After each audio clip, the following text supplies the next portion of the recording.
The Trinity 6 by Charles Cumming. Read by Jot Davis. A note on the Cambridge Five. While studying at Trinity College, Cambridge in the 1930s, Kim Philby, Anthony Blunt, Guy Burgess, Donald Maclean, and John Cairncross were recruited by Moscow Center as agents of the Soviet NKVD.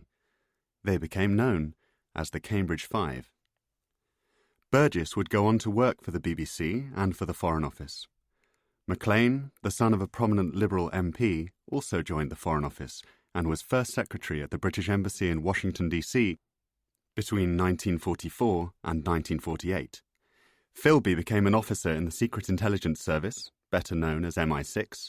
Blunt, a world authority on the paintings of Nicolas Poussin, worked for MI5 until 1945, at which point he was appointed surveyor of the King's Pictures, and later the Queen's Pictures. During World War II, John Cairncross worked as an analyst at Bletchley Park. All five men passed vast numbers of classified documents to their handlers in the NKVD. In May 1951, Burgess and Maclean boarded a ferry in Southampton, England, and defected to the Soviet Union. Their disappearance caused an international uproar. They had been tipped off by Blunt and Philby that MI5 were about to expose Maclean as a traitor. 4 years later, Philby held a press conference at which he denied being the so-called third man. He was exonerated in the House of Commons by the Foreign Secretary, Harold Macmillan, and continued to provide information to SIS. 7 years later, while working as a journalist in Lebanon, Philby boarded a Soviet freighter in Beirut and was spirited back to Moscow. The trauma of his betrayal haunts British intelligence to this day. Cairncross was identified as a Soviet agent in 1952. However, his involvement in the Cambridge Ring was covered up by the British government. In 1964, Blunt also signed a full confession in return for immunity from prosecution. In 1979, Margaret Thatcher admitted to the House of Commons that Sir Anthony Blunt, one of the pillars of the British establishment, had been a Soviet asset for more than 30 years. MI5 and SIS faced a further bout of bloodletting. Guy Burgess died of alcoholism in Moscow in 1963. Maclean, who worked for the Soviet Foreign Ministry, died in 1983. In the same year, Blunt, who had been stripped of his knighthood, died at his home in London. 5 years later, Kim Philby was granted a full state burial by the Soviet authorities. Cairncross, who had lived in Italy, Thailand, and France, died in 1995, 5 years after the Soviet defector Oleg Gordievsky confirmed him as the fifth man. The recruitment of the Cambridge spies is regarded as the most successful penetration by a foreign intelligence service in the history of espionage. In Russia, the men from Trinity College were known simply as the Magnificent Five. CC, London, 2010. You know, you should never catch a spy. Discover him, and then control him, but never catch him. A spy causes far more trouble when he's caught. Harold Macmillan. Chapter 1. The dead man was not a dead man. He was alive, but he was not alive. That was the situation. Calvin Summers, the nurse, stopped at the edge of the towpath and looked behind him, back along the canal. He was a slight man, as stubborn and petulant as a child. Gaddis came to a halt beside him. "Keep talking," he said. It was the winter of 1992, an ordinary Monday night in February. Summers took an apple from his coat pocket and bit into it, chewing over the memories. The patient's name was Edward Crane. It said he was 76 on his notes, but none of us knew what was true and what wasn't. He looked mid-60s to me. They started walking again, black boots pressing through the mud. They'd obviously worked out it was best if they admitted him at night, when there were fewer people around, when the day staff had gone off shift. "Who's they?" Gaddis asked. "The spooks." A mallard lifted off the canal, quick wings shedding water as he turned towards the sun. Crane was brought in on a stretcher, unconscious, just after 10 on the evening of the 3rd. I was ready for him. I'm always ready. He bypassed A&E and was put straight into a private room off the ward. The chart said he had no next of kin and wasn't to be resuscitated in the event of cardiac arrest. Nothing unusual about that. Far as anyone was concerned, this was just another old man suffering from late-stage pancreatic cancer, hours to live, liver failure, toxic. At least, that was the story MI6 was paying us to peddle. Summers threw the half-eaten apple at a plastic bottle floating on the canal and missed by 3 feet. Soon as I got Crane into the room, I hooked him up to some drips, dextrose saline, a bag of amikacin that was just fluid going nowhere. Even gave him a catheter. Everything had to look kosher just in case a member of staff stuck their head round the door who wasn't supposed to. Did that happen? Did anybody see Crane? Summers scratched the side of his neck. Nah. At about 2 in the morning, Meisner called for a priest. That was all part of the plan. Father Brooke. He didn't suspect a thing. Just came in, administered the last rites, went home. Soon after that, Henderson showed up and did his little speech. What little speech? Summers came to a halt. He didn't make eye contact very often, but did so now, assuming a patrician tone which Gaddis took to be an attempt at impersonating Henderson's cut-glass accent. From this point onwards, Edward Crane is effectively dead. I would like to thank you all for your work thus far, but a great deal remains to be done. A man pushing a rusty bicycle came towards them on the towpath, ticking past in the dusk. We were all there, said Summers. Waldemar, Meisner, Foreman. Meisner was so nervous he looked as if he was going to throw up. Waldemar didn't speak much English and still didn't really understand what he'd got himself involved in. He was probably just thinking about the money. That's what I was doing. 20 grand in 1992 was a lot of cash to a 28-year-old nurse. You any idea what we got paid under the Tories? Gaddis didn't respond. He didn't want to have a conversation about underfunded nurses. He wanted to hear the end of the story. Anyway, at some point, Henderson took a checklist out of his coat pocket and ran through it. First, he turned to Meisner and asked him if he'd filled out the death certificate. Meisner said he had, and produced a biro from behind his ear, as if that proved it. I was told to go back down to Crane's room and wrap the body. No need to clean him, Henderson said. For some reason, Waldemar, we called him Wally, thought this was funny, and we all just stood there watching him laugh. Then Henderson tells him to pull himself together and gives him instructions to have a trolley waiting to take the old man down to the ambulance. I remember Henderson didn't talk to Foreman until the rest of us had gone. Don't ask me what he'd agreed with her. Probably to tag a random corpse in the mortuary, some tramp from Pride Street with no ID, no history. How else could they have got away with it? They needed a second body. This is useful, Gaddis told him, because he felt that he needed to say something. This is really useful. Well, you get what you pay for, don't you, Professor? Summers produced a smug grin. What was hard is that we had other patients to attend to. It was a normal Monday night. It wasn't as if everything could just grind to a halt because MI6 were in the building. Meisner was a senior doctor too, so he was always moving back and forth around the hospital. At one point, I don't think I saw him for about an hour and a half. Wally had jobs all over the place, me as well. Added to that, I had to try to keep the other nurses out of Crane's room, just in case they got nosy. The path narrowed beside a barge, and the 2 men were obliged to walk in single file. In the end, everything went like clockwork. Meisner got the certificate done, Crane was wrapped up with a small hole in the fabric he could breathe through, Wally took him down to the ambulance, and the old man was gone by 6 a.m, out into his new life. His new life, Gaddis muttered.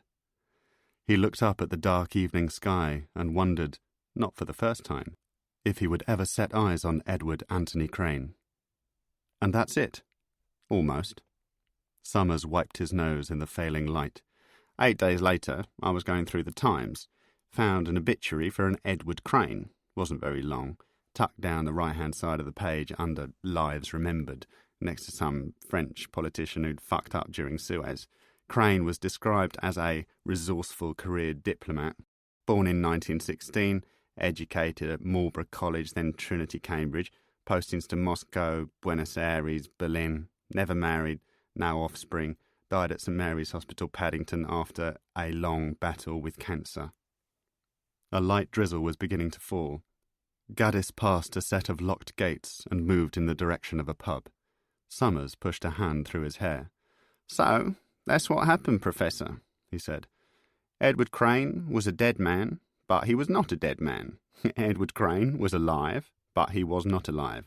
That was the situation." The pub was packed. Gaddis went to the bar and ordered 2 pints of Stella Artois, a packet of peanuts, and a double of famous grouse.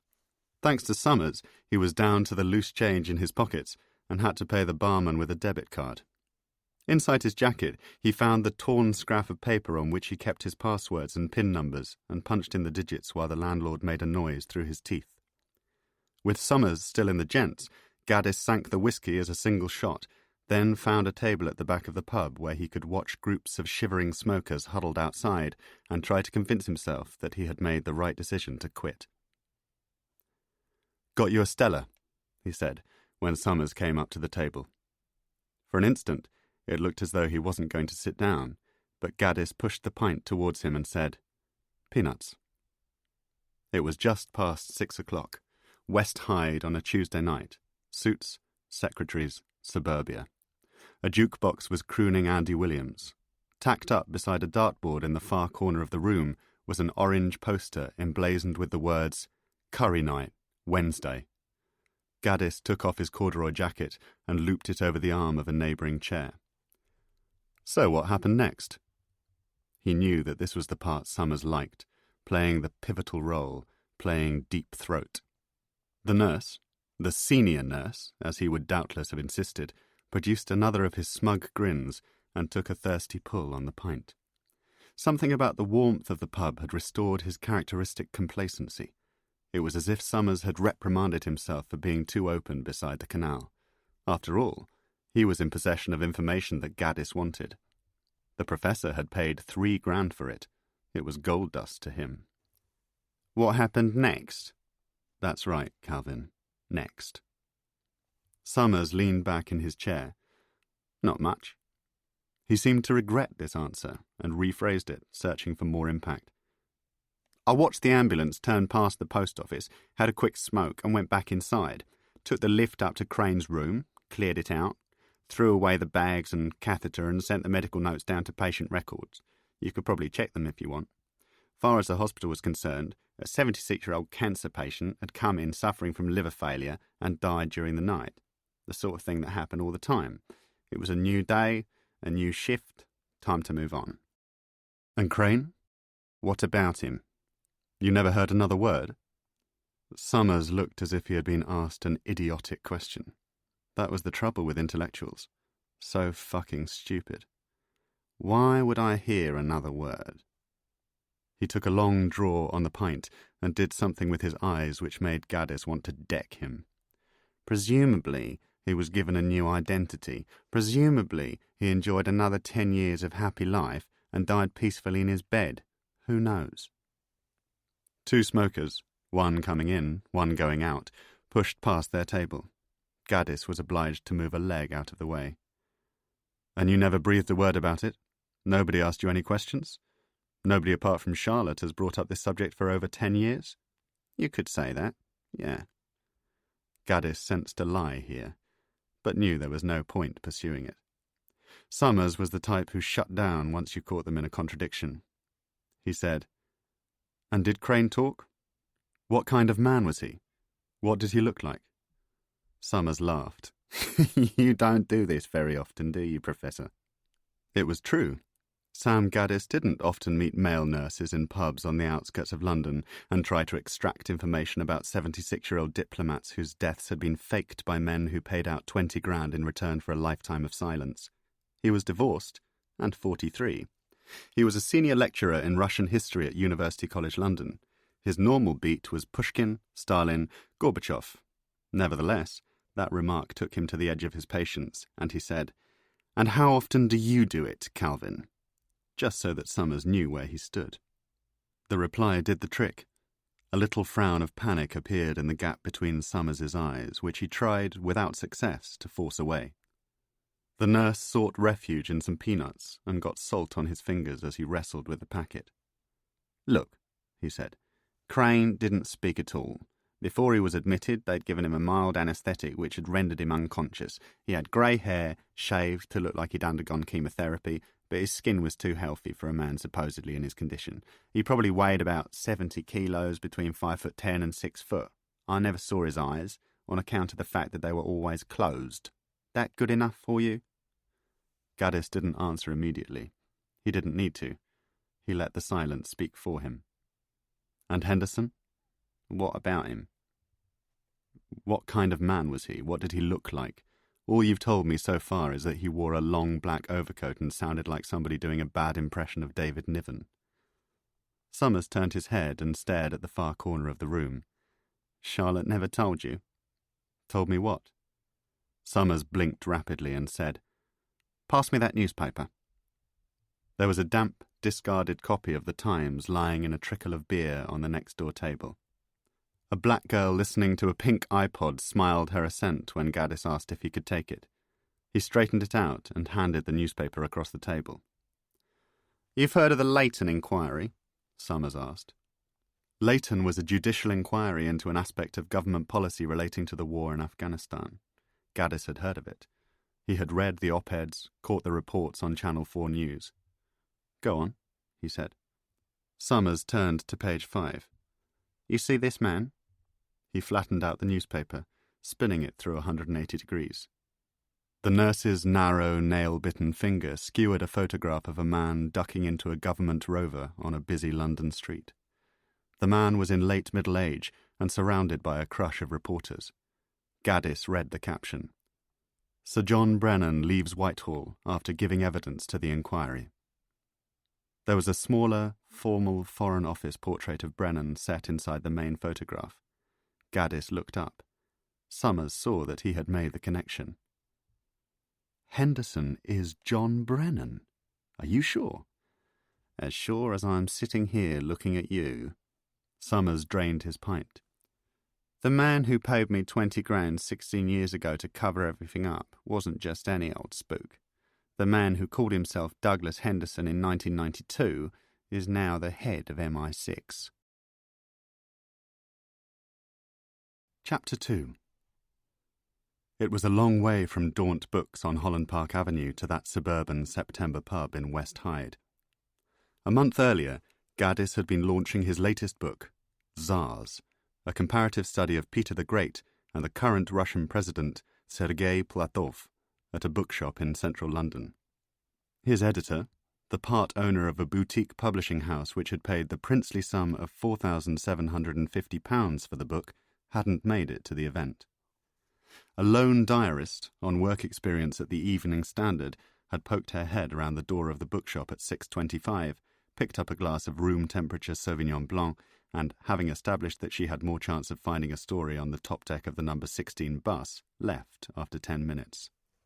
No celebrity historian, no literary editor, nor any representative of the BBC had replied to the invitations which the PR girl insisted had gone out, first class, in the second week of July.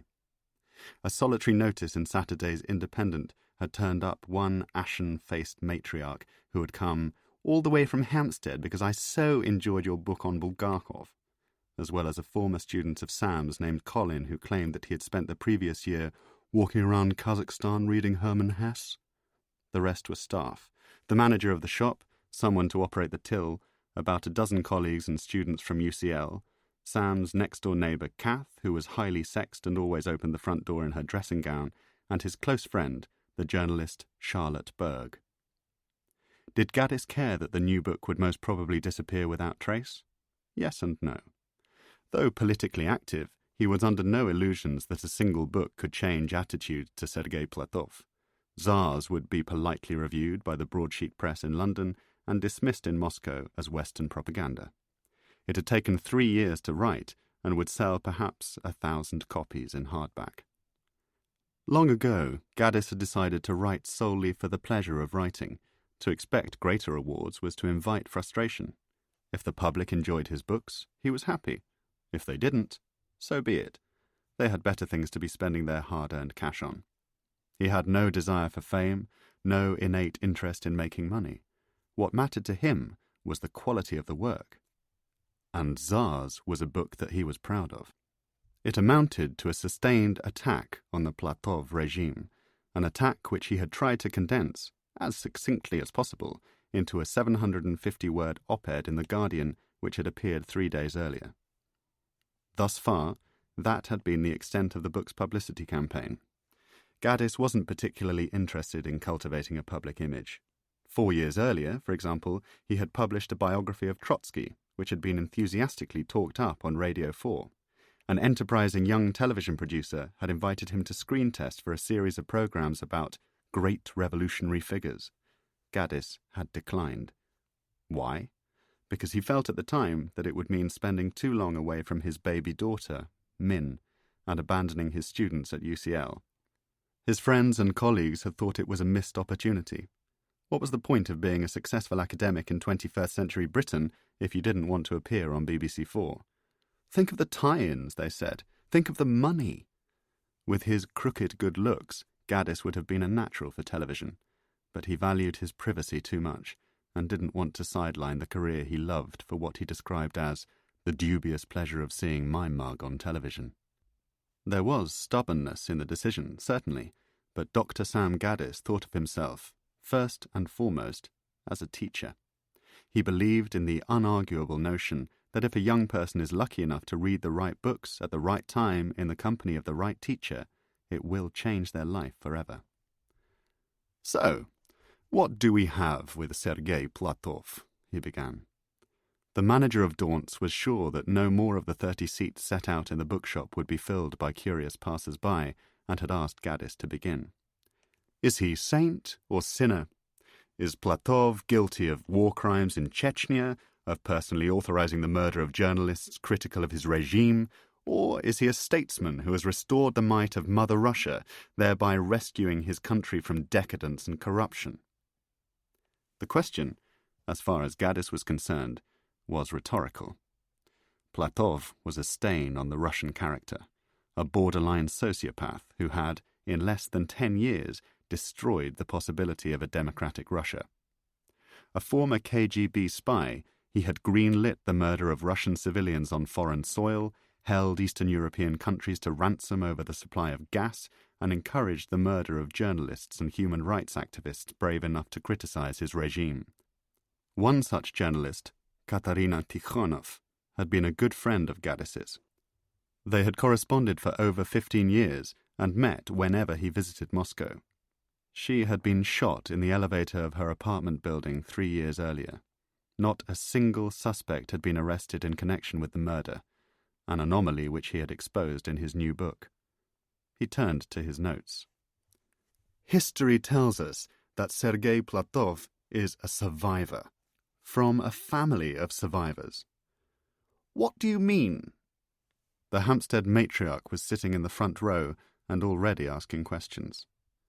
Gaddis flattered her with a patient smile, which had the useful simultaneous effect of making her feel embarrassed for interrupting. What I mean is that his family survived the worst excesses that 20th century Russia could throw at them. Platov's grandfather worked as a chef for Joseph Stalin and lived to tell the tale. That, in itself, is a miracle. His father was one of only 4 soldiers from a unit of 28 men who survived after they were betrayed to the Germans at Kingisepp in 1941. Sergei Spiridonovich Platov was pursued into the surrounding countryside and only avoided capture by breathing through a hollow reed while submerged in a pond. Sean Connery had the same trick in Dr. No. Somebody laughed. Traffic hummed on Holland Park Avenue. Sam Gaddis was looking at a sea of nodding, attentive faces. "Do you know about the siege of Leningrad?" he asked. He hadn't meant to start on that. Not tonight. But it was a subject on which he had lectured many times at UCL, and the Daunt crowd would go for it. The manager, standing near the door, was bobbing his head in a way that looked enthusiastic. It's the winter of 1942, minus 20 degrees at night. 3 million people in a city surrounded by German troops, 1 million of them women and children. The matriarch gasped. There is so little food that people are dying at the rate of 5,000 a day. Leningrad's entire supply of flour has been destroyed by German firebombs. The fires cause molten sugar to saturate the earth at the Badaev warehouses. People are so hungry that they are prepared to dig into the frozen ground to extract the sugar and sell it on the black market. The top 3 feet of soil sells for 100 rubles a glass, the next 3 feet for 50. A bell and a sudden burst of traffic. The door of the bookshop opened and a young woman stepped inside. Shoulder-length black hair, knee-high leather boots over denim jeans, and the sort of figure that a 43-year-old divorced academic who has drunk 3 glasses of Sauvignon Blanc notices and photographs with his eyes, even while giving a talk at his own book launch. The woman whispered something to the manager, briefly caught Sam's eye, then settled in a seat at the back. Gaddis wished that he had brought his props. At UCL, his annual lecture on the siege of Leningrad was a must-see sellout, one of the very few events that every student in the Russian history program felt both obliged and enthused to attend. Gaddis always began by standing behind a table on which he had placed a third of a loaf of sliced white bread, a pound of minced beef, a bowl of bran flakes, a small cup of sunflower oil, and 3 digestive biscuits. "This," he tells the packed auditorium, "is all that you get to eat for the next 30 days. This is all that an adult citizen of Leningrad could claim on their ration cards in the early years of World War II. Kind of puts the January detox in perspective, doesn't it? The lecture takes place in the early weeks of the new year, so the joke always whips up a satisfying gale of nervous laughter. But enjoy it while you can. Confused looks in the front row. Plate by plate, bowl by bowl, Dr. Gaddis now tips the food onto the floor until all that remains on the table in front of him are 10 slices of stale white bread. By the time the siege really starts to bite, bread is more or less the only form of sustenance that you're going to get, and its nutritional value is nil. The people of Leningrad don't have access to Hovis or Mother's Pride. This bread, he picks up a piece and tears it into tiny pieces, like a child feeding ducks, is made mostly from sawdust, from sweepings on the floor. If you're lucky enough to have a job in a factory, you get 250 grams of it every week. How much is 250 grams? Gaddis now picks up 6 slices of the bread and hands them to a student in the front row. That's about how much it is. But if you don't work in a factory, 3 of the slices come back, you get only 125 grams. And I warn you not to be young, he continues, channeling Neil Kinnock now, a politician from yesteryear whom most of his students are too young to remember. I warn you not to fall ill. I warn you not to grow old in the Leningrad of 1942, because if you do... At this point, he gets hold of the final 3 slices of bread, tossing them to the floor. If you do, you'll most likely starve to death. He lets that one settle in before delivering the coup de grace. And don't be an academic either. Don't be an intellectual. Another gale of nervous laughter. Comrade Stalin doesn't like people like us. As far as he's concerned, academics and intellectuals can starve to death.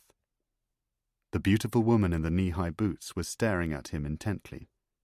At UCL, Gaddis usually picked out a volunteer at this stage and asked them to take off their shoes, which he then placed on a table at the front of the lecture hall. He liked to pull grass clippings and pieces of bark from the pockets of his jacket. Christ, if health and safety had allowed it, he'd have brought a dead rat and a dog in as well. That, after all, was what the citizens of Leningrad survived on as the Germans tightened the noose. Grasses and bark, leather shoes boiled down for sustenance, the flesh of vermin and dogs. Cannibalism was also rife. Children would disappear. Limbs would mysteriously be removed from corpses left to freeze in the street. The meat pies on sale in the markets of war-torn Leningrad could contain anything from horseflesh to human being. But tonight he kept things simple. Tonight, Dr. Gaddis spoke about Platov's aunt and first cousin surviving 3 years in a German concentration camp in the Baltics. He related how, on one occasion, Platov's mother had passed out from hunger only to wake up while she was being taken to a cemetery by men who had assumed she was dead. Towards 8 o'clock, he read a short extract from the new book about Platov's early years in the KGB, and by 8:15 people were applauding and he was taking questions from the floor, trying to make the case that Russia was reverting to totalitarianism and all the time wondering how to persuade the girl in the knee-high boots to join his party for dinner. In the end, he didn't need to. As the launch was beginning to thin out, she approached him at the makeshift bar and held out her hand. "Holly Levett." "Sam." Her hand was slim and warm and had rings all over it. She was about 28, with huge blue eyes. "You were the one who was late." A smile of what looked like genuine embarrassment.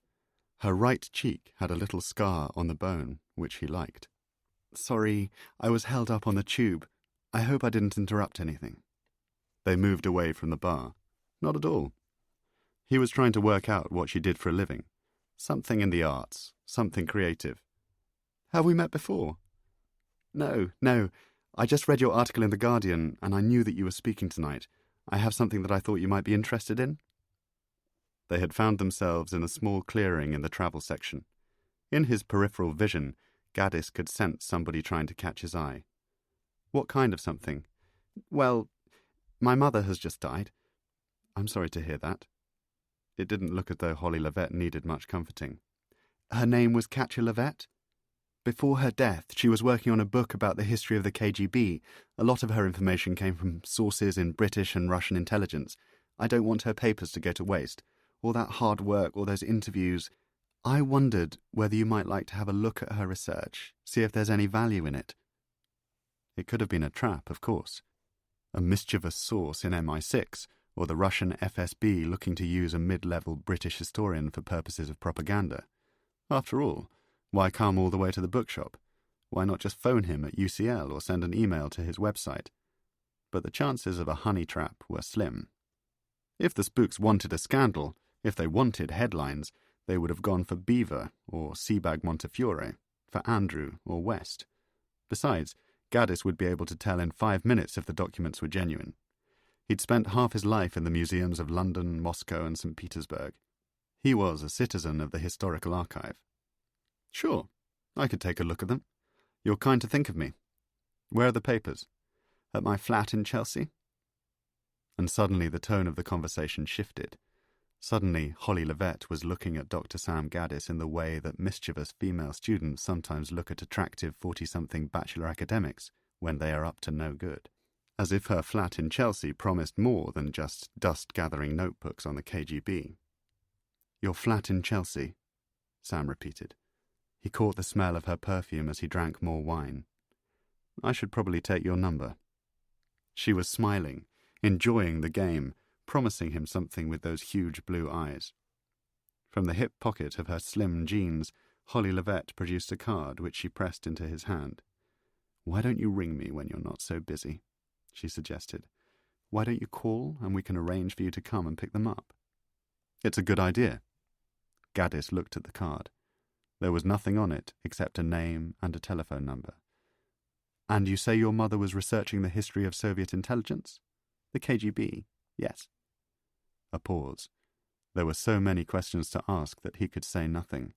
If he started, they would never stop. A male colleague from UCL materialized beside Gaddis and stared, with abandon, deep into Holly's cleavage. Gaddis didn't bother introducing them. "I should go," she said, touching his arm as she took a step backwards. "It was so lovely to meet you. Your talk was fantastic." He shook her hand again, the one with all the rings. "I'll call you," he said, "and I'll definitely take you up on that offer." "What offer?" asked the colleague. "Oh, the best kind," replied Holly Levett. "The best kind." Chapter 3. 2 days later, on a rain-drenched Saturday morning in August, Gaddis rang the number on the card and arranged to go to Chelsea to pick up the boxes. 5 minutes after walking through the door of her flat on Tite Street, he was in bed with Holly Levett. He did not leave until 8 o'clock the following evening, the boot of his car sagging under the weight of the boxes, his head and body aching from the sweet carnal impact of a woman who remained, even after all that they had shared, something of a stranger to him, an enigma. Her flat had been a bomb site, a deep litter field of newspapers, books, back issues of the New Yorker, half-finished glasses of wine, and ashtrays overflowing with old joints and crushed cigarette packets. The kitchen had 3 days of washing up piled at the sink, the bedroom more rugs and more clothes strewn over more chairs than Gaddis had ever seen in his life. It reminded him of his own house, which, in the years since Natasha had left him, had become a bachelor's labyrinth of paperbacks, takeaway menus, and DVD box sets. He had a Belarusian cleaning lady, but she was near arthritic and spent most of her time chatting to him in the kitchen about life in post-communist Minsk. Holly's search for the KGB material had taken them downstairs to the basement of the apartment block, where Katya Levet had filled a storage cupboard to capacity with dozens of unmarked boxes. It had taken them both more than an hour to locate the files and to carry them outside to Gaddis's car. Even then, Holly said that she could not be sure that he had taken everything with him. "But it's a start, right?" she said. "It's something to be getting on with." "Where did all this stuff come from?" he asked. The sheer volume of material in the basement suggested that Katya Levet had either been extremely well connected in the intelligence firmament or an inveterate hoarder of useless second-hand information. Gaddis had Googled her, but most of the articles available under her name were either book reviews or hagiographic profiles of middle-ranking business figures in the UK and United States. At no point had she been a staff writer on any recognised publication. "Mum was friendly with a lot of Russian expats in London," Holly explained. "Oligarchs, ex-KGB. You probably know most of them." "Not socially." "And she had a boyfriend once upon a time. Someone in MI6.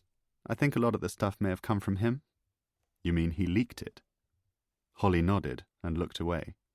She was concealing something, but Gaddis did not feel that he knew her well enough to push for more information. There had already been hints of a fraught relationship between mother and daughter. The truth would come out in good time. He had driven home and put the boxes, 15 of them, on the floor of Min's bedroom, making a silent promise to get to them within a few days.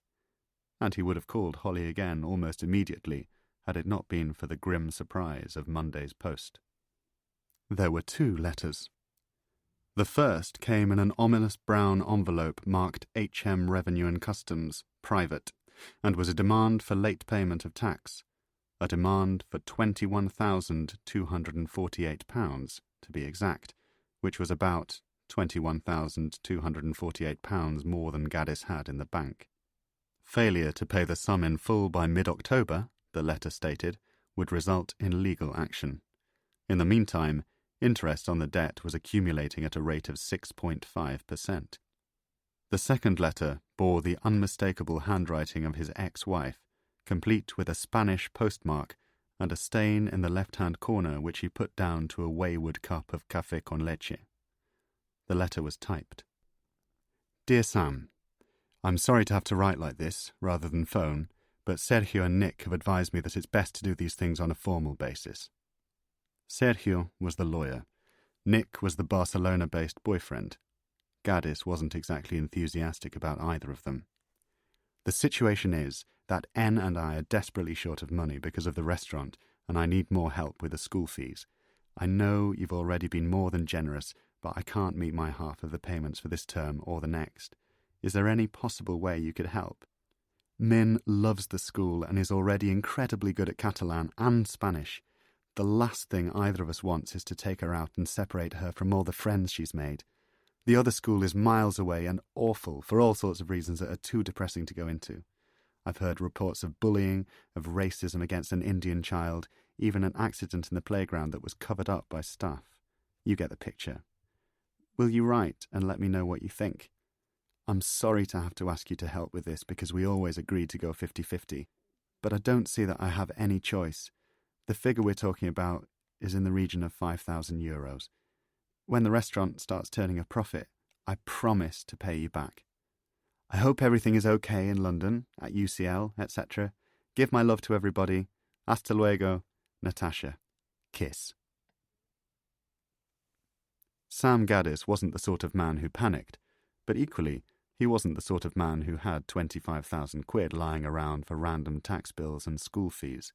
He'd already taken out 2 separate £20,000 loans to pay off debts accumulated by his divorce.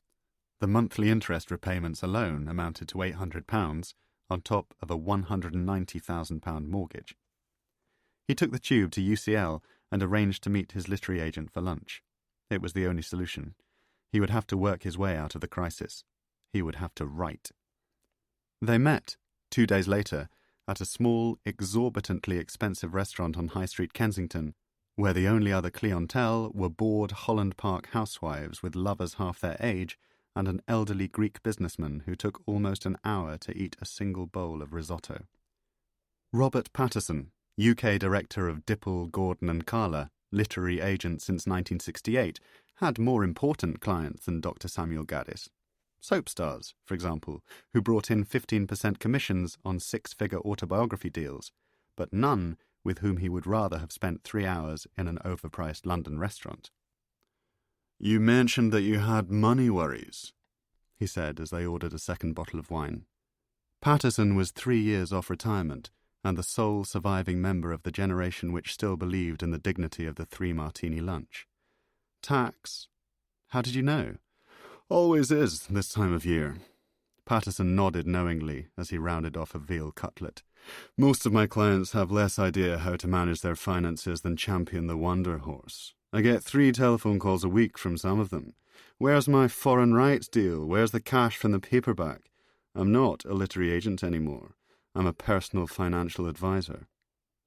Gaddis smiled a crooked smile. "And what financial advice would you give me?" "Depends how much you need." 21 grand for Her Majesty's Inland Revenue payable last Tuesday, 4 grand for Min's school fees, likely to rise to 10 or 20 in the next couple of years, unless Natasha's boyfriend suddenly figures out that being the manager of a successful restaurant in Barcelona doesn't involve spending 3 days a week working on his off-piste skiing in the Pyrenees. They're chucking euros into the Mediterranean. "And UCL can't help?" Gaddis thanked the waiter, who had poured more wine into his glass. "I'm 43. My salary won't go much higher unless I get chair. The mortgage alone is costing me 1/3 of what I earn. Short of stealing first editions of Pride and Prejudice from the London Library, I'm not looking at raising the money any time soon." "So, you need a new deal." Patterson dabbed the corners of his mouth with a napkin. "I need a new deal, Bob." "What did I get you last time?" "South of 5 grand?" Patterson looked mildly embarrassed to have brokered such a meagre contract. He was a huge man, requiring a 2-foot gap between his chair and the table. He folded his arms so that they were resting on the summit of his voluminous belly, a Buddha tailored by Savile Row. "So, we're talking what? £30,000 as a signature advance?" A small droplet of gravy had appeared at the edge of Patterson's shirt. Gaddis nodded, and his agent produced a stagey sigh. "Well, if you want that sort of money quickly, you'll have to write a strictly commercial book, almost certainly within 12 months and probably under a pseudonym so that you can have the impact of a debut writer. That's the only way I can get you a serious check in today's market.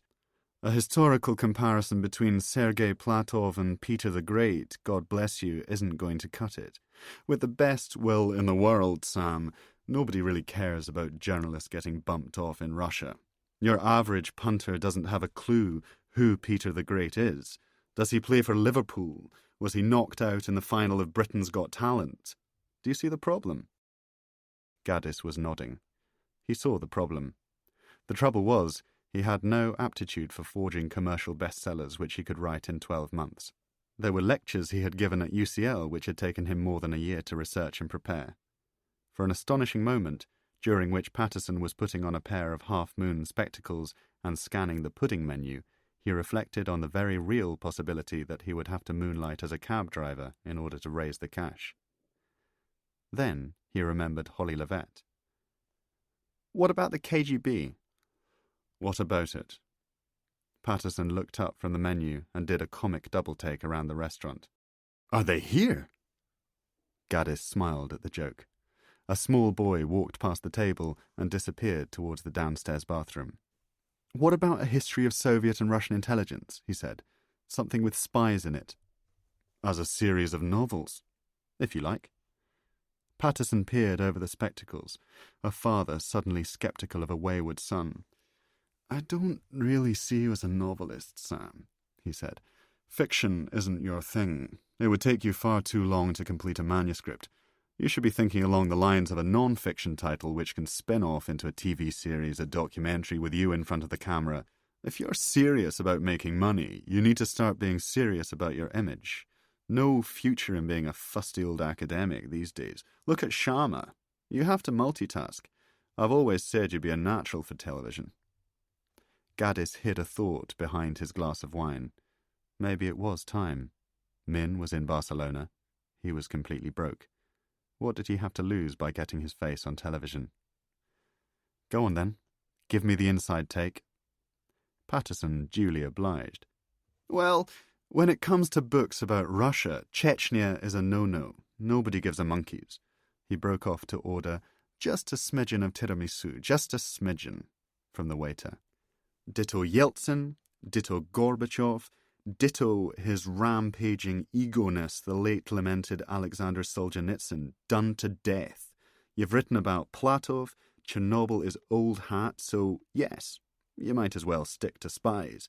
But we'd need poisoned umbrellas, secret KGB plots to knock off Reagan or Thatcher, irrefutable evidence that Lee Harvey Oswald was the love child of Rudolf Nureyev and Svetlana Stalin. I'm talking cover of the Daily Mail. I'm talking scoop.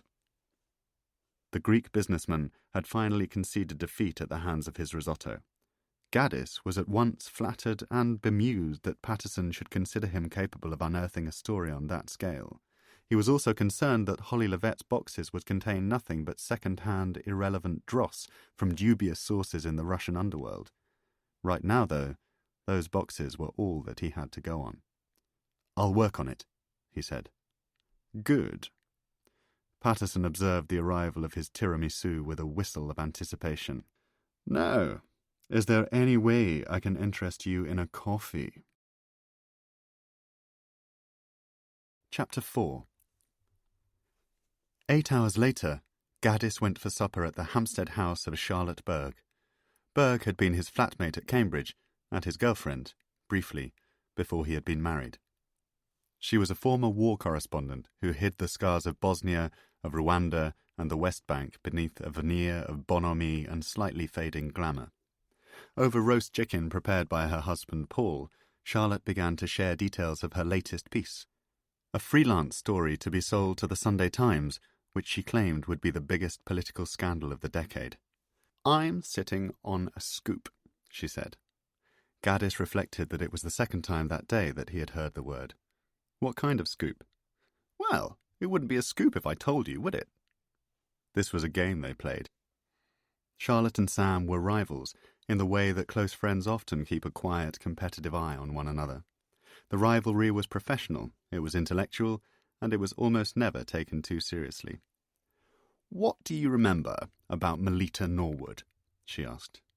Sam looked over at Paul, who was concentratedly mopping up gravy with a hunk of French bread. Norwood was the so-called granny spy exposed in 1999, who had passed British nuclear secrets to the Soviet Union during the 1940s and 50s.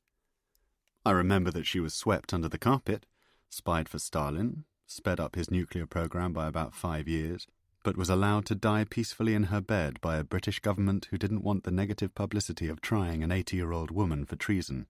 Why?" Charlotte pushed her plate to one side. She was a gestural, free-spirited woman of vast appetites, for cigarettes, for drink, for information. Paul was the only man she had ever been with who had been able to tolerate her many contradictions. "Fuck Melita Norwood," she said suddenly, grabbing Sam's glass of wine by mistake and swallowing most of it. "If you say so." "What about Roger Hollis?" she asked quickly. "What about him? Do you think he was a traitor?" Sir Roger Hollis was a grey area in the history of British intelligence. In 1981, the journalist Chapman Pincher had published a best-selling book, Their Trade is Treachery, in which it was alleged that Hollis, a former head of MI5, had been a KGB spy. Gaddis had read the book as a teenager. He remembered the bright red cover with the shadow of a sickle falling across it, his father asking to borrow it on a seaside holiday in Sussex. To be honest, I haven't thought about Hollis for a long time, he said. Pincher's allegations were never proved. Is that what you're working on? Is that the scoop? Is there some kind of connection between Hollis and Norwood? She was associated with a KGB spy codenamed Hunt, who was never identified. Was Hunt Hollis? Charlotte laughed. She was enjoying tapping into Gaddis's reserves of expertise. Fuck Hollis, she said, with the same abrasive glee with which she had dismissed Norwood. Gaddis was bemused.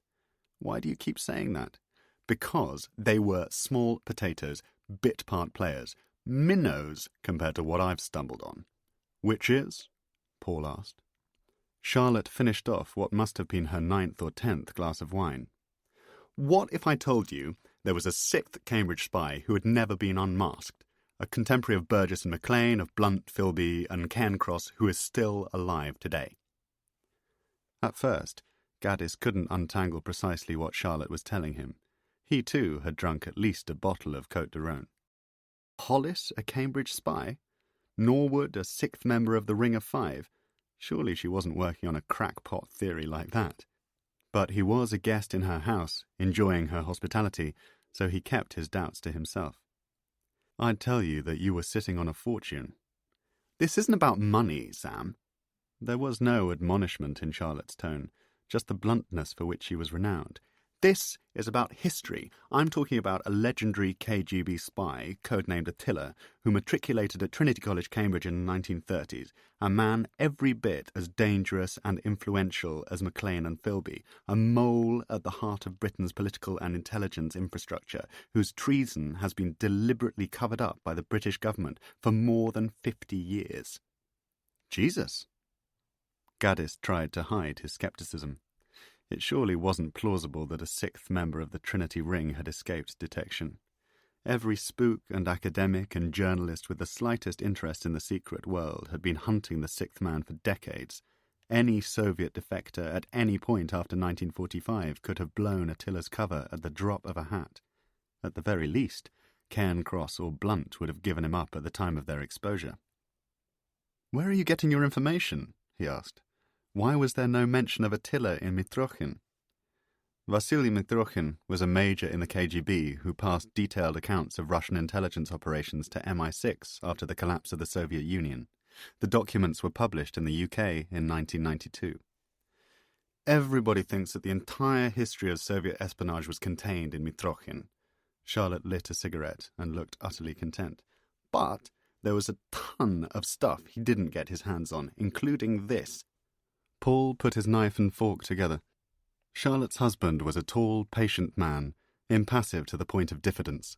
A successful city financier, hence the 7-figure, 5-bedroom house in Hampstead, he loved Charlotte not least because she allowed him to blend into the background, to maintain the privacy he had worked so hard to protect. He was so inscrutable that Sam could never work out whether Paul viewed him as a threat to their marriage or as a valued friend. It was almost a surprise when he joined the fray, saying, "Come on, who's your source?" Charlotte leaned forward into an effectively conspiratorial cloud of cigarette smoke and looked at both men in turn.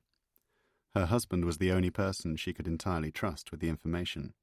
Gaddis was a loyal friend, of course, a man of tact and discretion, but he also possessed a streak of mischievousness which made sharing a secret like this extremely risky. "Stays between these 4 walls, okay?" she said, so that Gaddis was aware of what it meant to her. He felt a sudden thrust of envy because she seemed so convinced of her prize. "Of course, 4 walls. Won't breathe a word." "Can I tell Polly?" Paul muttered, placing his hand on Charlotte's back as he stood to clear the plates. Polly was their arthritic black Labrador and, in the absence of any children, their most cherished companion. "This is serious," she said. "I'm sworn to secrecy, but it's so mind-boggling I can't keep my mouth shut." Gaddis felt a historian's excitement at the prospect of what Charlotte had uncovered. The 6th man. Was it really possible? It was like finding Lucan. "Go on," he said. "Let me start at the beginning." Charlotte filled another glass of wine. Paul caught Sam's eye and frowned imperceptibly. She was a functioning alcoholic. A bottle of wine at lunch, 2 at dinner, gins at 6. a couple of tumblers of Lefroy last thing at night. None of it ever seemed to affect her behaviour beyond a certain decibel increase in the volume of her voice, but the booze was undoubtedly beating her. It was putting years on, adding weight, black-bagging her eyes. About a month ago, I received a letter from a man called Thomas Neame.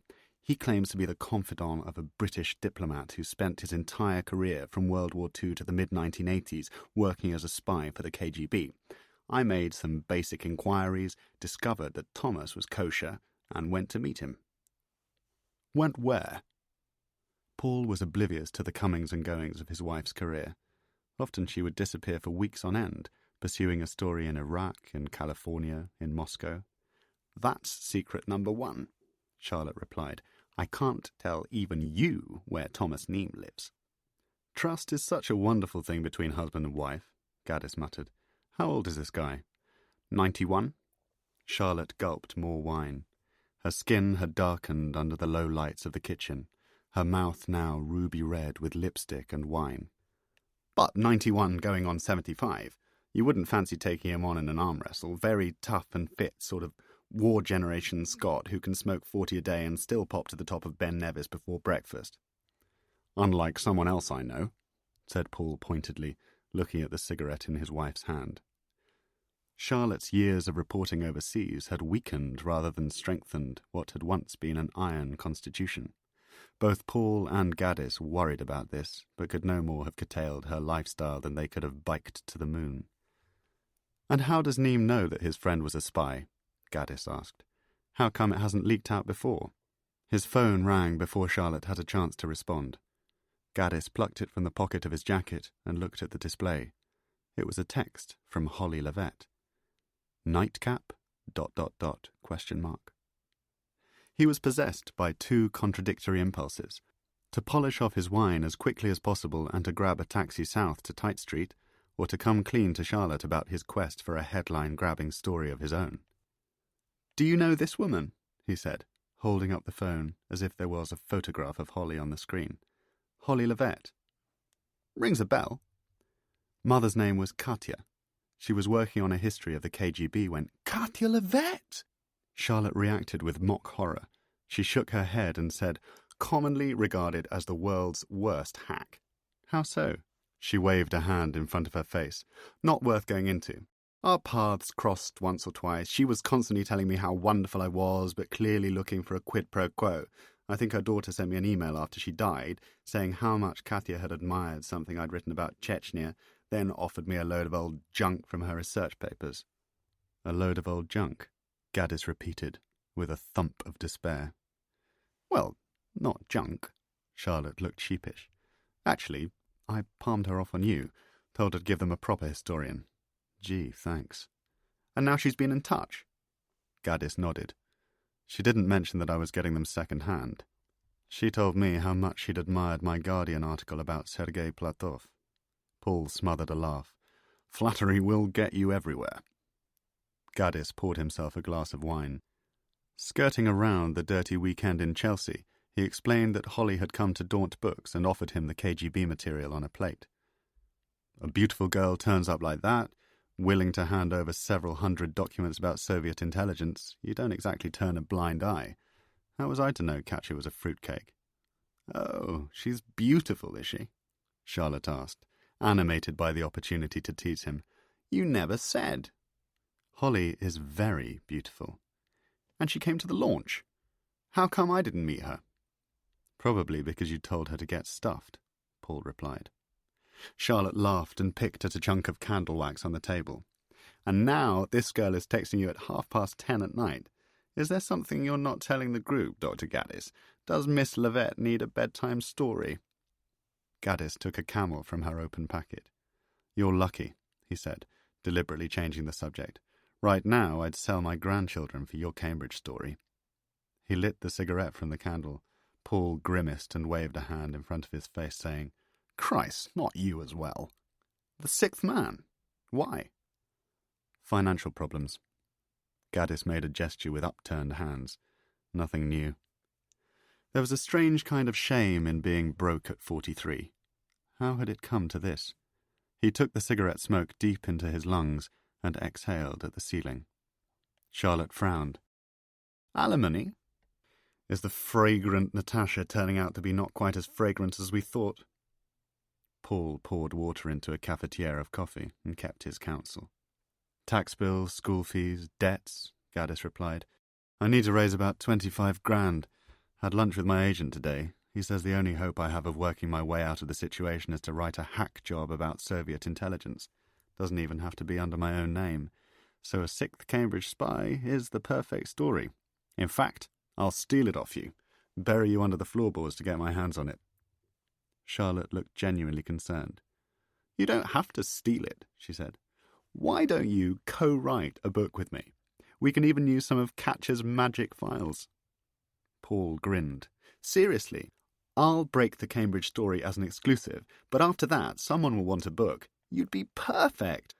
I don't have the patience to sit down and compose 200,000 words about a piece I've already written. I'll want to move on to the next thing. But you could put Attila in context. You could add all the juice and flavour. Nobody knows more about Russia than you do. Gaddis declined outright. It would feel wrong to be piggybacking on Charlotte's triumph. She was drunk, and the booze was making promises she might not, in the cold light of morning, be willing to keep. Yet she persisted. Sleep on it, she said. Christ, sleep on it while you're sleeping with Holly Levet. Paul plunged the coffee. I'd love to work with you. It would be an honour. And it sounds as though it will get you out of a nasty situation. Gaddis slotted his mobile phone back in his jacket pocket and took Charlotte's hand. It's an idea, he said. No more than that. You're incredibly kind. But let's talk more in the morning. No. Let's talk now. She wouldn't let pride and British etiquette stand in the way of a good idea. Polly, her buckled legs seized by arthritis, came hobbling into the kitchen and lay at her feet. Charlotte leaned over and fed a piece of bread into her mouth, saying, Do you think it's a good idea, Poll? In a voice for a child. I think it's a good idea. Okay. Gaddis's hands were again raised, this time in mock surrender. I'll think about it. Charlotte looked relieved. Well, thank God for that. Talk about looking a gift horse in the mouth. She stood and found 3 cups for the coffee. And you say Attila is presumed dead? It was a first conscious signal of Gaddis's desire to explore things further. Yes, but this Neem guy is slippery. Says he hasn't seen Crane for over 10 years. I'm not sure I believe that. Crane? That's his name? Edward Anthony Crane. Wrote everything down in a document which Neem claims to have partially destroyed. Says the document also contained a revelation that would rock London and Moscow to their foundations.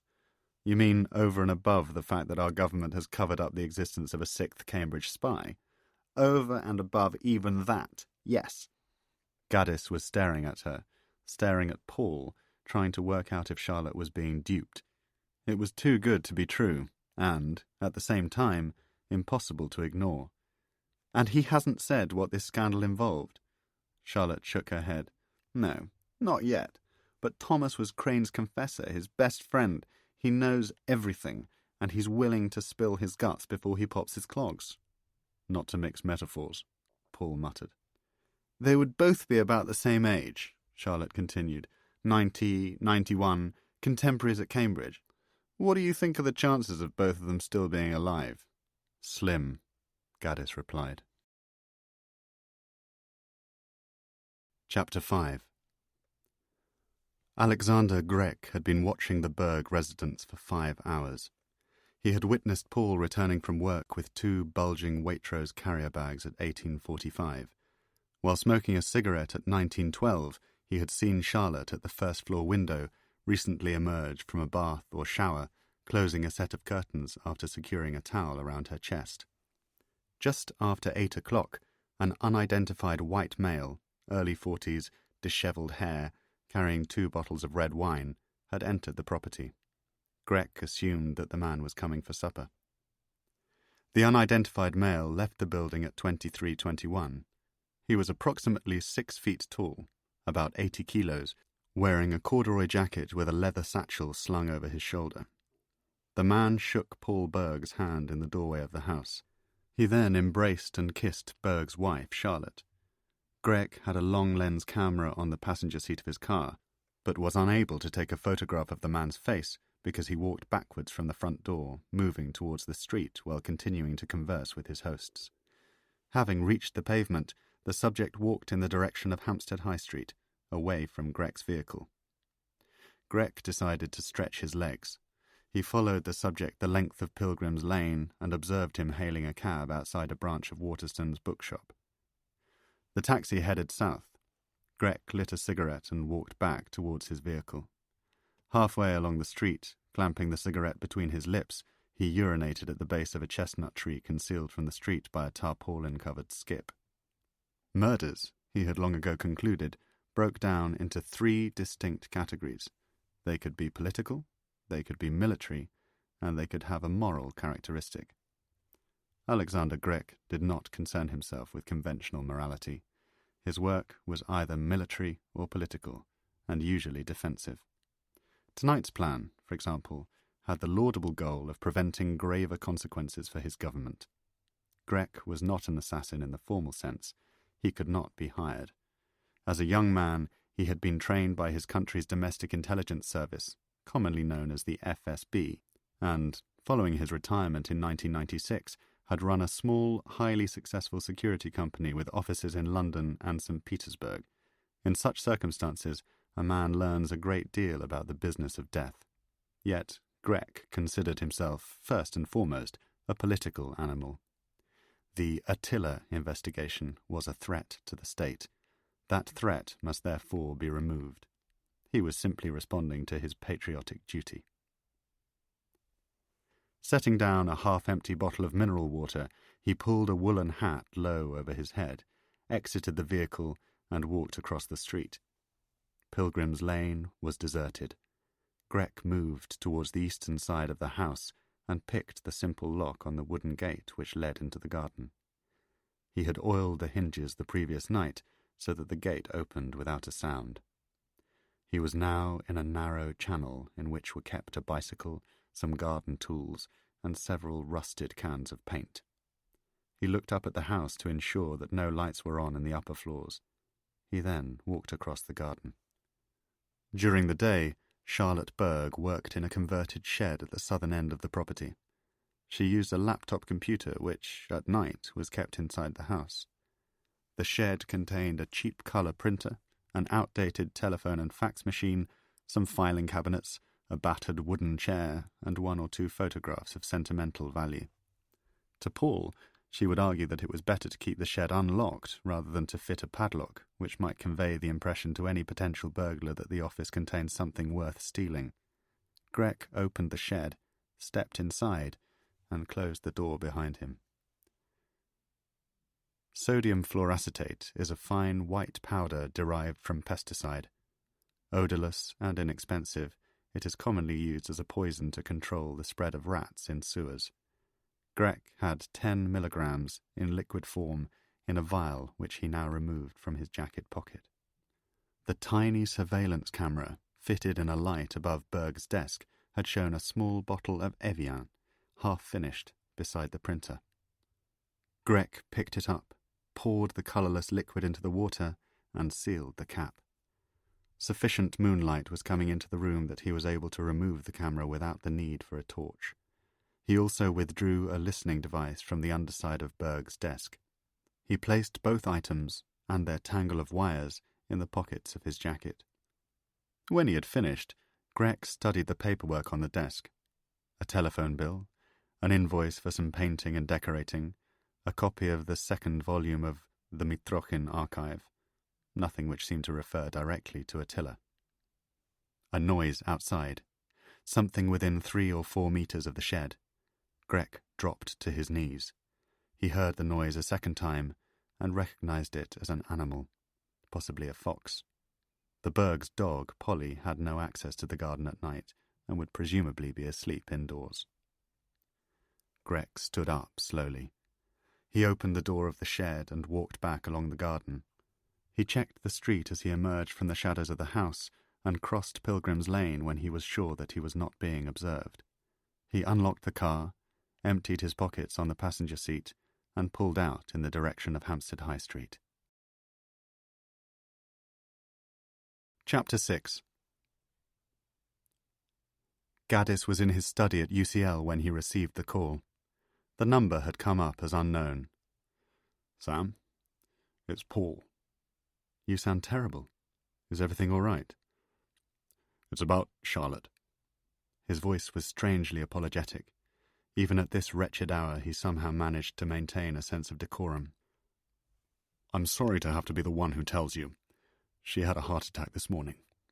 She's gone. Gaddis had had 3 such telephone conversations in the course of his life. When he was 16, his older brother had been killed in a car crash in South America. At Cambridge, a close friend had hanged himself on the eve of finals, and just before his 40th birthday, he had learned that Katarina Tikhonov had been assassinated at her apartment in Moscow, the victim of a contract killing tacitly approved by Sergei Platov. He remembered each conversation, each occasion very clearly, and his distinct reactions to them. He found himself saying, "What? A heart attack?" because he needed words with which to douse the nausea of shock. Paul replied simply, "Yes." Then, almost immediately, because this was just one of a dozen calls he would have to make, "Nothing more to be said now." "Yes, of course. I'm so sorry, Paul." "I'm sorry for you, too." Gaddis went to the floor in a slow crouch, with the strange and vivid sensation of his bones expanding, his skin stretching, as if his body wanted to escape itself. The news did not at first seem coherent, but then generated a grim logic. Charlotte drank too much. Charlotte smoked too much. Charlotte's heart had given out. He stood and leaned on his desk. He was concerned that a student or colleague might knock on the door of the office and walk in. He locked it from the inside and, needing fresh air, went to the window, struggling with the latch until it opened suddenly, the noise of building works bursting into the tiny, cramped room, and Sam was ashamed of himself, because, within minutes of absorbing what Paul had told him, he was thinking about Edward Crane. With Charlotte gone, it would no longer be possible to co-write the book. He would have to find another source of income, another way of paying off his debts. He felt utterly bereft. Charlotte had apparently gone to her office in the morning, typed a few emails, read The Guardian online. At some point, probably between 10 and 11 o'clock, she had come back into the house to make some toast, bringing the wastepaper basket from the office. Paul had found her on the floor of the kitchen, Polly whimpering at her side. The toast popped. No autopsy had been carried out. The doctors and coroner had both agreed that Charlotte had suffered a massive heart attack as a result of a genetic coronary weakness allied to an unhealthy lifestyle. In the ensuing days, Gaddis helped Paul to arrange the funeral. He wrote a eulogy, at the family's request, and drew up the order of service, which he arranged to have printed at a small shop in Belsize Park. It helped to have practical tasks to occupy his mind, to lift his constant sense of despair. He felt that he was a support to Paul, who had withdrawn into an almost impenetrable privacy. Day and night, Sam's mind shuttled back and forth across more than 2 decades of memories. The first years of his friendship with Charlotte at Cambridge, their brief love affair, then the span of Sam's 8-year marriage to Natasha, and the long-running tension between the 2 women. Sam reflected that there was now nobody in his life, certainly no woman, with whom he had a comparable friendship. Over the previous 10 years, his group of friends had thinned out, either sidetracked by the demands of small children or living with partners with whom he felt no real affinity. It was part of the journey into middle age. Charlotte had been one of the few long-term friends who had survived this period and who remained as a link to his past.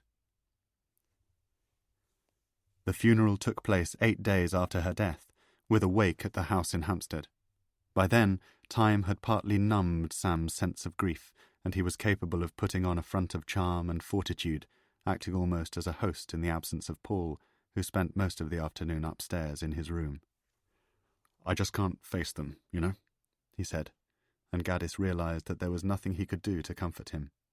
Sometimes people are just better left to grieve. Polly was with him, as well as a dozen photographs of Charlotte, strewn across the bed. "Are you all right?" he asked Gaddis. "Are you surviving down there?" "We're surviving," Gaddis said, and reassured him with his eyes. "Everything's fine." By 6 o'clock, only half a dozen people remained. Colleagues who had known Charlotte from her days on the Times had long since returned to their offices, filing copy on deadline for a morning edition which would not wait. Acquaintances from every nook and cranny of her life had paid their respects and dispersed into the late afternoon. When Paul came back downstairs, only a few members of the close family remained. Gaddis had briefly given up smoking in the early part of the year, but was at it again, 20 a day since her death. Life, as Charlotte had proved, was indisputably too short. He smiled as he thought of that, lighting a Camel at the bottom of the garden and realizing that he was alone for the first time in almost 12 hours. A couple of caterers, a teenage boy and girl, both dressed in black, were clearing glasses from windowsills at the front of the house. Polly was watching them, stretched out on the grass, scratching behind her ear with a bent, arthritic paw. In the fading light of the early evening, Gaddis opened the door of Charlotte's office and stood in the room where his friend had been working on the morning of her death. The shed was as she had left it. Her laptop was on the desk. Some documents had spooled out of the printer. A copy of the Mitrochin archive was open on the floor. Sam sat at the desk. He was snooping, no question, pretending to himself and to anyone who might walk in that he was convening with Charlotte's spirit. But the reality was tawdry. He was looking for Edward Crane.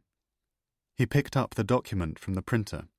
It was an article about John Updike from the New York Review of Books. He looked down at the floor.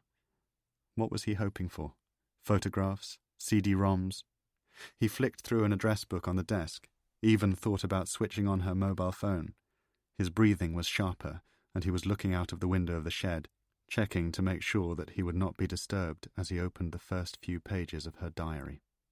He looked at the days leading up to her death, saw only "Dinner, S," scrawled on the night that he had come for supper, the last night that he had seen her alive. "What are you doing?" Paul was at the door, staring at him in disbelief. Gaddis snapped the diary shut and placed it on the desk. "Just trying to get close to her," he muttered. "Just trying to make sense of everything." "In her diary?" Sam stood up. "I don't know why I did that." He guessed that Paul knew. "I just ended up in here. I don't know what the hell I'm doing." "I don't either." They looked at one another. Paul was so tired, so strung out, that he simply shook his head and stepped ahead of Sam, trying to reclaim his wife's office as his own by rearranging the items on her desk. "Let's go inside," he said. "Let's go back to the house."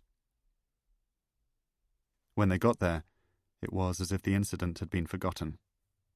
But it sat heavily with Sam, who felt the shame of an otherwise decent man who has inexplicably let himself down. Why had he allowed himself to behave in such a way? It was Paul, oddly, who broke the impasse between them, phoning Sam 2 days later and inviting him to dinner at the house.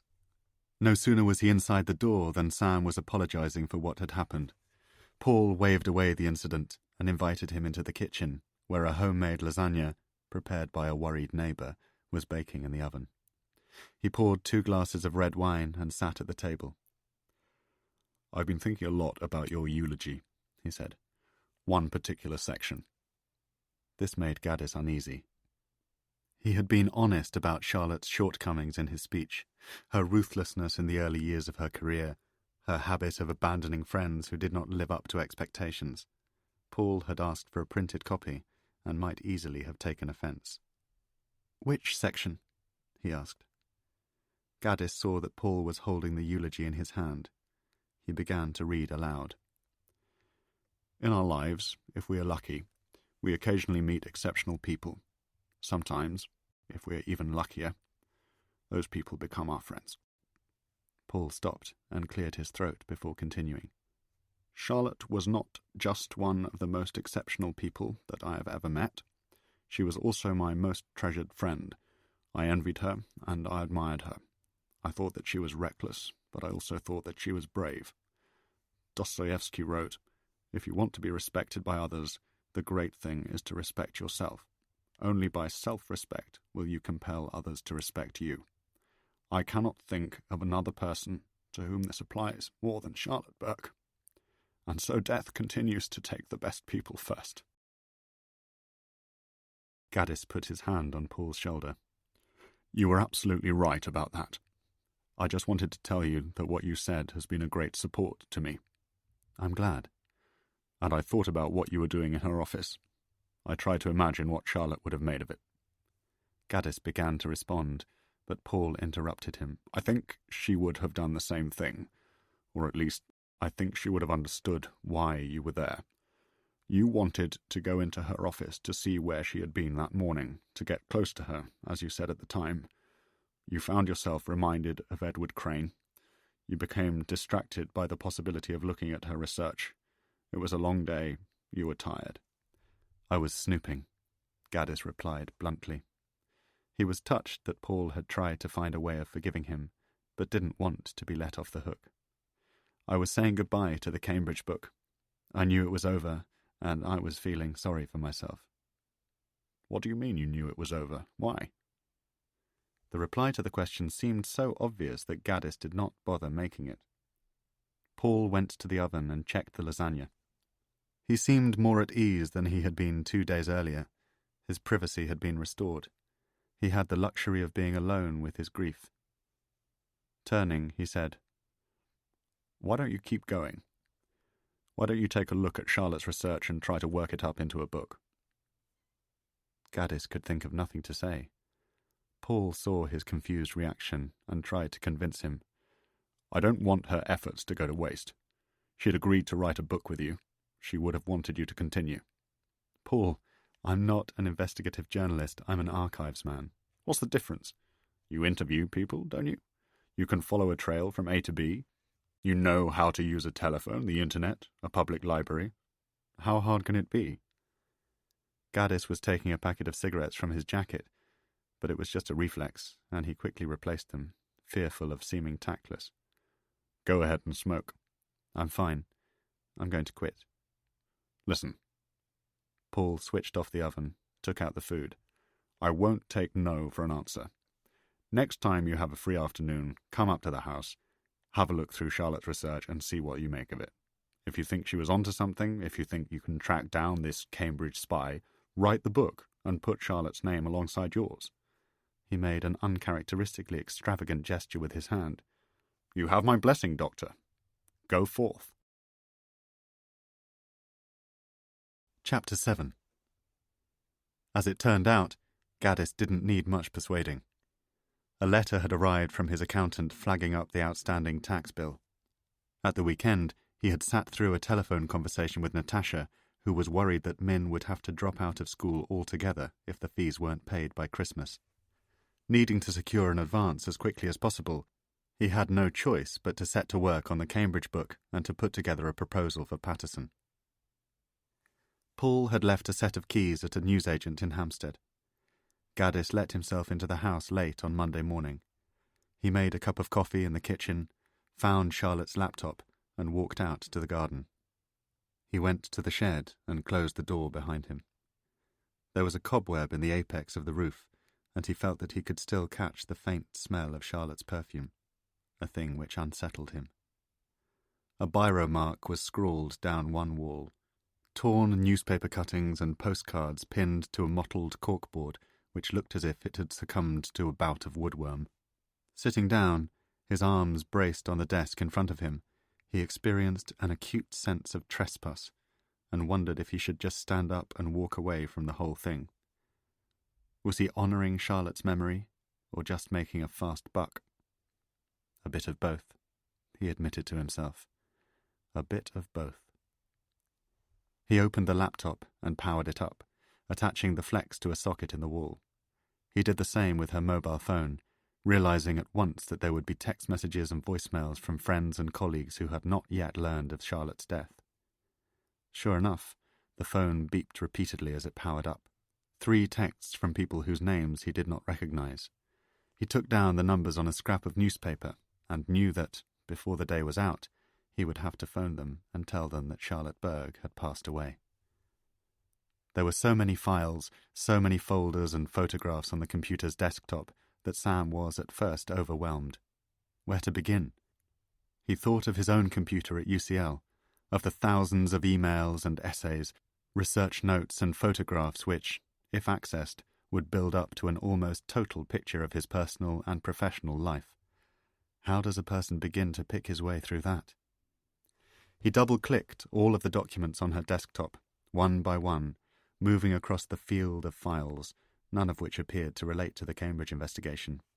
To simplify things, he ran a hard drive search for Edward Crane and Thomas Neame, but the results were meaningless.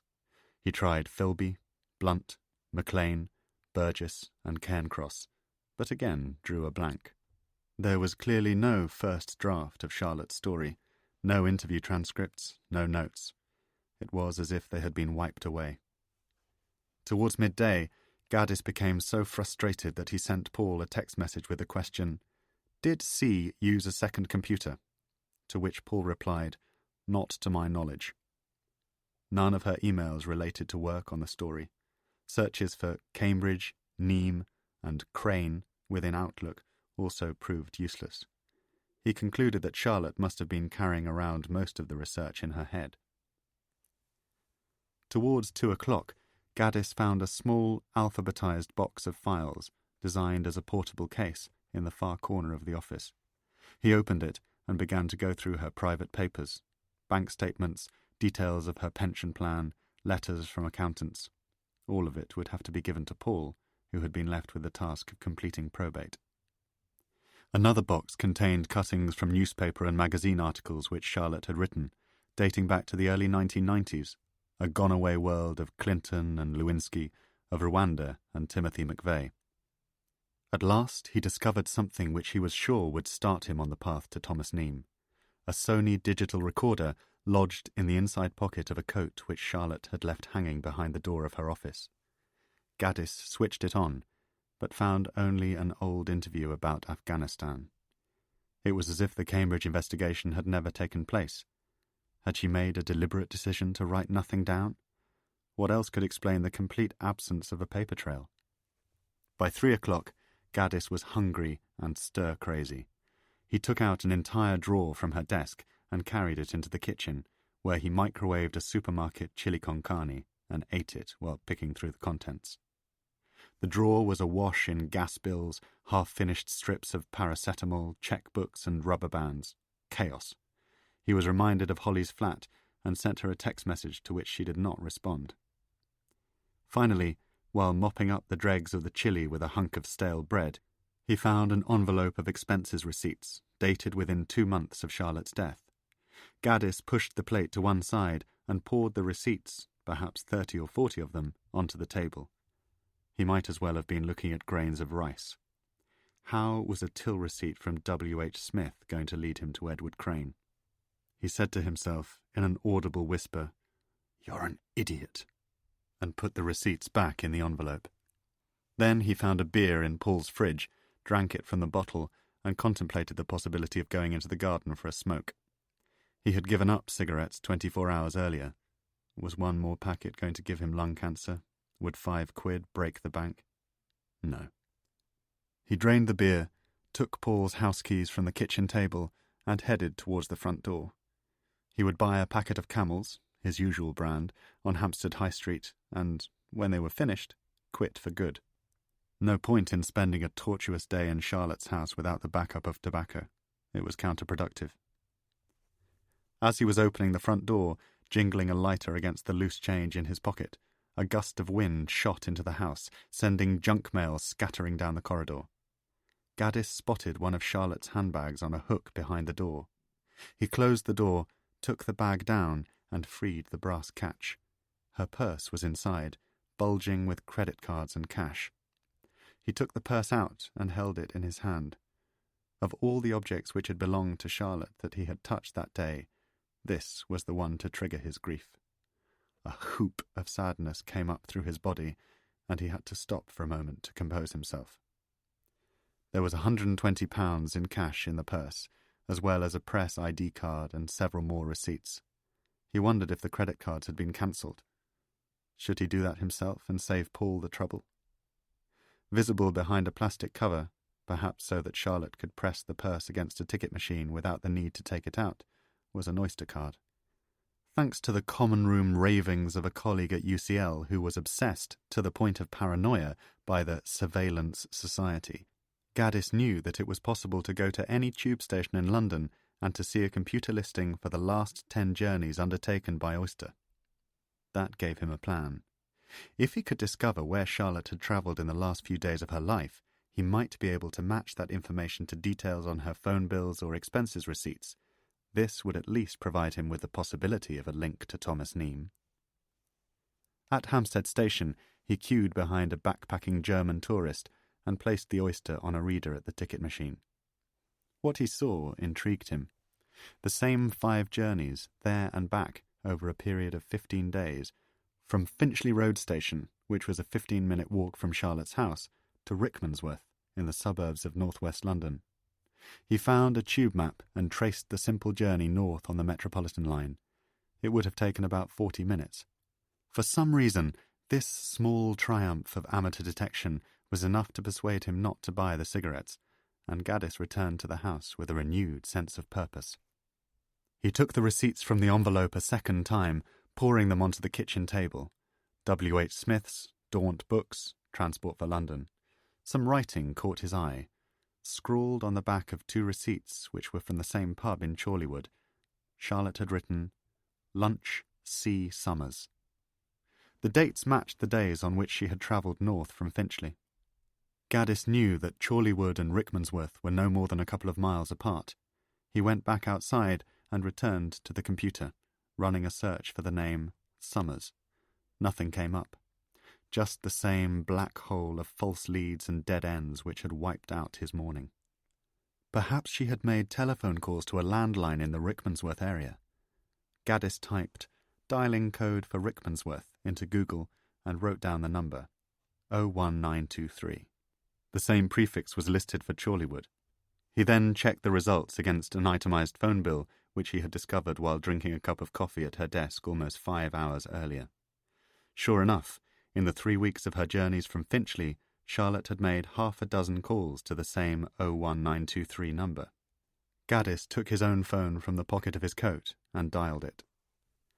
A woman answered, bored to the point of despair. Mount Vernon Hospital? Gaddis said, hello? Because he was unsure precisely what she had said and wanted it repeated. Yes, she said, sounding impatient. Mount Vernon Hospital. He scribbled the name down. Please, yes, I'm looking for a patient of yours, Thomas Neame. Would it be possible to speak to him? The line went dead.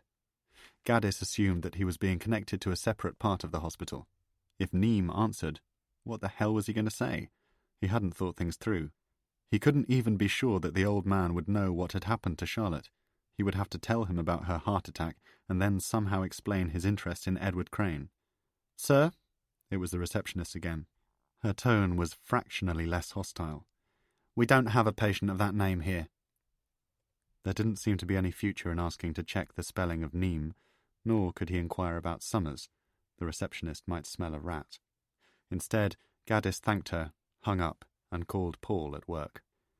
Do you have a relative who works at the Mount Vernon Hospital in Rickmansworth? Come again? Rickmansworth, Chorleywood, Hertfordshire suburbs. Never been there in my life. What about Charlotte? Could she have had a relative up there or a friend that she was visiting? Not to my knowledge. Summers was obviously the key. But was he a patient at the hospital or a member of staff? Gaddis redialed Mount Vernon using the phone in the house and was put through to a different receptionist. Could I speak to Dr. Summers, please? Dr. Summers? It was the wrong call. Summers was a patient, a porter, a nurse. Sorry. You mean Calvin? The Christian name was a lucky break. Yes. Calvin's not a doctor. Of course not. Did I say that? I wasn't concentrating. He's a senior nurse in Michael Sobel.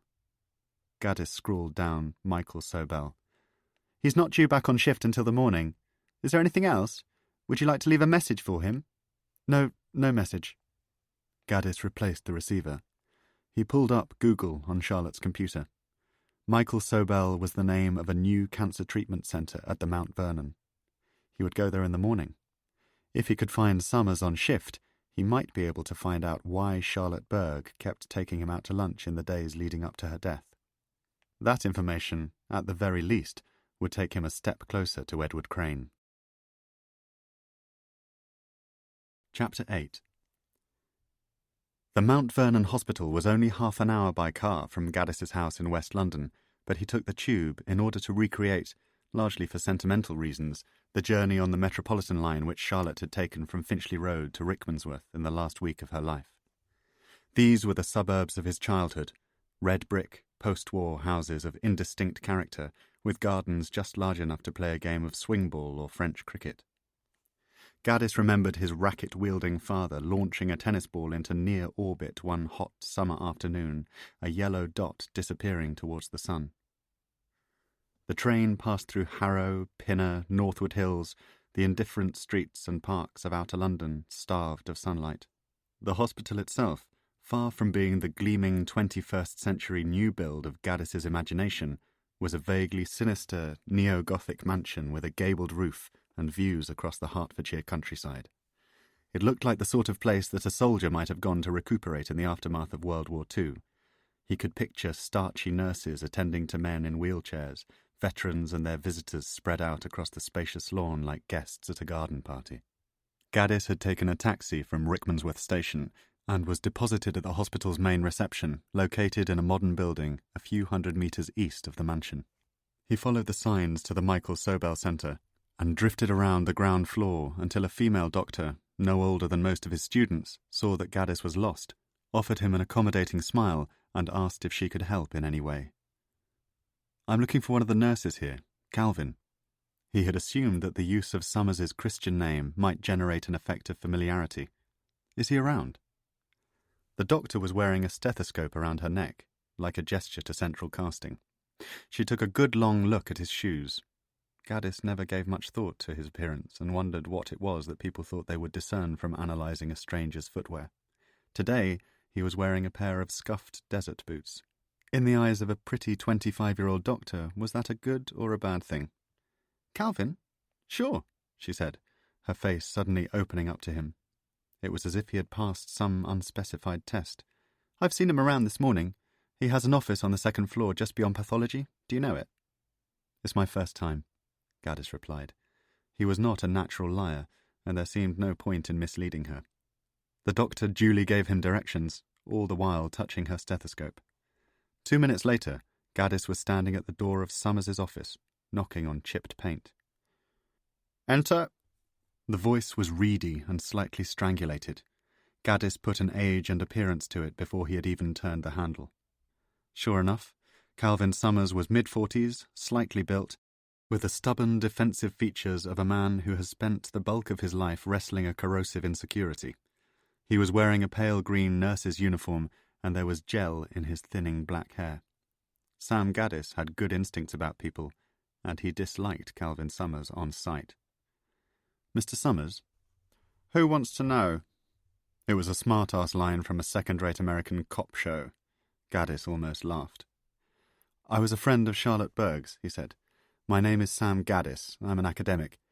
I wondered if you might have time for a quick chat." He had closed the door behind him as he asked the question, and Summers looked grateful for the privacy. The mention of Charlotte's name had caught him off guard. There was perhaps some shameful or calculating element to their relationship which he was keen to obscure. "Was?" Summers had noted the use of the past tense. He pulled himself up in his chair, but did not stand to shake Gaddis's hand, as if by doing so he might undermine an idea he possessed of his own innate authority. Gaddis noticed that his right hand was spinning a ballpoint pen nervously around the surface of his desk. "I'm afraid I have some bad news," he said. "And what's that?" The manner was artificially confident, even supercilious. Gaddis watched Summers's face carefully. "Charlotte had a heart attack, suddenly, last week. I think you may have been one of the last people to see her alive." "She what?" The reaction was one of annoyance rather than shock. Summers was looking at Gaddis in the way that you might look at a person who has just fired you. "She's dead," Gaddis felt obliged to repeat, though he was angered by the callous response. And she was a friend of mine.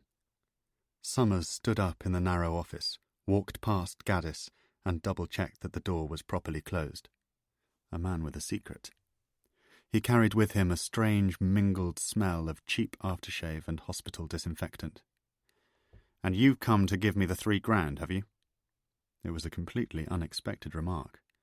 Why was Charlotte in debt to this prick by £3,000? Gaddis frowned and said, "What's that?" as he took a small, disbelieving step backwards. "I said, have you brought the $3,000? Summers sat at the edge of his desk. "You say you were a friend of hers. She obviously told you about our arrangement or you wouldn't be here. Were you working on the story together?" "What story?" It was an instinctive tactic, a means of protecting his scoop, but Gaddis saw that it was the wrong move. Summers shot him a withering glance that developed into a smile which bared surprisingly polished teeth. "Probably best if you don't play the innocent," he sneered. 2 sheets of paper slid off the desk beside him, undermining the remark's dramatic impact. Summers was obliged to stoop down and pick them up as they floated to the ground. "Nobody's playing the innocent, Calvin. I'm just trying to ascertain who you are and what your relationship was with my friend. If it helps, I can tell you that I'm a senior lecturer in Russian history at UCL. In other words, I'm not a journalist. I'm just an interested party. I am not a threat to you." "Who said anything about a threat?" Summers was back in his chair again, swivelling, trying to regain control. Gaddis saw now that this embittered, hostile man had probably felt threatened for most of his adult life. Men like Calvin Summers could not afford to display a moment's self-doubt. The room had grown hot, central heating pumping out of a radiator beneath a locked window. Gaddis removed his jacket and hooked it on the door. "Let's start again," he said. He was used to awkward conversations in cramped rooms, students complaining, students crying. Every week at UCL brought a fresh crisis to his office. Illness, bereavement, poverty. Students and colleagues alike came to Sam Gaddis with their problems. "Why did Charlotte owe you money?" he asked. He set his voice low, trying to offload any inference from the question. "Why hadn't she paid you?" A laugh. Not from the belly, but from the throat. Summers shook his head. "I'll tell you what, Professor. Cough up the money and I'll talk to you. Get me 3,000 quid in the next 6 hours and I'll tell you what your friend Charlotte was paying me to tell her. If not, then can I politely ask you to get the fuck out of my office? I'm not sure I appreciate strangers coming to my place of work and—" "Fine." Gaddis took the sting out of the attack by raising his hand in a gesture of conciliation.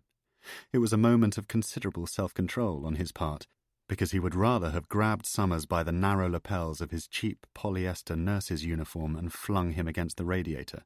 He would prefer to have coaxed even the smallest gesture of respect for Charlotte out of this shiftless parasite, but he needed to keep Calvin Summers on side. The nurse was the link to Nîmes. Without him, there was no Edward Crane. "I'll get the money," he said, with no idea how he would find £3,000 before sunset. "You will?" Summers seemed almost to wilt at the prospect of it. "Sure. I won't be able to get more than 1,000 out on my cards today, but if you'll accept a cheque as a guarantee of good faith, I'm sure we can come to some kind of an arrangement." Summers looked shocked, but Gaddis could see that a promise of immediate payment had done the trick. The nurse was ready to spill his guts. "I get off shift later this afternoon," he said. His earlier antagonism had entirely evaporated. "Do you know Batchworth Lake?" Gaddis said that he did not. "It's in a stretch of parkland, runs beside the Grand Union Canal. Follow signs to the Three Rivers District Council and you'll find it."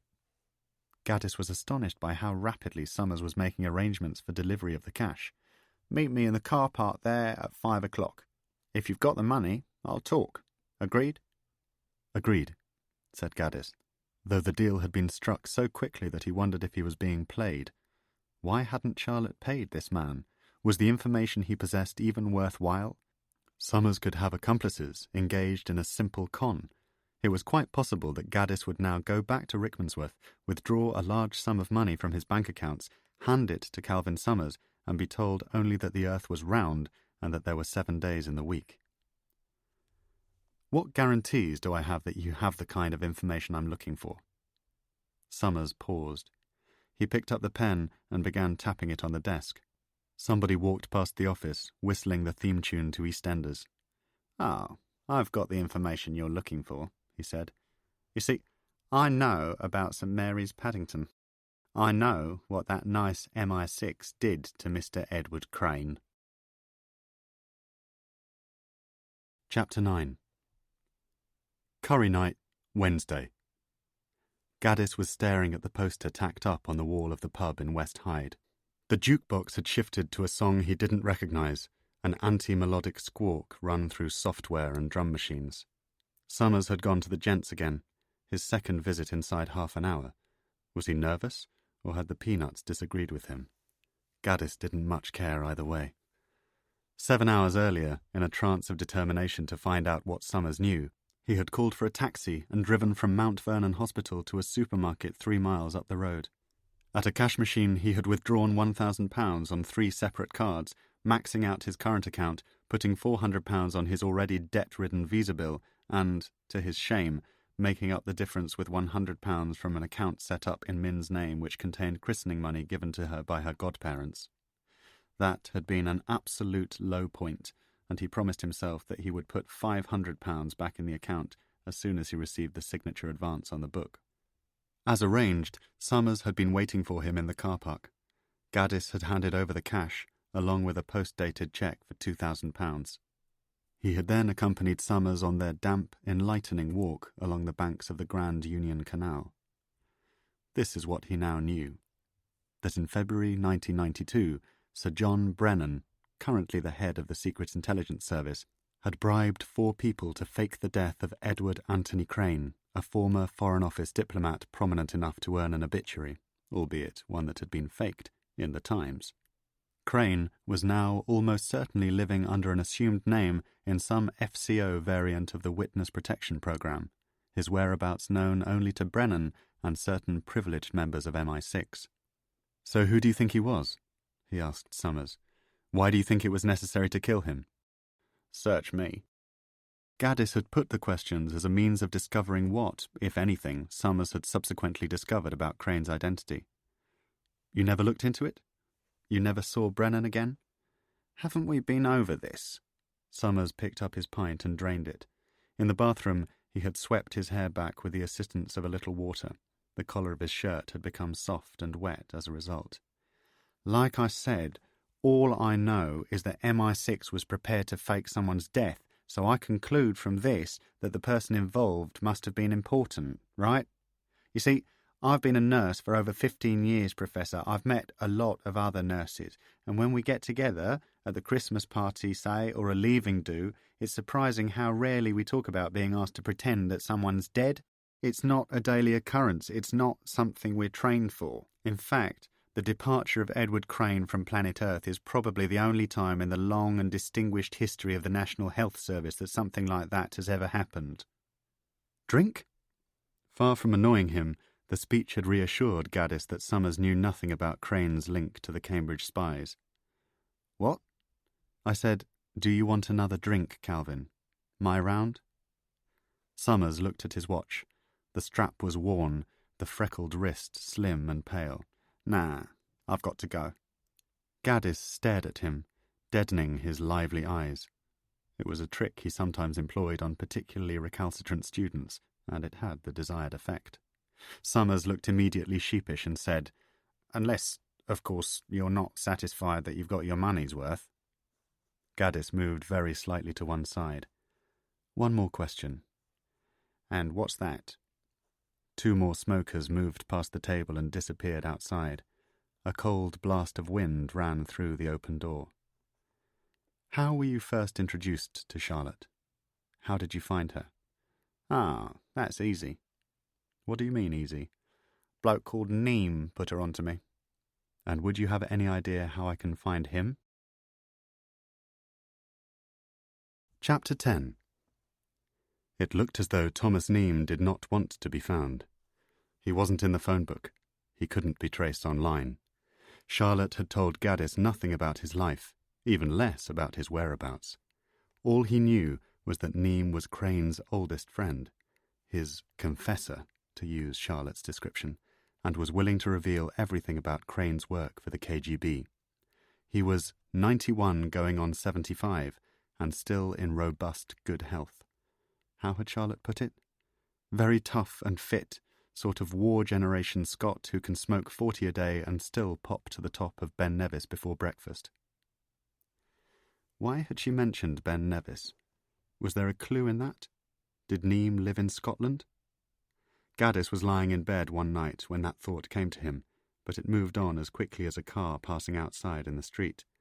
After all, what was he going to do about it? Take the sleeper to Fort William and start knocking on doors?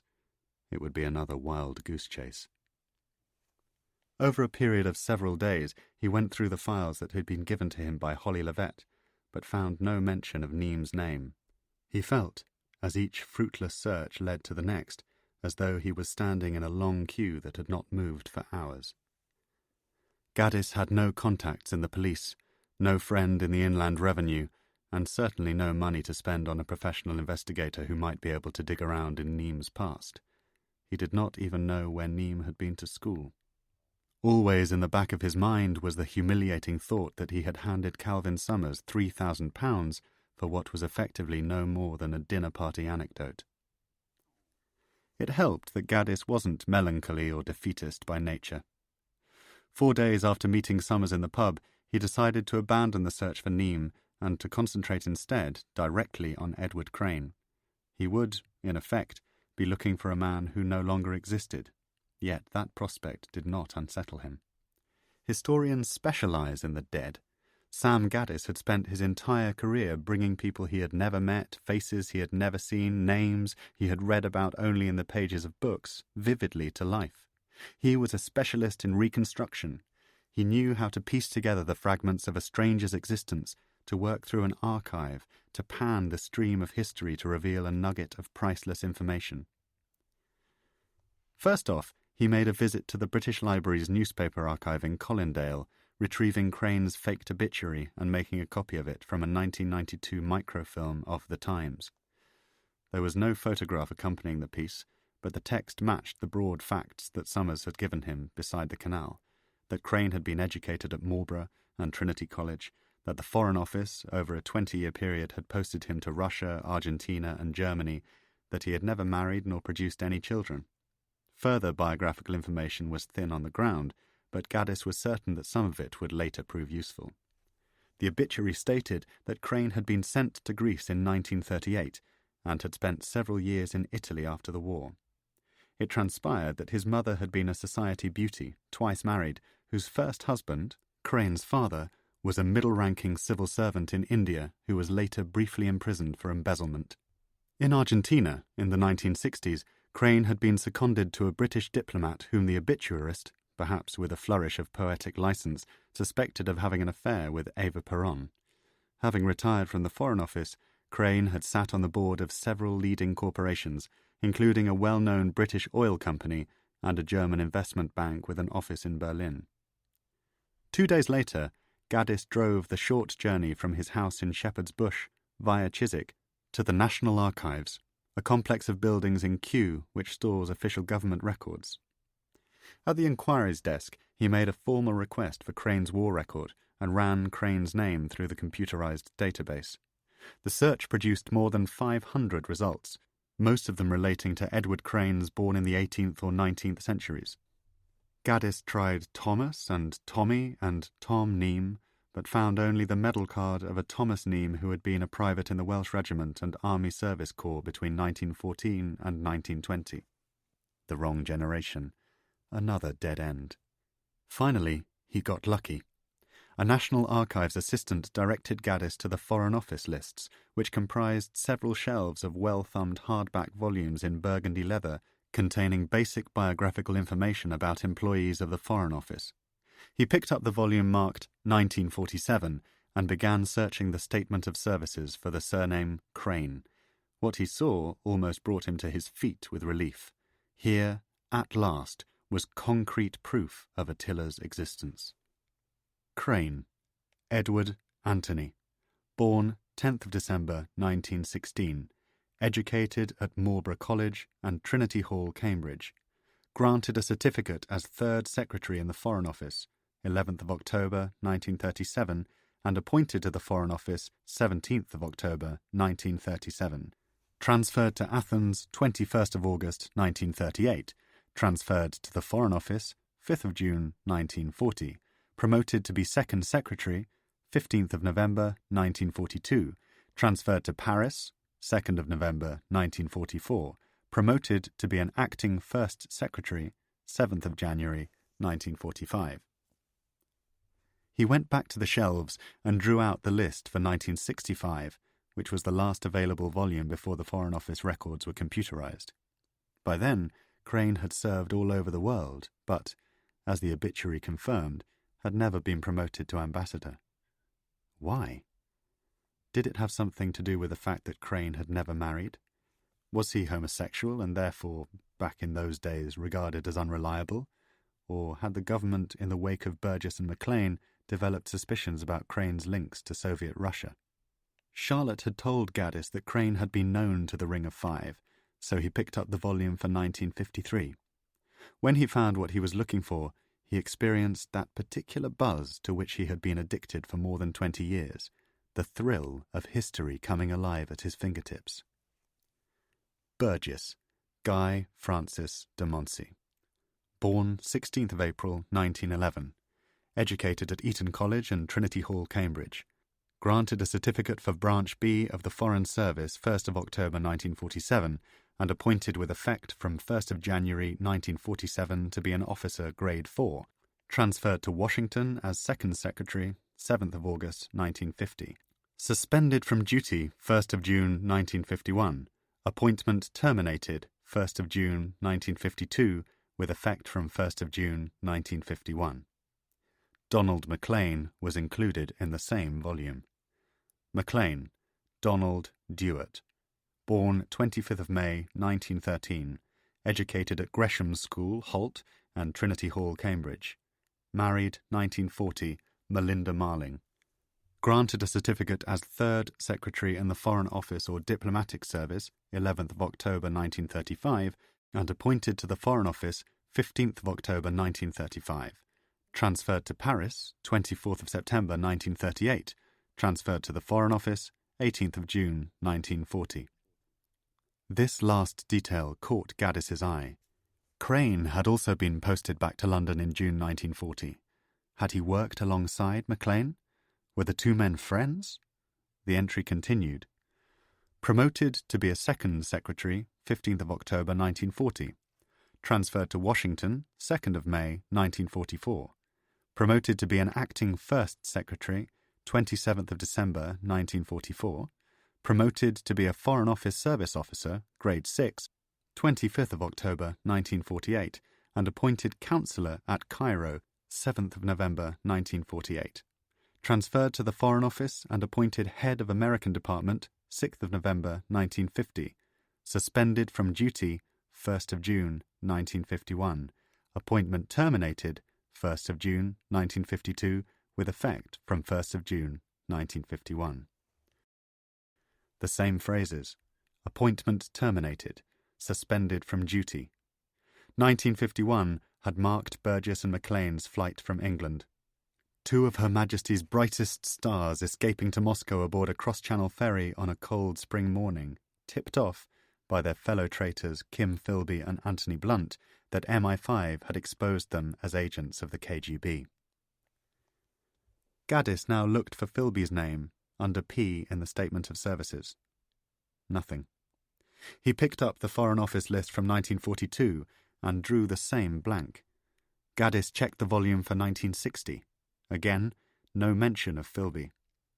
Why had he not been included in the list of Foreign Office employees? Did MI6 officers enjoy anonymity? Gaddis began to go through every volume of the list from 1940 to 1959, finding no reference to Philby at any stage. Instead, he stumbled upon an anomaly. Edward Crane's listings disappeared between 1946 and 1952, the period in which the Times obituary had placed him in Italy.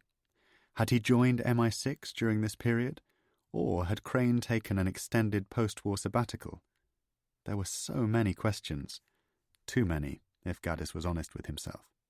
To research a story on this scale, to do justice to Charlotte's book, would take years, not months. There were historians who had dedicated their lives to the search for the sixth man. None of them had been successful. If only he could track down a surviving employee of the Foreign Office who might have known Crane.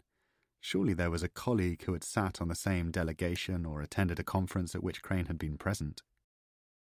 Towards midday, he walked downstairs, ate a tasteless cheese sandwich at the National Archives Café, and took a seat at a public internet terminal. He had one more line of inquiry. A colleague at UCL had tipped him off that senior diplomats often deposited their papers and private correspondence in the archive at Churchill College, Cambridge. Gaddis might find a cross-reference between Crane and, say, a retired British ambassador to Argentina or a first secretary in Berlin. Seagulls were clacking outside as he typed Churchill College, Cambridge into Google. He pulled up the Janus web server at Cambridge and typed Edward Crane into the search bar. 3 catalogue entries came up, none of which made specific reference to Crane. When he typed in Thomas Neame, the server returned no results at all. It was hugely frustrating. He went out to the car park, found an old packet of Camels in the glove box of his car, and abandoned his latest attempt to quit. The cigarette did little to ease his mood, and he drove back to Shepherd's Bush under light autumnal rain. It was as if all mention of Crane and Neame had been deliberately and methodically erased from the historical record.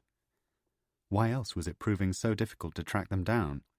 He had never known such slow progress on the early stages of a project.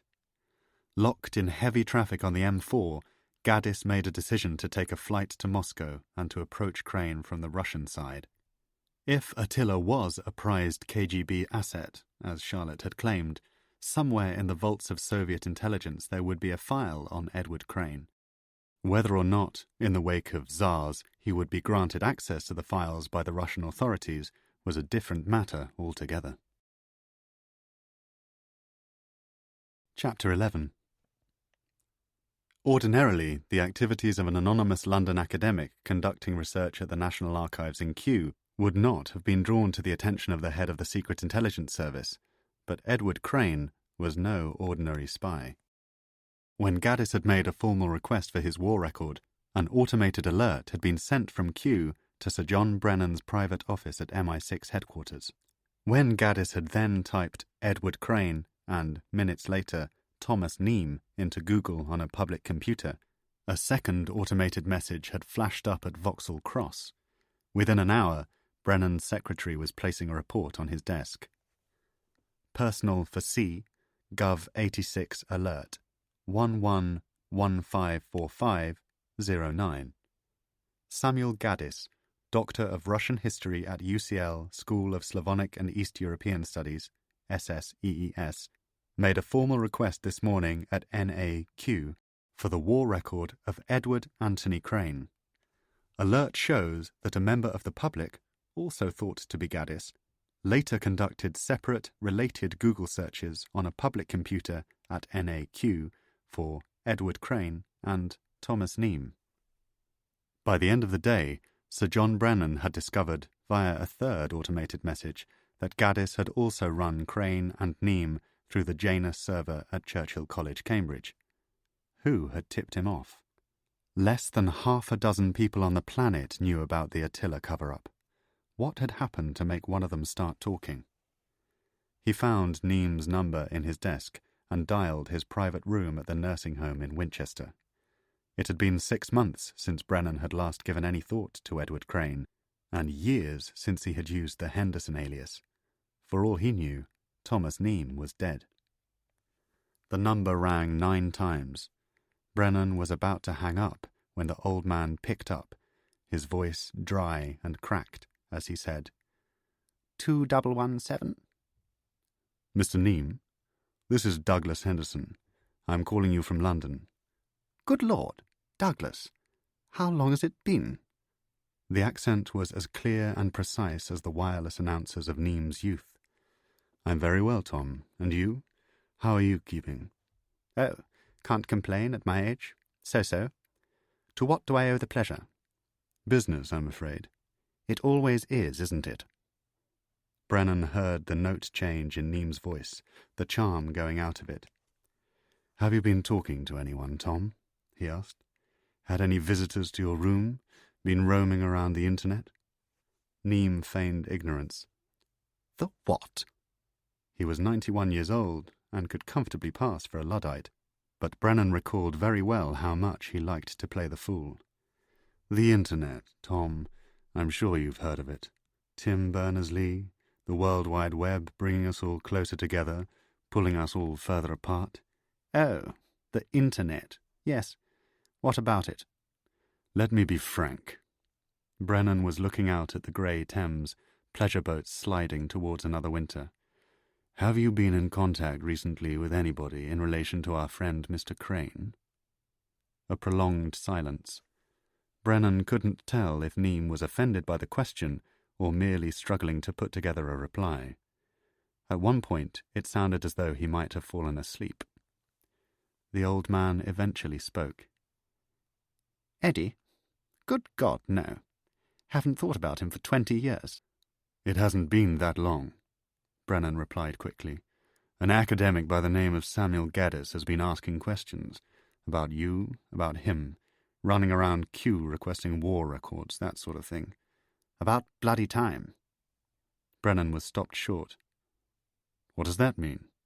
It means exactly what you think it means. It means that it was only a matter of time before somebody started scratching around.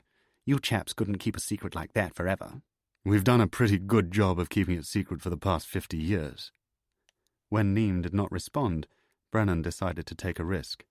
So, are you helping him scratch around?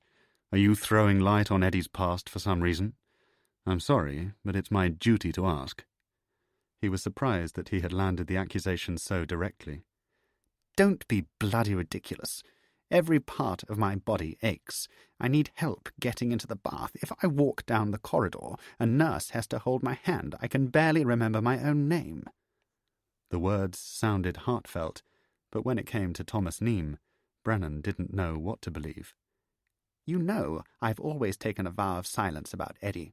If anybody came knocking on my door, I'd know what to do, and if this Gaddis chap, by some miracle, manages to associate me with him, believe me, I have ways and means of putting him off the scent. That, at least, was true. Well, that's good to hear. Was that all, Douglas? That was all. Good. Then I will thank you to leave me in peace. Brennan was, both by nature and by the definition of his chosen trade, a resourceful man, clear-sighted and unflappable. He would not allow the abruptness of Neam's mood to unsettle him. 3 floors below, there was an open-plan office awash with thumb-twiddling spooks, fast-stream wunderkinds eagerly awaiting their first postings overseas, as well as older hands whose idealism had long ago been broken by one too many stints in the godforsaken outposts of a vanished empire. As he replaced the receiver, he realized that he would need an attractive woman. There was no way around this. No denying the implications of gender, no means of avoiding the ancient human truth that bachelor academics are as vulnerable to attractive women as they are to a pay rise. Brennan already knew that Gaddis was divorced. He also knew, from a cursory glance at his internet and telephone traffic, that he had recently been seeing a woman named Holly Levett, who was almost half his age. Given a choice between spending an evening with a charming, intelligent man and a charming, intelligent woman, Dr. Samuel Gaddis was almost certainly going to opt for the latter. One name sprang to mind immediately. Having spent 2 years as a graduate student at LSE prior to joining the service, Tanya Akocella could speak the language of academia. She was fluent in Russian and had proved a vital, imaginative member of SIS station in Tehran, playing a crucial role in the recent defection of a senior figure in the Iranian military. Since returning to London, Tanya had become engaged to her long-term boyfriend, much to the frustration of several fast-stream alpha males, and was scheduled to take a 4-month sabbatical after her wedding in the summer. Matching her wits with an intellectual of Gaddis's caliber would be just the sort of challenge she would relish. He put a call down to her desk. 3 minutes later, Acacella was in the mirrored lift to the 5th floor. It was a measure of her self-confidence that she felt no need to check her appearance in the panelled glass. "Tanya, do come in. Have a seat." They exchanged pleasantries for no more than a few seconds. An officer of Acacella's pedigree did not need to be put at her ease. "I want you to put Chesapeake to one side for a few weeks."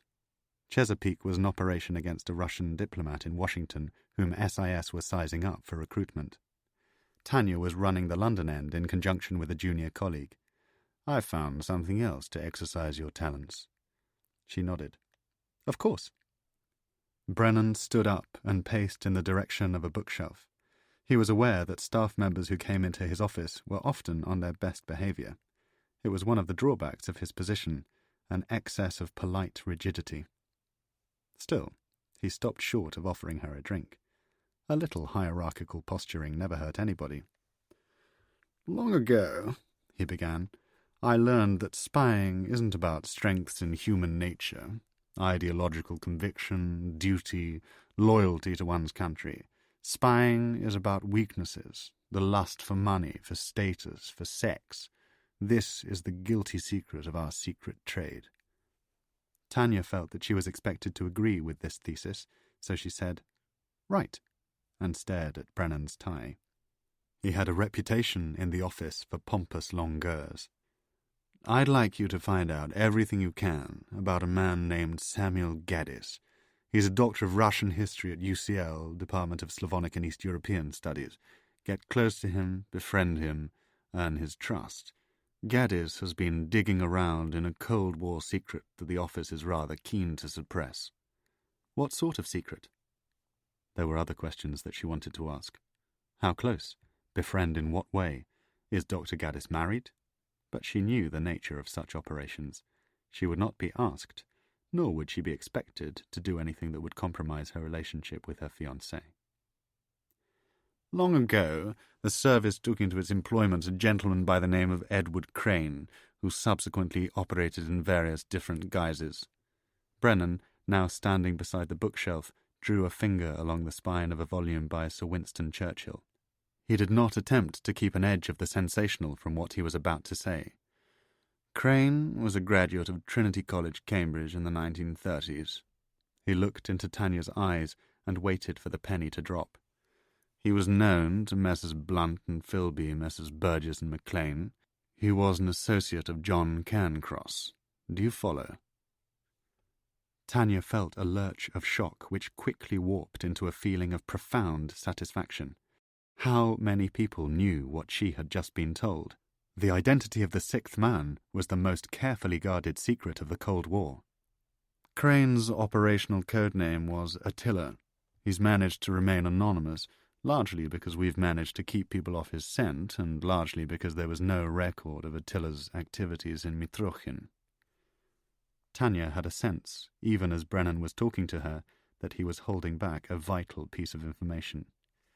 "The finger was pointed at Victor Rothschild.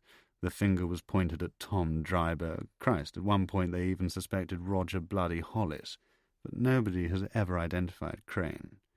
Until now." Brennan pivoted away towards a broad, sunless window in the north corner of the office.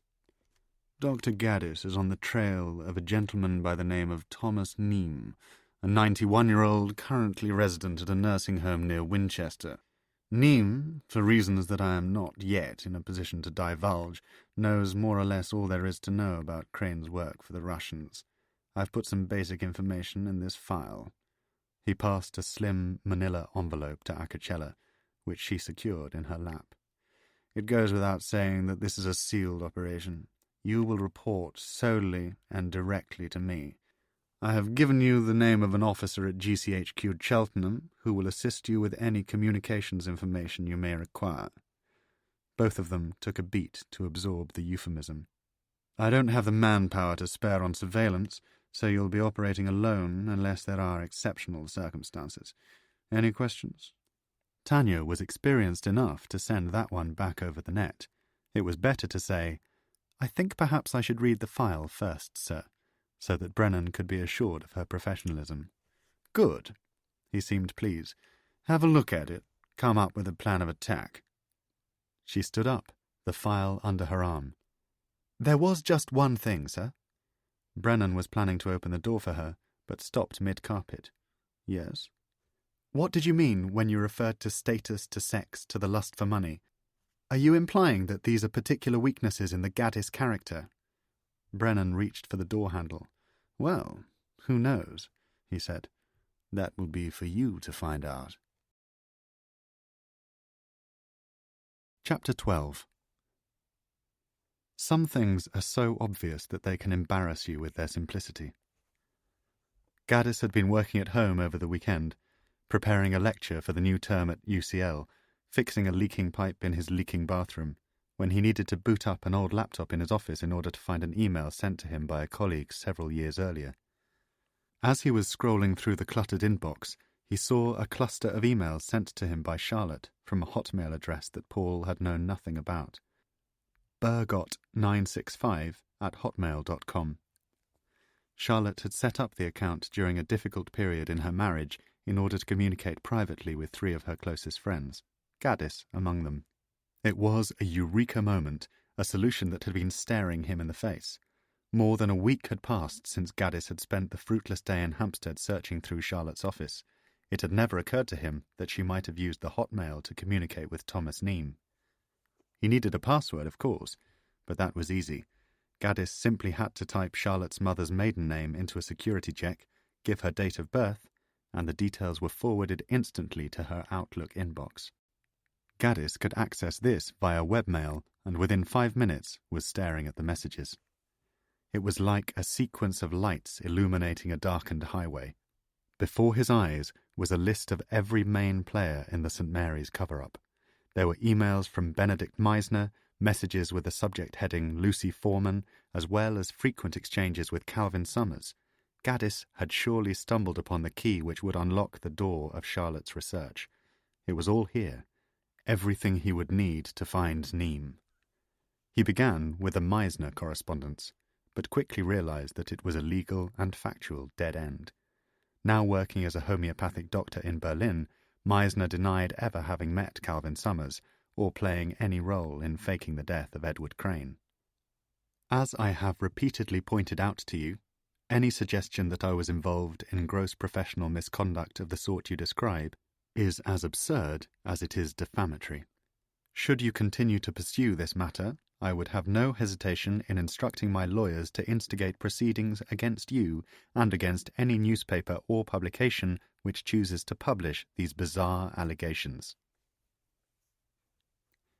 Gaddis turned to the message with the subject heading Lucy Foreman.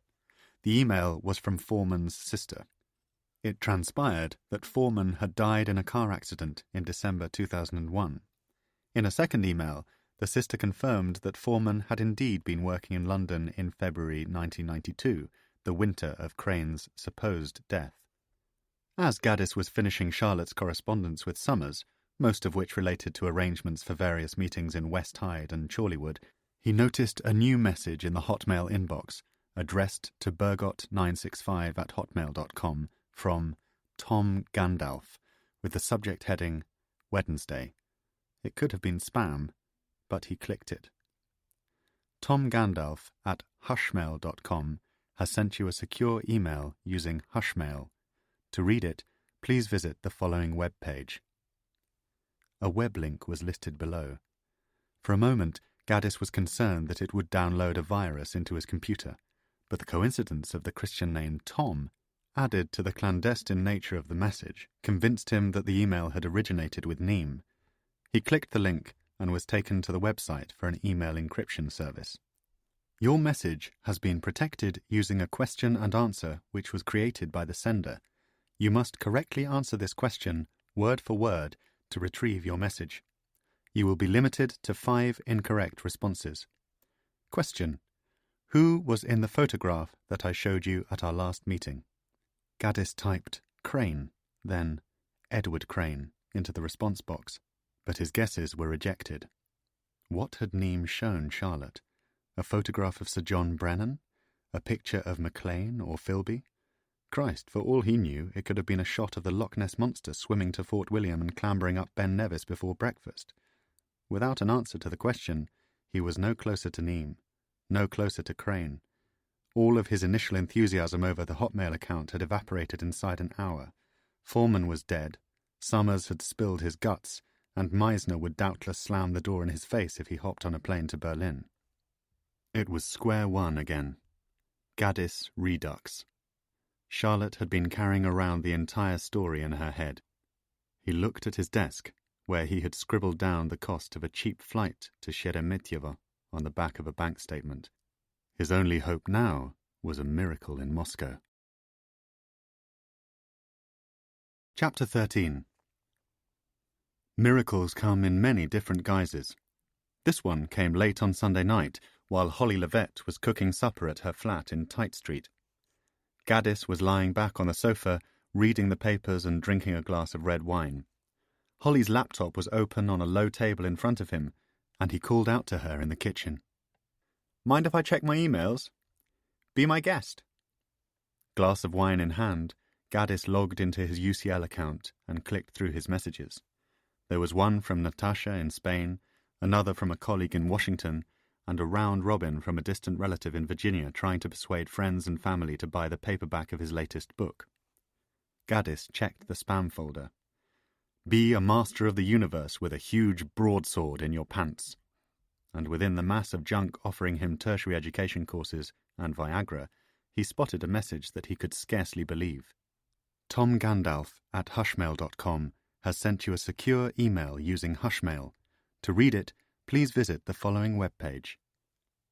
The same web link that he had seen on Charlotte's Hotmail account was listed below. Gaddis looked up at the kitchen door, expecting Holly to walk into the room with 2 steaming bowls of spaghetti. He clicked the link and was again taken to the Hushmail website. Your message has been protected using a question and answer which was created by the sender. You must correctly answer this question, word for word, to retrieve your message. You will be limited to 5 incorrect responses. Question: who was the doctor at St. Mary's Hospital, Paddington, in 1992? Gaddis quickly typed in the answer. Benedict Meisner. It was wrong. He had only 4 responses left. He tried Ben Meisner and swore when the answer was again rejected. Third time lucky, gulping wine, Gaddis typed in Dr. Benedict Meisner, whispering, come on, under his breath as he hit return. Like the click of a lock on a safe, the door swinging open, he was taken to a private message.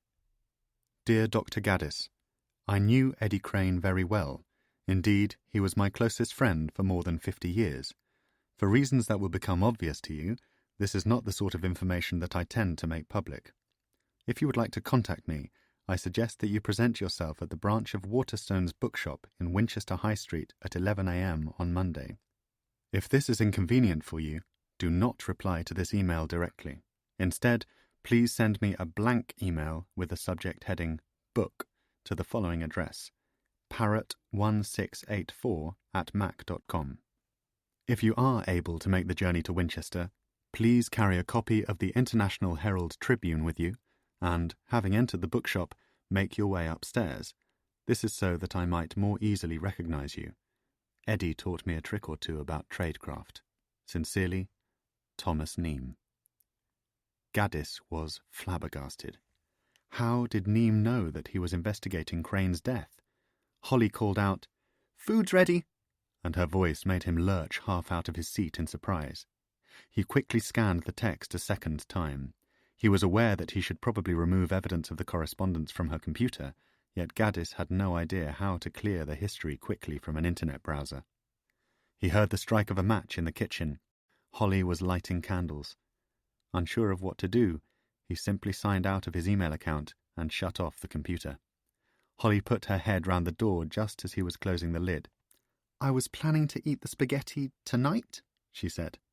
"Sure." Gaddis stood up. He had a head full of questions and an empty glass in his hand.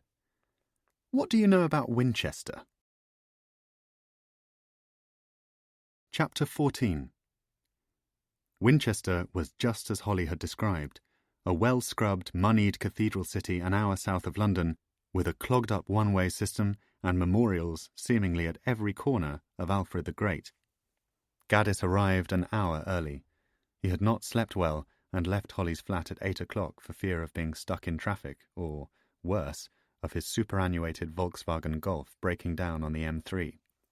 He bought a copy of the Herald Tribune on the Fulham Road, knowing that it would be difficult to find one at any newsagent in Winchester, and drove, too fast, with a takeaway cappuccino wedged between his legs and Blonde on Blonde on the CD player. In Winchester he ate a breakfast of scrambled eggs at a faux French café in the centre of town, having established that Waterstones was not yet open. He had the latest issue of Private Eye and a photocopied Prospect article about Moscow to read, but found that he could concentrate on neither. The Herald Tribune lay untouched in a leather satchel at his feet. His waitress, a bottled blonde Hungarian, was pretty and bored, stopping to chat to him in fractured English about a course she was taking in design and technology. Gaddis was grateful for the distraction. At 10:30, the morning moving with a tectonic slowness, he made his way to the entrance of the bookshop, drifting about on the ground floor with no discernible purpose other than to look up at every customer who walked through the entrance, hoping to see a 91-year-old man. By force of habit, he searched for traces of his own work, and found a single hardback copy of Czars nested alphabetically in the history section. Ordinarily, Gaddis would have introduced himself to a member of staff and offered to sign it, but it seemed important to maintain a degree of anonymity. At 11:05, he walked upstairs. To his surprise, the first floor was not a large, open-plan area, comparable in scale to the ground floor, but instead a small, brightly lit room, no larger than the open-plan kitchen in his house, enclosed on all sides by shelves of travel guides and self-help manuals. There was one other customer present, a dreadlocked, tie-dyed girl of perhaps 18 or 19, who was working her way through a copy of Southeast Asia on a shoestring. Cross-legged on the floor, she looked up at Gaddis when he appeared at the top of the stairs, her mouth forming an acknowledging smile. Gaddis nodded back and took his copy of the Herald Tribune out of the satchel, preparing to make the signal. He tucked it under his arm, making sure that the banner was visible. The act of doing this felt both awkward and embarrassing, and he drew a book at random from the shelves in front of him in an effort to make his behaviour appear less self-conscious. It was a copy of Men Are From Mars, Women Are From Venus. Gaddis felt the dreadlocked girl staring at him as he tried to pin the newspaper under his left elbow while at the same time flicking backwards through the pages. A minute passed. 2. His arm began to ache, and his face was flushed with an involuntary embarrassment. What would Neame make of him for reading such a book? He put it back on the shelf and transferred the newspaper to his right hand, feeling as though he was standing in the middle of some vast stage overlooked by a crowd of thousands. Would Neame approach him in the presence of the girl? Would he make himself known with a nod of the head and expect Gaddis to follow? It was like performing in a play that he had never rehearsed. At precisely 11 o'clock, a second customer, a shaven-headed man in his mid-20s, appeared at the top of the stairs. What excitement Gaddis had felt at the sound of his approach quickly dissipated. He was wearing torn denim jeans, white Adidas trainers, and a blue Chelsea football shirt with the name Lampard printed across the back. Hardly likely to be an associate of Neame's. Without making eye contact, the man moved past Gaddis and headed straight for a stack of cut-price paperbacks at the far end of the room. Gaddis felt that he should still be seen to be browsing, and picked up a second book from the self-help section, again pinning the Herald Tribune under his elbow. This one was called Who Moved My Cheese? An Amazing Way to Deal with Change in Your Work and in Your Life, and Gaddis quickly replaced it with another Dayglow paperback, this one entitled The Last Self-Help Book You'll Ever Need, which at least brought a smile to his face. What had happened to Neame? He looked back at the staircase, but could only see promotional posters, a swaying light, and a beige carpet worn by years of use. 5 long minutes later, the dreadlocked girl finally stood up from the floor, put her guide to Asia back on the shelf, and went downstairs. Lampard was now his only companion. Things happened quickly. As soon as the woman had gone, Lampard turned and walked directly towards Gaddis. Gaddis prepared to move to one side to allow the man to pass, but saw, to his consternation, that he was taking a piece of paper from his back pocket and attempting to pass it to him. "You drop this, mate," he muttered, in a thick Cockney accent. Gaddis took the paper in a state of bewildered euphoria. Before he had a chance to respond, Lampard was halfway down the stairs, leaving only a cloud of BO behind him and a memory of his pale, undernourished face. Gaddis unfolded the piece of paper. There was a short message, handwritten in a spidery scrawl. "Go to the cathedral. Turn right out of Waterstones, left into Southgate Street. At the Exchange pub, turn left into St. Clement Street. Left again at Blinkers. Turn right into the High Street. Go as far as the Memorial and turn right again. At the pasty shop, drink an espresso at Café Monde. Do not sit in the window or at any of the outside tables. When you leave, take the avenue to the cathedral. Sit on the right-hand side of the nave, halfway up." Gaddis read the instructions a second time.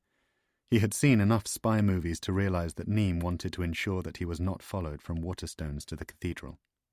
Lampard was obviously a hired hand, a facilitator. An old man of 91 would not be capable of carrying out counter-surveillance of any kind, nor would he wish to expose himself in public without first being able to ascertain that Gaddis was bona fide. All of this seemed logical and straightforward, yet he felt a strange sense of unease, akin to a fear of the law, as he made his way to the exit, turning right into the pedestrianised High Street. On Southgate Street, he checked the message a second time, unfolding it in a manner that he felt was certain to draw attention. He tried to make a mental note of its contents, but was forced to check them again at Blinkers, which turned out to be a small hairdressing boutique on a narrow road where sparrows hopped on the pavement and a young mother was pushing a pram.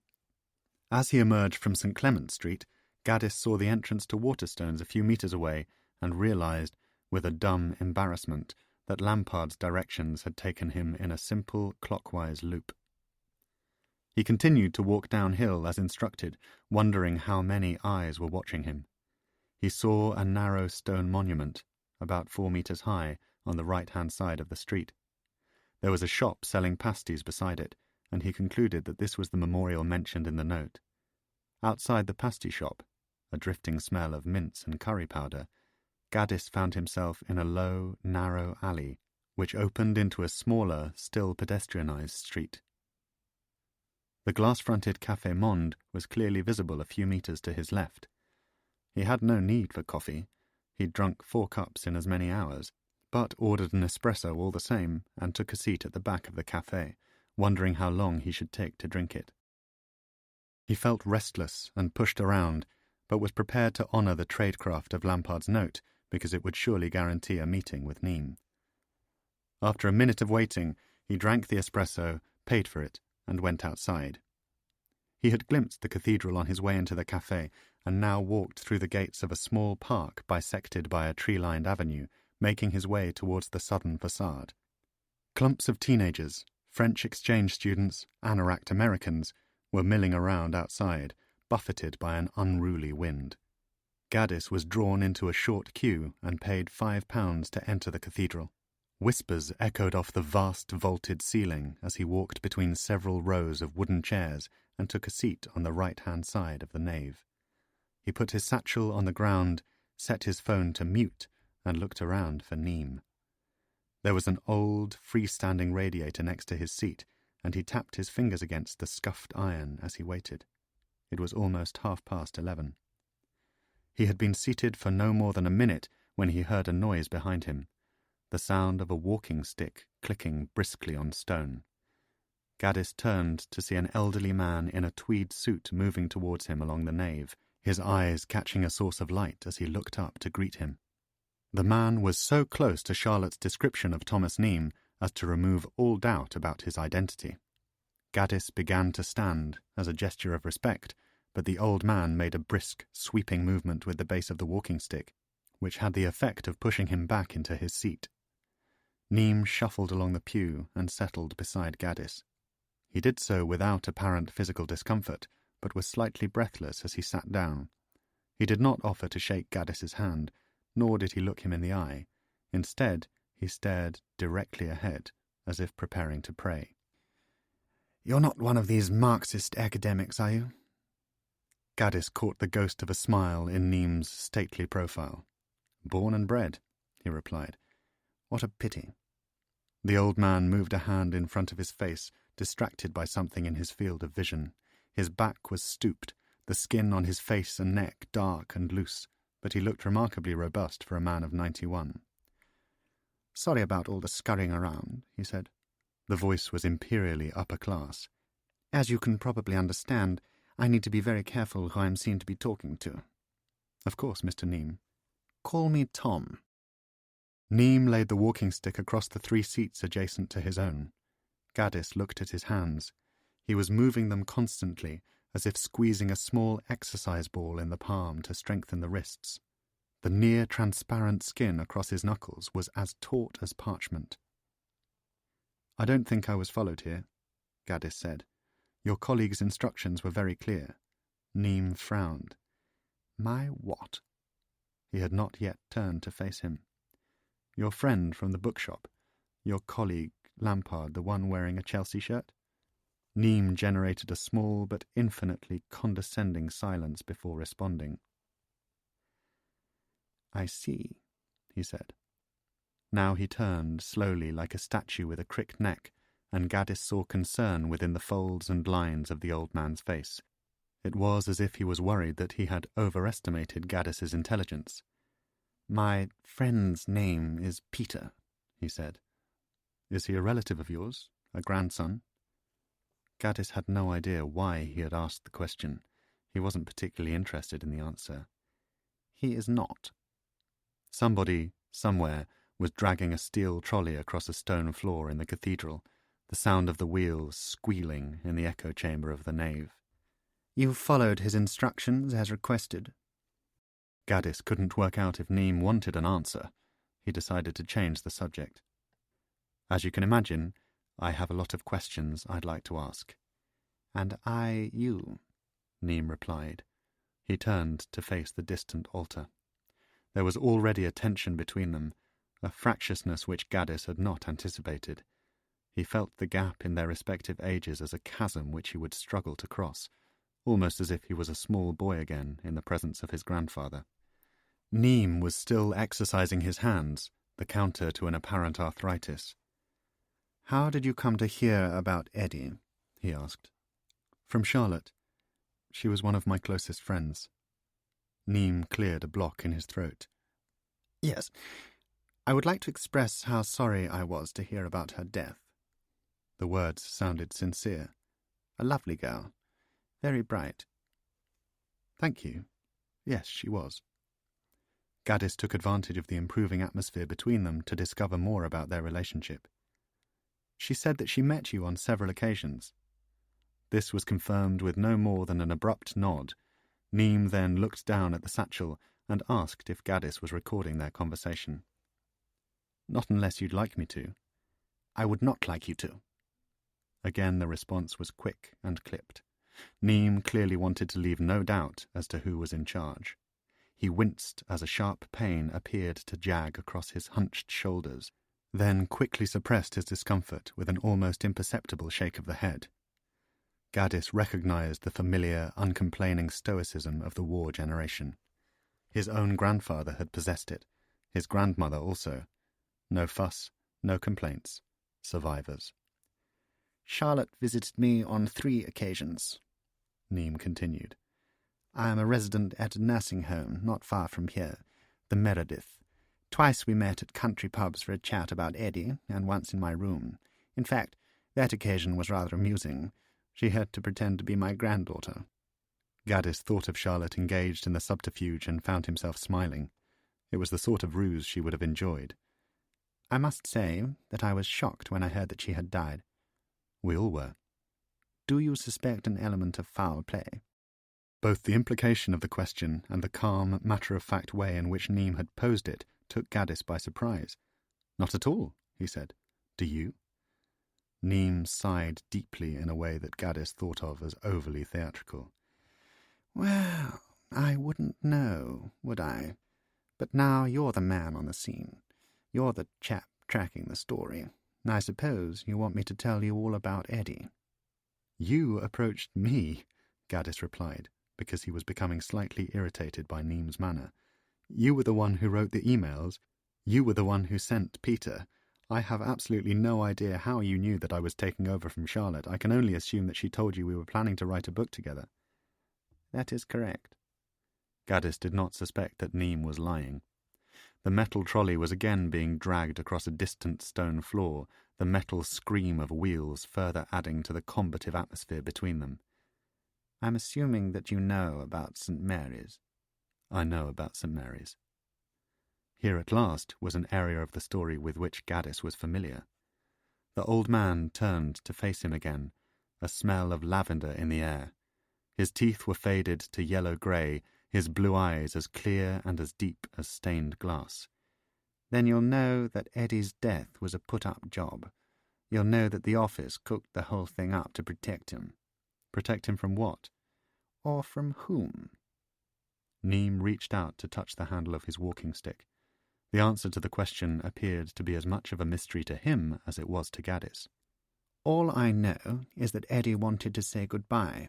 He told me what was about to happen. I knew that this would probably be the last time I ever saw him. And was it? Neem produced another of his deep, regretful sighs. Oh, he's probably dead by now. Most of us are by the time you get to my age. Gaddis acknowledged the remark with a half-smile, but felt the familiar sting of disappointment. A dead Cambridge spy wasn't as valuable to him as a Cambridge spy who was alive and well. More out of frustration than common sense, he decided to test the limits of Neem's knowledge. So you don't know for sure that Edward Crane has died? Neem leaned back very slightly, tilting his head upwards and gazing at the distant ceiling. It became clear, after a few seconds, that he had no intention of responding to the question. Gaddis tried a different tack. You'd known him since childhood? Since Trinity. That hardly qualifies as childhood. I will say this, though. Eddie sent me a document about a year after the St. Mary's operation, a sort of shortened autobiography, if you will. Highlights from the life of a master spy. This revived Gaddis. Here at last was something concrete. He felt a rush of satisfaction, a feeling of the pieces at last coming together. Charlotte had mentioned the document, but he did not want to betray to Neem too much of what he knew. Jesus, he said, momentarily forgetting that he was sitting in the body of a 13th-century cathedral. Neem grinned. This is a place of Christian worship, Dr. Gaddis. Do mind your language. Point taken. It was their first shared joke, and Gaddis again tried to take quick advantage of Neem's lighter mood. So what happened to this document? Do you still have it? Have you attempted to get it published? Published? What's so ridiculous about that? Neem coughed, and again appeared to be seized by a short, intense pain in his chest. Don't be absurd. Eddie would have had a fit.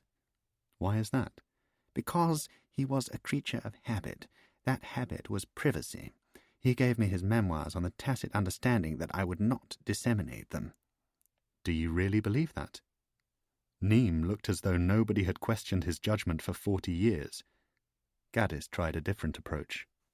By writing down an account of his life, and by sending it to you, wasn't Crane subconsciously hoping that his story would see the light of day? Subconsciously?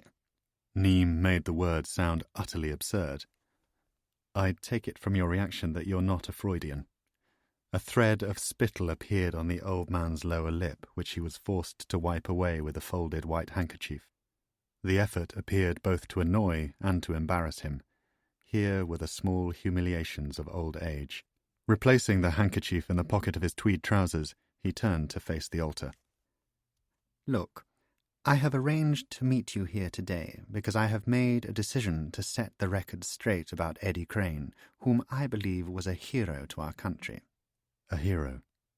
Gaddis repeated the word without inflection.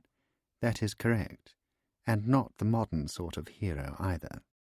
These days a young man can dip his toe in Afghanistan and be given a VC. It's a nonsense. I mean the proper sort of heroism, the hero who risks not just life and limb, but reputation. Neem coughed with the effort of driving home his point. But I want to be able to tell the story in my own way and in my own time. I cannot simply betray Eddie's confidence by releasing his manuscript to the highest bidder. I want to be able to control the flow of information. I want to be dealing with somebody that I can trust. Gaddis wanted to say, "You can trust me," but thought better of it. He knew that he was slowly earning Neem's respect, moment by moment, but did not want to jeopardize that with an incautious remark. The manuscript came to me with some information about Eddie's new circumstances.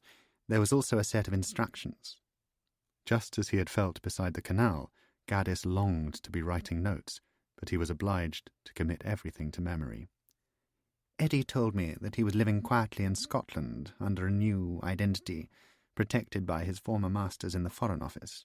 He was not, he said, in particularly good health, and did not expect to see me again. These are some private recollections of an unusual life, he wrote. I have set them down for my own personal satisfaction, that sort of thing. I have no idea if he made other copies. I very much doubt that he did. As I said, Eddie was in the privacy business. But I believe in history, Dr. Gaddis. I think Eddie knew that about me, and I believe the world has a right to know what this man did for his country. For Russia? Neem suppressed a knowing smile, and his eyes caught the light again. It was remarkable to see so much life, so many thoughts and ideas, pulsing through a man now in his 10th decade. Not for Russia, Dr. Gaddis. For England. I don't understand. It will all become clear, he said, settling a feather-light hand on Gaddis's knee.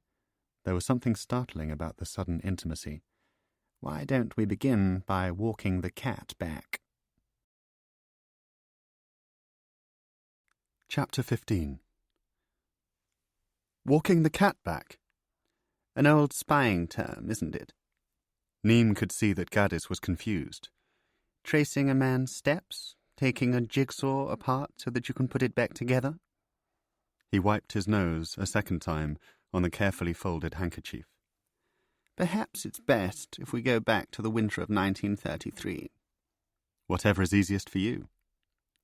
Neem leaned back in his chair, preparing to begin, but his balance was off.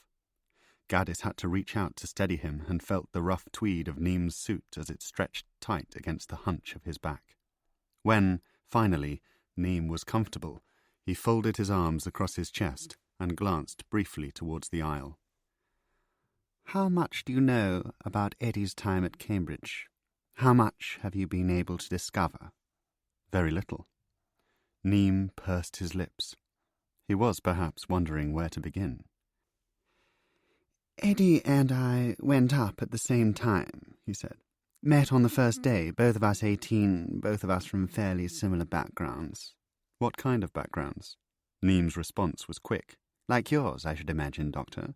Aspirational middle class. What difference does it make? Gaddis was about to point out that it was Neem, and not he, who had raised the issue of class, but thought better of it. Best just to ignore his little slights and quips. They were evidence of the old man's frustration at his ailing health, not criticisms to be taken seriously. "Could you tell me anything else about Crane's family?" he asked. Behind him, towards the main entrance, a party of perhaps 20 tourists were gathered in a loose group, listening intently to a guide. "How did you first come to be introduced to him?" "Oh, that's quite straightforward." Neem's tone implied that Gaddis was the only man in Winchester Cathedral who did not know the story. We were both inveterate lovers of crossword puzzles. I came across Eddie in a copy of the London Illustrated News one evening in the junior common room. He was stuck on a rather ingenious clue. I helped him with it. Would you like to hear what it was? Gaddis reckoned Neem was going to tell him anyway, so he nodded. "Are set back for a number of years." "How many letters?" 3. Gaddis had a knack for crosswords, and solved the clue in the time it took Neem to check the time on his wristwatch. Era. Very good, Doctor. Very good. Neem sounded impressed, but a restlessness in his hands betrayed his irritation. It was as if the speed of Gaddis's mind was a threat to his intellectual superiority. Well, after that introduction, the two of us became firm friends. Eddie's father had been killed in the war, as had mine. There were rumours, never confirmed, that the senior Mr. Crane had taken his own life. You might like to look into that. Chat up a military historian or two, see what they make of it. I'll do that, Gaddis told him. Eddie's mother, Susan, then remarried a man whom Eddie detested. Neem's mouth had tightened, but folds of skin hung loose beneath his chin. His name escapes me for some reason. I never met him. Scoundrel, by all accounts. Rather like Philby's father. Gaddis hadn't meant to draw other members of the Cambridge ring into the conversation so quickly, but was pleased by the impact of his observation. Neem was nodding in agreement. Precisely. Both absolute monsters. Kim's father was an epic charlatan. Converted to Islam, if you can believe it. Even took the name Abdullah and married a Saudi slave girl. Rumour has it he worked for a spy for the Saudi monarchy. I've heard that, Gaddis said. Cherchez le père. Neem understood the implications of the remark and again nodded his agreement. Indeed. Every member of the Trinity cell, to a greater or lesser extent, had complicated, in some cases non-existent, relationships with their father. Guy's died when he was very young, ditto Anthony's. McLean was the same. What would they call Sir Donald nowadays? An absentee father? Neem gave the phrase the same withering tone of dismissal that he had reserved for the word subconsciously. Strict Presbyterian, too. More interested in furthering his political career than he was in looking out for the welfare of his own son. In my experience, men are all, to a greater or lesser extent, at war with their fathers. Would you agree, Doctor? Gaddis wasn't one for sharing family confidences, so he proffered a joke instead. You're a Freudian after all, Tom. Neem did not react. It struck Gaddis that he was as covetous of his moods as a small child. Tell me about Cambridge at that time, he asked, skidding over the awkwardness. What were your impressions of the place? The question appeared to lift the old man's spirits, because he turned to face him and smiled through his clear blue eyes. Well, of course there has been a good deal of nonsense spoken about that period. If certain experts are to be believed, we spent our entire time at Cambridge eating cucumber sandwiches, punting along the Cam, and singing Jerusalem in chapel. Believe me, times were a lot tougher than that. Of course, there were any number of highly privileged undergraduates from wealthy backgrounds in situ, but it wasn't all Brideshead Revisited and picnics on the lawn. Of course. Gaddis was wondering why Neem felt the need to set the record straight. But one thing is certainly true. Oxford and Cambridge in the pre-war years were both absolutely riddled with communists. Any self-respecting young man, or woman for that matter, with even the vaguest sense of social justice, was profoundly sceptical about the direction Western capitalism was taking. This wasn't too long after the Great Depression, don't forget. Unemployment was running at 3 million. Throw into the mix the lovely Adolf, and you had a climate of apprehension unmatched by anything since. Go on, said Gaddis. The lovely Adolf was a phrase he might steal for a lecture. Well, it's quite simple. Neem touched the perfect Windsor knot on his wool tie. There was a small stain on the fabric halfway down. All of us became rather enamoured of the Russian experiment. Some more enamoured than others. You're talking about Eddie? Eddie, certainly, but everyone in my circle of acquaintance was touched by an interest in Marx. To be a communist in 1933 was as unremarkable as taking mustard with roast beef. We were everywhere. You couldn't move for people who wanted to buck the system. People like Burgess and McLean, people like Philby and Blunt. Neem shot him a sideways glance, and Gaddis was concerned that he would now digress into yet more petty power games. 2 tourists had appeared at the end of their row of seats, wearing tracksuit trousers and bulging money belts, €1,000 Nikons trained at the ceiling. They were speaking loudly to one another in German, and Neem waited until they had moved along the aisle before continuing. Of course, he said. Guy and Anthony were particularly visible in the party. Donald was a great protester, always manning the barricades, always the first in the queue when there was an opportunity for dissent. But not Crane. Neame paused, seemingly concerned to render as accurate an account of his friend's behaviour during this period as was possible at a distance of over 70 years. Eddie was more subtle, he said finally. Eddie kept his head down. What do you mean? He was known to Blunt, certainly, because he was a student in one of Antony's French classes, but he wasn't active. He didn't come into the orbit of Maurice Dobb, for example, who was the don responsible for pushing Guy in the direction of the party. He never officially joined the Communists either. This astonished Gaddis, not least because membership would have been a prerequisite of working for the NKVD, the arm of Soviet foreign intelligence in operation in the UK at the time. "You look surprised, Doctor." Again, a pain appeared to jag across Neame's back, cutting the end off the question. The old man bent forward slowly, wincing. "Are you all right?" Gaddis was obliged to make sure that Neame was comfortable, yet he was loath to give him an opportunity to bring the interview to an end. It had taken an eternity to reach this point. They might never meet again. He had to try to extract as much information as possible. "I am fine," Neame reassured him, making a determined gesture with his hand. Gaddis noticed that he was once again squeezing it into a fist, fighting off the arthritis. "Look, I tried on many occasions to persuade Eddie to join the party. Many of us did." But without success. "Without success." Neame's voice had softened, almost into regret. But suddenly he was energized again, seized by the urge to defend Crane and to put his argument across more forcefully. "I concluded, largely in retrospect, that there was more than one way to skin a cat. One does not have to be a member of the Labour Party in order to vote for a Labour candidate. One can hold right-wing views in England without subscribing to the Daily Mail. Do you follow?" "I follow." Eddie was a subtle animal. He wasn't much for making an exhibition of himself. He played what you might call a long game. Now, did he do that because he didn't want anything on his record that might jeopardize any future involvement in public service? Or did he do that because he was a rather shy young man and, at that tender age, perhaps lacking in the sort of self-confidence which distinguished his more celebrated colleagues in the cell? "What do you think?" Neame weighed up his answer and took his time about it. Almost half a minute passed before he responded. "I think a fairly hefty dose of the latter. To my mind, Eddie had no real ambition to join the Foreign Office, no heart set on a career in government. Bear in mind that he was only 18 and just out of school. He wasn't like Kim, who made a great song and dance about everything. Heavens, as I recall, Kim signed up for CUS 30 seconds after landing in Cambridge. "CUS?" The Cambridge University Socialist Society. He was so over the top the Soviets wondered if he might have been a plant. "And Burgess?" The mention of his name had a strange, almost melancholy effect on Neame, who looked into his lap and brought his hands together, gently knitting the fingers. In the distance, a young girl laughed. "Guy is certainly central to all this," he said quietly. "He had a huge impact on everybody, not just Eddie. In fact, Eddie writes at length about him in the memoirs.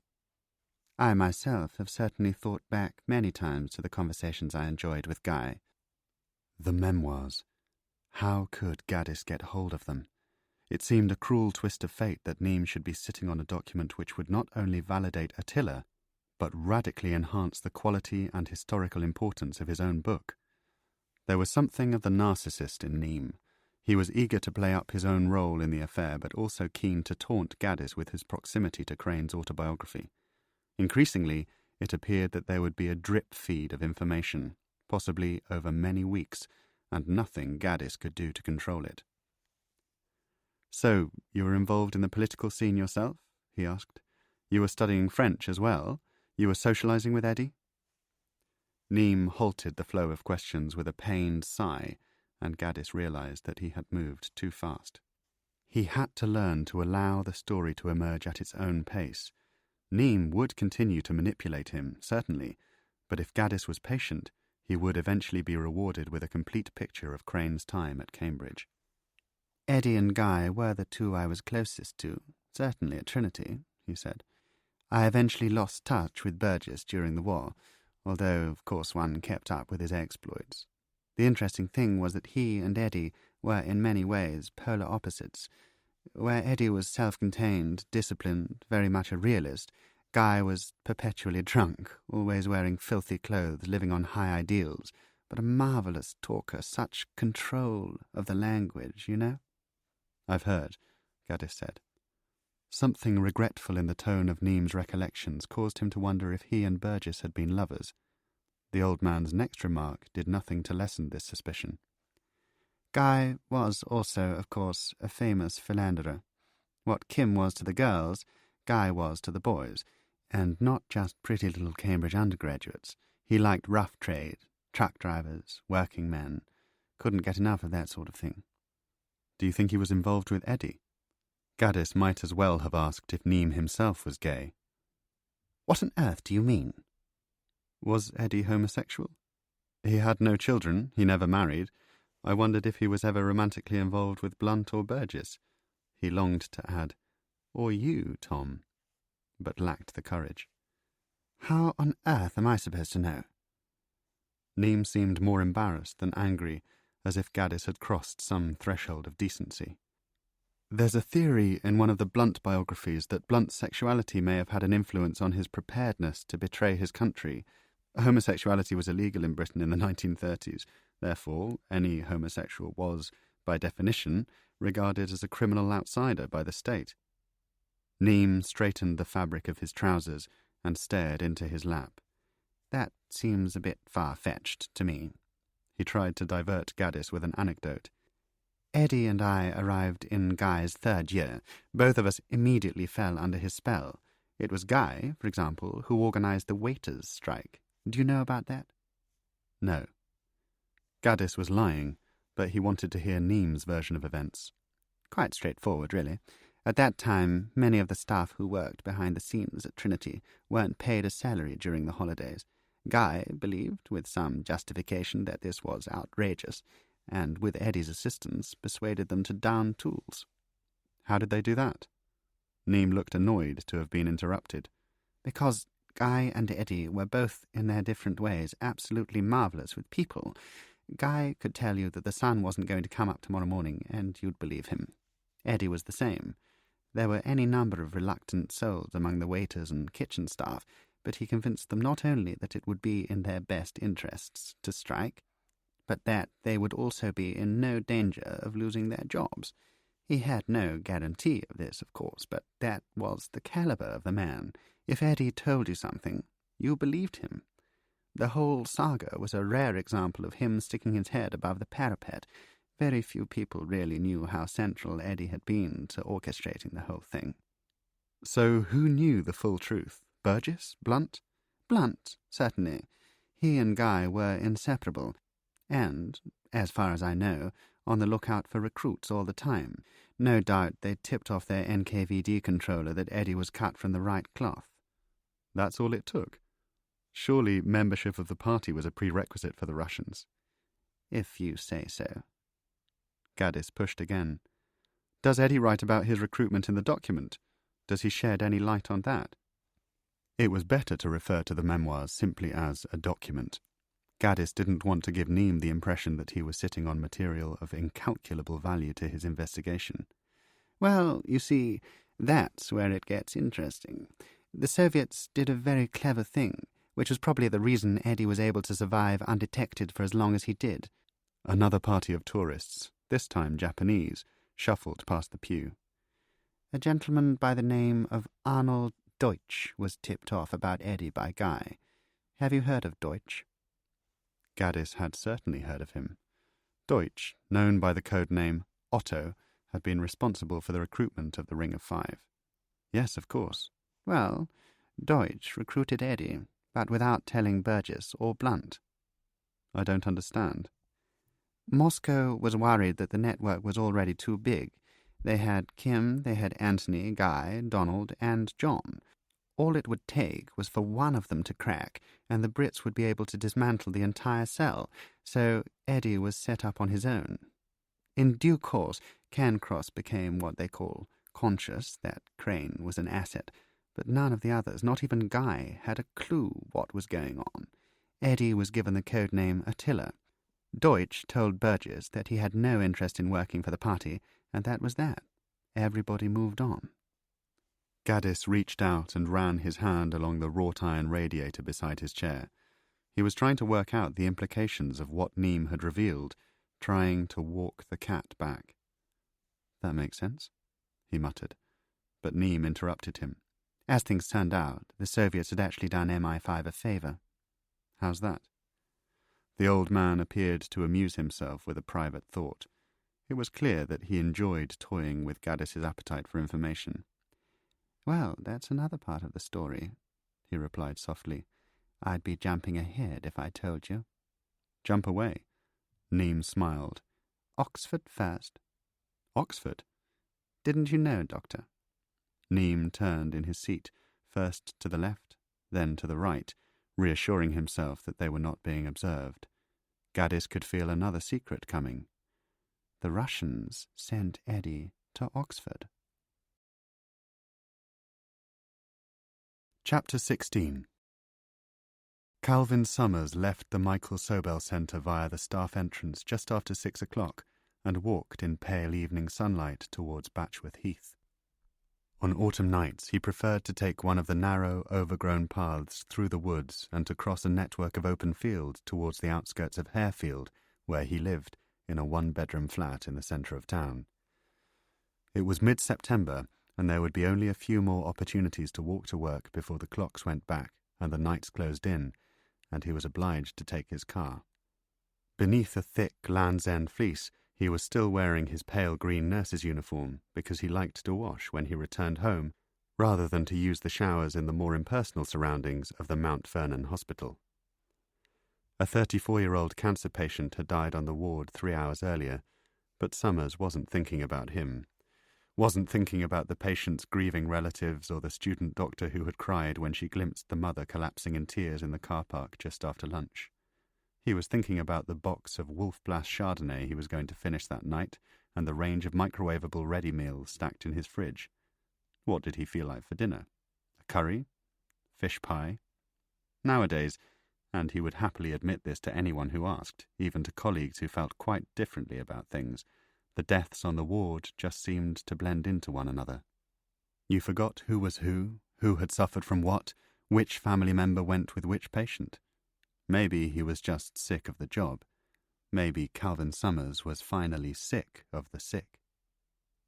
He was about to cross the main road towards the heath when he heard a noise behind him in the northwest car park and turned to find a man stepping out of a dark blue C-Class Mercedes with blacked-out windows. For a brief moment, Summers considered breaking into a run because panic had surged inside his chest like an electric charge. But to run was a stupid idea. You didn't run from a man like Alexander Grech. Grech could find you. Grech knew where you lived. The best thing, Summers decided, would be to do what he always did when it came to moments of uncertainty. He would become confrontational. "Are you following me?" "Mr. Summers?" "You know who I am. Why are you here? Why have you come to my place of work? I thought our business was concluded. You assured me that our business was Grech interrupted him. "Please stop walking, Mr. Summers." He had a deep voice, almost baritone in texture, with a certain music in it, a certain appalling charm. He was wearing a dark grey suit and a crisp white shirt with button-down collars and a navy tie. "I wonder if I might join you on your walk," he said. Grech spoke a precise, formal English, but it was a coat of varnish on an utter ruthlessness. "You are walking home, are you not? This is the route that you always take." Summers felt the panic again, the charge in his chest, and knew that he had been rumbled. Why else had Grech come for him? They must have found out about the academic and Charlotte Berg. Why had he been so greedy? The FSB had paid him 20 grand for the Crane story, for the tale of Douglas Henderson and St. Mary's Hospital. There had been one condition to that transaction, that he never again speak to anyone about Edward Anthony Crane. But since then, he'd been paid twice for the same information. He just hadn't been able to help himself. And now Alexander Grech had come to find out why. "You've been following me," he said, but his voice betrayed him, stuttering twice on the word following. No, no, Grek replied, smiling like an old friend. We just have 2 more questions that we would like you to answer. He held up his fingers, splayed like a V for victory. 2. Summers unzipped the fleece. He was suddenly very hot. Why don't we walk as we talk? The Russian suggested, and Summers agreed, not least because he did not want to be seen with Grek by other members of staff. They turned towards the main road, crossed it, and joined a narrow, overgrown path into the woods. They were obliged to walk in single file, and Summers moved quickly, desperate to reach the open ground of a field. Grek was no more than 3 meters behind him at any point, but barely made a sound as his $500 loafers caressed the damp path. So what was it that you wanted? Summers asked, carrying the fleece now because the vest beneath his uniform was soaked with sweat. Grek came to a halt. They were still on the path, bent trees and summer grasses hemming them in on all sides. Summers had to stop and turn around, pale sunlight filtering through the branches. I wanted to ask you about Waldemar. At first, Summers didn't understand what Grek was asking, because the Russian had pronounced the name of the Polish janitor at St. Mary's with a Slavic expertise that stripped Waldemar of recognizable consonants. Then he put 2 and 2 together and decided to stall. Waldemar? The porter? What about him? We cannot find him. From his relaxed tone of voice, Grek might have been reporting on the status of nothing more significant than a lost watch. We have had difficulty in tracking this man down. Summers laughed.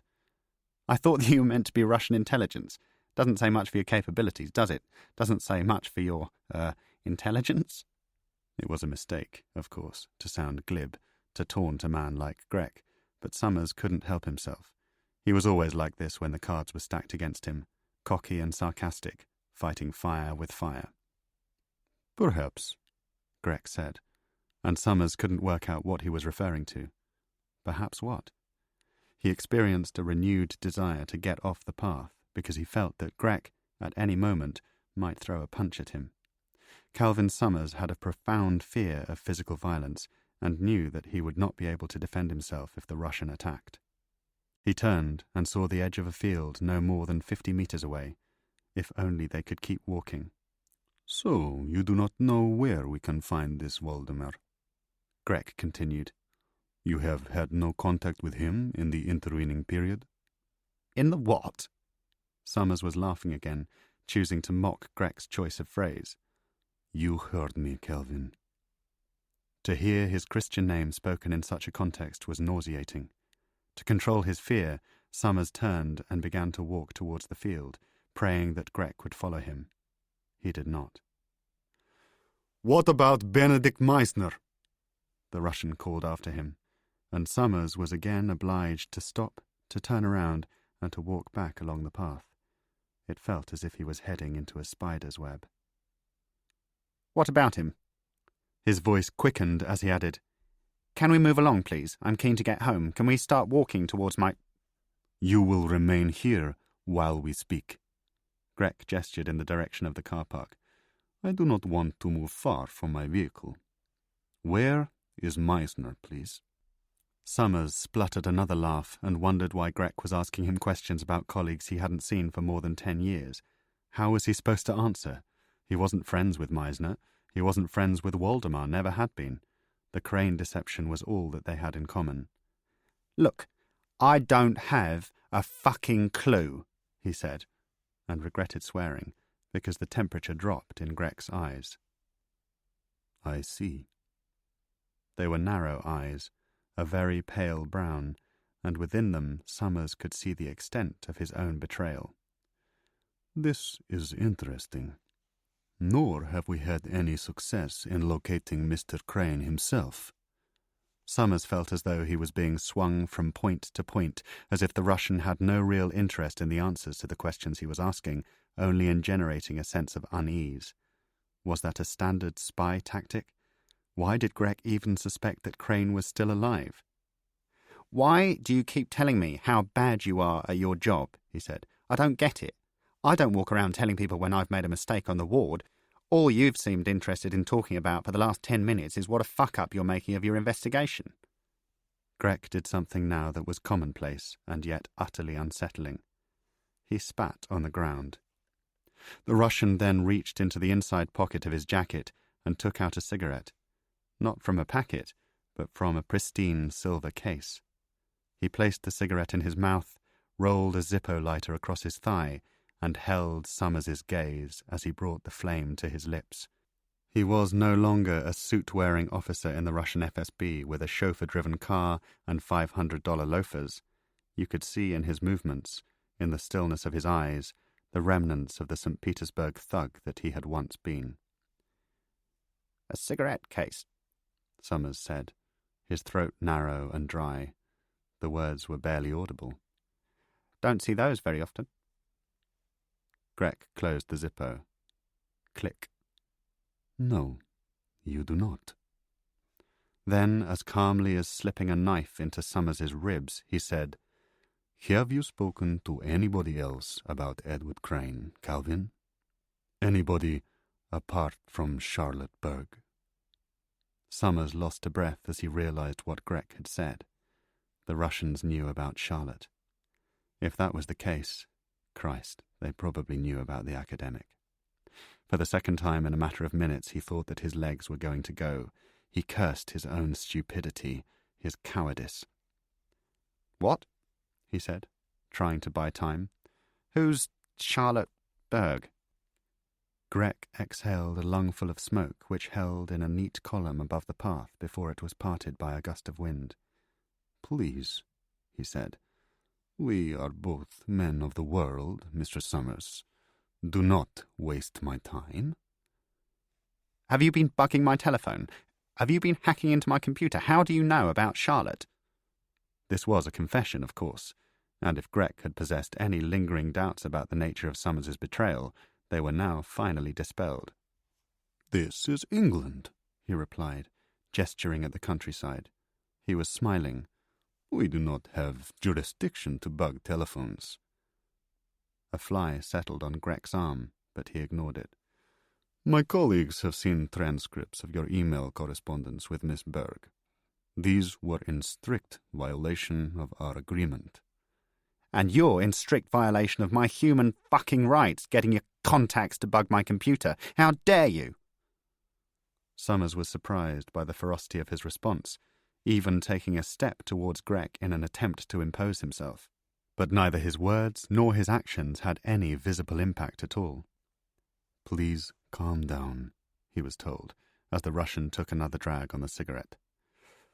"Tell us who else you have been talking to." Us?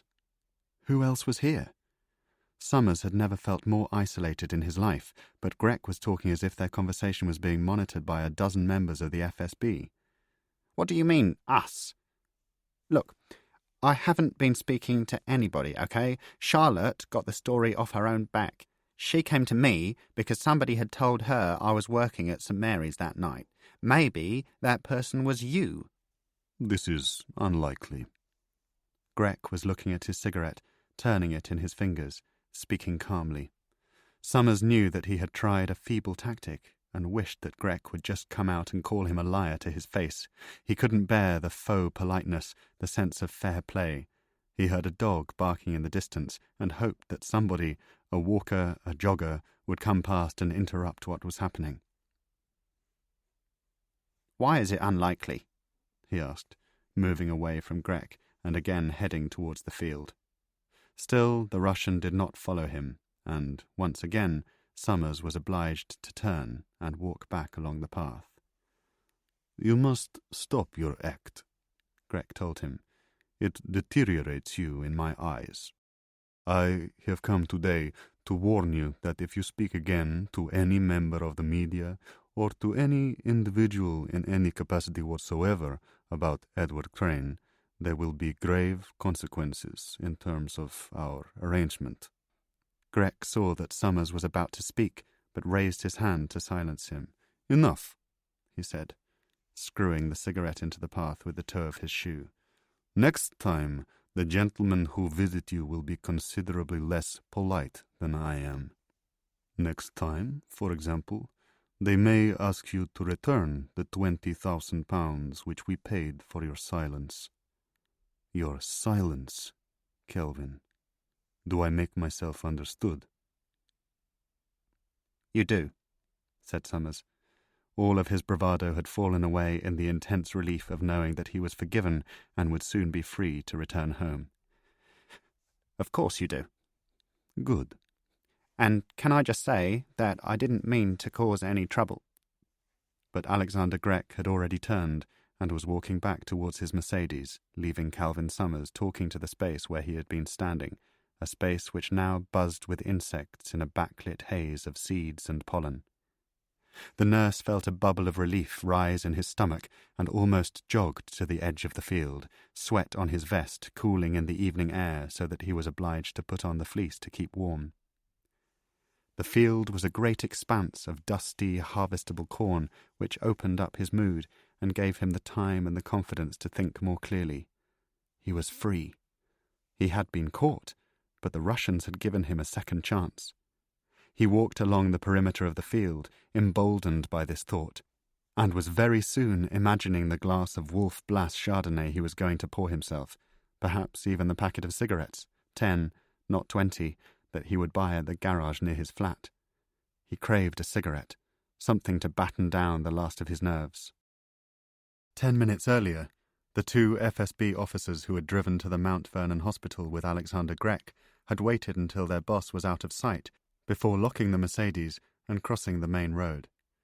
The first man, whose name was Karl Stielecker, had walked 300 metres west before entering the woods and circling back towards the path where Grech and Summers had been talking. The second man, whose name was Nikolai Doronin, had walked in an easterly direction from the car park until he had found himself at the end of a dusty farm track which circled the heath. Stielecker had waited beneath a chestnut tree, listening to Grech's interrogation. He now tracked Calvin Summers in the last of the evening light as the nurse walked along the edge of the cornfield, heading towards his home in Harefield. Summers became aware that he was being followed when he reached the perimeter of a large wood, about half a mile from the hospital. It was necessary to go through the wood in order to reach his house. There was no shortcut, no other way around. He turned and saw a man in his late 20s wearing a pair of jeans and a polo shirt. The man was not accompanied by a dog, nor did he look the type to be taking a walk in the countryside on a late summer evening. He was almost certain that the man was Russian. So Calvin Summers panicked. He knew that there was a gate into the woods and a path, but it was at least 100 metres away, so he tried to climb over the fence which ran around the wood and caught his fleece on a stretch of barbed wire in the process. As it tore, he swore under his breath, looking back to check if he was still being followed. The Russian had disappeared. Summers was standing in dense undergrowth, with no way of hiding nor of reaching any of the paths in the wood without cutting and scratching himself on a wall of thorns and bushes. He was, in effect, trapped. So, with an odd sense of embarrassment, he decided to climb back over the fence and to return to the field. It would be safer out in the open, he told himself. Somebody might walk past and see him. That person was Nikolai Doronin. Guided by Stielecker on a mobile phone, Doronin had jogged around the northern edge of the cornfield and completed a pincer movement by circling back towards the woods into which Summers had just disappeared. Summers saw him as he clambered back over the fence, gingerly holding his fleece, and almost waved in relief. This man looked more local. He was shaven-headed and wearing a shell suit and a pair of expensive-looking trainers. Somewhere, in the depths of the field, he probably had a bull mastiff or a Doberman busily chasing rabbits. Then Summers looked to his right. The Russian was suddenly beside him and springing at him like a cat. Summers was on the ground before he realized that the second man, the shell suit, was also there, close in against the fence, and he felt an awful, irretrievable shame as he let them go about their business. In a sense, he had been expecting this, and still believed, in some vague, hopeful way, that it would just be a beating, just a lesson from the FSB, a few kicks to the stomach, a blow to the head, maybe a black eye at work for a couple of weeks. After a minute or so, however, Calvin Summers knew that it wasn't going to end. He felt a warmth in his body which was more than sweat, and realized that something wasn't right in his stomach. One of the men had used a blade on him. He started to beg them to stop, and hated himself for pleading, but it was all that he could do. It was all that he had ever done. Were they going through his pockets? Was one of them going through his bag? It seemed as though only one of the men was left now, and that he was the one who had done all the damage. Was that right? Summers couldn't focus. The blood in his gut was turning cold, and he wondered about the woods. If he could just get into the woods again, maybe back onto the path, if he could get away, all this would stop happening. But it would never stop. Summers knew that he wasn't ever going to stand up again. Had they meant to go this far? Had they meant to kill him? He shouldn't have talked to Charlotte Berg. He knew that now, just as he knew that he was never going to make it back home. And he passed in and out of consciousness with the sorry realization that she, too, had been murdered by these men.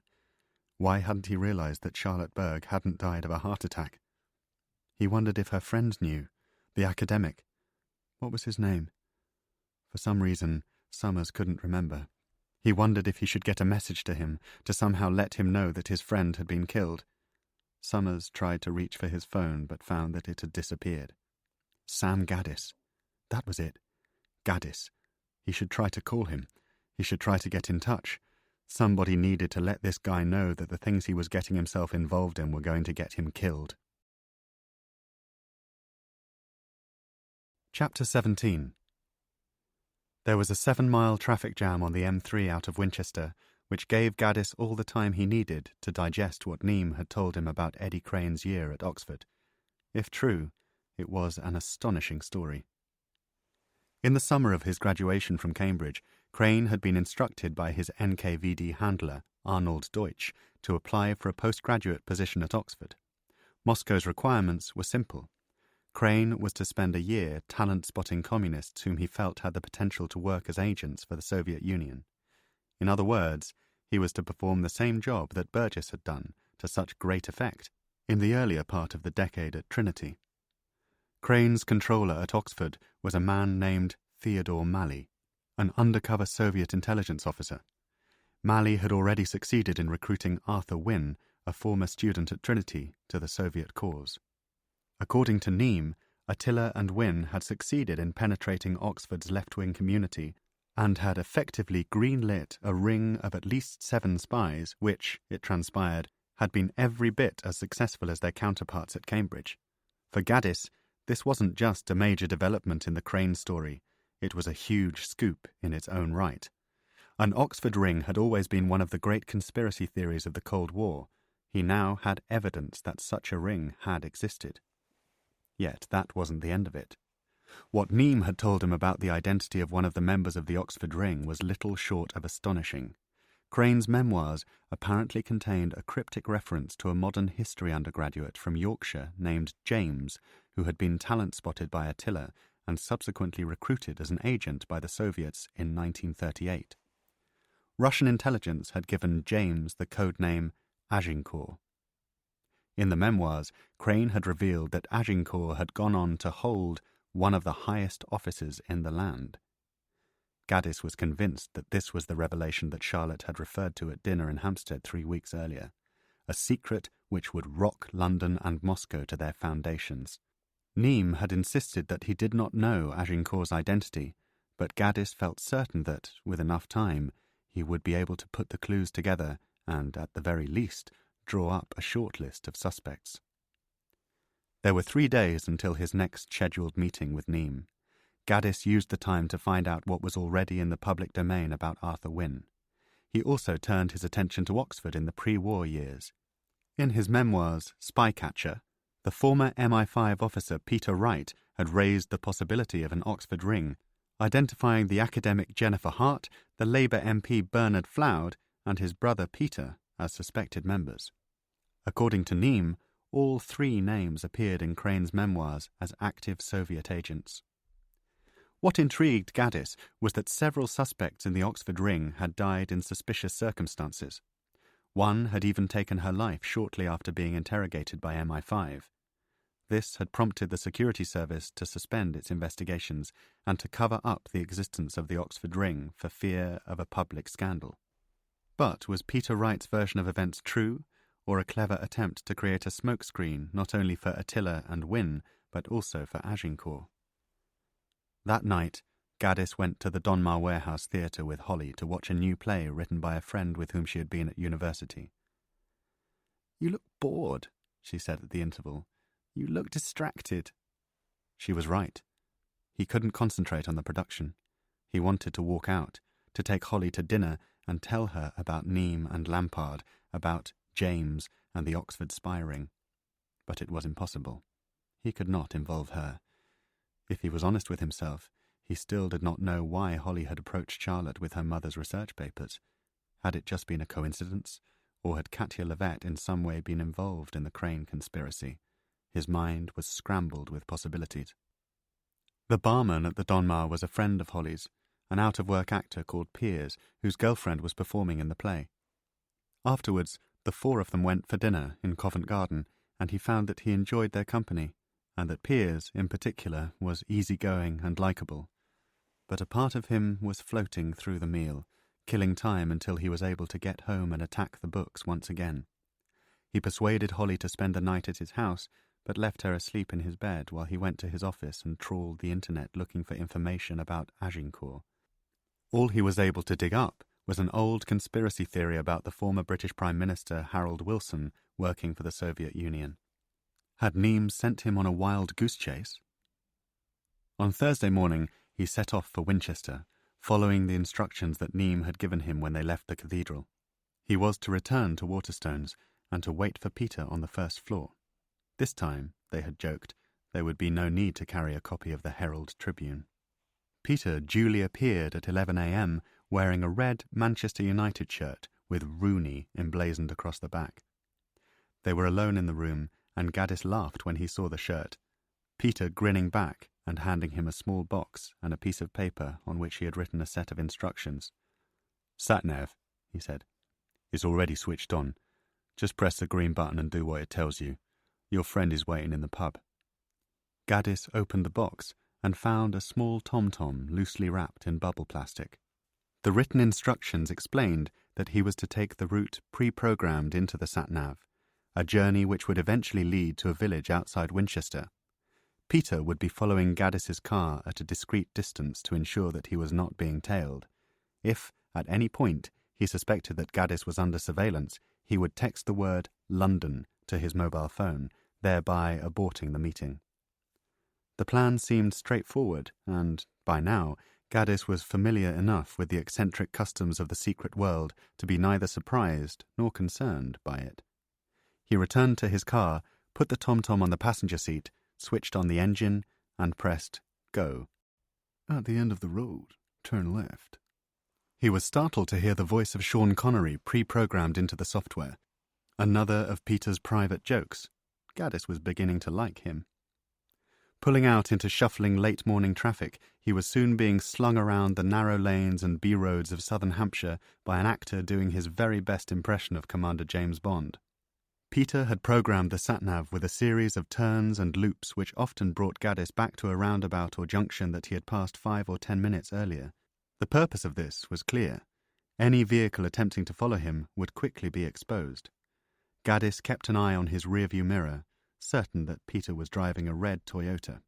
It would appear 6 or 7 cars back, on dual carriageways and at sets of traffic lights, and Gaddis found himself slowing down at regular intervals to allow him the chance to catch up. When he had been on the road for almost half an hour, a text message came through on Gaddis's phone. He reached for it and saw with a feeling of dread that the message had come from a withheld number. To his relief, though, Peter was simply instructing him to switch off the phone, doubtless to prevent it being tracked to the pub. Within 5 minutes, the sat-nav had brought him into the car park of a mock Tudor inn in the village of Easton, just a few miles north of Winchester. Neame was already seated in the corner of the dining room, far enough from neighbouring tables that their conversation would not be overheard. He was wearing the same tweed suit, the same wool tie, and the same polished brown brogues that he had sported at their first meeting. It was almost as if he had walked directly from Winchester and had been waiting in the pub ever since. There was a pint of what looked like real ale in front of him, and he appeared to be in jovial spirits. "Ah, the good doctor."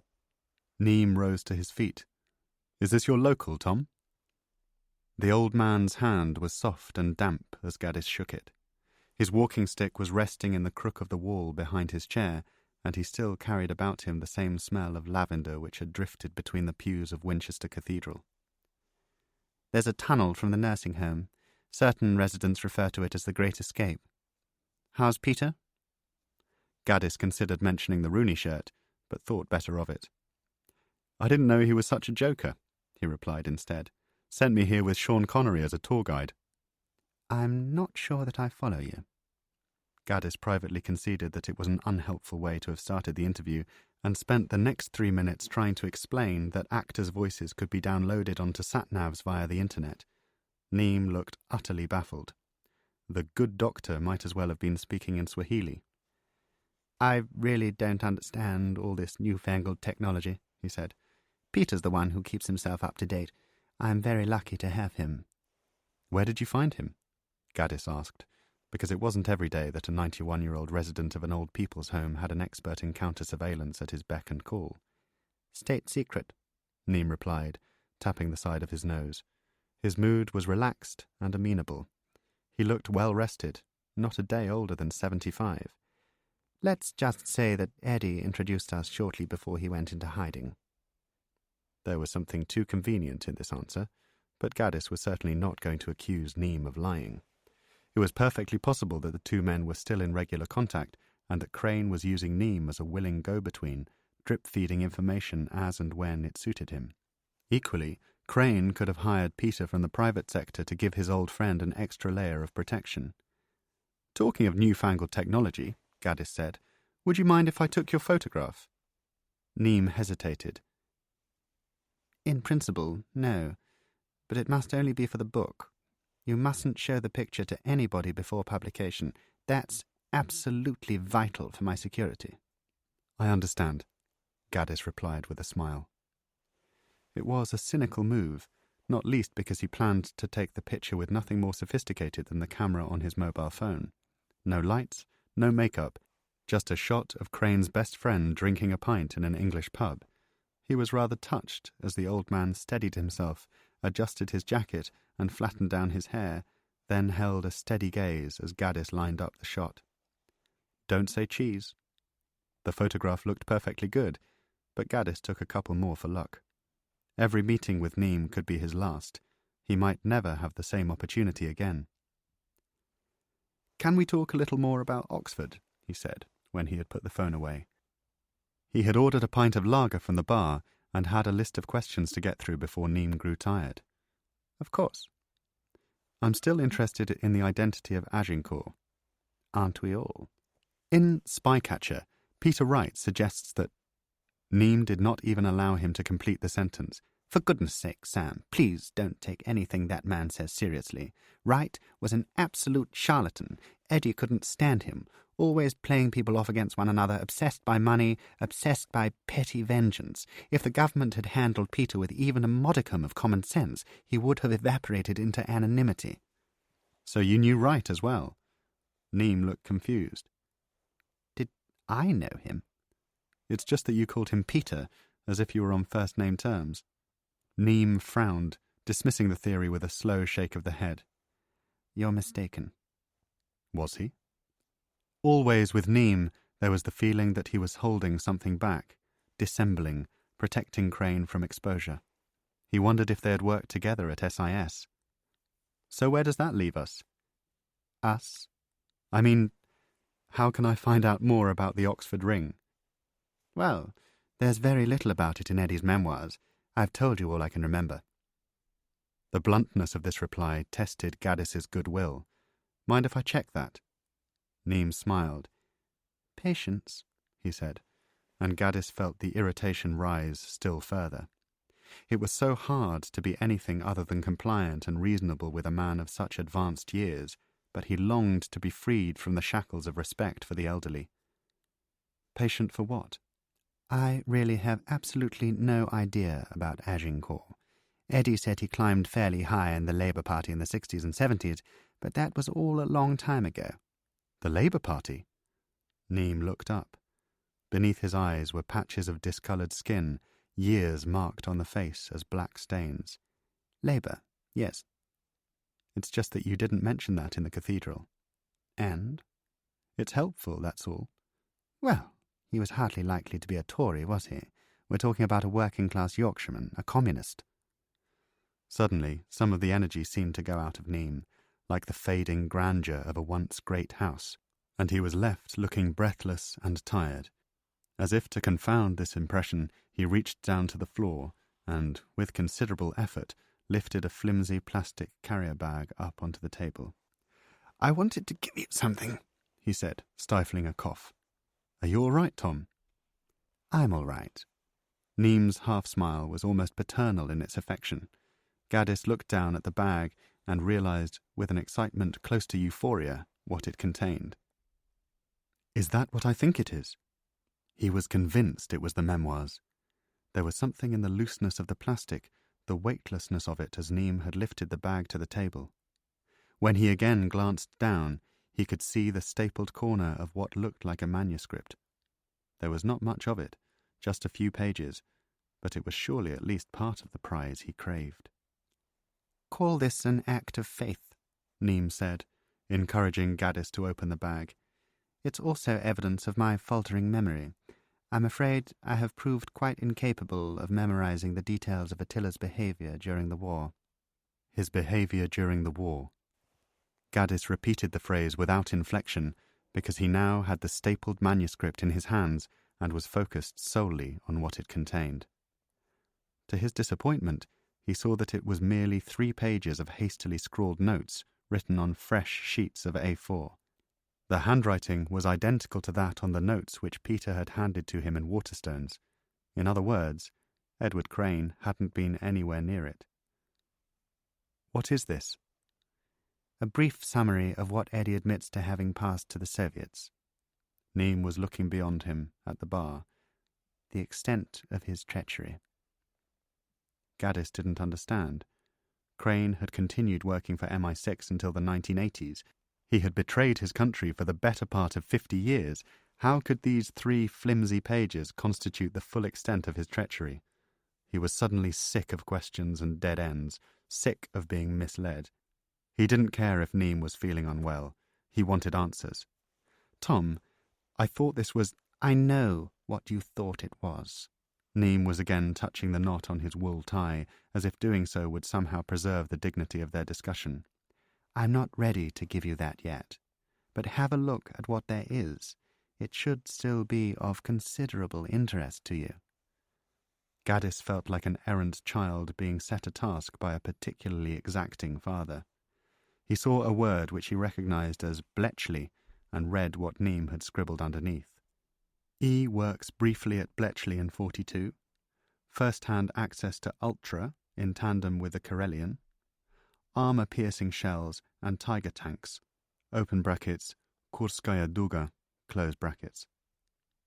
"I'm having trouble understanding this," Gaddis told him, flicking to the next page. Here, Neem appeared to have copied out verbatim a passage from the memoirs. "That winter, with Cairncross's assistance, we were able to save the lives of thousands of Soviet soldiers on the Eastern Front. This was the period of the Citadel Offensive. Thanks to the codebreakers, I was able to pass detailed information about Nazi troop movements to Man, allowing the Soviet commanders to move their men out of harm's way in good time. Man, Gaddis knew, was the NKVD cryptonym for Theodore Malley.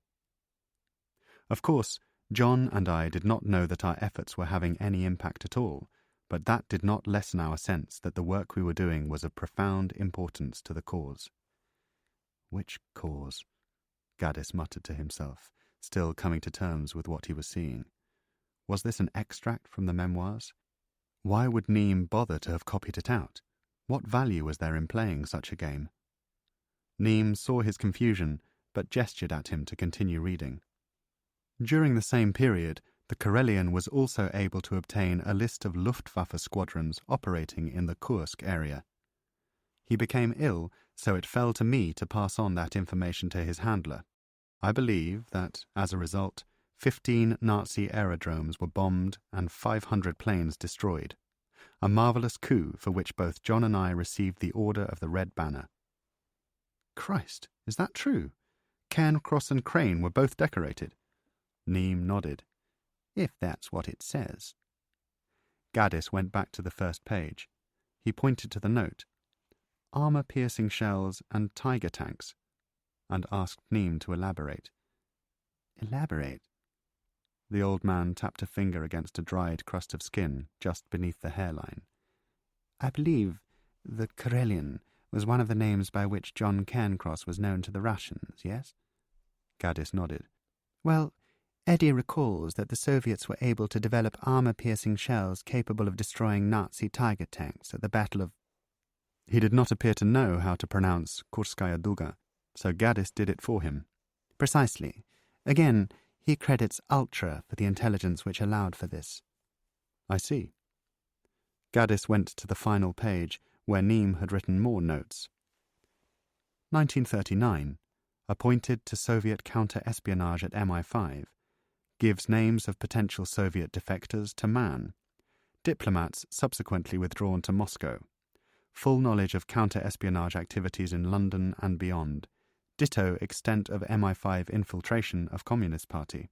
Tell Dr. S.G. about diplomatic bags. 1943. Guy and E. in Casablanca at clandestine talks between Churchill and Roosevelt. Past plans for the Allied landing in Sicily and the invasion of the Italian peninsula to Man. It says here you're supposed to tell me something about diplomatic bags. Neame was sipping his pint. A couple of men had walked into the pub. One of them appeared to know the landlady. Above the noise of their conversation, Neame said, "What was that?" Gaddis leaned forward, pointing at the back page of the manuscript. "Something about diplomatic bags, Tom." "Search me." Why had the energy gone out of him again, just at the point when he needed Neame to be at his most alert? Was he play-acting, or was age really defeating him? "Can I get you something to eat?" "That would be very kind." Perhaps that was all it would take. Some bread, some soup, to revive his spirits. It took 10 minutes for the food to arrive, a period which Neame spent talking about the staff at the nursing home. He was bored, he told Gaddis. Bored out of my tiny mind. That explains your parabolic mood swings, Gaddis thought, and bought himself another pint of lager. When the soup came, Neame took 2 spoonfuls of it and set the bowl to one side. "Did I tell you what happened to Eddie after the war?" It was instantaneous. He was revived once again. In the space of a few seconds, Neame appeared to have regained his mental and physical acuity. Gaddis was reminded of an actor stepping back into character. It was unnerving to watch. He may have forgotten all about the manuscript, all about the diplomatic bags, preferring to talk about Crane's experiences after the war, but, as far as Gaddis was concerned, that was fine. Let the old man tell his story in his own way and in his own time, just as long as he tells it. "You didn't mention that, no." "Do you know what, Sam?" "What?" Neame leaned forward, almost slipping on the patched elbows of his tweed jacket. "I think Eddie may have experienced what might nowadays be called a nervous breakdown." "Really?" Now it was Gaddis's turn to come forward in his chair. He felt as though he was involved in a piece of high theatre.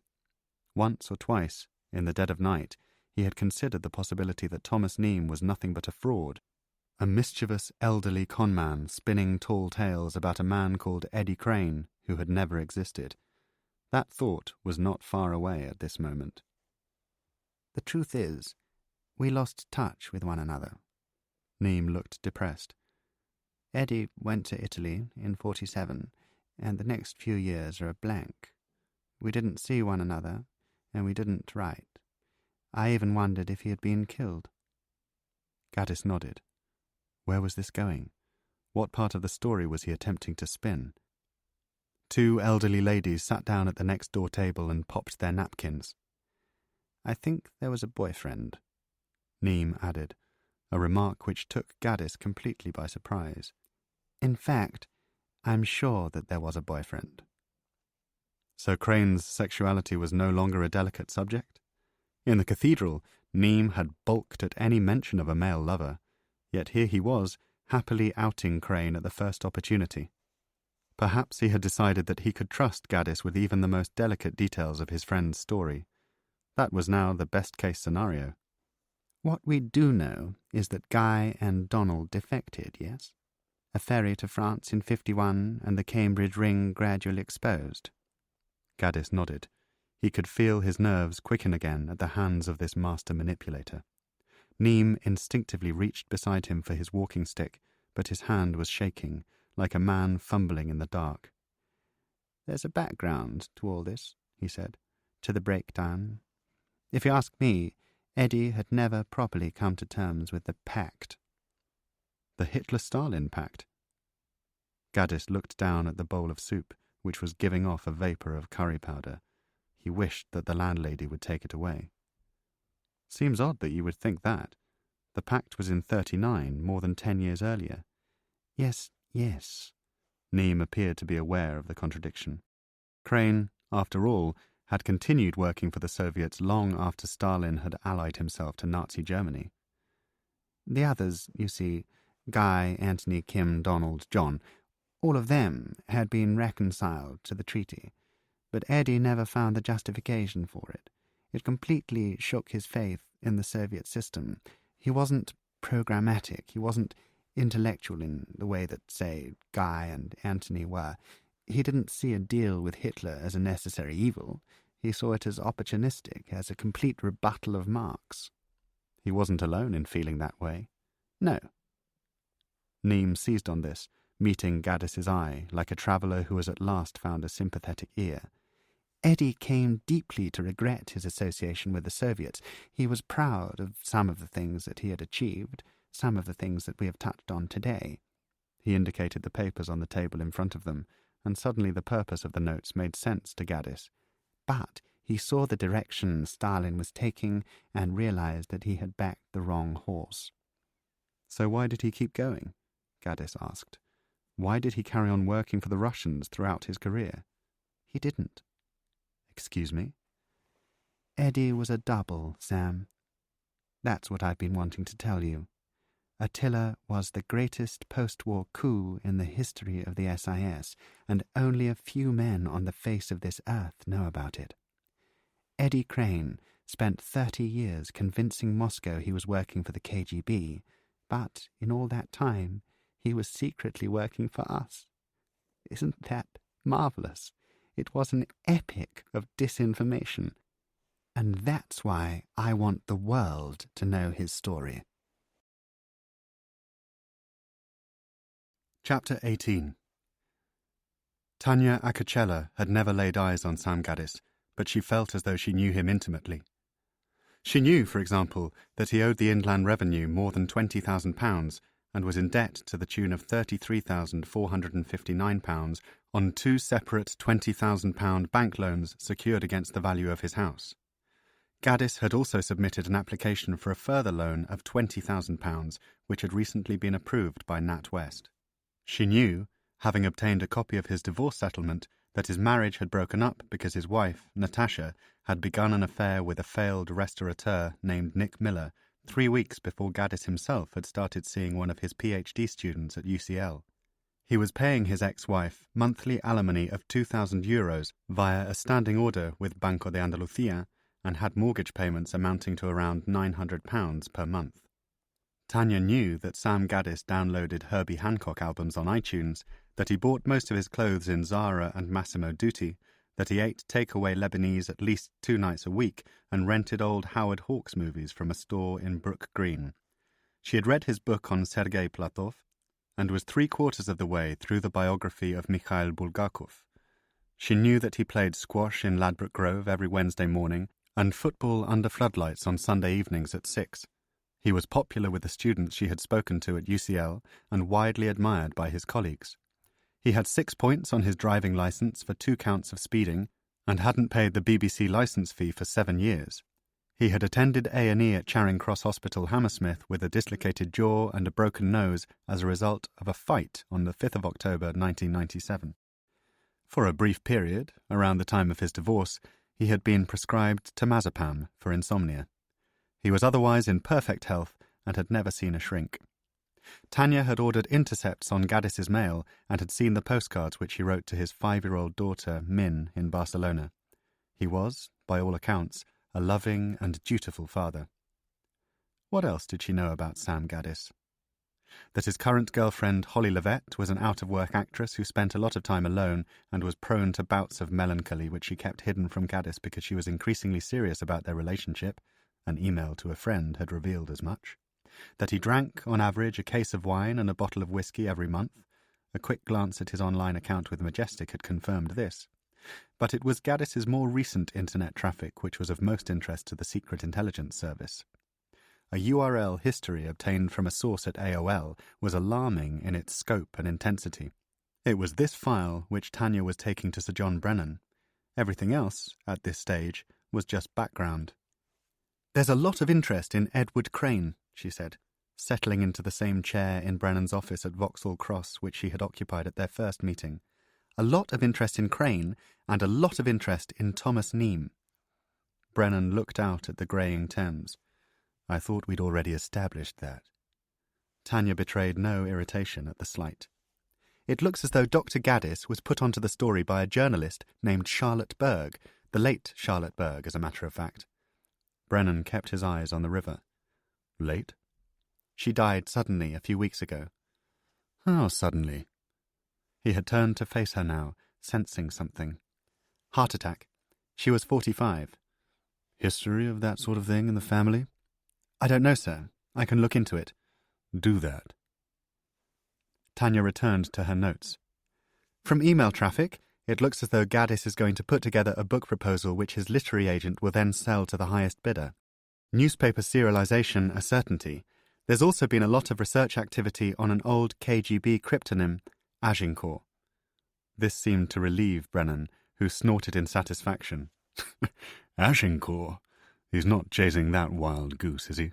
Well, long may it continue. If that's all Dr. Gaddis has got to work on, we're in the clear." He let out a deep sigh. "Christ, I thought the Russians were onto him. Anything seedy in his cookies?" Tanya adjusted her skirt.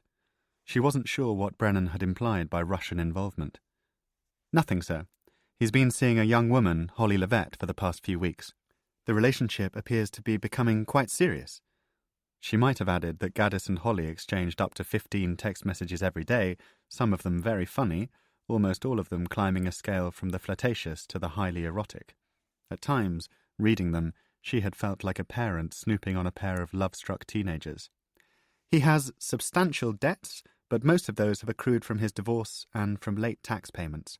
There's quite a lot of alcohol being put away, but no substance abuse, no point of weakness in that area." "Yet," said Brennan pointedly. Tanya removed a single strand of hair from the sleeve of her jacket. She was a skillful judge of character and had a sure sense that Sam Gaddis was one of the good guys. Brennan was never going to control him with something as crass as blackmail. "You mentioned that Mr. Neame was resident at a nursing home in Winchester," she said. Brennan was tapping something into a computer. "Yes?" "Well, it's just that Gaddis drove there last week." He looked up. "You followed him?" "I'm afraid there wasn't the opportunity, sir." "But you think he went to see Neame?" Tanya set the file to one side. "I assume so, yes. I haven't been able to trace any email or telephone communications between the two of them." "Fuck it!" Brennan spat the words into his keyboard. "What the hell is Tom up to?" Tanya felt that the question was rhetorical and did not offer a response. She had run a trace on Neame through the SIS mainframe and drawn a blank. This, in itself, had struck her as strange, even obstructive, but she felt that to raise the subject with Brennan would only irritate him further. "You say that Gaddis has been looking into Agincourt," he said. "Yes, sir." The chief smiled. He had regained his composure. He knew Thomas Neame. He knew the way his mind worked. "Then we may not need to worry." He turned to the window, putting both hands against the glass. "You keep going with Gaddis," he said. "Press on. I think Tom may be trying to put him off the scent." Chapter 19. So Crane was never the sixth Cambridge spy? Gaddis could feel the whole book crumbling around him. Weeks of false leads culminating in a final dead end at a mock Tudor pub in Hampshire. "Come again? You spent our last meeting telling me that Crane was recruited at Trinity by Arnold Deutsch, that he was a close friend of Guy Burgess, that he ran a ring of NKVD spies out of Oxford in the late 1930s. You're now telling me that he was a double agent for MI6. Which was he?" "Both." Gaddis put his elbows on the table, his head in his hands, and stared across at Neame on the edge of losing his temper. He was going to have to think of another way of paying Min's school fees, another way of paying the tax. He would have to write a book about oligarchs, pitch a bloody documentary about Abramovich to the BBC. Neame's testimony was about as reliable as Peter Wright's. "What do you mean, both, Tom?" It was the first time that Gaddis had raised his voice against him. Neame placed his walking stick against the wall and finished his pint with a gingerly sip. The bowl of soup had at last been carried away by the landlady. "After the war, Eddie suffered a crisis of conscience." Neame was speaking slowly, crisply, but without a hint of ill feeling. It was as if he understood Gaddis's frustration and wanted him to feel reassured. "He bitterly regretted his association with the Soviets. With the exception of some of the ultra-intelligence, he felt that he should not have passed Allied information to Moscow. He could see the direction that Stalin had taken and didn't like it, so as soon as Guy and Donald had disappeared in 1951, he turned himself in." Gaddis felt a faint pulse of hope, life coming back to a dead circuit. "Eddie had a close friend in MI5, a man by the name of Dick White. I'm sure you've heard of him. Director B, Counter-Espionage. Went on to become Director General of the Security Service, then Chief of the SIS.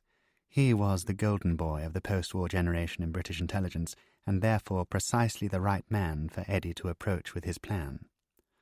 A window cleaner had appeared at the far side of the lounge, working on the exterior of the pub. He was in his late 20s and had a pair of iPod headphones plugged into repeatedly pierced ears. Neame saw him and gestured to the landlady, who approached him with the deference of a lady-in-waiting attending to the needs of an ailing monarch. "Yes, love? What can I do for you?" She put a hand on Neame's shoulder, and Gaddis was afforded a glimpse of his life at the nursing home, the humiliation of being treated as a child by carers flushed with good intentions. "Your window cleaner?" Neame asked. "Is he local, by any chance?" The landlady looked back across the room as the man swiped a set of French doors with a chamois leather. "Who? Danny?" "Danny, yes. Has he worked for you before?" Gaddis could see what Neame was doing. He wanted to check the window cleaner's credentials. Was he bona fide or MI5 surveillance? "Yes, love. Lives just down the road. Been looking after us for years. You need someone to clean your windows?" Neame smiled gratefully. "Well, if you can recommend him, that would be enormously kind." It was an utterly convincing performance. "Could you fetch his number?" "Of course, love." And the landlady walked off, leaving Neame assured that their table was not being bugged.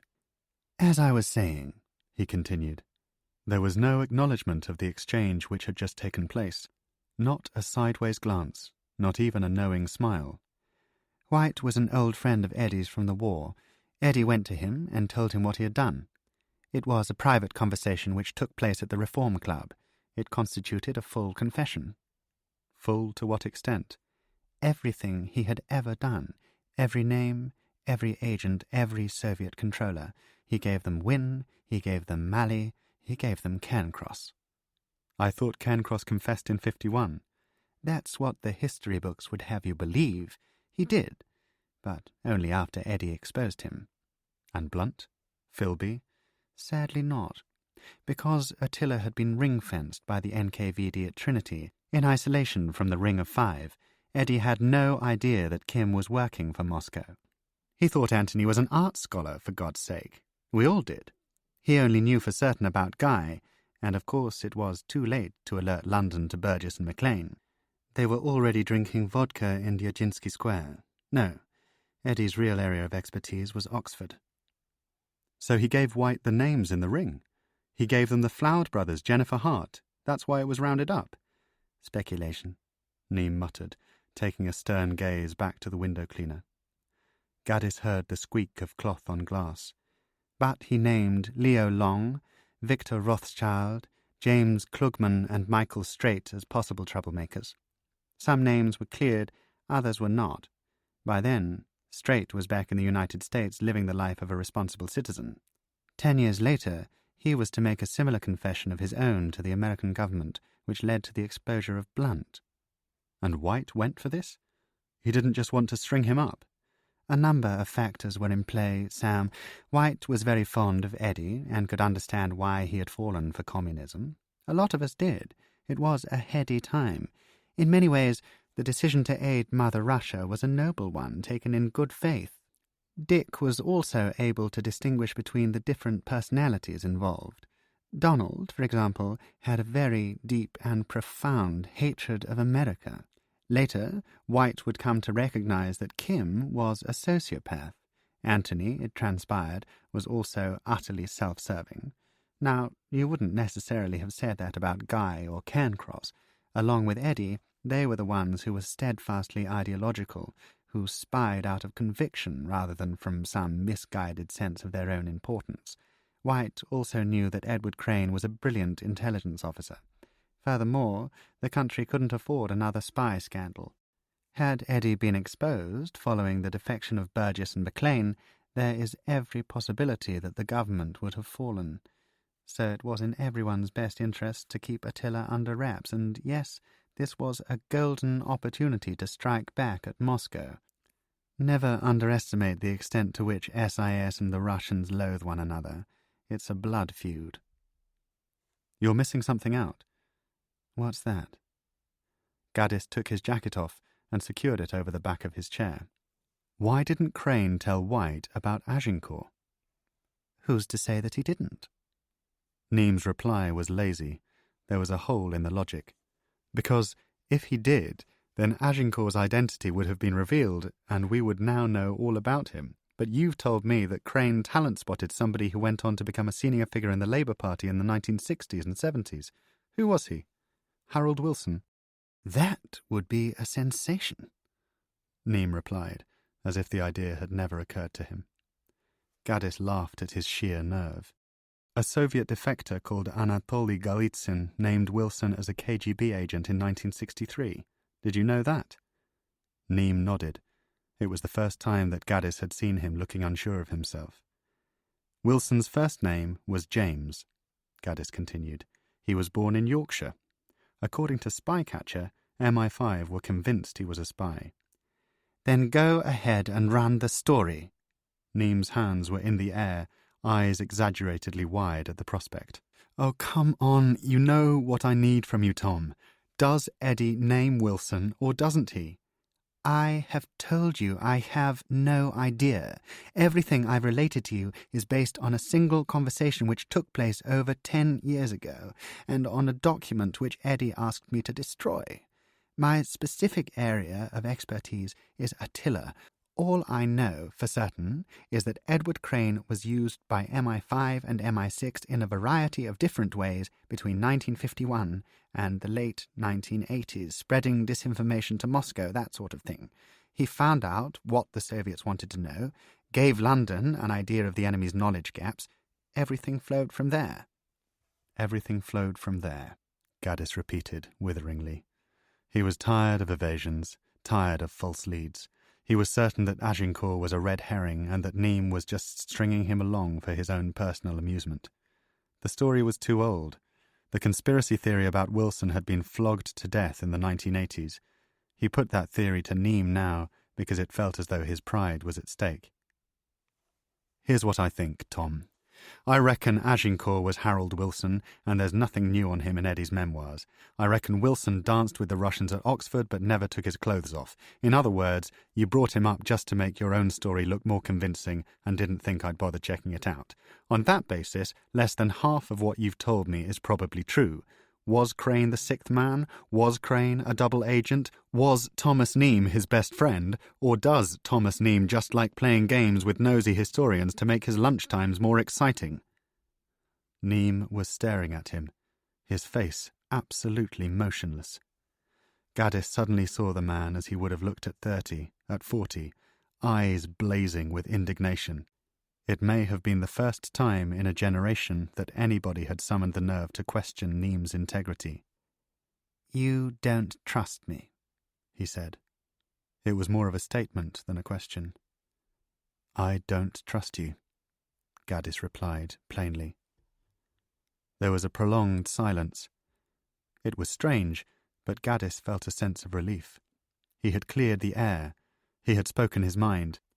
If Neame now stood up from the table, shook his hand, and walked off into the sunset, he would not be unduly disappointed. It was impossible to write a book of this kind based on the testimony of an unreliable witness. Far better to bring things to an end rather than risk his reputation on a story with so many loose ends. "Mea culpa," Neame announced suddenly. His expression had changed to one of benevolent contrition, and he was holding two shaking hands above the table as an indication of his seriousness. Gaddis could see deep lines scarred into the palms. "You're right," he said. "I went too far, old chap. I shouldn't have been so heavy on Agincourt. I confess that I became intrigued by the references in Eddie's memoirs. He did indeed tap Wilson up at Oxford, but states categorically that he was never a Soviet agent. I just wanted the whole thing double-checked by an expert. Wilson has since been investigated until the cows come home, and nobody has ever been able to lay a finger on him." Gaddis said nothing. He was enjoying the sight of Neame coming clean. "I also wanted to test your limits. I wanted to see how much you would swallow. If I had managed to convince you that Wilson was a Soviet asset without your obtaining any corroborating evidence, who knows what others might have been able to persuade you of further along the road? I need a man I can rely on, Sam. I need a man who isn't going to get excited at the first mention of the NKVD. What I have told you is just the beginning. In a sense, you have passed a test. I congratulate you." Gaddis was dumbfounded. He summoned a look which he hoped would be suitably contemptuous, and closed up the space between them. "Look, this isn't a game, Tom. I'm not doing this for laughs. I don't want to waste my time fucking about with sat-navs and window cleaners and encrypted emails just to polish your ego. I'm here because I'm convinced that Edward Crane was the sixth Cambridge spy and that you're the key to finding him. But I won't stay here a minute longer if I think I'm being manipulated. I won't risk my reputation on an old man who thinks it's funny to have academics chasing their tails. So you either convince me that these so-called memoirs exist, prove to me that Edward Crane was the sixth man, or call up Peter and ask him to drive you home, because our business is done." "Oh, I very much doubt that," Neame replied, with a sting of malice. And Gaddis heard the voice of a man who had lived his life outwitting others, who had always been one step ahead of the pack. He stared into the old man's fixed blue eyes, and suddenly, like a bone-deep shudder, felt that Thomas Neame and Edward Crane were the same man. Was this possible? He reeled at the thought of it, heat flooding his neck. The idea had caught him completely off guard, and he tried to compose himself by remaining steadfast in the face of Neame's reply. "Try me," he said. Neame grabbed a shallow breath, and the pain which had repeatedly jagged across his shoulders in the cathedral suddenly did so again. He winced as he brought a hand up onto his shoulder, clutching the thick tweed of his jacket and rubbing the bone. Gaddis instinctively stood up out of his seat and leaned forward, placing a hand on Neame's arm. Who was he touching? Neame or Edward Crane? "Are you all right?" Neame was looking down at the table, weighing up his options.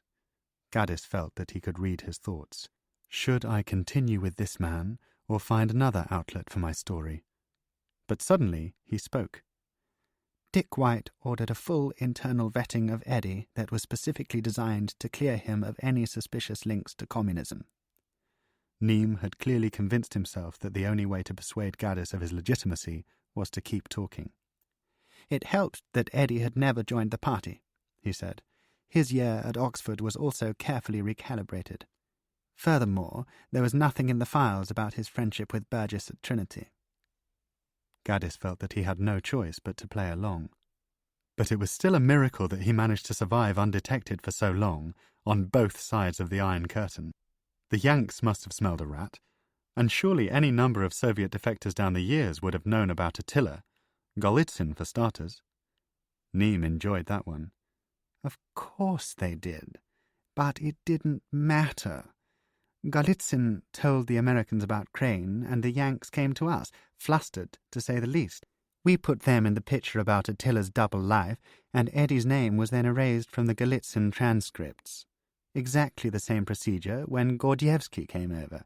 Oh, you know about Crane? Keep it hush-hush. It was straightforward." Came to us. Came to us.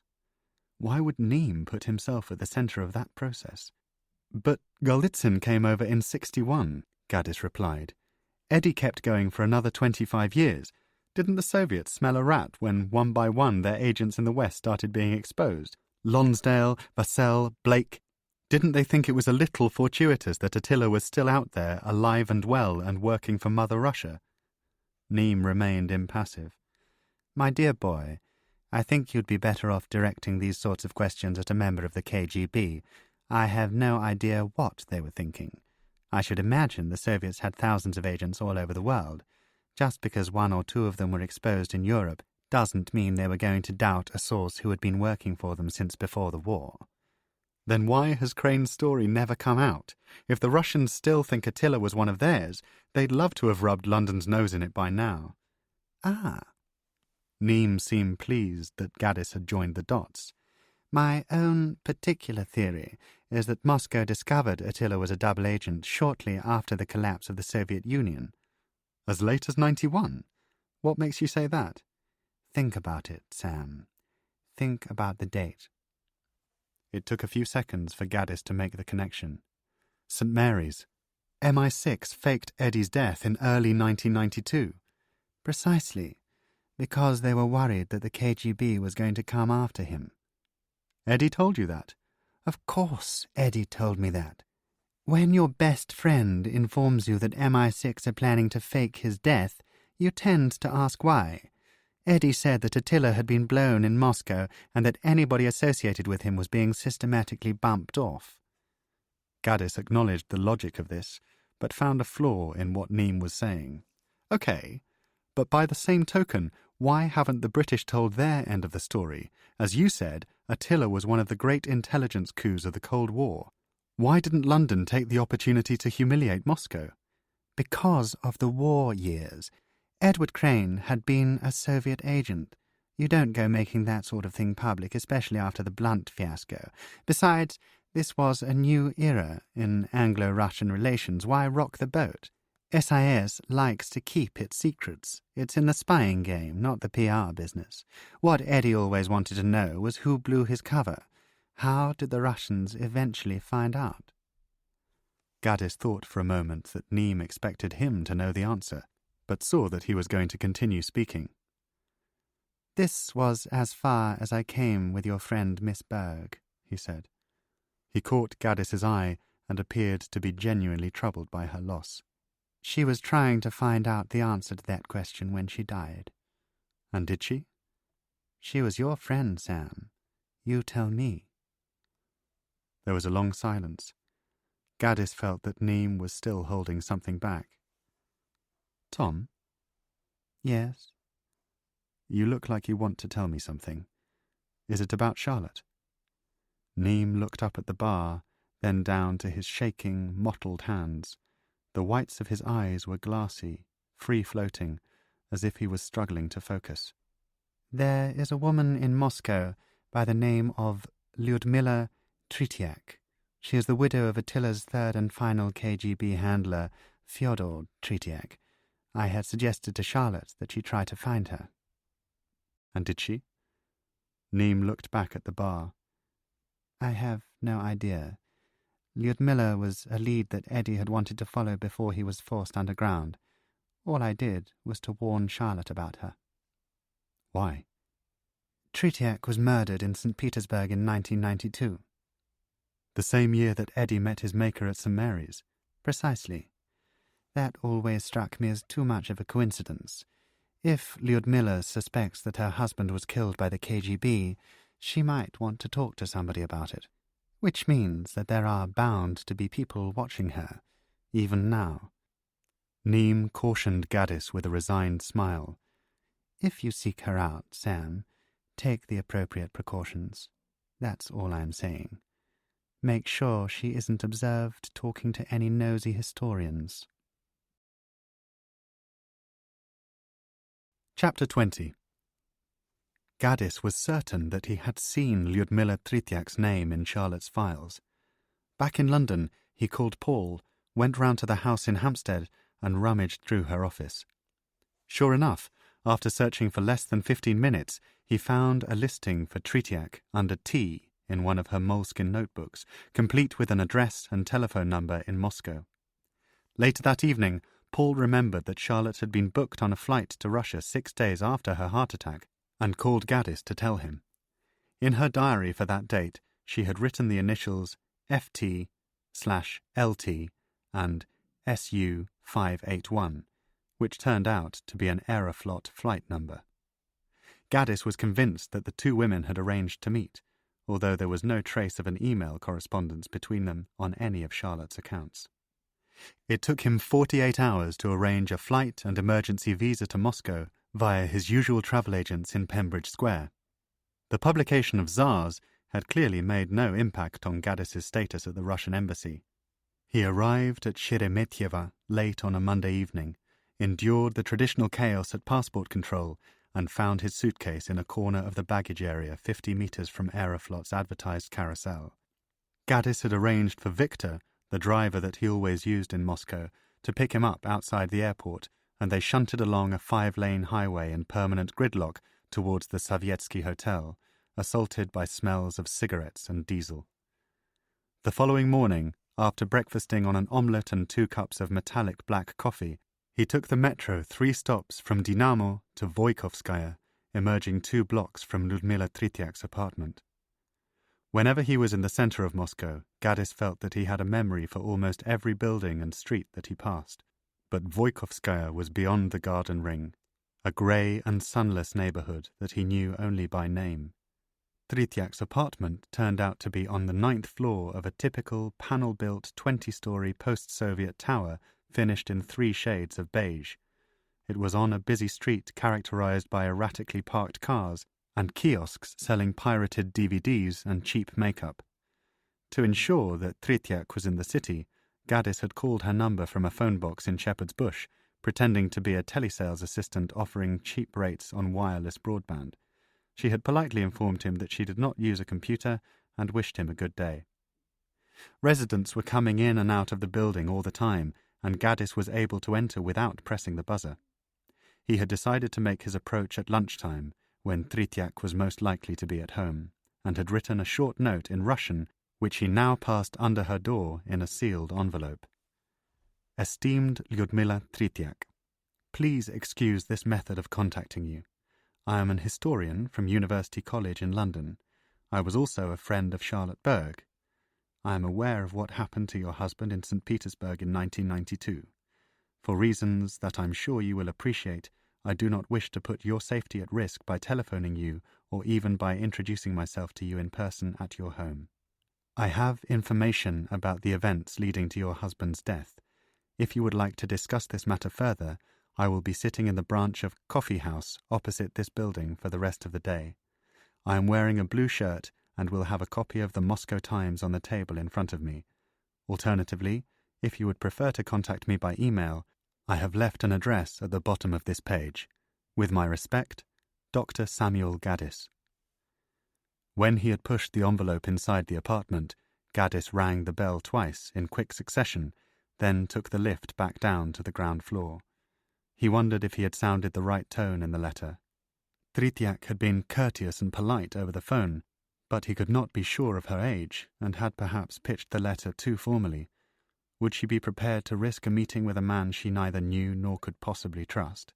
She might pass the letter directly into the hands of the FSB, with potentially disastrous consequences, but it was a risk that he had to take. As it transpired, he had no need to be concerned. 20 minutes later, after sitting down towards the back of the coffee house, Lyudmila Tritiak walked in, appeared to recognize Gaddis immediately, and came towards his table. She was younger than he had imagined, perhaps no more than 40, and looked almost amused as she shook his outstretched hand and removed a bottle-green overcoat secured around her waist by a narrow leather belt. "I wish you good health," he said in Russian. "You are kind to come." "How could I not? I was intrigued by your letter, Dr. Gaddis." She was dressed in designer jeans and a dark red blouse which fitted her pale, slender frame so precisely it might almost have been tailored. Gaddis was reminded of a certain type of married woman in the wealthier avenues of Kensington and Notting Hill, preserved in the dignity of early middle age, manicured and undernourished. He wondered if Lyudmila had remarried and searched her hands for a ring which wasn't there. Had she had children with Tritiak? They would be teenagers by now, schooled in Moscow. "I apologize for all the subterfuge," he said. He used the word uchlovka for subterfuge, and Tritiak's calm eyes flared for a split second as she acknowledged his proficiency in Russian. "You must have been warned about me," she replied. Was this the same woman that he had spoken to from the phone box in London?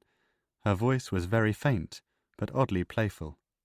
He tried to recall her end of the conversation, how she had pitched it, but his memory failed him. "I think you were supposed to meet Charlotte in Moscow last month," he said. "That is correct. I never heard from her again." Lyudmila took off a pair of leather gloves and set them on the table. Her fingers were witch-thin and bitten. "You said in your letter that you were a friend of hers. I hope that she is all right." "I am afraid I have to tell you that Charlotte died suddenly." Lyudmila reacted in a way that reminded Gaddis of Holly's indifference towards her late mother's death. "I am sorry for your loss," she replied, without inflection. He craved a cigarette, but had made yet another private pact to quit. The Aeroflot flight had started it. Smoking was banned on board, of course, but the upholstery of his seat had been so marinated in nicotine that he had considered lighting up in the toilet at 35,000 feet. "Did Charlotte mention why she wanted to talk to you?" "Of course." A waitress wearing a beige shirt and a long brown skirt approached them. Tritiak ordered a cup of tea with lemon. Gaddis was increasingly unnerved by her almost glacial sense of calm. "She told me that she was a reporter who knew about the circumstances leading to my husband's death. In fact, she adopted almost exactly the same phrase that you used in your letter. 'I know what happened to your husband in 1992. Nothing more, nothing less. Only this.'"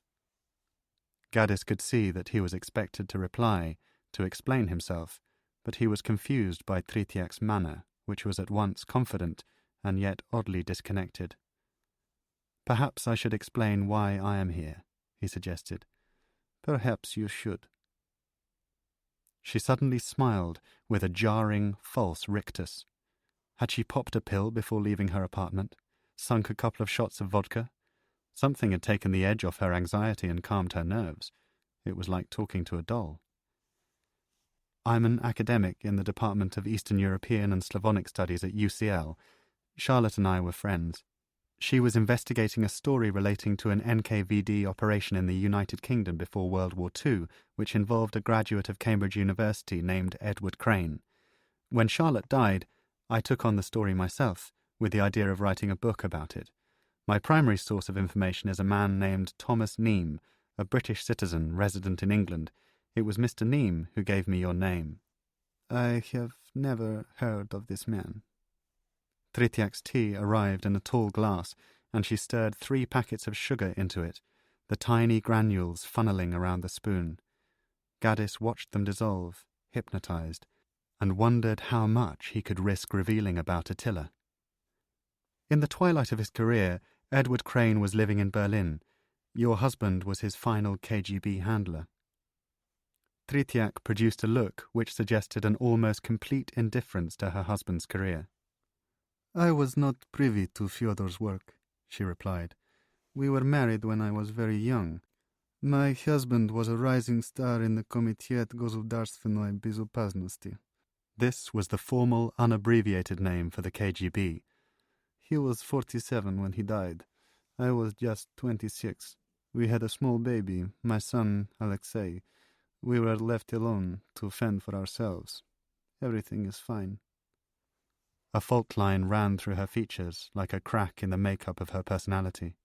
The effect of whatever medication she had taken had briefly shut down. Tritiak struggled to resume her customary air of intelligent hauteur and took a straight-backed sip of tea. Would you have met any of your husband's informants? Gaddis asked. He heard his own voice and felt like the worst kind of snoop. This woman was evidently unstable. He was no better than a tabloid hack doorstepping a grieving widow. Of course not. Are you suggesting that agents would come to our apartment in Dresden, that I would cook for them while Fyodor talked business in the living room? Dresden? Why Dresden? Because that is where we lived, Dr. Geddes. She was looking at him in the way that an aunt looks at a nephew of whom she is not particularly fond. That is where we kept our apartment. Gaddis was puzzled. He could only assume that Fyodor Tritiak had made trips from Dresden to Berlin whenever he had been required to meet Crane. It was a distance of, a couple of 100 kilometers? He looked up to find that Tritiak's widow was still staring at him and felt as if he was on the losing side of the conversation. Unless he could extract something useful in the next few minutes, he was facing the prospect of a wasted trip to Moscow. Look, he said, trying to summon as much charm as he could muster. I know, from my limited understanding of intelligence work, that wives can play a useful role in providing cover for their husbands. There was a famous example of an MI6 officer in Moscow whose wife passed information to a KGB colonel. He eventually defected to the West. Oh? Tritiak's voice was like the song of a distant bird. Who was that? She had no interest in the answer. Never mind. Gaddis steeled himself. Can I ask, please, how did your husband die? Tritiak looked to one side, numbly surprised that this stranger from England had suddenly crossed a line into an area of her past which was still raw and private. Gaddis saw this and apologized for being crass. It is all right, she said. If I was not prepared to talk about this, I would not have come downstairs.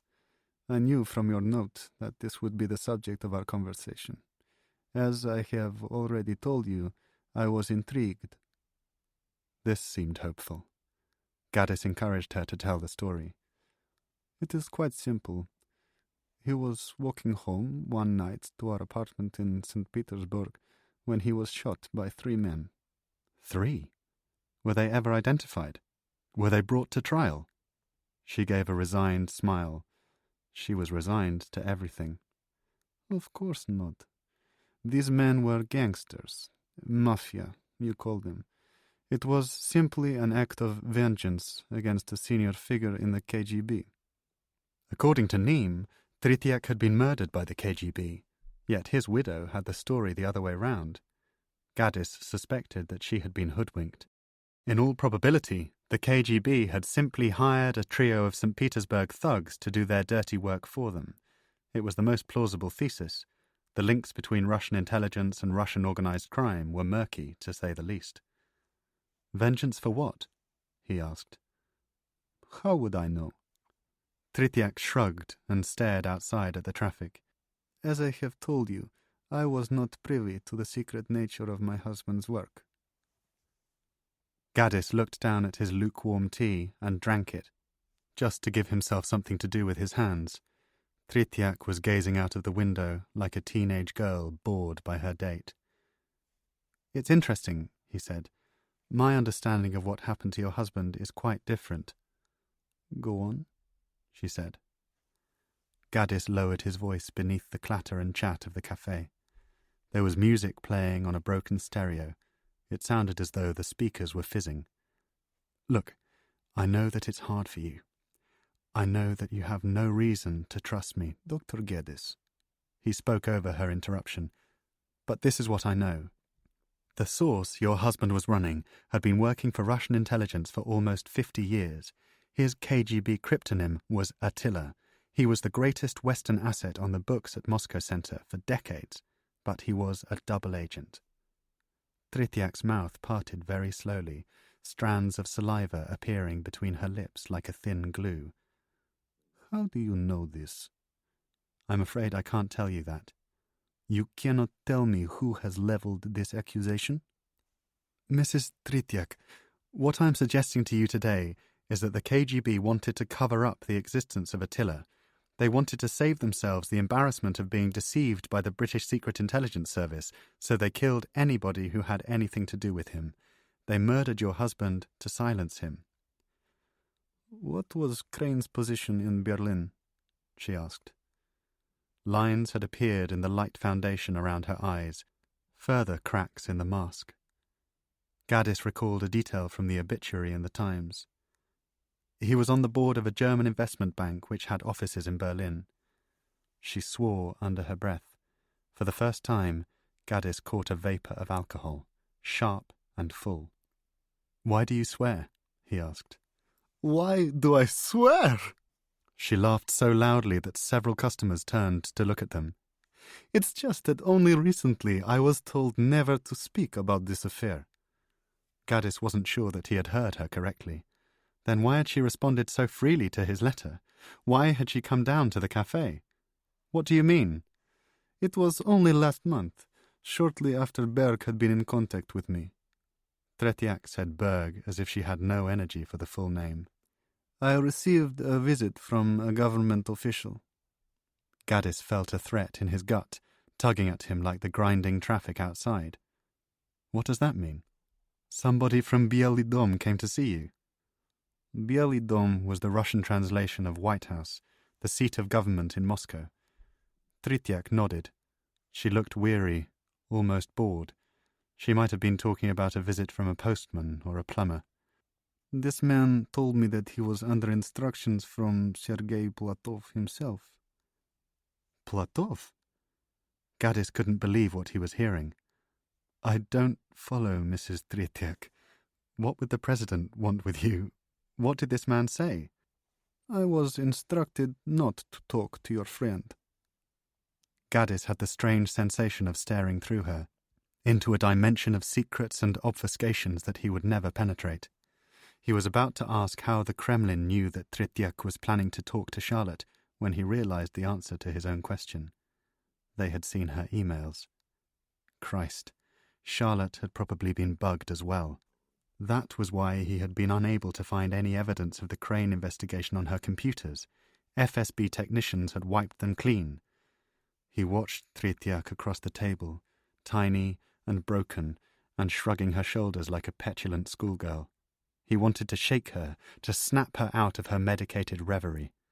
A drizzle of rain appeared on the windows of the coffee house as she managed a weak, consoling smile. Gaddis pressed her for more information, but she remained vague and indifferent to details. The official told me that I should not talk to anyone about Edward Crane, that if I was approached by any individual from the United Kingdom or America wishing to speak to me about an agent codenamed Attila, I was to inform them as a matter of urgency. Gaddis pushed back from the table, an instinct for self-preservation. He did not feel that Tretiak had lured him into a trap. She was too stoned for that. But Moscow was now a threat to him, a city closing in. He looked around the cafe. Any one of the office workers, the students, the kissing couple in the corner could be surveillance operatives. You shouldn't have agreed to meet me, he said. It's not safe for you.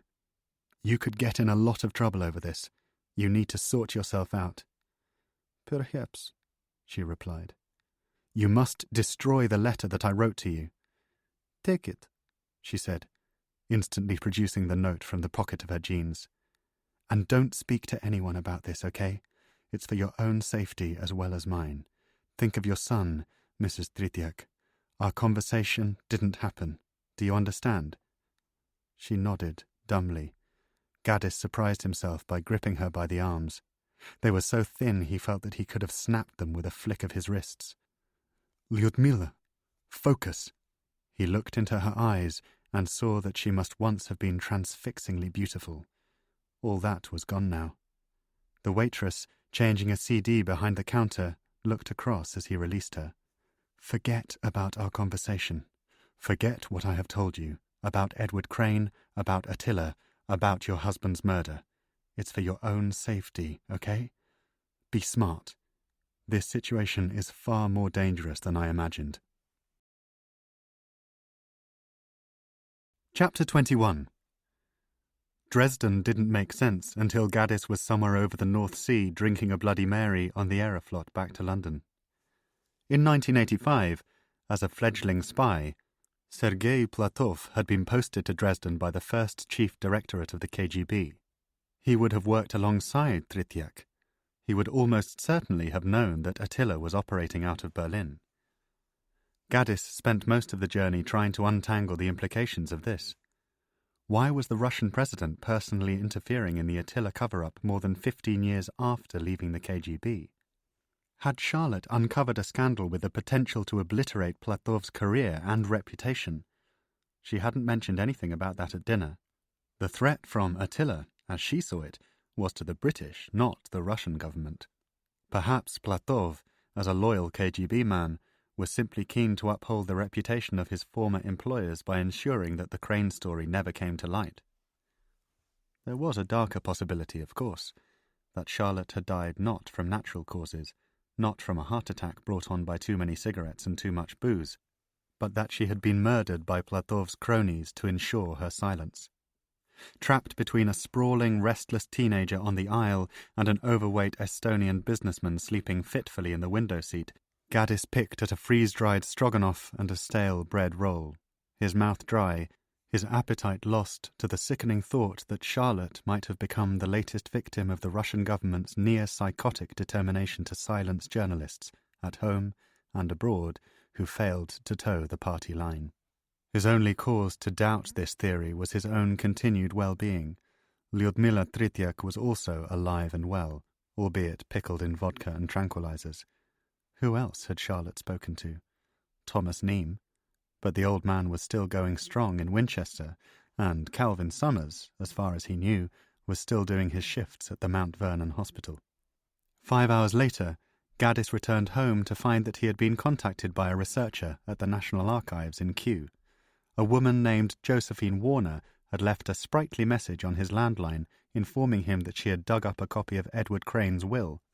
It was the last thing that Gaddis had been expecting. He had forgotten even lodging the request.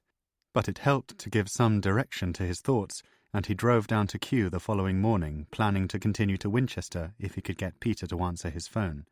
He needed to see Neame. Tom was still the only contact he could think of who might have information about Tretiak's career in Dresden. On the first floor of the archive building, he asked a member of staff to point out Josephine Warner, and was directed towards the inquiries desk. There were 2 women seated next to one another on red plastic chairs. Gaddis knew one of them on sight, an Afro-Caribbean woman called Dora who had helped him with his inquiries several times before. The second woman was new. She was in her late 20s, with black hair cut to shoulder length and a face whose beauty revealed itself only slowly as he walked towards her, in the stillness of her dark eyes, in the lucidity of her pale skin. "Josephine Warner?" "Yes." "I'm Sam Gaddis. You left a message on my phone yesterday." "Oh, right." She stood up immediately, as if sprung from her seat, and turned towards the bank of cabinets behind her. Gaddis nodded as Dora gave him a smile of recognition, and Warner opened a drawer, fingers flicking rapidly through a file of documents. "Here it is," she said, almost to herself, picking out a manila envelope and handing it to Gaddis. "It's very kind of you," he said. "Thanks for digging it out. It could be very useful." "Pleasure." He would happily have spoken to her for longer, but Josephine Warner was already looking beyond him, inviting the next customer with her eyes. Gaddis took the envelope to a reading table on the far side of the room, removed the will, and began to read. The contents were relatively straightforward. Crane had left the bulk of his estate to a nephew, Charles Crane, now 67 and resident in Greece. Gaddis wrote down the address in Athens. Substantial donations had been made to cancer research and to the SIS Widows Fund. The will had been executed by Thomas Neame, to whom Crane had left the contents of my library, and witnessed by a Mrs. Audrey Slight and a Mr. Richard Kenner. Addresses were given for both, and Gaddis wrote them down. He had no recollection of Neame mentioning that he had acted as executor on Crane's will, nor that he had been left any books, but he was at least now reassured that the two men were separate individuals. At about 11 o'clock, 2 hours behind Athens, Gaddis went downstairs and called International Directory inquiries from a phone box in the foyer. The operator found Charles Crane's number within a couple of minutes, and Gaddis called it from his mobile. A man answered in Greek. "Embros." The voice sounded slightly dotty, with a laboured Greek accent. Gaddis had an image of an ageing Englishman, sunburned and decked out in linen, reading Gibbon on the steps of the Parthenon. "Charles Crane?" "Speaking." "My name is Sam Gaddis. I'm an academic in London at UCL. I'm sorry to bother you out of the blue. I'm researching a book on the history of the Foreign Office and wondered if I might be able to ask you some questions about your late uncle, Edward Crane." "Good Lord, Eddie!" It sounded as though the nephew who had benefited so handsomely from the generosity of his late uncle had not given a moment's thought to him since 1992. "Yes, of course. What would you like to know?" Gaddis told him what he knew of Crane's career in the diplomatic service, sticking firmly to the template of the Times obituary and avoiding any mention of Cambridge, SIS, or the NKVD. To draw him out further, he flattered Crane by telling him that his late uncle had played a vital yet unheralded role in the winning of the Cold War. "Really? Is that so? Yes, well, I suppose Eddie was quite a character." Gaddis now began to wish that he had been sitting somewhere more comfortable, because Crane embarked on a series of rambling, near-nonsensical anecdotes about his uncle's mysterious life.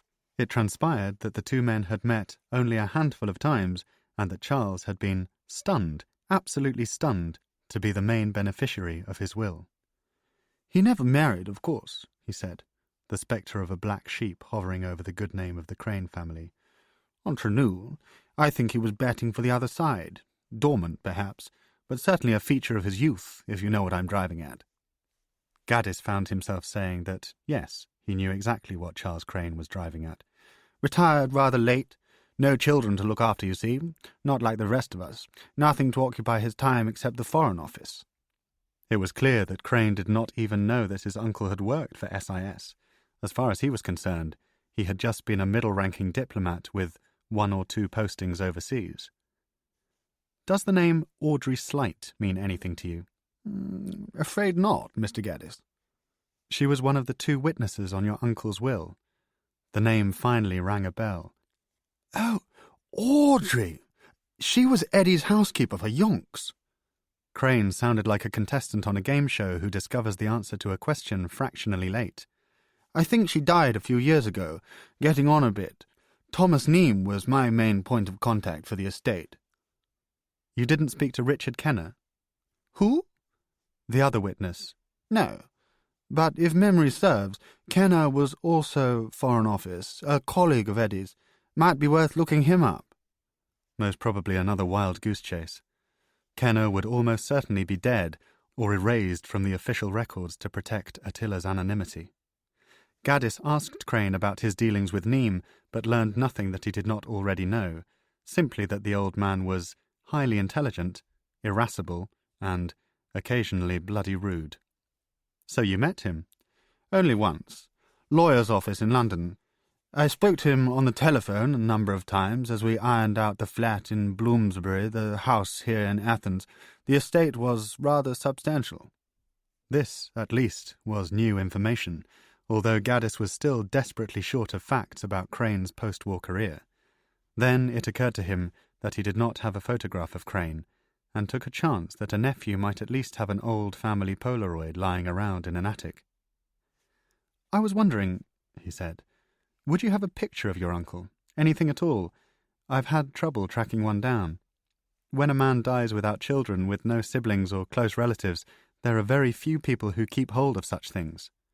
Crane was immediately sympathetic to Gaddis's predicament. "Of course," he said. "I'm sure I can dig one up for you from somewhere. There's bound to be one lurking around. I'll get onto it." "That would be very kind."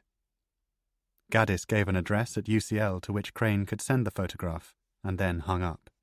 As he did so, he wondered if he should have invited himself out to Greece. If Crane was living in his late uncle's property, there might be files or boxes lurking in a basement which could be of use to the Attila investigation. Instead, he put the mobile back in his pocket, walked to the ground-floor cafe, and ordered a cup of tea. Chapter 22. Gaddis bumped into Josephine Warner in the car park. She was unlocking a black Volkswagen hatchback and putting a Waitrose carrier bag on the back seat. She might not have seen him if Gaddis hadn't waved and shouted, "Hi!" across a line of parked cars. He was halfway through a cigarette, having abandoned yet another attempt to quit, and stubbed it out on the ground. "Hello. Dr. Gaddis, isn't it?" "It is," he said. He came towards her, looking at his watch.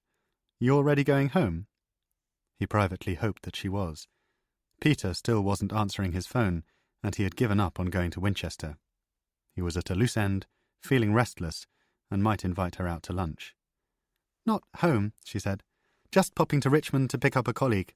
I'm the new kid on the block, so they've got me running errands." She looked at him, a quiet appraisal, and Gaddis was certain that he detected the faintest trace of an invitation in her eyes. Then he thought of Holly and wondered why the hell he was succumbing to a car park flirtation with an archivist from Kew. No good was ever going to come of it. "Thanks again for the will," he said, taking a step back. "Was it useful?" Instinctively, she had moved forwards, following him. A wind kicked up, sharp and autumnal. Warner held loose strands of hair away from her face as she said, "I read your Bulgakov biography. Are you writing a new book?" This took him by surprise. She had appeared indifferent earlier in the morning, showing no indication that she even knew who he was. "You did? Why? Were you stuck for something to read on the Trans-Siberian, killing time in prison?" She smiled and said that she had loved the book, and Gaddis felt the awful, shallow thrill of a woman's flattery. If he was honest with himself, within moments of seeing her at the reception desk, he had wanted to pursue her, just as he and Natasha had pursued other lovers during their marriage. Why had they done it? Their behaviour had fractured the relationship irreparably, and yet he would happily go through the very same process again with this woman whom he did not know, jeopardizing something promising with Holly. Perhaps the distraction of an affair would take his mind off Crane and Neem, in which case, walk away. The book was far more important. But he found that he wanted to keep talking to her, to see where the conversation led them. "A boyfriend put me onto the Master and Margarita at Oxford," she said, stepping beyond the Volkswagen so that they were now no more than a metre apart. "In fact, I think he plagiarized most of your book for his dissertation." "There's a good Russian department at Oxford," Gaddis said, noting the cool, gliding reference to a past lover. "I haven't seen you here before." "I just started. Part-time. Finished my PhD in June. And you couldn't stand being away from archives and librarians?" "Something like that." What followed, in the next few minutes, was an exchange as commonplace as it was predictable. Gaddis said that he was heading back to Shepherd's Bush, and Josephine Warner, seizing on this, happened to mention that she lived just around the corner in Chiswick. Gaddis then found a way of suggesting that they should get together for a drink one night, and Warner enthusiastically agreed, supplying another inviting gaze as she offered her mobile number in exchange for his. It was a first dance, a step on the road to the possibility of seduction, with both parties playing their roles to practiced perfection. Gaddis gave it 48 hours before telephoning to arrange to meet for a drink. Josephine sounded pleased to hear from him and encouraged the idea of meeting up for dinner. He suggested a restaurant in Brackenbury Village, and 3 nights later they were ensconced at a candlelit table, working their way through a bottle of Givry. He was surprised by the candour of their conversation, almost from its first moments.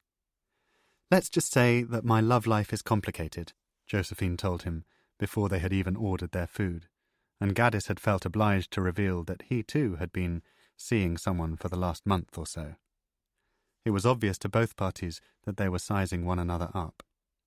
Gaddis was not one of those people who believed that a platonic friendship between a man and a woman was impossible, but he was also realistic enough to know that he and Josephine hadn't agreed to meet solely for the pleasure of discussing historical archives. She was continuously and discreetly flirtatious all night, and he returned the compliment, trying as best he could to ease her towards a second date. As the meal progressed, he began to think that she was almost too good to be true, quick-witted, funny and sharp, and able to talk engagingly on seemingly any subject, from cricket to Tolstoy, from Seinfeld to Graham Greene. She was also astonishingly beautiful, but without an apparent trace of vanity or self-regard.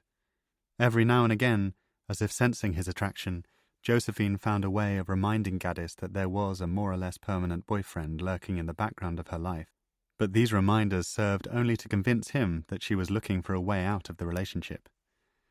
"He's asked me to marry him twice," she said, spinning spaghetti on her fork. "And you keep saying no?" "I keep asking him to give me more time."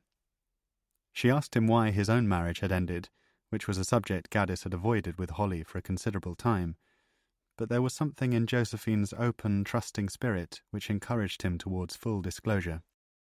"Neither of us was suited to it," he said.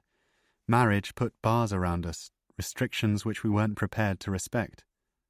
"You were unfaithful?" "We were both unfaithful," he said, and was grateful when Josephine turned her attention to Min. "And you say that your daughter lives in Barcelona?" "Yes, with her mother, and a boyfriend that I do my best to torture?" Gaddis smiled. "Tolerate." "But it's complicated." "Past a certain point, everything becomes complicated, don't you think?" They ordered a second bottle of wine, and Gaddis talked of his frustration at missing out on Min's formative years. He said that he tried to go to Spain at least once a month, but that it was difficult for Min herself to come to London because she was still too young to fly unaccompanied by an adult. He revealed that, from time to time, he would discover one of her toys stuck behind the sofa, or a single pink sock hidden at the bottom of a laundry basket. He might have added that there had been nights when he had found himself curled up on Min's bed in the house, sobbing into her pillow, but that was a revelation for a fifth or sixth date. There was no point in entirely dismantling the image he was trying to project of a robust and civilized man. Pudding came, and finally they talked about his research at Kew. It was, out of necessity, the only point in the evening when Gaddis lied outright, claiming that he was preparing a lecture on the activities of the NKVD during World War II. The truth about Edward Crane was a secret that he could share only with himself. It certainly could not be trusted to Josephine Warner. He mentioned the possibility that his research might take him to Berlin. "There's a contact there who I'd like to talk to." "Somebody who was working for the Russians during the war?" "Yes." Josephine straightened the napkin in her lap. "My sister lives in Berlin." "Really?" "Yes. Moved there 2 years ago. I still haven't been to visit." Looking up from his plate with a mixture of surprise and delight, Gaddis realized that Josephine was presenting him with the opportunity to invite her to Germany. "Maybe I should look her up when I go over," he suggested. "She's trouble," Josephine replied, and Gaddis was sure that he caught a flash of jealousy in her eyes. However, this proved to be the high tide of their flirtatious rapport. By 11 o'clock, Gaddis had paid the bill, and they had walked north towards Goldhawk Road, where Josephine's behaviour changed markedly. Within seconds, she had flagged down a cab, aware perhaps that they were both a little drunk, both attracted to one another, and, in different circumstances, might easily have succumbed to a late-night pavement clinch. "I had fun tonight," she said, ducking into the back seat after kissing Gaddis cursorily on the cheek. "I enjoyed it too," he replied, surprised by how quickly Josephine had cut off the romantic possibilities of the evening. He concluded that she was returning to the complicated love life that she had referred to at the beginning of dinner. "Got to be up at 5, she explained, and waved briefly through the rear window of the cab as it pulled away towards Chiswick. Gaddis had known dates like this before, and wondered if he would see her again. She had promised to dig up a photograph of Edward Crane at Kew, but they had crossed a professional and personal boundary tonight, and he suspected that she would pass the job to a colleague to avoid any unnecessary complications. Perhaps he was being unduly pessimistic, but there had been something in Josephine's manner as they walked away from the restaurant which had seemed to shut down any possibility of a relationship.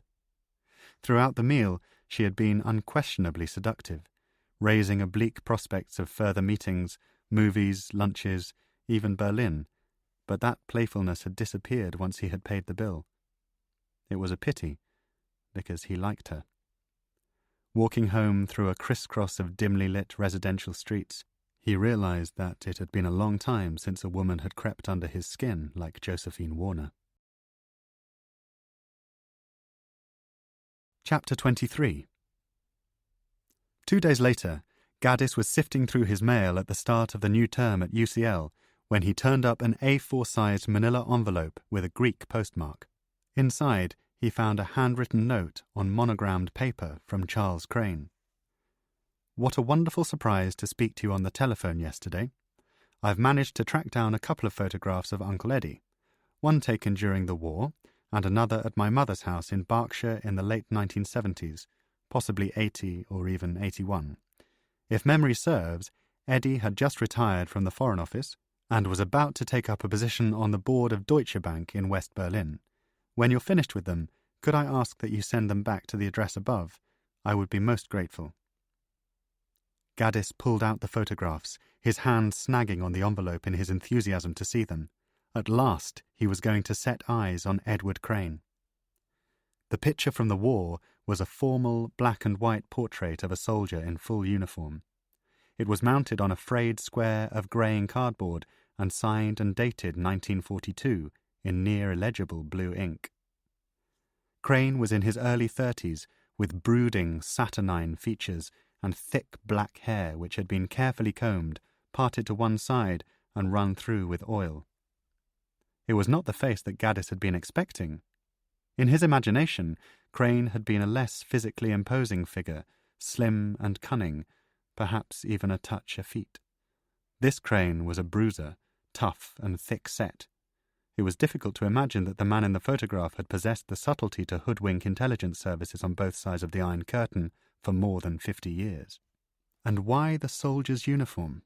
At the time the photograph was taken, Crane would most probably have been working in counter-espionage at MI5, passing the names of potential Soviet defectors to Theodore Malley. Gaddis concluded that Crane had perhaps worn a soldier's uniform while assisting Cairncross at Bletchley. The second photograph was a close-up Polaroid taken in a hazy, sun-filled English garden. The hair was still carefully tended, but thinner now, and white as chalk.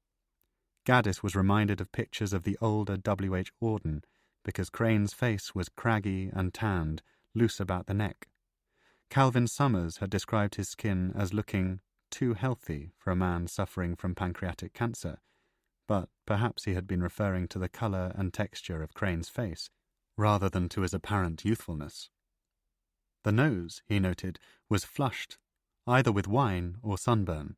Gaddis couldn't tell, and the smile was broad and energetic. This time you could see the charm of the master spy. Gaddis felt relieved, because this second image conformed far more closely to his mental picture of Crane. Furthermore, it put to rest any lingering doubts he might have possessed that Crane and Neame were the same person.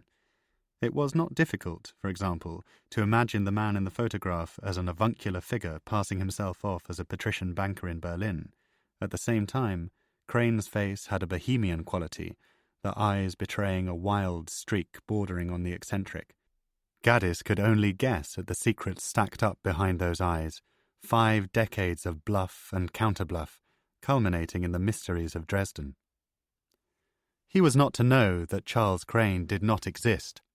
The man Gaddis had spoken to on the telephone was one Alistair Chapman, a colleague of Sir John Brennan's from an era in which the chief of the Secret Intelligence Service had been a mid-level officer operating in Cold War Vienna.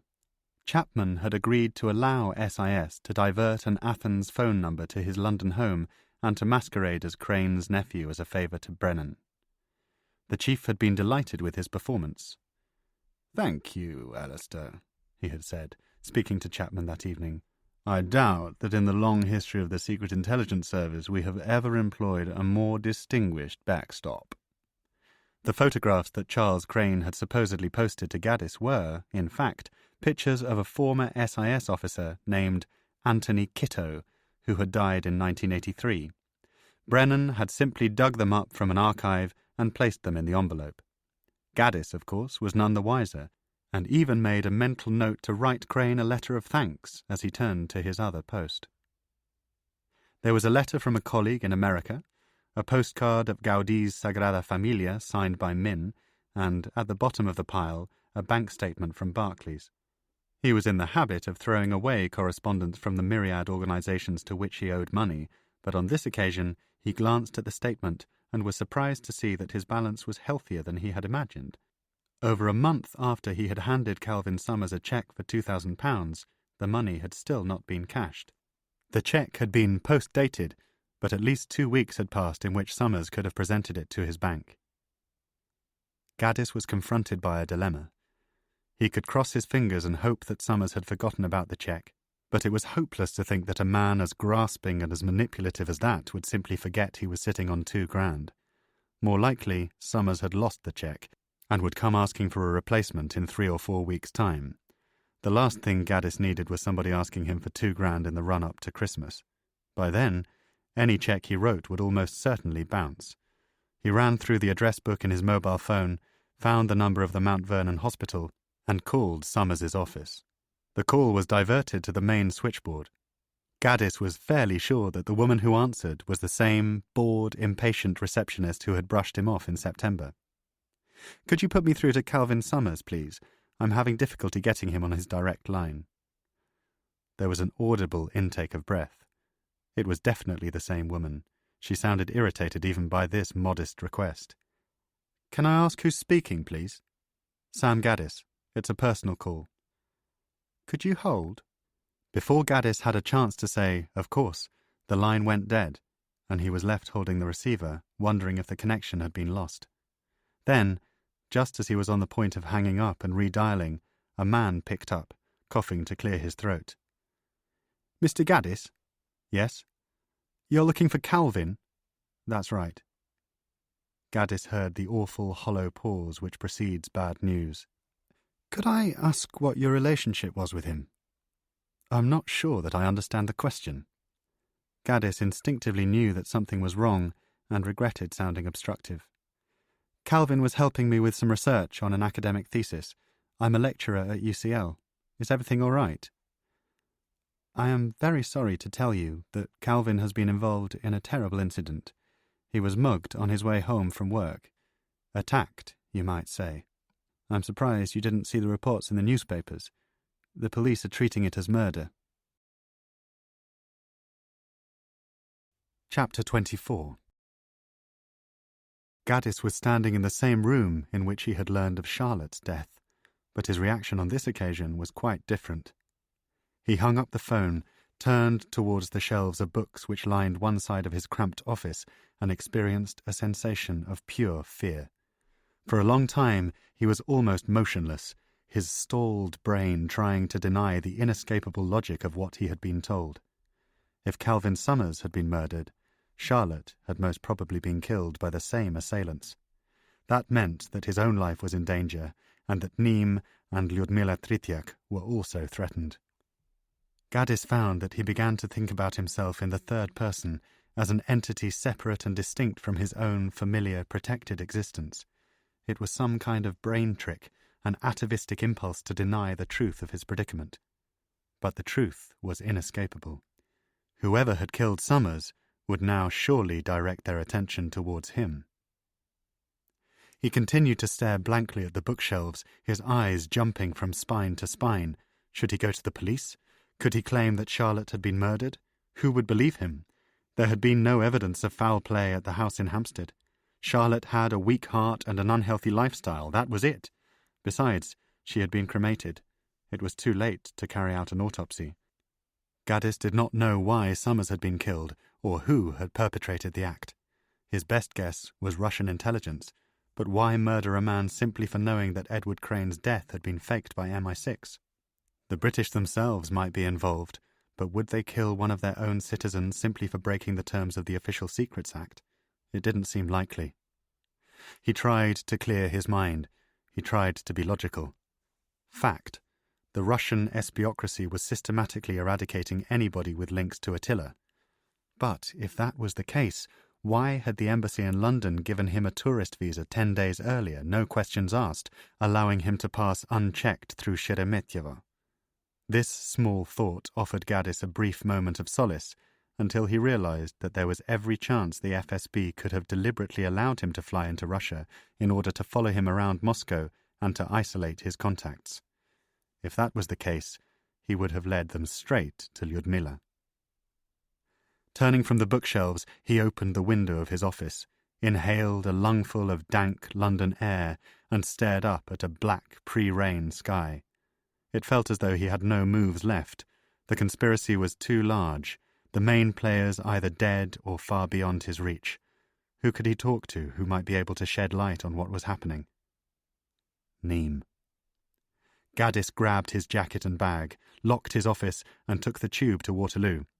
He called Peter from a phone box near the ticket hall, but the number still wasn't picking up. A Winchester train, scheduled for 11:39, was sitting on platform 6, adjacent to a Guildford service which departed 5 minutes later.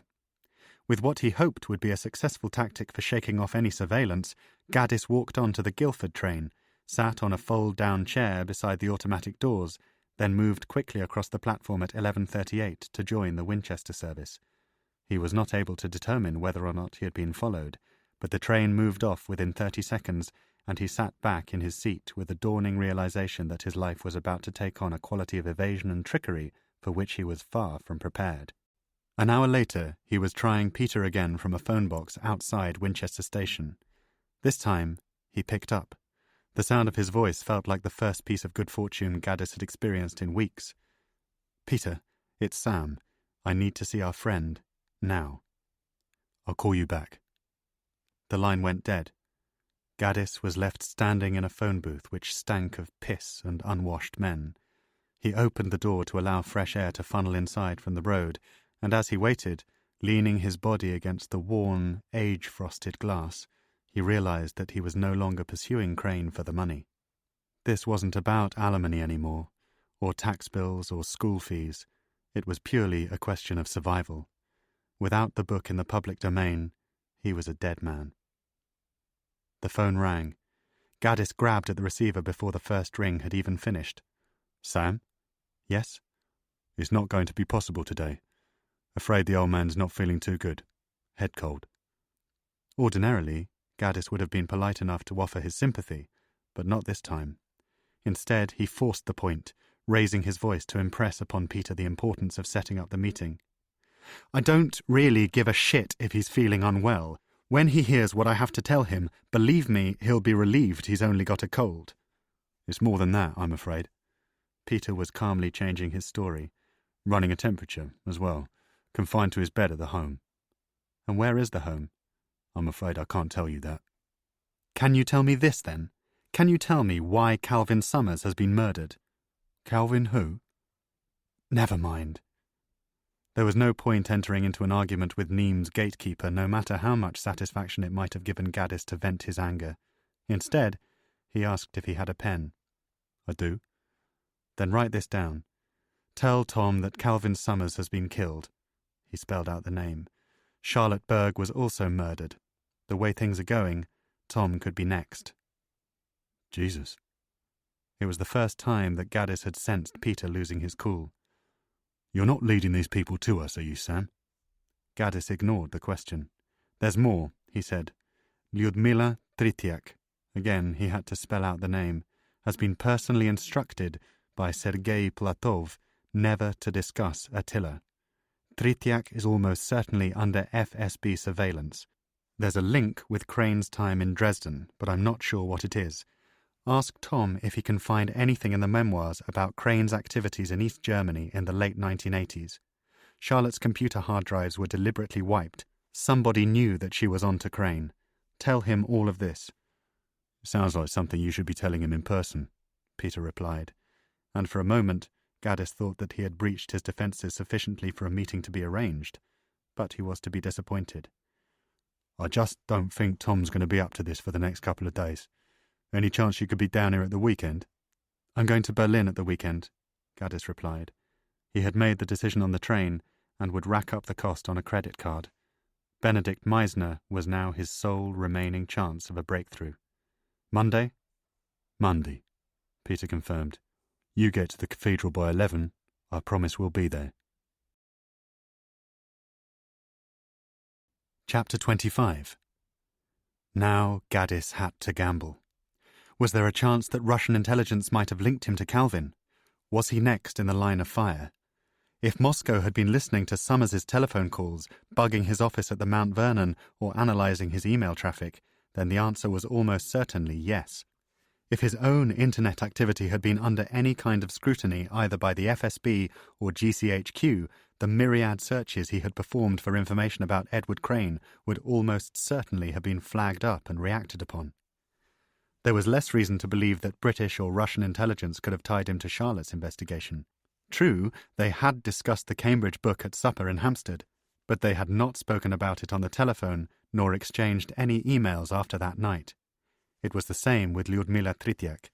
Gaddis had been careful to leave no email or telephone footprint prior to his visit. Unless the FSB had deliberately lured him to Moscow in order to track his movements, his meeting with Tritiak should have passed unnoticed. Other factors seemed to be working in his favour. Summers had been killed more than 2 weeks earlier. Charlotte had been dead for over a month. If the Russians were going to come for him, they would surely have come already. As long as he remained vigilant, as long as he avoided making any further references to Crane or Attila on his computers or phones, he would surely be safe. But was it dumb to go home? Christ, was Min in danger in Barcelona? That thought, more than the threat to his own safety, left Gaddis with a feeling of complete powerlessness. Yet what could he do? If they wanted to get to Min or Natasha, they could do so at a moment's notice. If they wanted to silence him, they could strike at any time. It would make no difference if he moved into a hotel, slept at Holly's apartment, or emigrated to Karachi. Sooner or later, the FSB would track him down. Besides, he didn't want to be driven out of his home by a bunch of gangsters. That was cowardice, pure and simple. He would rather stay and confront them. To give in was another kind of suicide. He would never be able to go back to his old life while the men who had killed Charlotte and Summers were still at large. What would Min make of him if he did that? What would she think of a father who had run? Several hours passed before Gaddis allowed himself to think that he was perhaps overreacting. There was, after all, every possibility that Charlotte had died of natural causes. As for Summers, people were knifed in London all the time.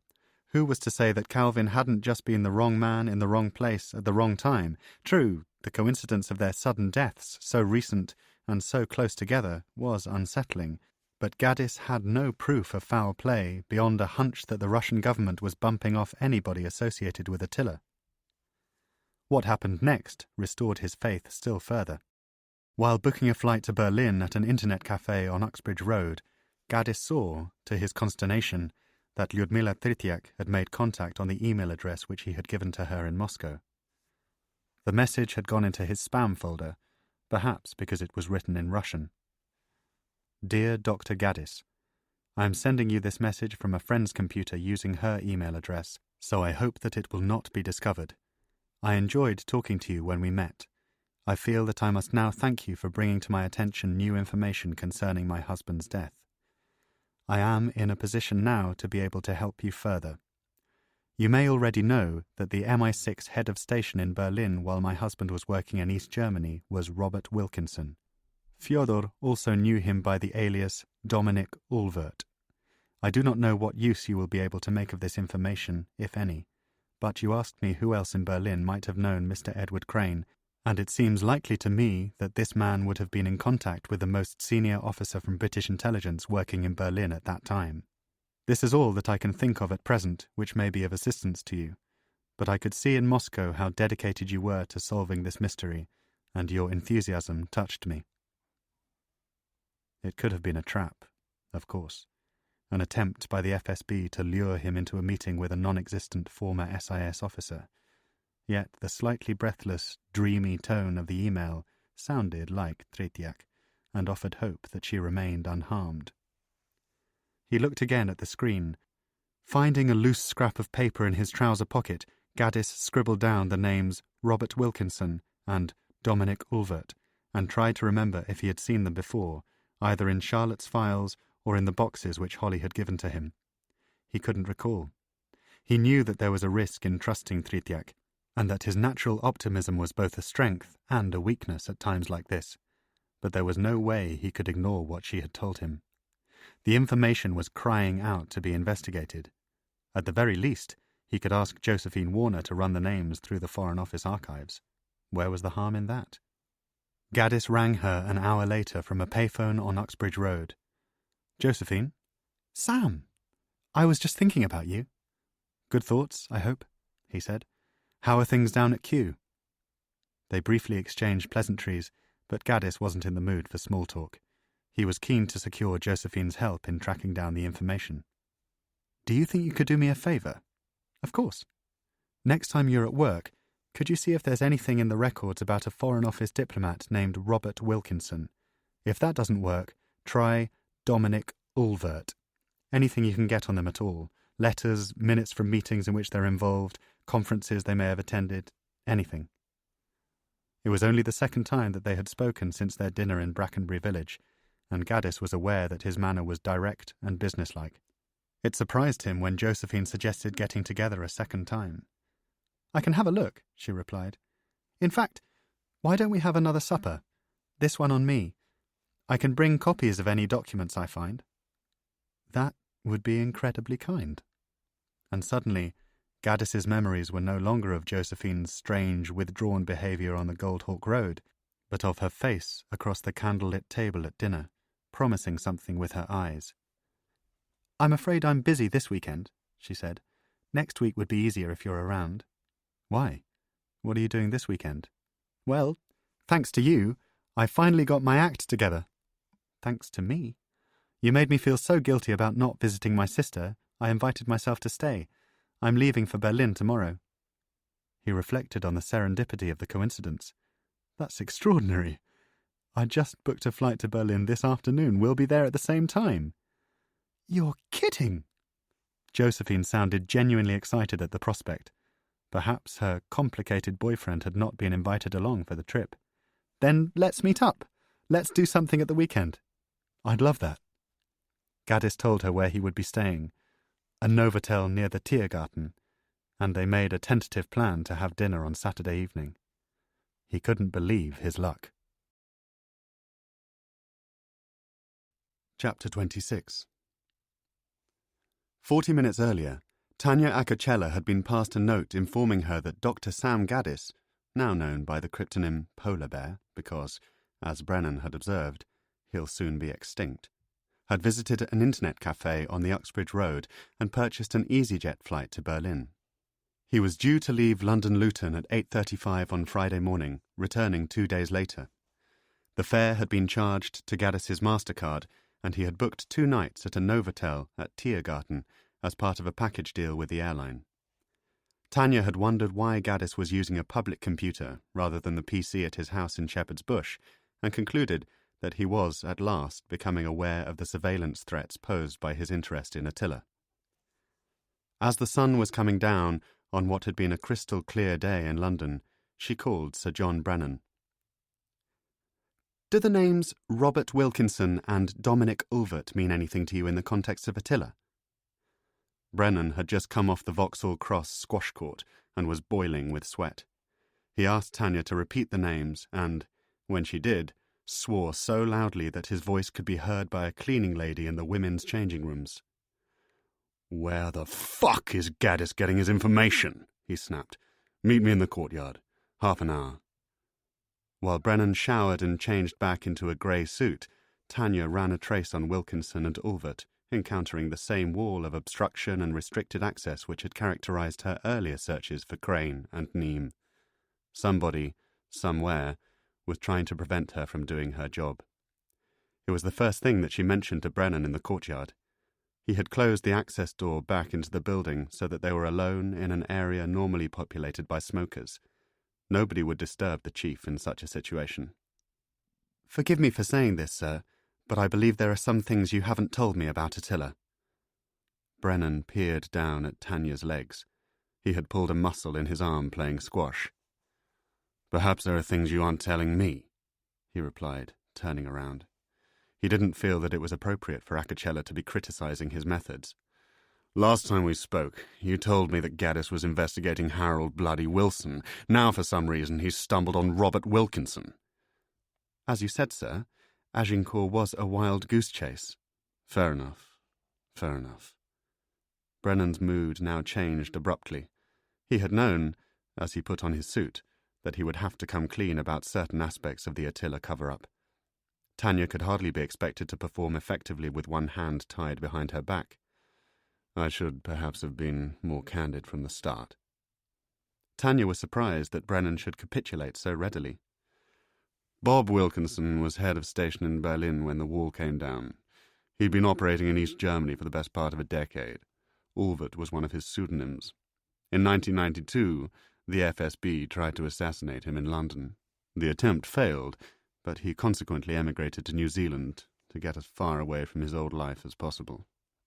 "Why did the FSB want him dead?" "Because of his relationship with Attila." Tanya searched Brennan's face as she listened, still sensing that he was holding something back. "The Russians were embarrassed that they had been duped for so long, so they set about bumping off anybody who had been associated with Crane." "Anybody? Doesn't that constitute quite a large number of people? Crane was operational for almost 50 years. Brennan took her point, but could not, for reasons which he hoped she would never be aware, express himself more candidly. "The victims tended to be senior figures who had been directly involved with Crane in the 1980s, he said, fudging it. A KGB officer named Fyodor Tritiak, for example, had been Attila's handler in East Germany from 84 onwards. Tritiak was assassinated while walking back to his apartment in St. Petersburg in 1992. Bob Wilkinson had a bomb attached to his car in Fulham and only survived because he checked his vehicles religiously as a hangover from Northern Ireland. Left shortly afterwards for Auckland, under rather a cloud, if I'm honest. Hasn't spoken to anybody in the service for over 10 years, and not likely to." "What sort of cloud?" Brennan mumbled his answer, to the extent that it was almost carried off on the wind. Tanya had to take a step towards him, and wondered why he was still being so obtuse. She looked down, and saw that one of his immaculate brogues was scuffed, as if somebody had scrubbed the toe with a wire brush. "Bob felt that we hadn't done enough to protect him." Brennan seemed genuinely contrite as he recalled the incident. "He felt that the measures extended to ensure the safety of Edward Crane might also have been extended to him." "What kind of measures?" A smile briefly flickered on Brennan's face as he recalled the heyday of Douglas Henderson. "I arranged for Eddie to die of natural causes." It had always been Tanya's deepest fear that she had signed up for an organization which would stoop to murder as easily as it stooped to deceit. But she had misinterpreted what Brennan was telling her. He allayed her fears with a gesture of apology. No, there's no need to be alarmed." Tanya nodded, but she had seldom felt more uncomfortable in the 5 years that she had been working for SIS. "Eddie was already in his mid-70s. As you say, he'd given decades of loyal service. He deserved a peaceful retirement, so I had him brought into a hospital in Paddington, crossed a few palms with enough silver, and, lo and behold, he died of pancreatic cancer in February 1992. "Did one of the palms you crossed go by the name of Meisner?" Brennan hesitated for a fraction of a second. "Meisner, yes." Tanya was studying him intently. What was he holding back? "He was the senior doctor on duty the night Crane was brought into the hospital." "How did you find out about him?" "Gaddis mentioned his name on one of the surveillance tapes." It was strange, but at this moment she felt a greater loyalty towards Gaddis than she did towards her own side. Tanya knew that she was being lied to, and it irritated her intensely. "He's obviously going to Berlin to meet him." "You might try to keep an eye on him there," Brennan suggested. "It's already organized." Tanya enjoyed the look of surprise on Brennan's face. "I'm flying out tomorrow. There'll be a surveillance team in place." It was a coup, no question. Brennan nodded approvingly. Tanya saw this and seized the opportunity to push for more information. "So what about Crane?" she asked. "What about him?" "Where is he now? Where did he go to? What happened to him after the hospital?" Brennan looked back towards the door. It was the question to which everybody wanted an answer. "Eddie lives near Winchester," he replied, knowing that it was only a matter of time before Tanya discovered the truth for herself. "I'm sorry that I wasn't able to tell you before. After Paddington, we gave him a new identity. You'll find him at the Meredith Nursing Home in Headbourne Worthy. He now goes by the name of Thomas Neame." Chapter 27. Gaddis had realized that there was no point in doorstepping Benedict Meisner. He recalled the email Meisner had written to Charlotte, threatening legal action if she continued to allege that he had been involved in faking the death of Edward Crane. If Gaddis showed up in Berlin making the same accusation, Meisner would most likely slam the door in his face, or worse, call the police. So he needed a more subtle plan of attack. He found a listing for Meisner's surgery online and called the number from a public phone at UCL. The receptionist spoke perfect English, and Gaddis asked if it would be possible to make an appointment for Friday afternoon. "Of course, sir, but we have only the limited opportunities tomorrow. I can offer you a consultation with the doctor at 4 o'clock. Is this suiting you?" Gaddis took the appointment, gave the number of his hotel in Berlin, and wondered what he was going to use as a cover story. "I'm having trouble sleeping, Doc. Do you have a cure for paranoia?" The next morning, he set his alarm for 5, drove up the M1, parked his Volkswagen in an off-site car park 3 miles from Luton Airport, and caught the 8:35 EasyJet to Berlin-Schönefeld. A €2 ticket on the 171 bus from the airport took him, at snail's pace, through a grid of bright, well-tended suburbs peopled by German geriatrics. The bus, which stopped perhaps 30 or 40 times en route, eventually came to a halt in Hermannplatz, where Gaddis caught the U-Bahn to Tiergarten. The Novotel was just across the street from the underground station, an upmarket executive hotel with a polished stone lobby, trilingual receptionists, and businessmen killing time between meetings in a low-lit bar. Ordinarily, Gaddis would have searched out a more idiosyncratic place to stay, a 12-room, family-run hotel, a place with some character and charm. But on this occasion he was grateful for the soullessness of the Novotel, for his starched third-floor room and his flat-screen plasma TV showing films on demand and CNN. It made him feel reassuringly anonymous. He had a couple of hours to kill until his appointment with Meisner, and decided to go for a walk, winding along the quiet, narrow paths of the Tiergarten, then alongside the traffic on the Straße des 17. Juni, past the Siegesäule and the memorial to Bismarck, then east in a plumb line to the Brandenburg Gate. Though he knew that there was no possibility he would ever be able to shake off whatever surveillance was thrown at him by the British or the Russians, Gaddis had made an effort to ascertain if he had been followed from London.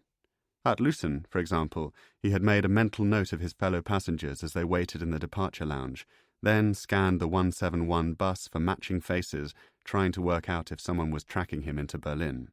At the Novotel, before embarking on his walk, he had left through the main entrance, loitered in the car park for 10 seconds, then turned on his heels and returned to the lobby in an effort to flush out a tale. Though he realized that these were amateur tricks culled from movies and thrillers, at no point did he sense that he was being followed. Increasingly, in fact, as the hours and days went by, Gaddis began to believe that his interest in Attila had gone completely unnoticed.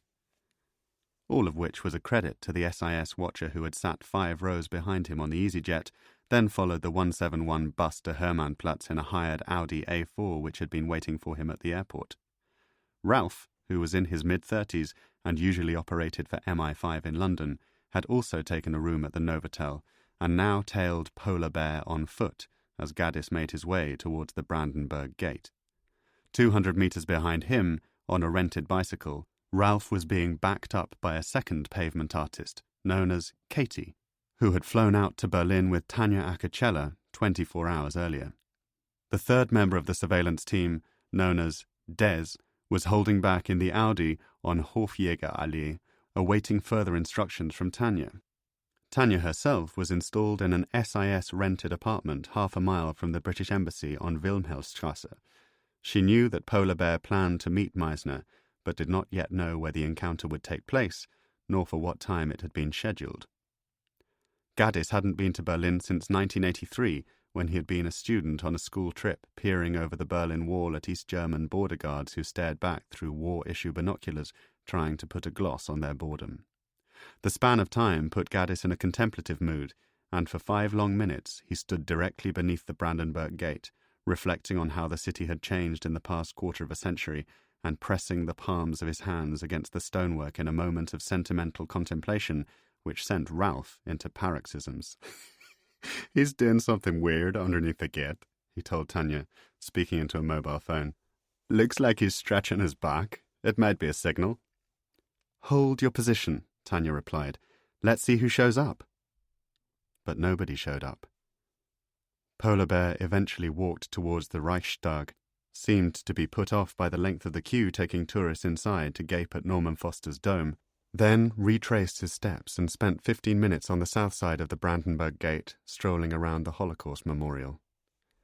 "Don't lose him in there," Tanya warned Ralph, because she knew that the memorial was a 5-acre maze of granite blocks, some as high as 15 feet, into which Gaddis could quickly disappear.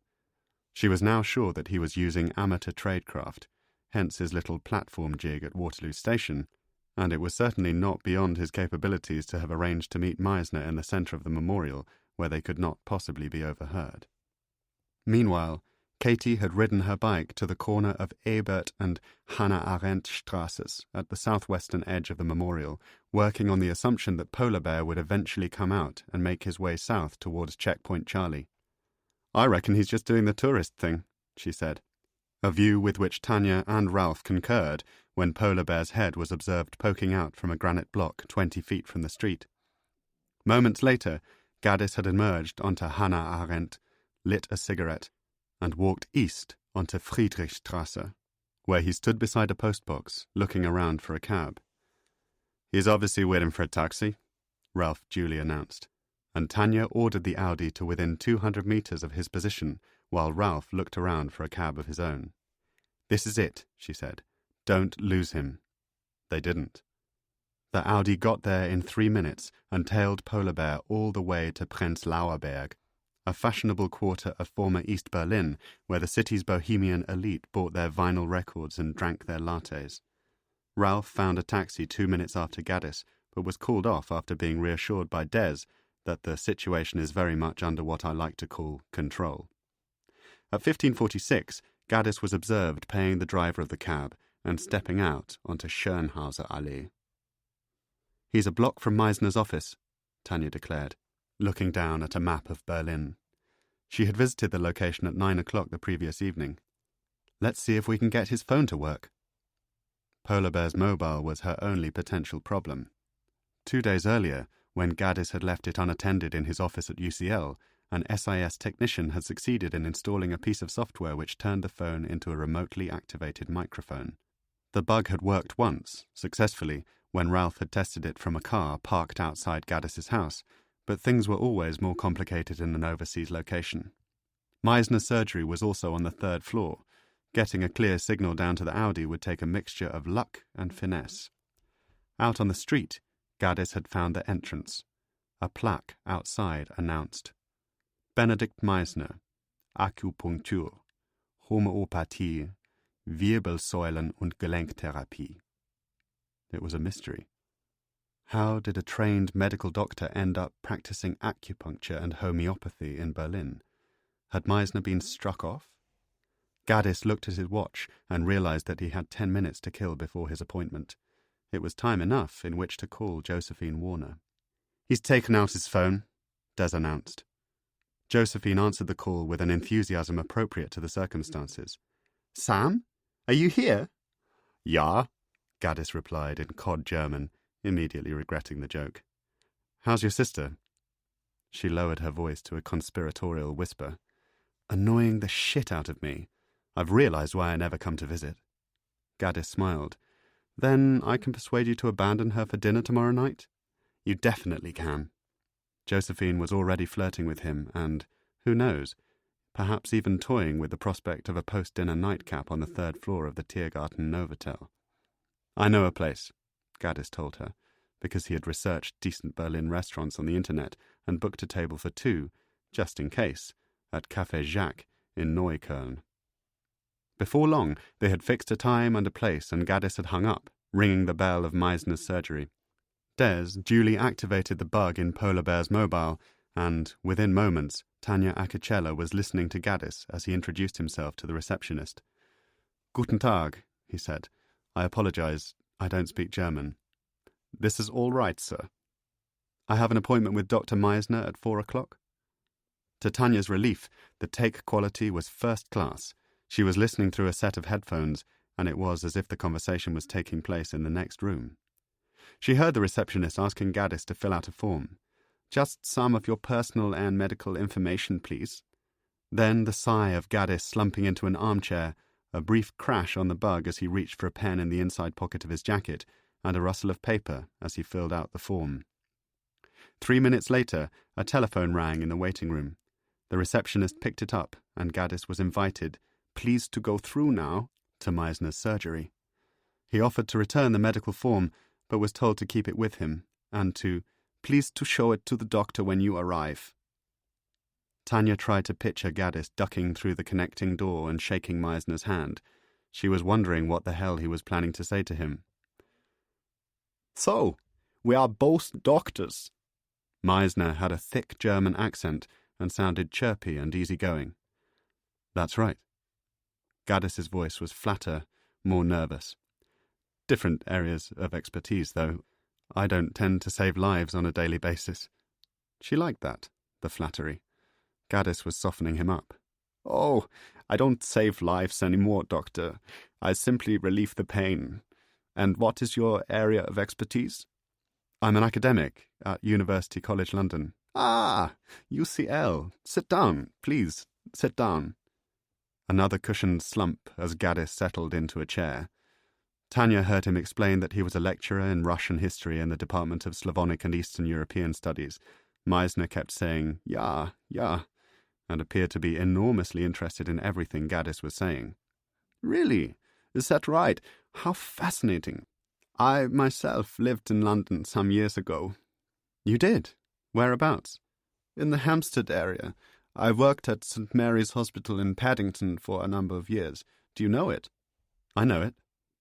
This, of course, was Polar Bear's opportunity, and Tanya wondered if he would take it. Typically, in a conversation of this type, it was better to show one's hand earlier, rather than to build up an implicit trust which was then shattered by the truth. "In fact, that's sort of the reason why I've come here today." He was going for it. Tanya heard Meisner say, "I'm sorry, I don't quite understand," and felt her stomach kick. She pressed the headphones closer to her ears. "I'm afraid that I'm here under false pretenses, Doctor." "False pretenses?" Meisner sounded confused, defensive. Gaddis pressed on. "I don't have an underlying medical condition. I'm not looking for treatment of any kind. I wanted to talk to you about your time at St. Mary's. I knew that you wouldn't see me if I told you who I was or why I was coming here today." Tanya tried to imagine Meisner's reaction. He wore tortoiseshell glasses over lively, expressive eyes, and his broad, tanned face was genial and unassuming. There was a long silence. Somebody sniffed. She could hear a tapping sound and assumed that Meisner was rapping his fingers on the surface of his desk. "You were in communication with a friend of mine," Gaddis began. "Charlotte Berg," Meisner replied immediately. All of his bedside bonhomie had evaporated. "I must ask you to leave immediately." Tanya heard the noise of a chair scraping back on a hard floor. Meisner was getting to his feet. Gaddis said, "Please, just hear me out. I have come here to warn you. My visit is for your own safety. Dr. Gaddis, please do not let me lose my temper. Do you wish me to call the police? I can either ask you to leave in a civilized fashion, or I will have no hesitation." Charlotte Berg is dead. Polar Bear had held his nerve. She was most probably killed by Russian intelligence. The ensuing silence was so pronounced that Tanya wondered if the microphone had failed. She was about to call Des when Meisner responded, "And why is this of any concern to me?" "You remember Calvin Summers? As I told Miss Berg, I have no recollection of an individual of that name, and if you insist on making allegations of this kind, I will have no hesitation to pursue libel actions against you in a court of law. Summers is also dead. Gaddis's reply contained just the right level of threat. He was murdered, again most probably by Russian intelligence. She heard Meisner sniff, then a hole of silence. Gaddis spoke into the void. I don't need to tell you that this only leaves you and the porter still alive. The porter? Waldemar. Lucy Foreman died in a car accident in 2001. This piece of information pushed Meisner back into his chair. Tanya wondered if either man knew that Waldemar had died in Krakow in 1999. I don't know if the crash was an accident or if it was engineered. All I'm saying is that you need to watch your back. That is not what you are saying, Doctor. Gaddis conceded the point. You're right. I need your assistance as well. There are things you may know which could help to keep both of us alive. Another silence. Tanya scratched an itch at the end of her nose.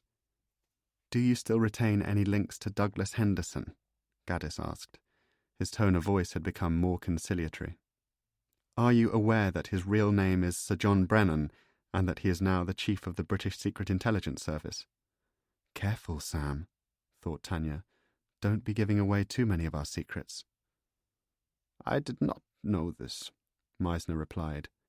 His throat was dry, and it sounded as though he took a sip of water. The man whose death you orchestrated was called Edward Crane. He was a double agent for MI6. The Russians wanted him dead, so Brennan made them think that he had died of cancer. I had always wanted to know the answer to this question, Meisner replied quietly. Gaddis pushed for more. Do you remember anything at all about Crane? Did MI6 give you any indication what would happen to him? Were you ever asked to perform similar duties for British intelligence at any point in the future? Of course not. What about Attila? Did anybody ever mention that name to you? Has anybody, apart from Charlotte Berg, ever spoken to you about what happened in 1992? You are the first person I have ever spoken to about it. Without seeing his eyes, Tanya could not tell if Meisner was lying, but the answer sounded truthful enough. Then why do you think Summers was killed? Why do you think the Russians murdered Charlotte? Meisner emitted a strange, choked laugh. Dr. Gaddis, it sounds to me as though these are questions to which you yourself should know the answer. I have nothing more. I have done nothing wrong. I was paid by MI6 to keep my mouth closed. I have kept my mouth closed. I signed your Official Secrets Act, just as once upon a time I signed a Hippocratic Oath. These things mean something to me. My reputation is important. If Benedict Meisner puts his name to something, if he makes a promise of any kind, then he keeps it. This is not a very modern concept, I grant you, but it is nevertheless essential to my own philosophy. There was another silence. The headphones had formed what felt like a pressure seal around Tanya's ears, and she briefly pulled them apart, feeling the sweat on her temples. What about Thomas Neame? Gaddis asked. Does that name mean anything to you? It was almost as if Tanya could see Meisner shaking his head. I have never heard this name. Who is he, please? She swore lightly under her breath and thought back to the Vauxhall Cross courtyard. Sooner or later, she had told Brennan, Gaddis is going to find out that Neame is the sixth man.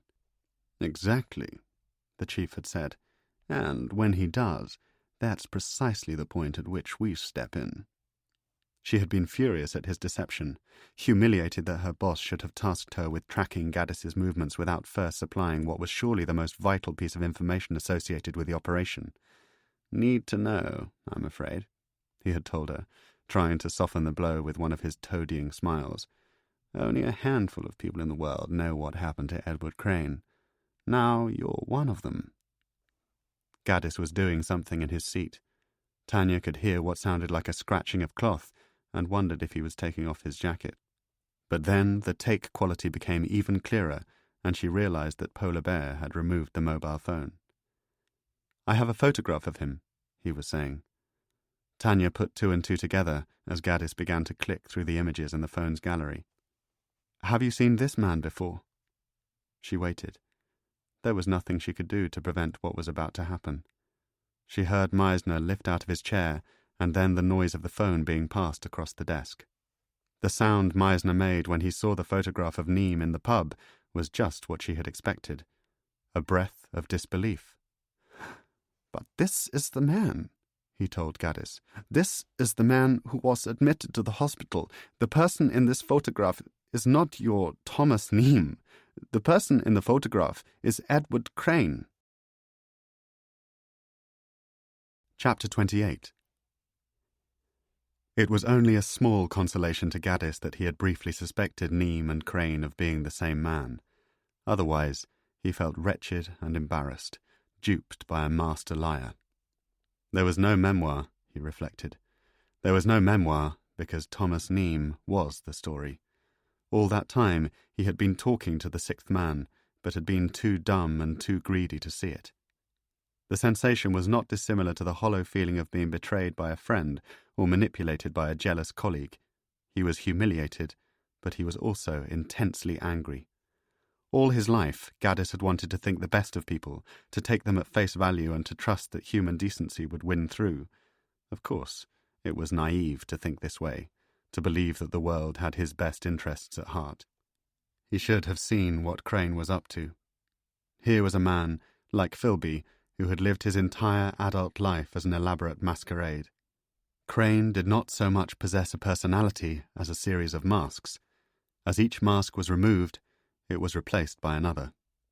Neem was simply the latest in a long line of parallel lives, a role played as much for Crane's personal amusement as for the practical purpose of disguising his real identity. In his youth, Crane had pretended to the British government that he was a loyal and dedicated servant of the Crown, yet all the while he had been passing secrets to the NKVD. He had then coolly switched allegiances, having long since convinced Moscow that his heart belonged to Mother Russia. The two positions were mirrors of each other, reflections of the same ideology. Edward Crane had no country. Edward Crane had only himself. Looked at from this perspective, it made absolute sense to Gaddis that Crane should have chosen to tell the Attila story through a shell personality. It would have been contrary to his nature to expose his true self. A spy needed the protection of a cover story, a pseudonym. Besides, Crane would have enjoyed the intellectual challenge of duping Gaddis. Doubtless he had derived enormous satisfaction from gulling a so-called leading academic. At what point had he been planning to come clean? Would he have gone to his grave as Thomas Neem, holding on to this last elusive secret? Almost certainly. Why break the habit of a lifetime?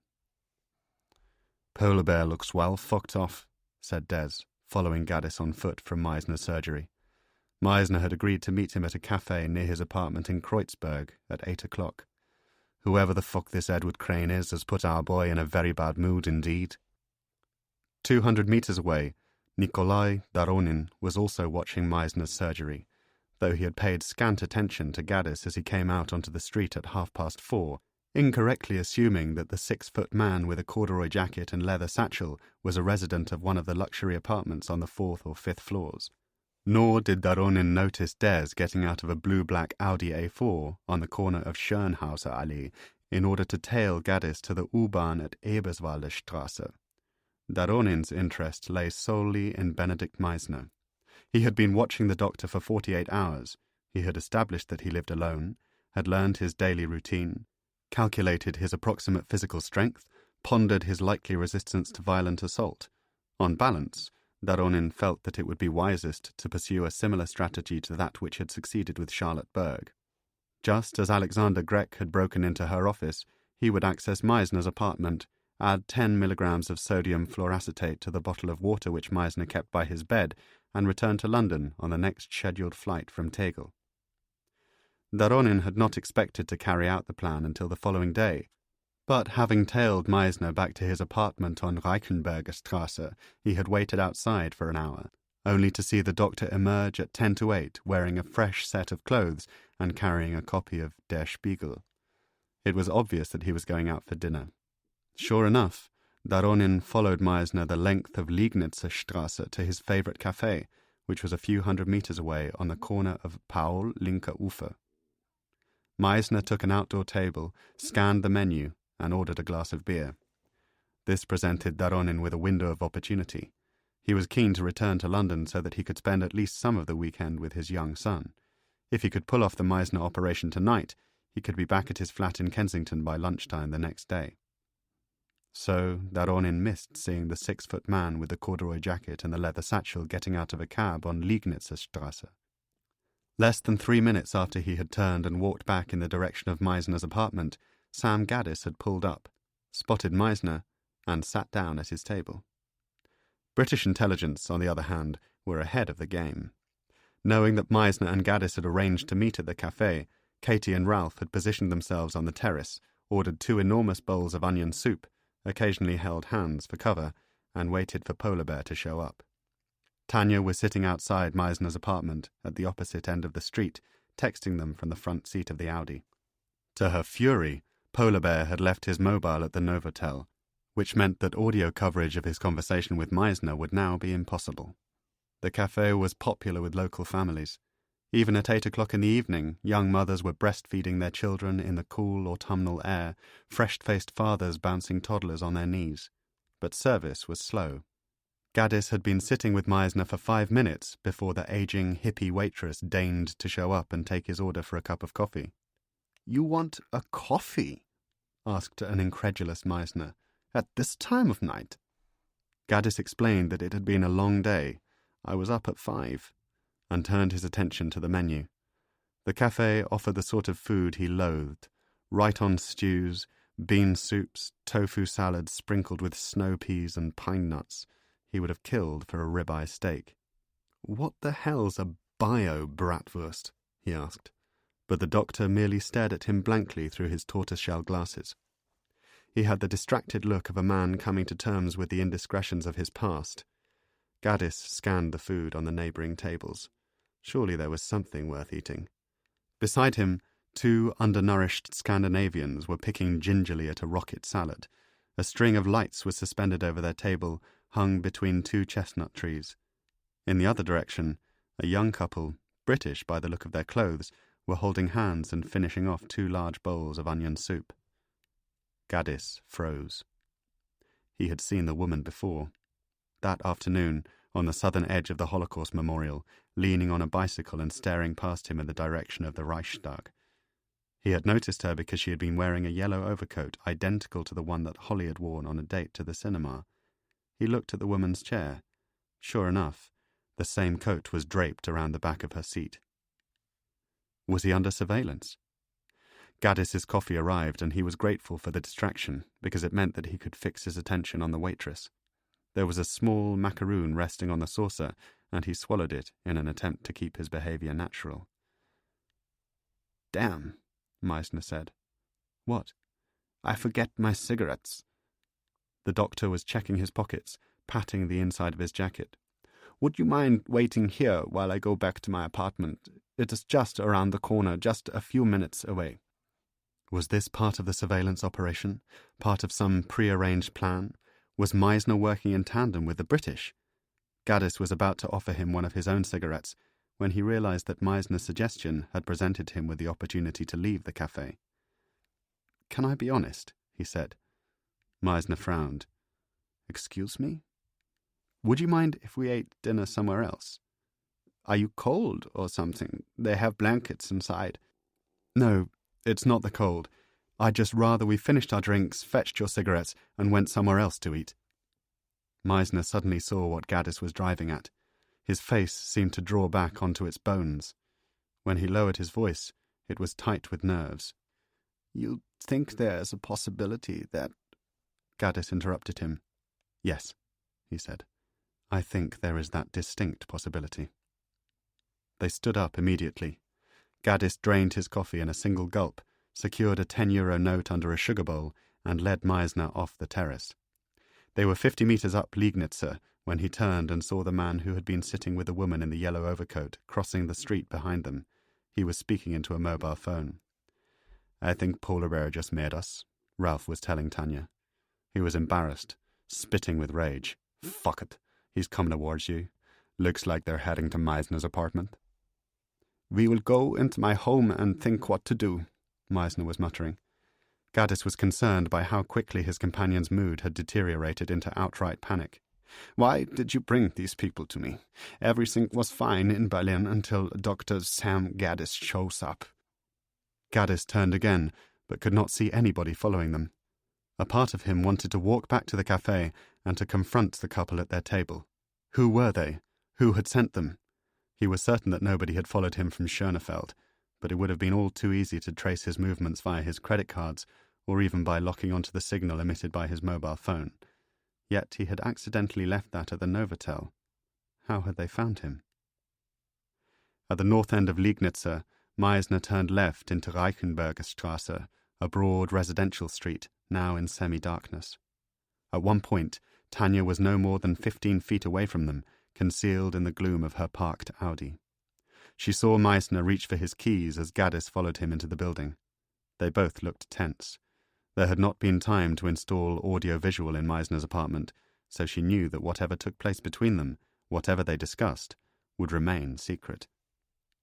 The building was a restored 19th-century apartment block with 2 flats on each level.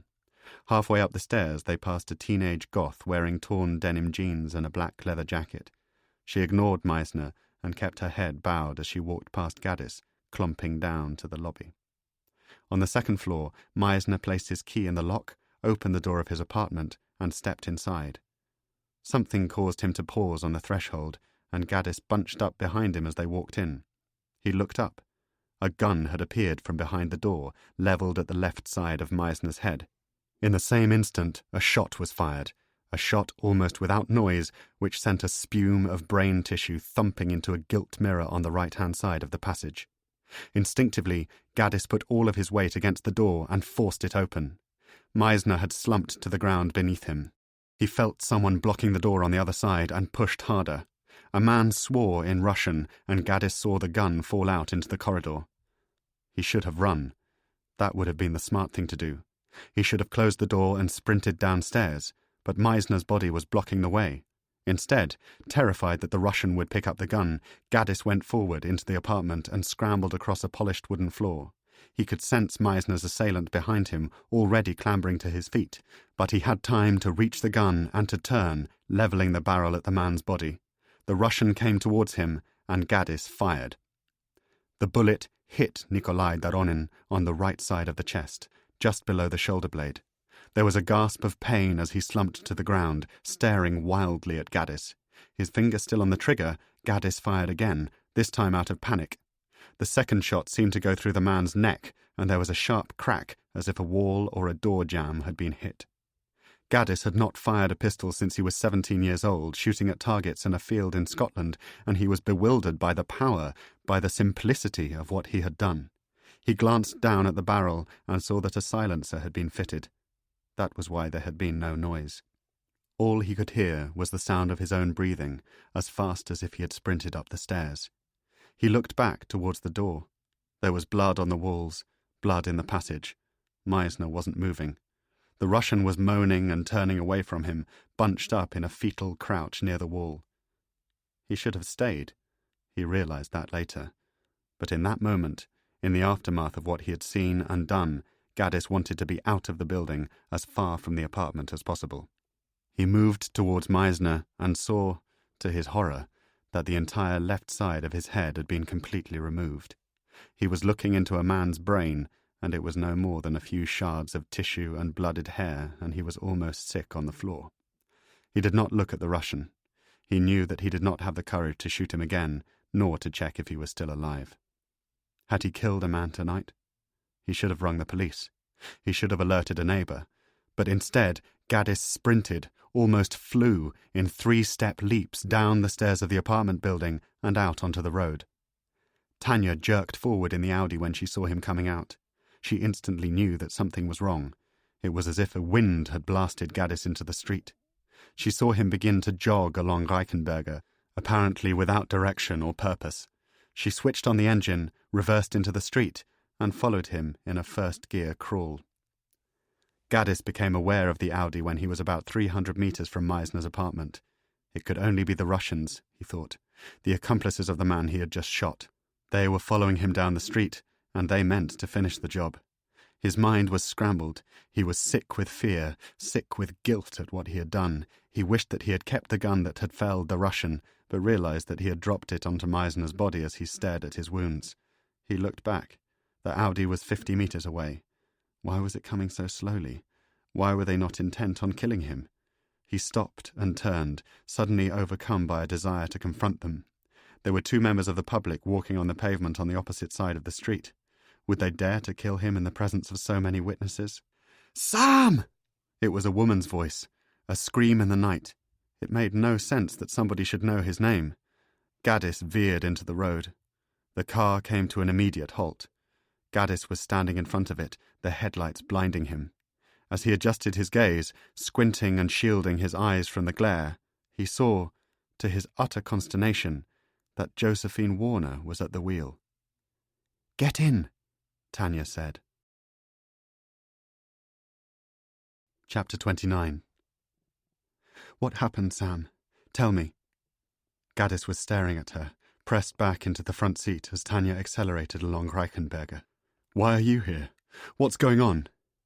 "I'm not who you think I am," she said. "Tell me what happened." She turned to look at him. "You have blood on your jacket. Where's Meisner?" "Meisner's dead." He knew that she was MI6. It was obvious to him now. The deception at Q, the dinner, the coincidence of her trip to Berlin. He wished that he had kept running. "Meisner was shot. I just killed a man. What the fuck is happening? Why are you here?" "My name is Tanya Akacella. I'm an officer with the Secret Intelligence Service. We've been following you because of your investigation into Edward Crane. I'm sorry. It was necessary for me to pretend to be somebody else. Please try to stay focused. What do you mean, you just killed a man?" It was almost a relief to hear her confession. At least he knew, finally, what he was up against. Then Gaddis told her what had happened, and, as he did so, heard the truth of his own life and career annihilated by what he had done. "Somebody was in the apartment," he said. "A Russian. Maybe the same man who killed Charlotte. Maybe the same man who killed Calvin. You know who these people are. You know what I'm talking about?" "I know what you're talking about." Tanya's eyes were fixed on the road. "We went back to get cigarettes. Gaddis wanted to be inside the car and outside the car. He wanted to be protected by this woman, and yet he wanted to be as far from her as possible. A man was inside the front door. He must have been waiting for Meisner. We must have surprised him. I don't know what he was doing there. He shot him as soon as he walked in." "Are you carrying a gun?" Tanya was making a fast left-hand turn through a green light on a deserted roundabout. She could not understand how Polar Bear had got out alive. "Of course I'm not carrying a fucking gun. I forced the door and it fell out of his hand. He can't have been expecting 2 people. It fell in front of me. I picked it up because there was nothing else I could do. I just turned and shot. I think I may have killed him." Jesus, Sam. He didn't like the fact that she used his name so easily. He had been duped by Crane, and now he had been duped by Josephine Warner, a woman that, Christ, he had hoped to sweet-talk into bed 24 hours later. "Look," she said, turning to face him, "do you understand what has happened to you?" Gaddis moved in his seat, aware that he was soaked in sweat. He looked at his jacket and saw spots of blood sprayed across the sleeve. He felt as though he was locked down, trapped, and experienced a vivid need to wrench the wheel from Tanya's hands and to send the car piling into a newsstand at the side of the road. "I should go to the police," he said, trying to remain calm. "I need you to stop the car." "I'm afraid I can't do that." Wipers swept dirt from the windscreen. "If you go to the police, Crane will be exposed. We can't allow that to happen. The German authorities would very quickly start to piece things together. Whoever you killed tonight was almost certainly working for the Platov government. I need to get you out of Berlin and back to London." Gaddis looked again at his sleeve, streetlights pulsing on the blood. "How am I supposed to get out of Berlin?" he said. "There are fingerprints on the gun. I passed a girl on the stairs as we came in. I was seen at the cafe with Meisner. The police will have a description of me in less than 24 hours. The only thing I can do is tell them the truth of what happened. Why I was meeting Meisner, why I was in Berlin, why the Russians wanted him dead." "You cannot do that." He was bewildered, and yet he knew why she was obstructing him. It was an MI6 cover-up. Nobody could know about Crane, about Attila, about Dresden. "Why?" he said. "Tell me why. What is so fucking important about a 20-year-old secret that people have to die in order to stop it coming out? I saw a man's brains tonight. I saw Meisner's head completely blown away." "We're simply trying to protect the relationship between London and Moscow," Tanya replied feebly. She knew that she was retreating into platitudes and could hear the disgust in Gaddis's voice. "What? What does that mean, Josephine?" He began to use her cover name and felt a fool. "What relationship between London and Moscow? There isn't a relationship between London and Moscow. You loathe each other." Tanya tried again, although she knew that what Gaddis had said was close to the truth.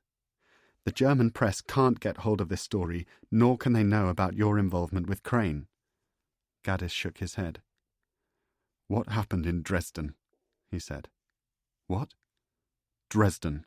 Something happened in Dresden, on Attila's watch in the twilight of his career. Something involving Platov and Robert Wilkinson. Tell me what it was." "Sam, I have no idea what you're talking about." This was the truth. She thought of Brennan and wondered if Gaddis had stumbled on the very secret which the chief himself was surely trying to conceal from her. "We need to concentrate on you at the moment. We need to get you out of Berlin. There'll be all the time in the world to hear your concerns when we are back in London." "My concerns," he repeated witheringly. Tanya's mobile rang, and he gazed out of the window as she picked up. "Yes?" Gaddis could hear a male voice speaking on the line and assumed that it was the man who had been watching him at the cafe. "No, I've got him," she said. "Something happened.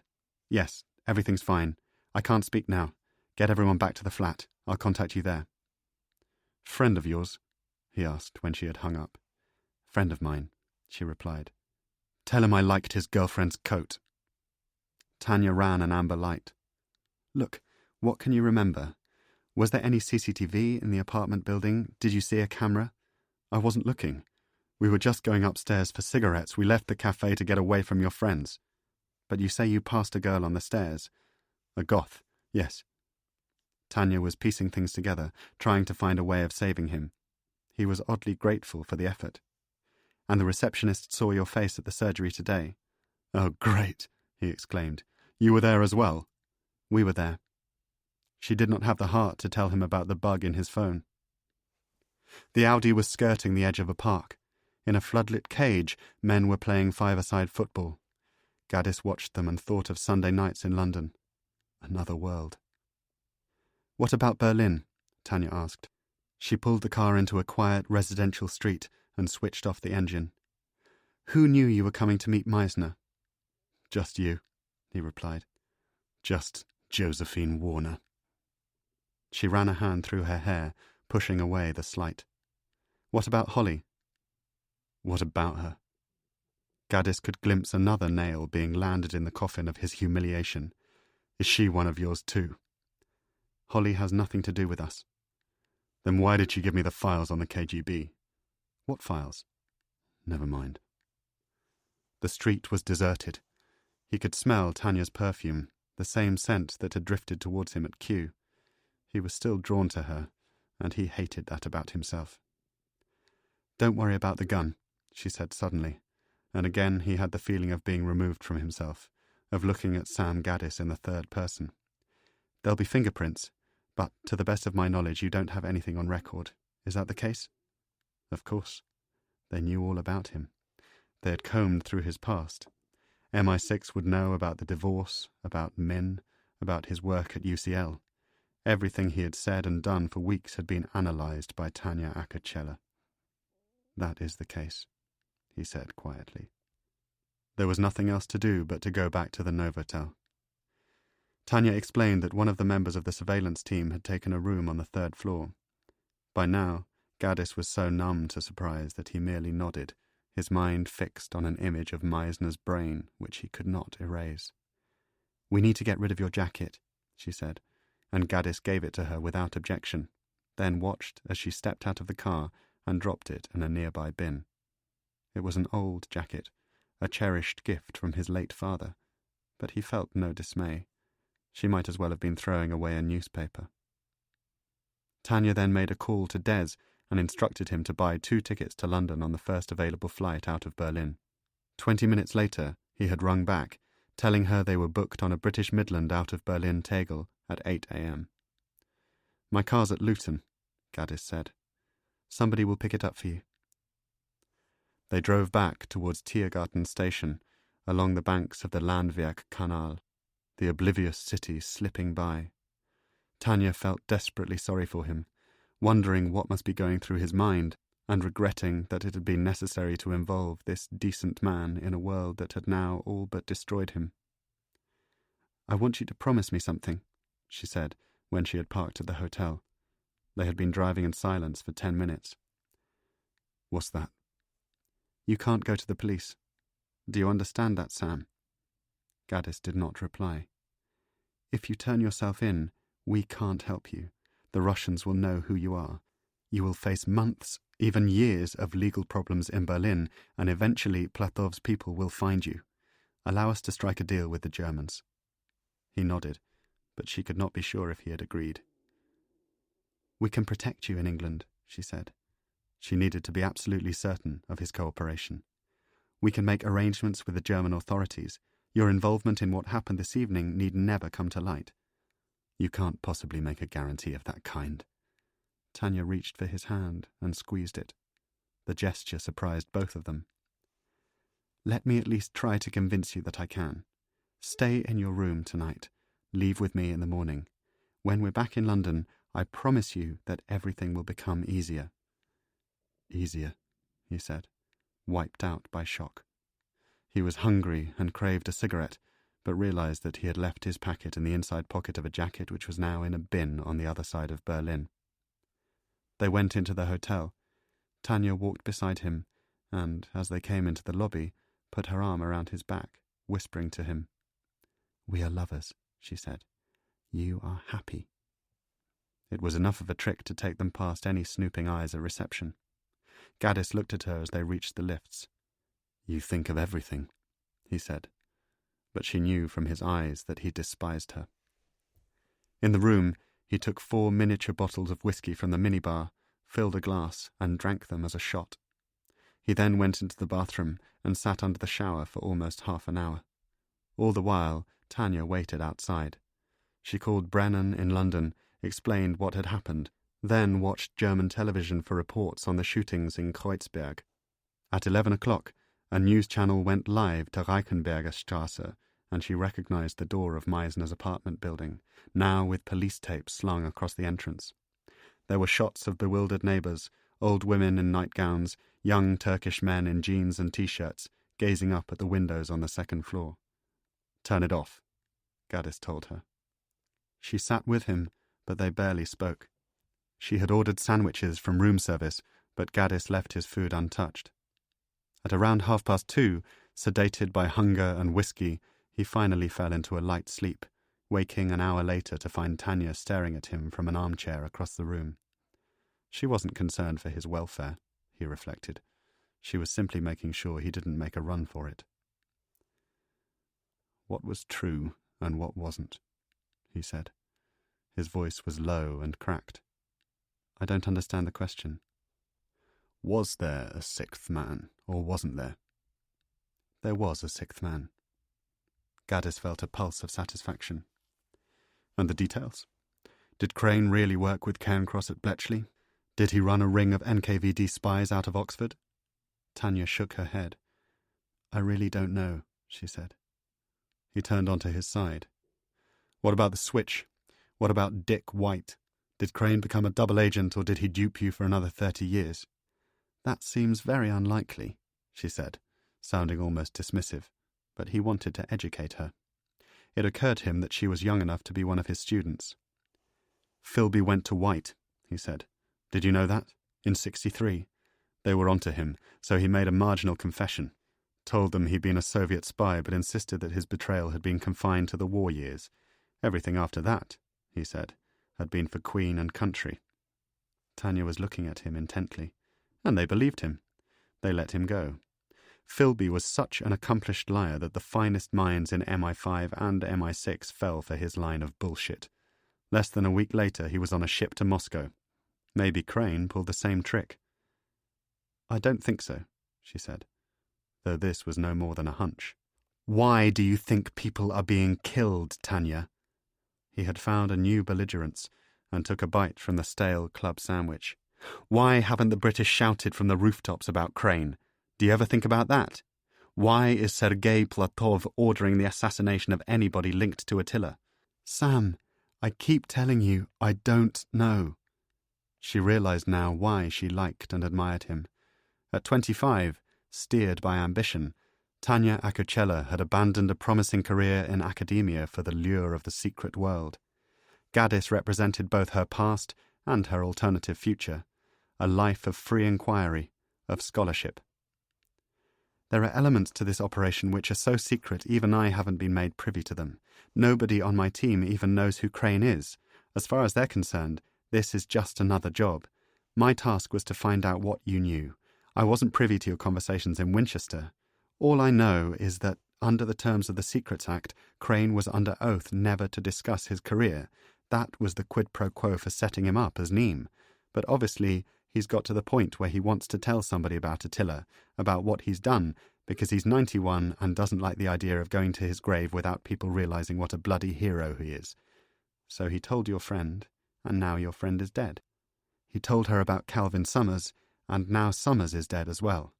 It may not be what you want to hear right now, but it's only by extreme good fortune that you are still alive. Gaddis laughed. Do I have you to credit for that, Tanya? Should I be writing MI6 a thank you letter? She shook her head in frustration and looked at him as if he was being unnecessarily confrontational. Who's Peter? He asked her. Special branch, she replied, because she wanted to be as honest as the circumstances would allow. Of course, Gaddis thought. Not a private sector spook hired by Crane to protect Neem, but a first line of defence for the most illustrious spy in the history of MI6. And he was happy to cooperate in Crane's decision to go public. Why didn't he come running and tell you lot what was going on? Divided loyalties, I suppose. You know as well as anybody that Edward Crane can be a very persuasive man. It was a mean-spirited remark, but Gaddis accepted it without objection. Perhaps he offered to cut Peter in on the profits. Perhaps Peter came to believe that Attila's story deserved to be told. Who knows? He lay back on the pillow. His head throbbed, and he asked Tanya to pass him the water. He drank from the bottle, setting it on the bedside table. It was strange, but she was beautiful to him again. He remembered their conversation at dinner, the way that she had looked at him, and felt a fool for having believed in her. "We need to talk about the morning," she said. "In a few hours we'll be checking out. The airport is one place they might be looking for you."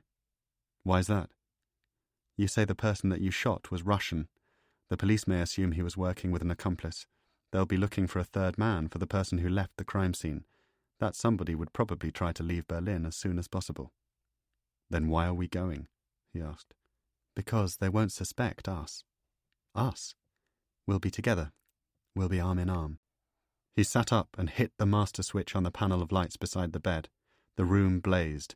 "There's no way I'm doing that." "It's the best way, believe me. The simplest strategy. Just a couple coming back from a romantic break in Berlin. A lone man would draw more attention. You'll just have to trust me, Sam. It's the only way." Chapter 30. They left the hotel at 6. Further news had emerged about the shootings at Reichenberger Strasse. According to German television, Meisner's assailant was still alive and had been taken into intensive care, where he was in a stable condition. This was scant consolation to Gaddis, and did nothing to lift his mood of despair. He may no longer have been responsible for taking a man's life, but the horror that he had witnessed at Meisner's apartment was still as vivid and as shocking to him as the mutilation of a child. "We need to be careful," Tanya told him as Des drove them out to the airport. "If you see someone you know at any point, either in the terminal or on the plane, and if you can't avoid them, act normally." She seemed oblivious to Gaddis's state of mind, thinking only of the security of the operation. "If you feel the need to explain who I am, introduce me as your girlfriend. My name is Josephine. We've been staying in Berlin since Tuesday." Gaddis shook his head and gazed out of the window in disbelief. "Sam, This is important. She turned in her seat to face him. You need to concentrate. You need to pull yourself together.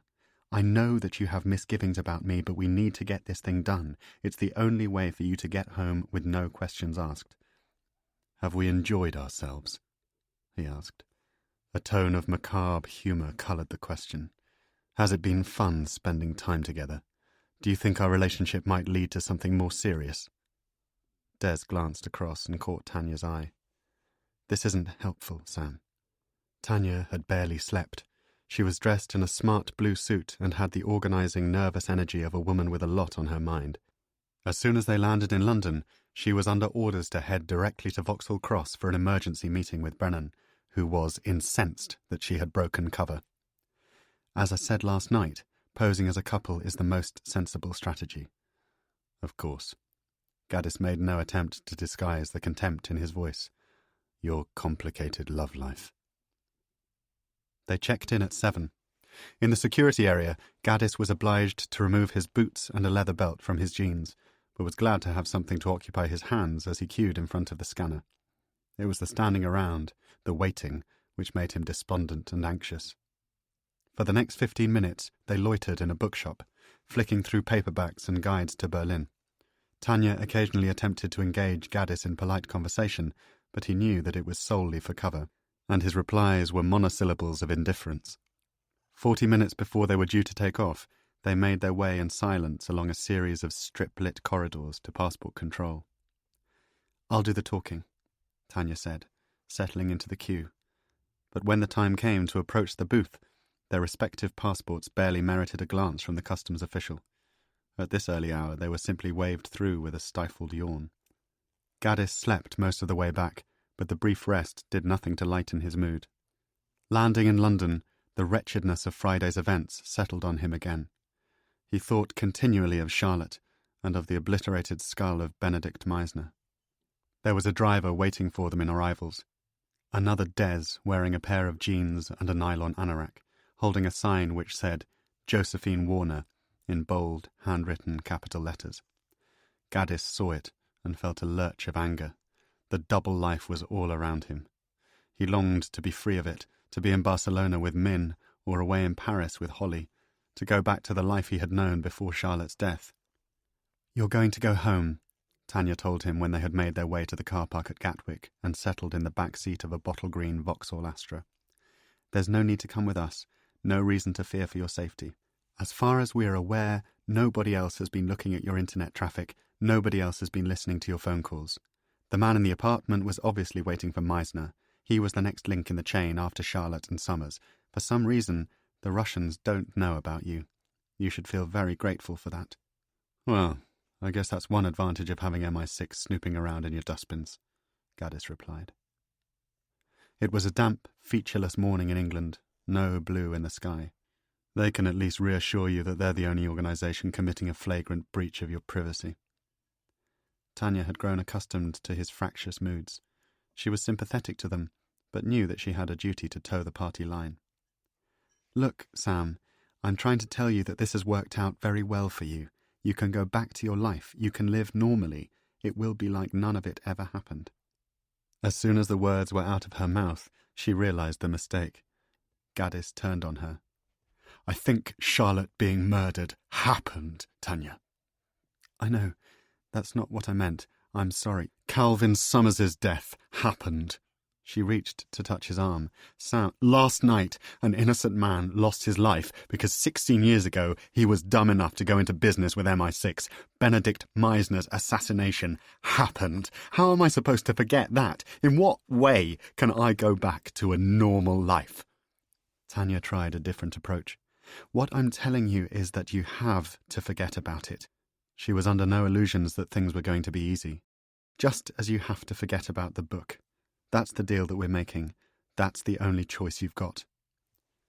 Gaddis knew that there was no point in arguing with her. She was on her way to see the great and the good of MI6, men with sufficient influence to have his involvement in the shooting erased from the record. That was their speciality, after all, the rewriting of history. Tanya had promised that MI6 would strike a deal with the Germans.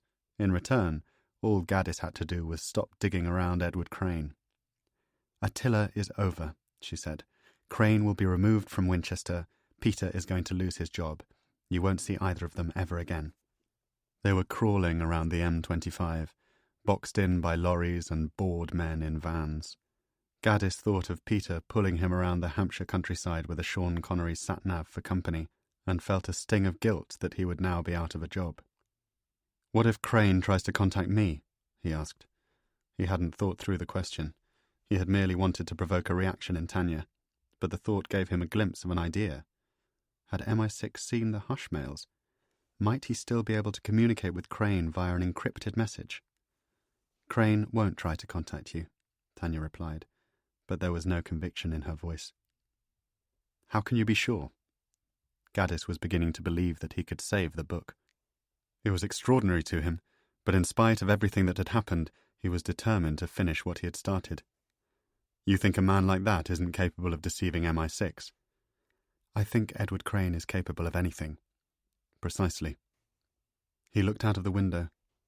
He needed to give the impression that his interest in Attila was over, to lie with the same finesse that Tanya had shown in deceiving him. "Anyway, you have nothing to worry about. I understand my situation. If he calls, I'll ignore him. I'd rather wash my hands of the whole thing." "You would?" "Sure. What am I going to do? Run the risk of getting shot by the FSB?" Tanya acknowledged the inevitability of Russian involvement with a brisk nod. "I understand the terms of our deal." He looked at her face, tiredness beginning to colour her eyes. It was strange, but it felt wrong to be deceiving her. The events in Berlin had forged a strange kind of bond between them. "I'll go back to UCL," he said. "The book won't get written. With any luck, this will be the last time we ever see one another." Chapter 31. They dropped him at his house in Shepherd's Bush, and Gaddis found it just as he had left it a little more than a day earlier. But of course, it was no longer the same house. It was now a house with tapped phones, a house with bugged rooms, a house with a computer that spoke to faceless geeks at Vauxhall Cross and GCHQ. He opened the curtains in the sitting room and looked out at the cars parked on the street. There was a van directly opposite his front door, a van with blacked-out windows. "This is my future," he thought. "This is the price of consorting with Edward Crane." In an act of petty defiance, he walked outside, banged on the panelling of the van, said, "Make mine with 2 sugars," then went down to Uxbridge Road, entered a phone box, and dialed Peter's number. The connection was dead. No message or sound, just a void at the other end of the line. Hungry and strung out, he took a tube to UCL, dealt with his post and emails, then bought a new jacket at a store on Great Marlborough Street from a teenage shop assistant who popped bubbles of gum as she ran his credit card through the till. He needed cash. He needed a new mobile phone. He needed to find a way of living his life which would restore some degree of privacy to his punctured existence. Nowadays, everything left a trail. There would be number plate recognition on his car, alerts on his Oyster card, triggers every time he used a bank account. Gaddis would have to assume, at least in the first few weeks of his arrangement with Tanya, that MI6 would continue to watch him to ensure that he did not break his word. His calls, his emails, his movements around London would all be monitored by an army of watchers whom he would never sense, never identify, never see. He took out £900 from an ATM on Shaftesbury Avenue, the daily limit on his 3 accounts now that NatWest had wired him the proceeds of yet another £20,000 personal loan. He bought a monthly travel card. He paid cash in a shop on Tottenham Court Road for a Nokia mobile, registering a new SIM with the address of a flat in Kensal Rise which had been his temporary home following the split with Natasha. He planned to alternate between the phones, reserving the new number for any conversations or text messages relating to Crane. He would not give it out to any of his friends, not even to Natasha or Holly, for fear that their own phones were compromised. Holly. He wanted the opportunity to check her story, to ask her why she had handed over her mother's files. Was it, as she had insisted at the time, because Katya Levett had admired Charlotte's reporting, or had there been another, more sinister motive? He simply did not believe Tanya's claim that Holly was an innocent party. He called her from the lobby of a vast Gothic hotel on Southampton Row. She was free for dinner, which again aroused his suspicion. Why would a beautiful 28-year-old actress not be doing something on a Saturday night? Why was Holly Levett always available to see him, even at short notice? It was as if she had been deliberately planted into his life as another pair of eyes, another layer of surveillance to add to Josephine Warner and the spooks of Berlin. She showed up at his house at 8:30. Gaddis had spent the early part of the evening carrying the KGB boxes downstairs and piling them at one end of his open-plan kitchen. Holly was wearing a pair of cork-soled platform shoes, a vintage dress from the 1940s, and, to judge by the strap of her bra, a set of extremely expensive underwear. She did a double-take when she saw the files blocking the door to Gaddis's garden and looked at him as if he had gone mad. "Spring cleaning?" "Research," he said. "They're the boxes you gave me. Your mother's files." Her reaction only fed his growing sense of suspicion. Her hands went up to her face, closed together as if in prayer, and she let out a stagey gasp of relief. "Thank God you've reminded me. I've had 6 of the bloody things clogging up my car for the last 2 weeks. Do you want them?" It seemed an uncanny coincidence. "There are more files. It's never ending. We missed about a dozen boxes in the basement when you came over the first time. Next time you stay, will you take them?" He scanned her face for the lie. Why would she have waited more than a month to offload more information from her mother's archive? Why now? Had Tanya spoken to her since they had landed at Gatwick? It felt like a plan to test the seriousness of his promise to jettison Crane. "I'll help you carry them in," he said. Holly was parked 50 metres from Gaddis's front door. The van across the street had disappeared. She unlocked the boot of her car and passed him the first of 6 small shoeboxes, piling 4 of them on top of one another, so that he was obliged to stagger back into the house with a wobbling column of cardboard secured under his chin. "What's in these?" he said, when he had piled the boxes on the kitchen table. "No idea," Holly replied. They managed to avoid the subject for the next 2 hours, talking instead about Gaddis's trip to Berlin. A fantastic city. Wish I could have stayed longer. And an audition Holly had done for a part in a new television series. Another bloody medical drama? Why don't they just turn the BBC into a hospital? Towards 11 o'clock, full of wine and conversation, they went to bed. To deny any eavesdropping spooks the dubious pleasure of listening to his pillow talk, Gaddis went into his office, loaded iTunes, and slid the volume control beyond halfway. "Are you all right?" Holly asked as he came back into the bedroom. "Why are you putting music on?" "Thin walls," Gaddis replied. She looked at him. "You're being a bit weird tonight, Sam." "Am I?" "Very. Is everything okay?" "Everything's fine." He thought of Harold Wilson, of all people, a prime minister so convinced that MI5 were out to get him that he resorted to holding sensitive conversations in bathrooms with the taps running. If only he could tell Holly what was going on. If only he could come clean about Meisner, Summers, Charlotte and Crane. Then again, perhaps she already knew all about them. Perhaps he was sleeping with a Russian asset. "How did your mother die?" "Wow, you really know how to sweet-talk a girl into bed. Seriously, you've never told me. I had the feeling the two of you weren't close." Holly stopped undressing. She was standing barefoot in the middle of his bedroom with a strap of vintage dress halfway down her arm. "We had our problems. Mothers and daughters, you know." iTunes shuffled to "It Ain't Me, Babe." Gaddis thought about going into his office to change it, but wanted a reply to his question. "She had cancer?" he asked. "No? What makes you say that?" "I just wondered how she died." Holly's face jagged in irritation. Why the sudden interest? She was losing patience. If he wasn't careful, she would grab her toothbrush from the bathroom, put on her platform shoes, and drink drive back to Chelsea. "Forget it," he said. "I don't know why I asked." He did know why he had asked, of course. He wanted to know if the circumstances surrounding the death of Katya Levett had been in any way suspicious. He wanted to know if she had been murdered by the FSB. Was there something in the files that he had not yet discovered? A smoking gun in a shoebox? Had Katya unravelled the riddle of Dresden and paid the price with her life? The theory made no sense, of course. If the Russians had wanted to silence her, they would surely have destroyed her research as well. But Gaddis was in a mood of such persistent suspicion that he could not see the folly of his own thinking. She was an alcoholic. Holly's declaration caught him off guard. He had been switching off a light in the corridor and had come back into the room to find her sitting on the edge of the bed, unzipping her dress with a melancholy slowness. "I didn't realize. Why would you?" He walked across the room and knelt on the ground in front of her. He reached out his hand and stopped her in the act of undressing. "I'm so sorry."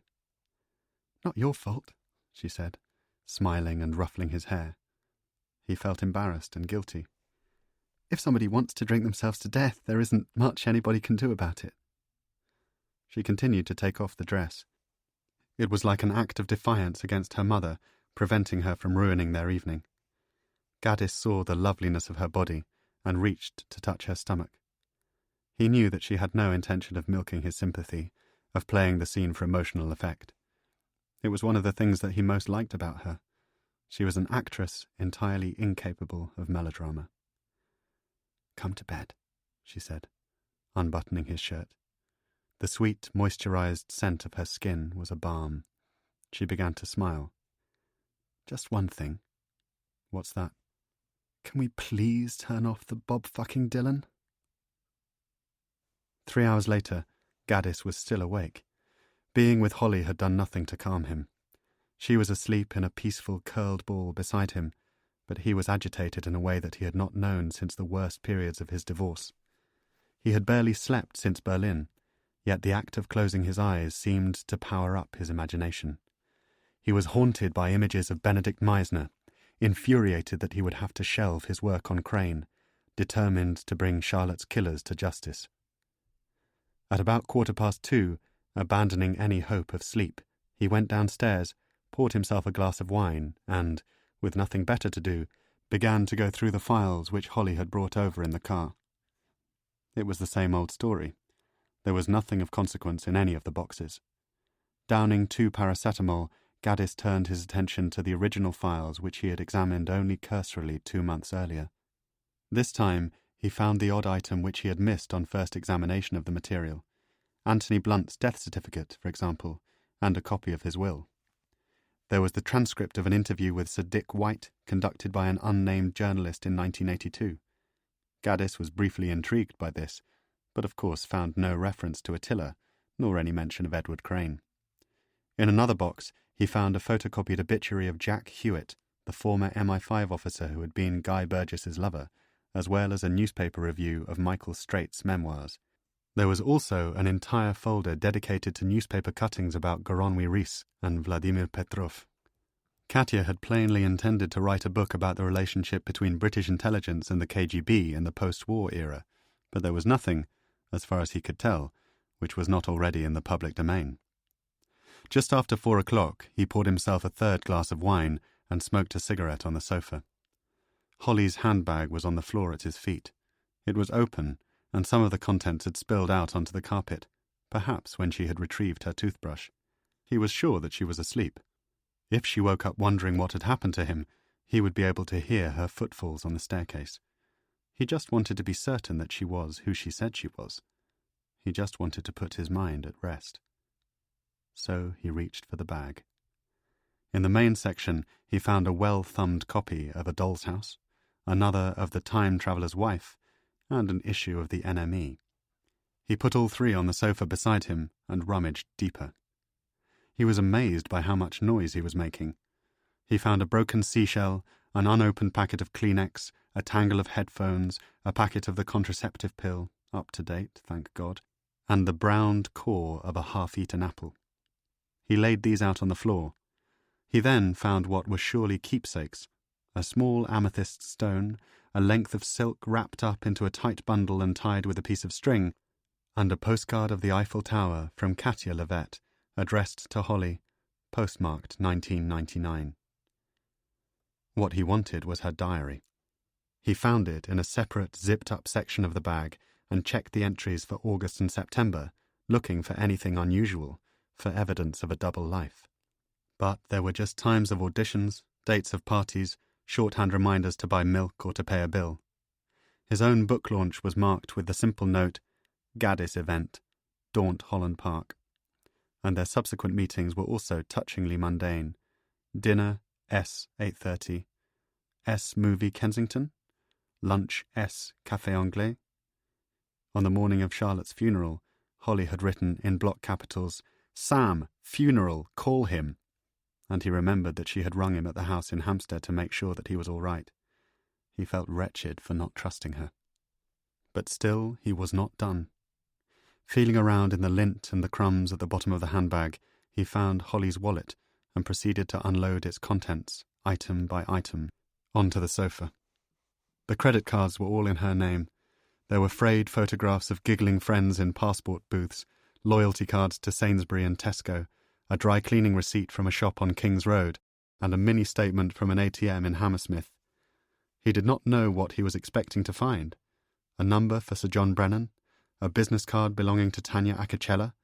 On the basis of what he had seen, there was no suggestion that Holly was anything other than an out-of-work actress with an overdraft and an erratic social life. Eventually, he gave up the search and replaced the wallet, more or less as he had found it, in the bag. In a second side pocket he found 2 sets of keys, a packet of Rizzlers, a small tube of lip salve, and an electricity bill, in Holly's name, which was registered to the address in Tite Street. There was also an email from a woman in Australia which Holly had printed onto A4 paper. It was a letter between friends, full of news and gossip, and Gaddis felt ashamed to have read it. He lit a second cigarette. He replaced the bag on the floor and looked around for Holly's mobile. It was charging up on a plug beside the kettle. Without removing the flex, he checked her incoming and outgoing calls, her text messages, even the cookies on her internet browser, but there was nothing at all to arouse his suspicion. Only a man called Dan C., to whom Holly had sent a dismayingly flirtatious text message responding to an invitation to the theatre. "It's no more than I deserve," he thought. "At least Dan won't go through your stuff." He was at last beginning to feel tired. Time for bed. He put the phone back on the counter, emptied the ashtray, put his glass in the dishwasher, and recorked the wine. 2 of Katya's shoeboxes were still open on the table, and he gathered up the loose pieces of paper in a half-hearted attempt to tidy up. That was when he saw the letter. A single sheet of powder-blue watermarked stationery with an address die-stamped at the top. Robert Wilkinson, Dry Bread Road, RD2, Omakau 9377, Central Otago, New Zealand. Chapter 32. It was a love letter. My darling Katya, this is the last of the material I promised to send to you. If you look carefully, perhaps you will find something that catches the public's attention. Keep your eye on Platov. He is the prize. I cannot say any more than that. Life on the property is much the same. I walk, I read, I feel a very long way from home. Mostly I do not mind that feeling. I see Rachel all the time, because she lives just a few hours away, and she has given me 2 wonderful grandchildren. I don't even seem to mind Rachel's husband as much as I once did. Perhaps I am mellowing with age. But I miss Catherine, and I miss you, my darling. I think of you constantly. I'm not a sentimental man, you know this about me, but sometimes I cannot stand to think that I will never hold you again, that you will never sleep in my arms, that we will be forever apart. I have made so many mistakes, and now it feels almost too late. I regret so much, not least choosing a career over the possibility of a greater happiness with you. But you have heard all this from me so many times before. What use are regrets? I only ask that you give some thought, one last time, to the possibility of coming here, to New Zealand, even if it is just for a week or 2. I promise that you will like it. Good luck with the book, Catty. I have tried to help you, and only wish that I could have done more. With all my love, as always, Robert. Kiss. At the end of their first weekend together, Holly had mentioned to Gaddis that her mother had once had a boyfriend in MI6 who had leaked material to her about the KGB. This was surely him. Wilkinson was the source of the archive.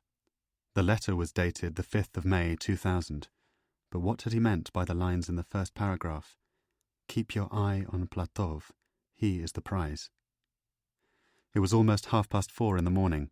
Gaddis read the letter again, trying to work out the precise nature of the relationship between Wilkinson and Katya Levet. Had they been married? Christ, was he Holly's father? Only Holly would be able to provide the answers, but he could hardly wake her in the middle of the night. His questions would have to wait until morning. What are you doing? She was standing on the far side of the room with scrunched eyes and sleep-twisted hair, a section of it stuck to her face. He was startled by the sound of her voice and put the letter on the table as if he had been caught reading Holly's private correspondence. She was wearing his dressing gown, the cord hanging loose at the side. "Did I wake you?" "No. I just needed a glass of water. You weren't there. I wondered what had happened to you." Her eyes were squinting against the light. "What are you doing up? What time is it?" Gaddis looked beyond her at the handbag on the floor and felt a pang of remorse. "About 4:30, he said. He was wide awake again, the soporific effects of the wine and the paracetamol long since worn off. "Who's Robert Wilkinson?" "What?" Her head had fallen to one side. She looked startled. "So you know him?" "Bob? Of course I know him. He was Mum's boyfriend. How did his name come up?" "I found a letter." Gaddis held it up in his hand, inviting her to read it, but she was still half asleep and said, "Can't I see it in the morning?" He shook his head. "No, it's important. Did he give your mum this stuff?" He indicated the files on the table. It was surely too much of a coincidence that a letter from Robert Wilkinson should have been hiding all that time in a shoebox in the boot of her car. Why had she brought it over today, of all days? Holly was frowning, her half-open eyes still resisting the bright light of the kitchen. "Sam, it's the middle of the fucking night. You've had this stuff for weeks." "Not this." He tapped the letter with the print of his index finger. "This came today." "Come back to bed," she said. "Bob was just in love with Mum, obsessed by her. I'll tell you about him in the morning." "What do you mean, obsessed?" She walked forward and grabbed his arm. "In the morning." "No, please." He had one hand on her waist, holding her. He caught the sudden sharp smell of her sex and thought of Tanya's betrayal. "I need to know. You have to tell me. You have to wake up. Can I make you some tea? Some coffee?" "This is ridiculous." She allowed him to pull her into a chair. "If I tell you, will you promise to let me sleep?" "I promise to let you sleep." "Fine." She leaned her elbows on the kitchen table, eyes closed, head bowed, as if in the early stages of prayer. "Bob Wilkinson," she muttered to herself. She was plainly having difficulty remembering the details. "Mum's last boyfriend before Dad, possibly first love, can't remember." "And you've met him?" "Sure." "What's he like?" She looked up and stared at Gaddis in irritation, as if a character sketch was far beyond her remit at 4:30 in the morning. He backed off. "Okay, fine. Then tell me when they were involved." He had stood up as he asked the question and switched on a small digital radio in the corner of the kitchen. He didn't want the conversation to be overheard. Classical music began to pour into the room. Holly frowned, but she was too tired to question his bizarre behaviour. "Oh, I don't know, Sam. Early 70s, probably." She curled a strand of hair behind her ear. "Mum would have been about my age. They almost got engaged, but Bob was sent abroad by the Foreign Office or something, and they had to break up." Gaddis didn't like that. Foreign Office or something. It sounded as though she was overcompensating for a lie. "He chose his career over your mother." "Well, that's one way of looking at it." She laughed. "Mum was actually relieved.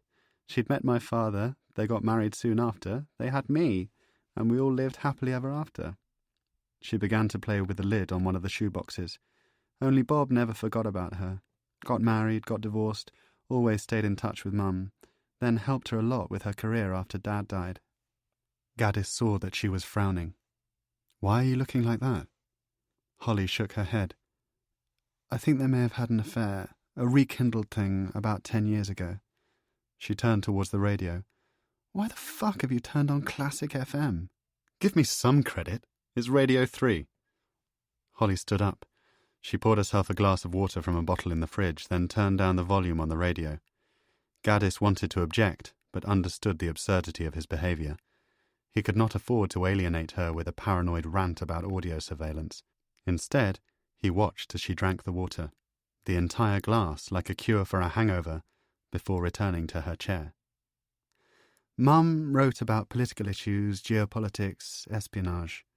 Holly dropped into a stage whisper, putting a finger to her lips.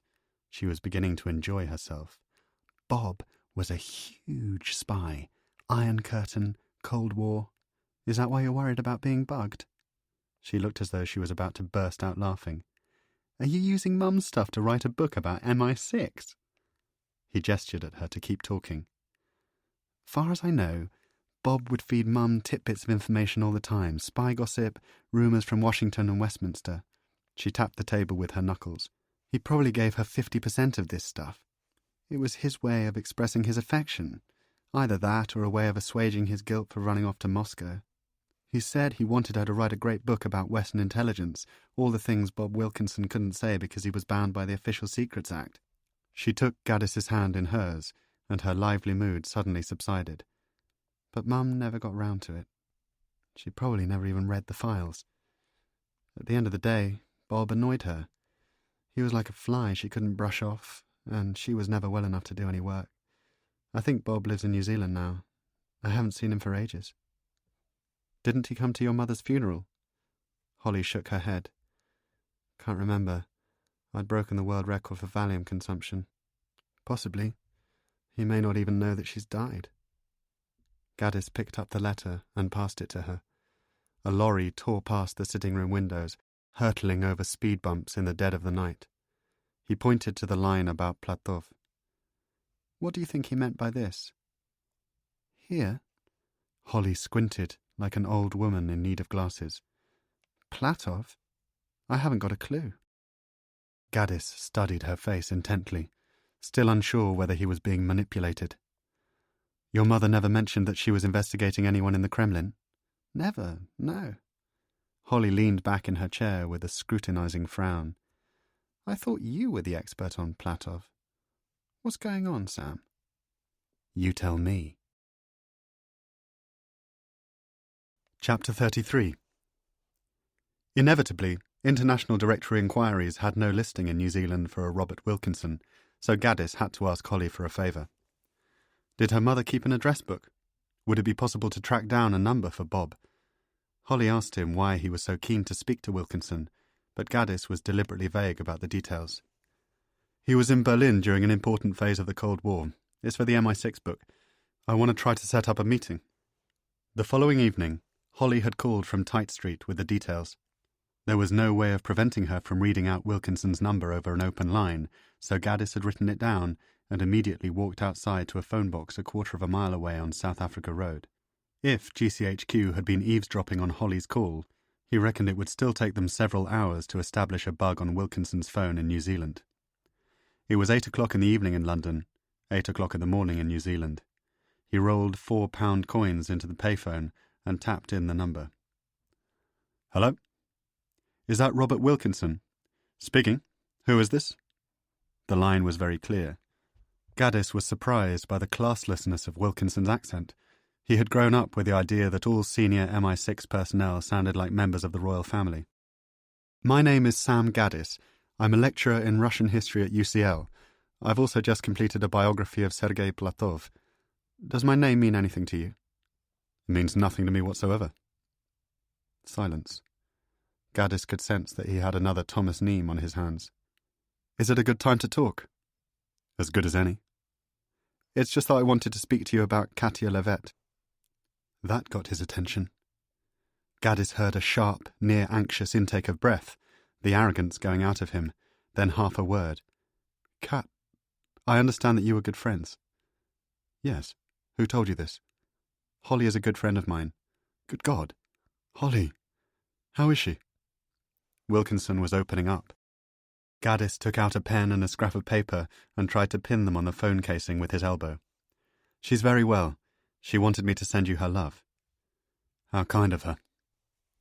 There was a brief interruption on the line, perhaps a technical fault, perhaps the sound of Wilkinson finding a quieter and more comfortable place in his house from which to speak. Who did you say you were again? Who am I speaking to? My name is Sam Gaddis. I'm an academic, a writer. I'm calling you from London. Of course. And you're working with Katya on a story? He obviously didn't know about Katya.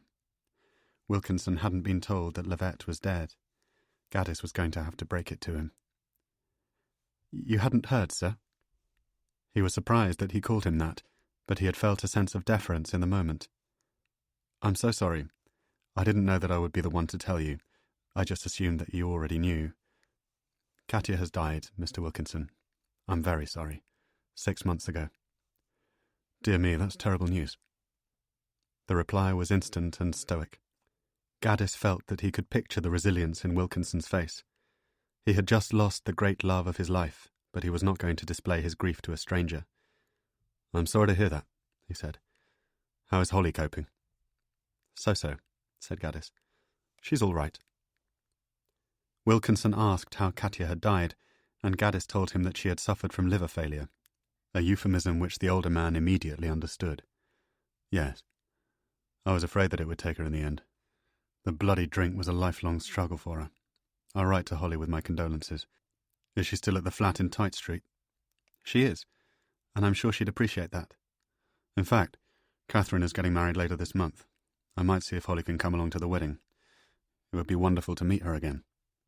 Gaddis knew, from conversations with Holly, that Catherine was Wilkinson's daughter, but he felt that he should feign ignorance. Catherine? My youngest. Marrying an Austrian in Vienna. I'll be coming over for the wedding. We must try to entice Holly along. I'll certainly mention that. Gaddis looked at the readout and saw that he was down to 50p of credit. He put 4 further pounds into the slot and coughed to conceal the noise of the coins chugging into the phone. It did no good. Are you speaking to me from a phone box? Wilkinson asked. Even if Gaddis had wanted to lie, it would have been impossible to do so. A souped-up Volkswagen Golf had pulled up on the street beside him. The driver leaned on his horn repeatedly in an effort to gain the attention of someone in a nearby housing estate. It must have sounded to Wilkinson as though Gaddis was calling from the middle of the M4. The phone at my house is out of order, he said, accidentally knocking the pen and the scrap of paper onto the floor of the booth. As he bent down to retrieve them, stretching the receiver to his ear, he said, I was just very keen to ring you as soon as possible. About what, Dr. Gaddis? I've come into possession of some documents that I think you gave to Katya. A pause. Wilkinson was weighing up his options. I see. Holly gave them to me. A mutual friend thought that I might be interested in the material. And are you? Some of the obstructiveness which had characterized Wilkinson's tone in the early part of the conversation had returned. I haven't really had a proper chance to go through it all yet. I've been working on something else. I wondered if you knew what Katya was planning to do with the documents. I'm afraid I really wouldn't know. It sounded like a lie, but Gaddis had not expected a straight answer. Wilkinson was guilty of passing potentially sensitive intelligence information to a journalist. He had no means of knowing whether Gaddis was a bona fide historian or an agent provocateur hired by SIS to elicit a confession. Perhaps we could meet in Vienna to discuss this, Gaddis suggested, a wild idea which was out of his mouth before he had thought through its implications. Perhaps, Wilkinson replied, with a complete lack of conviction. Time was running out. If Gaddis wasn't careful, the conversation would soon be brought to an abrupt end. There was just one person in particular that I'm keen to talk to you about, he said. Yes? And who's that? Sergei Platov. Wilkinson produced a grunt of indifference. But you told me that you've already written his biography. Why would you want to start all over again? It's a different angle this time. Gaddis was wondering how best to play his trump card. I'm interested in Platov's relationship with 3 former intelligence officers from the Soviet era. Intelligence officers? Fyodor Trityak was a high-ranking KGB resident in Dresden. Edward Crane was a British double agent for more than 50 years. The man who ran him from Berlin in the mid-1980s used the pseudonym Dominic Ulvert. Wilkinson's shock came down the long-distance line as a whispered expletive. You bloody idiot. Is this line secure? I think so. I will thank you not to contact me here again. Chapter 34. On the transcript of the conversation shown to Sir John Brennan the following morning, the abrupt climax of the discussion between Polar Bear and Robert Wilkinson was rendered with the simple phrase, "Call terminated." Brennan, who had been led to believe that Gaddis had abandoned his interest in Attila, flew into a rage, calling a meeting with Tanya Acacella, at which he admonished her for failing to persuade this fucking academic that if he so much as goes near Edward Crane ever again, we will throw him to the wolves in Moscow. I didn't spend every waking hour of my fucking weekend on bended knee to the head of the BND asking him to turn a blind eye to Gaddis's handiwork in Berlin, just so that he could immediately pick up the phone and start chatting to Bob bloody Wilkinson. Tanya had attempted to interject, but Brennan wasn't finished. Does Gaddis have any fucking concept of what will happen to him if the Russians find out who he is? Does he know what's at stake? Didn't you make it plain to him after you landed at Gatwick? What did you talk about? House prizes? Gastropubs? Were you planning, Tanya, at any fucking stage to do your job properly? She had been dismissed from Brennan's office with a parting shot which had enraged her. Here's what you'll do. Go back to Chesapeake. Consider Polar Bear closed for business. If you can't cope with a simple problem like Sam Gaddis, I'll have to take care of it myself.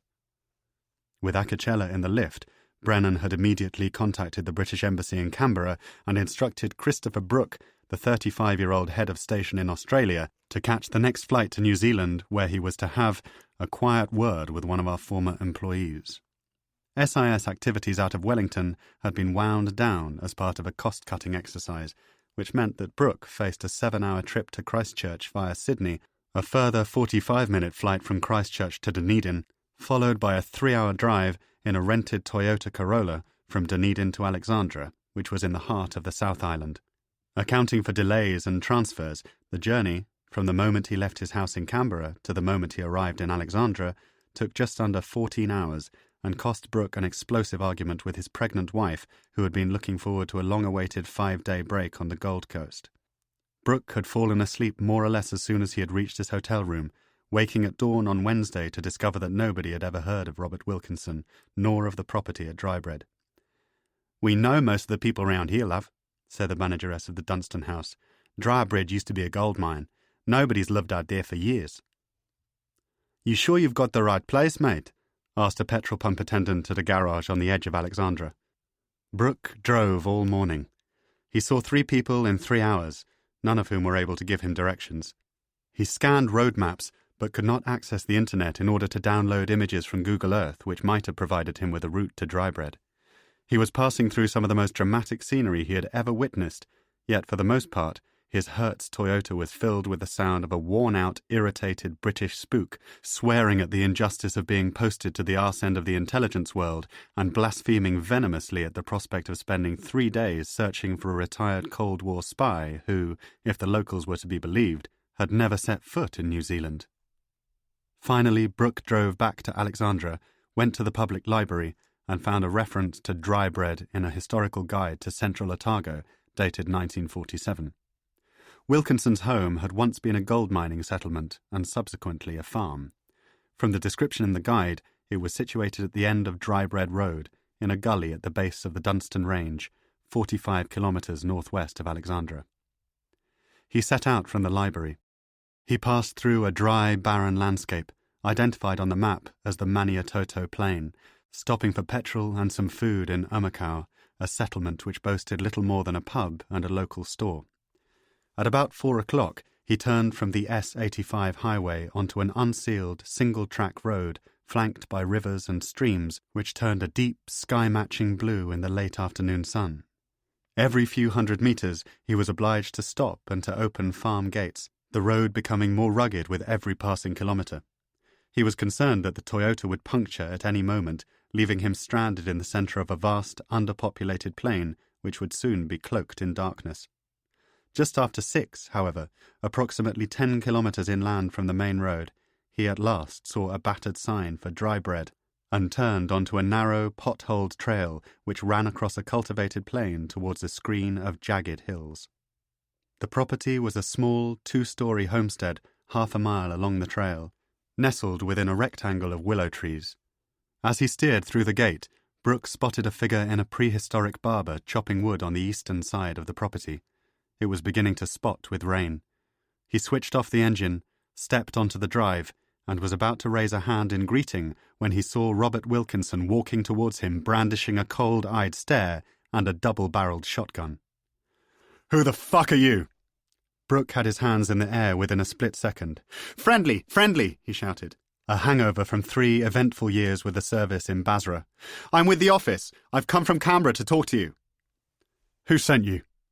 Wilkinson was holding at a distance of 50 metres, shouldering the gun and keeping it levelled at Brooke's solar plexus. "Sir John Brennan. It's about Attila. I have a message to convey to you." Wilkinson lowered the gun, broke the chamber, and hooked it over his wrist. "Convey it," he said. Brooke looked around. He had been warned that Wilkinson had turned a bit native, but had, at the very least, been expecting a cup of tea. "Out here?" "Out here," Wilkinson replied. "All right, then." He reached into the back seat of the Toyota, retrieved a North Face parka, zipped it up against the deteriorating weather, and closed the door. "Sir John is concerned that you may be establishing a relationship with a British academic named Sam Gaddis." "Establishing a relationship? What the fuck does that mean?" Wilkinson knew, instantly, that SIS had bugged Gaddis's call. Years of carefully cultivated anonymity had been obliterated in an instant by a reckless academic in a London phone box. "Dr. Gaddis has discovered the truth about Attila. We believe that he knows you were running Edward Crane in East Germany in the 1980s. The service is worried that you may be passing information to Gaddis of a sensitive nature in breach of your commitment to the Official Secrets Act." Wilkinson took a step forward.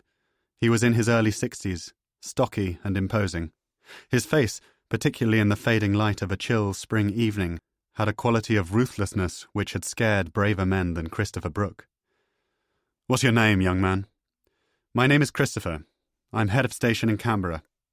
"And you've come all the way from Australia to tell me this, have you, Chris?" Brooke thought of his pregnant wife, of the Qantas cabin sprayed for insects, of freeze-dried in-flight meals and the interminable roads of central Otago. He said, "That is correct." "And don't they teach you to keep civilized hours at Fort Monkton anymore?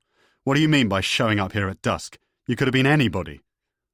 Brooke had been informed that Wilkinson was paranoid up to the eyeballs about Russian assassins, and assumed that he would now regain some of his composure, safe in the knowledge that his surprise visitor had not been sent by the FSB. "I apologize for startling you," he said, extending a hand. "Nobody in the local community had heard of you. I had great difficulty locating your address. It's only fractionally less remote round here than the Sea of Tranquility." Wilkinson produced a grunt of indifference. "Is that your idea of a joke? Is that how you soften people up nowadays? A little galactic irony? A little lunar wit?"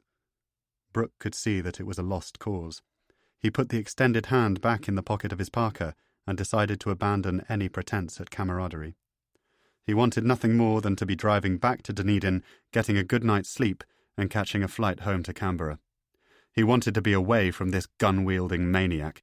He wanted to be filing a report for Brennan, drinking a bottle of Pinot Noir and eating Thai green curry with his wife. But he had a job to do. "Here's the situation," he said. "Why don't I just get it off my chest, because it's fairly obvious that this isn't going to be a civilized conversation. I wasn't expecting a home-cooked meal, Mr. Wilkinson. I wasn't expecting a bed for the night. But if you want to do this out here, then we'll do it out here." Right on cue, a wind came gusting across the plain, rattling the leaves of the willow trees. "As I understand it, Gaddis is threatening to blow the lid off 2 of the most closely guarded secrets of the Cold War, secrets that my colleagues, yourself included, have done a very good job of covering up for the past 60 years. The Chief has asked me to remind you that there are, to use his word, anomalies in the final years of Mr. Crane's career which would have massive repercussions on our relationship with Moscow if they came to light. Now, I don't happen to know what these anomalies are, but I am reliably informed that you do." He saw Wilkinson's face lifting in the failing light, and heard a short sniff, which he took to be a gesture of assent. "Sir John has always been deeply concerned that retired intelligence officers should not feel the need to sell their life stories to the highest bidder." "I beg your pardon? I think you understand what I mean. The service is aware that you disclosed sensitive information to a Mrs. Katia Levet at various stages of your career, as a means both of leaking politically damaging stories to the British press and as a channel for your own autobiographical recollections." "You want to be careful with that smooth tongue of yours," Wilkinson said, shifting the gun into his right hand. "It could get you into trouble." The rain was falling heavily now, and Brooke pulled up the hood of his jacket. Is it not the case that you and Mrs. Levett discussed the possibility of ghosting your memoirs? Wilkinson had heard enough. He moved against the rain until he was face to face with Brooke, studying him rather as a crocodile might size up a snack for lunch. Let me tell you something. I woke up 3 days ago and made myself a cup of tea. The telephone rang, and I answered it. This Dr. Gaddis was on the other end of the line. He was calling me from London from a phone box, asking questions about Eddie Crane. I'd never heard of him. You see, I didn't realise that Attila was suddenly public knowledge. I also had no idea how an opportunistic British academic had managed to track me down. Let me assure you that I had absolutely no intention of discussing my career with him. I would assume that our private conversation was scooped up as a favour to the old country by local liaison. Is that the case? I have no idea what role, if any, the GCSB has played in all this. No? Wilkinson watched the rain sluicing down Brooke's face. I bet you don't. You're only head of station in Canberra after all. He raised a hand when Brooke attempted to respond. Wait! I haven't finished. He was angry now, livid at the invasion of his privacy and infuriated that his relationship with Katia was once again being dragged through the mud. Please tell Sir John. He was just John when I knew him, but he was always keen on going places. Tell Sir John that I will do whatever the hell I like in my retirement. If that includes talking to out-of-their-depth academics in London, so be it. You see, I remember how things ended. I remember a bomb under my car. I remember experiencing the distinct feeling that the service would have preferred it if Bob Wilkinson had been blown up by Sergei Platov and thrown into the skies above Fulham. Brooke was wiping rainwater out of his eyes. You look confused, Christopher. You've lost me, he replied. I have absolutely no idea what you're talking about. No, said Wilkinson. I expect you don't. Another gust of wind came buffeting across the plain. But Sir John Brennan knows exactly what I'm talking about. Be sure to tell him that I understand the definition of loyalty. He never looked out for me, so why should I look out for him? If this Gaddis wants chapter and verse on Attila, perhaps I'll give it to him. It's time the whole story came out anyway. Christ, the British government would probably benefit if it did. Wouldn't you like to see the back of that maniac? Which maniac? Platov, Wilkinson replied witheringly, as if Brooke had laid out his ignorance for the world to see. They really haven't put you in the picture at all, have they? You really have no idea what the hell is going on. Chapter 35. Late on Thursday afternoon, Sam Gaddis was squeezing through a pavement crush of students outside the School of Eastern European and Slavonic Studies when he spotted Tanya Akicella on the opposite side of Taverton Street. She was wearing a beige raincoat, leather boots, and a beret which brought out the stark white bones of her face. He thought that she looked tired, but felt the irritating pang of attraction nonetheless. He had to remind himself to look annoyed as he crossed the street to speak to her. I don't suppose this is a coincidence? No, she said. Walk with me? She was taking a risk being seen with him. Brennan could have eyes all over UCL. A simple surveillance photograph of the two of them together, fed back to Vauxhall Cross, would reveal that she had ignored the chief's order to abandon contact with Polar Bear. I wondered how you were getting along, she asked. Gaddis took the question at face value and said that he had been fine, absolutely fine, since the shootings in Berlin. We've managed to come to an arrangement with the German authorities. They've put a squeeze on coverage of the incident in the media. The police won't be looking for a second gunman. The man who killed Meisner, the man you shot, was a Russian named Nikolai Daronin. MI5 had been observing him for several months. The Germans know that he has links to the FSB, but they're not expecting to pursue a complaint against Moscow. Daronin will make a full recovery, and he'll be turfed out of Berlin. He'll know that if he tries to finger any of his colleagues in connection with the conspiracy, there'll be repercussions for his family in London. What a lovely story, said Gaddis, taking out a cigarette. Tanya asked for one, and he lit it for her as a student came up behind them, asked Gaddis a question about an essay deadline, and then walked off towards Ensley Gardens. The Berlin solution is the best you're going to get, Tanya said, pointedly expecting some measure of thanks for the horse-trading SIS had done on Gaddis's behalf. I understand that, he said. Believe me, I'm extremely grateful. They walked in silence. She was wondering how best to say what she had come to say. You are being careful, aren't you, Sam? Careful in what way? You understand the terms of our arrangement. You can't go looking for Crane. You can't go seeking vengeance for what happened to Meisner and Charlotte. She thought of Brennan lashing out at her in his office and wondered why she was being so considerate of Gaddis's feelings. A pigeon settled on the pavement ahead of them, hopped into the path of a taxi turning into the road, and flew off. If you leave the country, the minute your passport is presented anywhere in the EU, they'll know where to find you. Gaddis stopped and turned. What do you mean, they? I've been removed from the operation. Pasture's new. Brennan has a new team working on you. He was confused. Did she want his sympathy? Why have they taken you off the case? Long story. Gaddis felt that she might have been about to explain, but instead Tanya merely reiterated her earlier warning. It doesn't matter who's running you now. The terms of the arrangement are the same. Don't go looking for Crane. Do you understand? Gaddis tried his best to convince her. I have told you, he replied. I understand, Tanya. She didn't like to see him lying. It didn't suit him. It's just that Robert Wilkinson may not be in New Zealand forever, she said.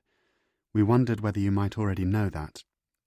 We wanted to be absolutely certain that you wouldn't make any attempt to see him if, for example, he came to Vienna. Gaddis could only laugh, but it was a hollow sound, a breathless, near-silent surrender to the omnipotence of SIS. They had eyes and ears everywhere. They were listening to everything he said, even to a phone box on the edge of a housing estate in South Africa Road. Wilkinson doesn't want to have anything to do with me, he said. He dropped his half-smoked cigarette onto the ground and snuffed it out with his shoe. Crane has disappeared. Even if I wanted to finish the book, I don't have any more leads. It's over. We both know that's not quite true. He marvelled at her ability to convince him that she was still on his side. Perhaps it was the outfit. She looked so elegant, so off-duty, every inch the beautiful, available, seductive Josephine Warner. You're right, he said. I could go to Vienna. I could gate-crash Catherine's wedding. I could grab Bob Wilkinson over a smoked salmon canapé and ask him to tell me all about Dresden, just as a favour to an academic that he doesn't know and doesn't even particularly like. Do you really think that's what I'm planning to do? I think you're capable of anything. Gaddis reached out and held her. You need to trust me, he said. Her arms were gym-exercised, taut and wiry. Check your surveillance records. I'm going to be in Barcelona for the rest of the month. I've arranged to spend a fortnight with Min. You have? Tanya was no longer privy to the polar bear product. It was infuriating not to know even this simple piece of information. I have, he said. So if Des feels like following me, tell him to pack his swimming trunks. My daughter and I will be spending a lot of time at the beach. Chapter 36. It was a half-truth, at best, but Gaddis reasoned that he owed Tanya Acocella a lie or two. Barcelona was just his way of getting even. He had spent the morning out at Colindale, on the outskirts of northwest London, going through back issues of the Times. He could have searched for what he was looking for online, but what was the point of risking the internet when there were hard copies going back as far as the eye could see? The issue he found was dated the 6th of January. Gaddis laid a private bet with himself that Catherine Wilkinson had accepted her fiancé's proposal on New Year's Eve, shortly before the corks had flown on the midnight champagne. Mr. M.T.M. Drexel and Miss C.L. Wilkinson. The engagement is announced between Matthias, elder son of Mr. Rudolf Drexel and Mrs. Elfriede Drexel of Vienna, Austria, and Catherine, younger daughter of Mr. Robert Wilkinson and of Mrs. Mary Edwards of Edinburgh, Scotland. That gave him the surname for the wedding party, which was the first step of his plan. The second step was to ascertain the date of the wedding and to find the hotel in Vienna where the bulk of the guests would be staying. To that end, Gaddis printed out a list of all of the 4- and 5-star hotels in Vienna and called them, one by one, from 2 phone boxes at Colindale station, making the same request. Hello, I'd like to book a room for the weekend of the Drexel-Wilkinson wedding. I've been advised that you are offering a special rate for guests of the couple. The first 14 hotels had no record at all of a wedding booked under that name. But the 15th, the SAS Radisson on Schubertring, knew all about it and asked Gaddis for his surname. "It's Peters," he said. Peters. Peters. "Yes, Mr. Peters. And when would you like to arrive?" Gaddis now moved to the next phase of his strategy. He needed a precise date for the wedding, so he said, "Could you tell me if any of the other guests are arriving on the Thursday evening? Would that be too early, do you think?" "Thursday the 23rd, sir? Let me see." Then it was just a question of whether the ceremony would take place on the afternoon of Friday 24th or Saturday 25th. "Mr. Peters?" "Yes." "It is difficult to say, sir. We have a number of guests arriving on Thursday evening, but the majority appear to be checking in on Friday. So the reception would be on Saturday 25th. "I see," he said. Gaddis had played along for a few moments more, requesting a double room for the Friday and Saturday nights, but when it came to divulging his full name and address, he had pretended that he had an important call coming through on another line, and promised the receptionist that he would complete the booking online. "Of course, Mr. Peters, of course. We very much look forward to seeing you in Vienna." Chapter 37. 2 days later, Gaddis left London for Spain, catching an evening flight from Heathrow to Barcelona. He experienced no difficulties at passport control, but assumed that SIS would have Natasha's apartment under tight surveillance. His plan was straightforward: to spend a few days in Spain with Min, and then to go to Austria by train. Under the terms of the Schengen Agreement, it was possible to travel all the way to Vienna without displaying a passport. Gaddis assumed that this would make the task of tracking him considerably more complicated. He planned to arrive at the Radisson on the evening of Friday 24th, in time to mingle with the other guests.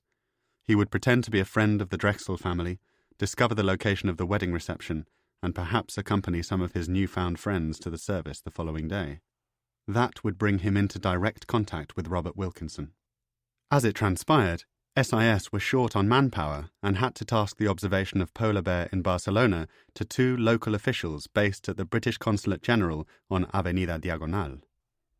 Their surveillance reports, sent direct to Sir John Brennan in London, recorded a staggeringly mundane series of visits to local playgrounds, branches of Vips restaurant, shivering swims in the October waters of Icaria Beach, and father and daughter strolls along the Ramblas. Brennan was shown photographs of Min piggybacking on her father's shoulders, emerging from a cinema carrying an ice cream, and laughing as Gaddis told her a story on the metro. There was evidence that Polar Bear had been involved in a heated exchange with his ex-wife over tapas at a restaurant named Cellier de la Ribera, but this was put down to the commonplace anxiety of a messy divorce. In every respect, Polar Bear appeared to have abandoned any interest in pursuing Crane and Wilkinson. Gaddis, of course, had done his bit to convince the boys and girls at GCHQ that he was a reformed character.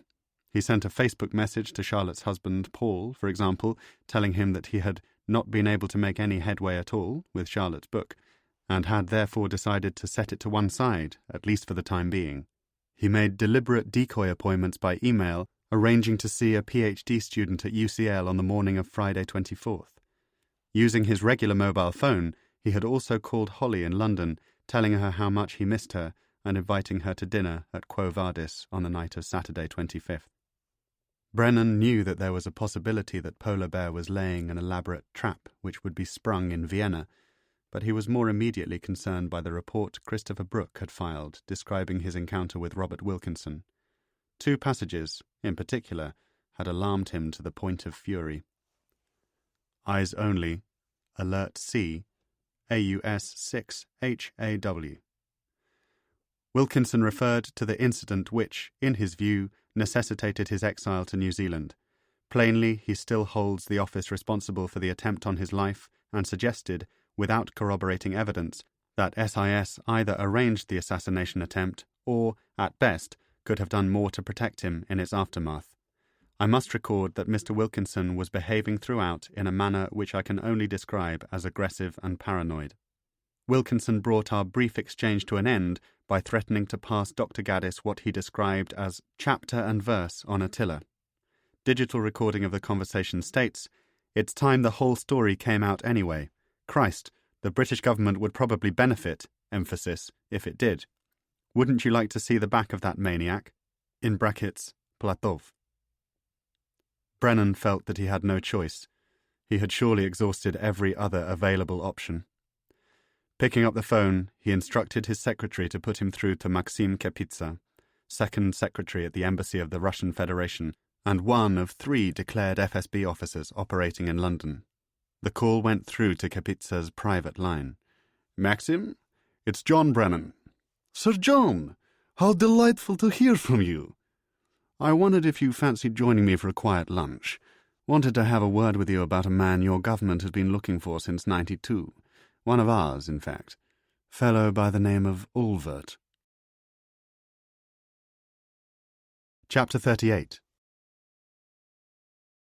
It took Gaddis almost 2 days to travel from Barcelona to Vienna. The first leg of the journey involved catching an overnight sleeper to Fribourg in Switzerland. He then made a short commuter connection to Zurich before catching a third 9-hour train across the north face of the Alps. On the first night, in a bunk which he could ill afford, he had slept as deeply as he had done for many weeks. On the final leg of the journey, he had read Archangel from cover to cover, surviving on processed cheese sandwiches from the dining car and cups of increasingly vile black coffee. Every hour or so, he would move position on the train in an effort to ascertain whether or not he was being followed. On the rare occasions that the train stopped, he would shoulder his overnight bag, step down onto the platform, make his way towards the ticket inspectors, then climb back on board at the last minute. As far as he was aware, his departure from Spain had gone unnoticed.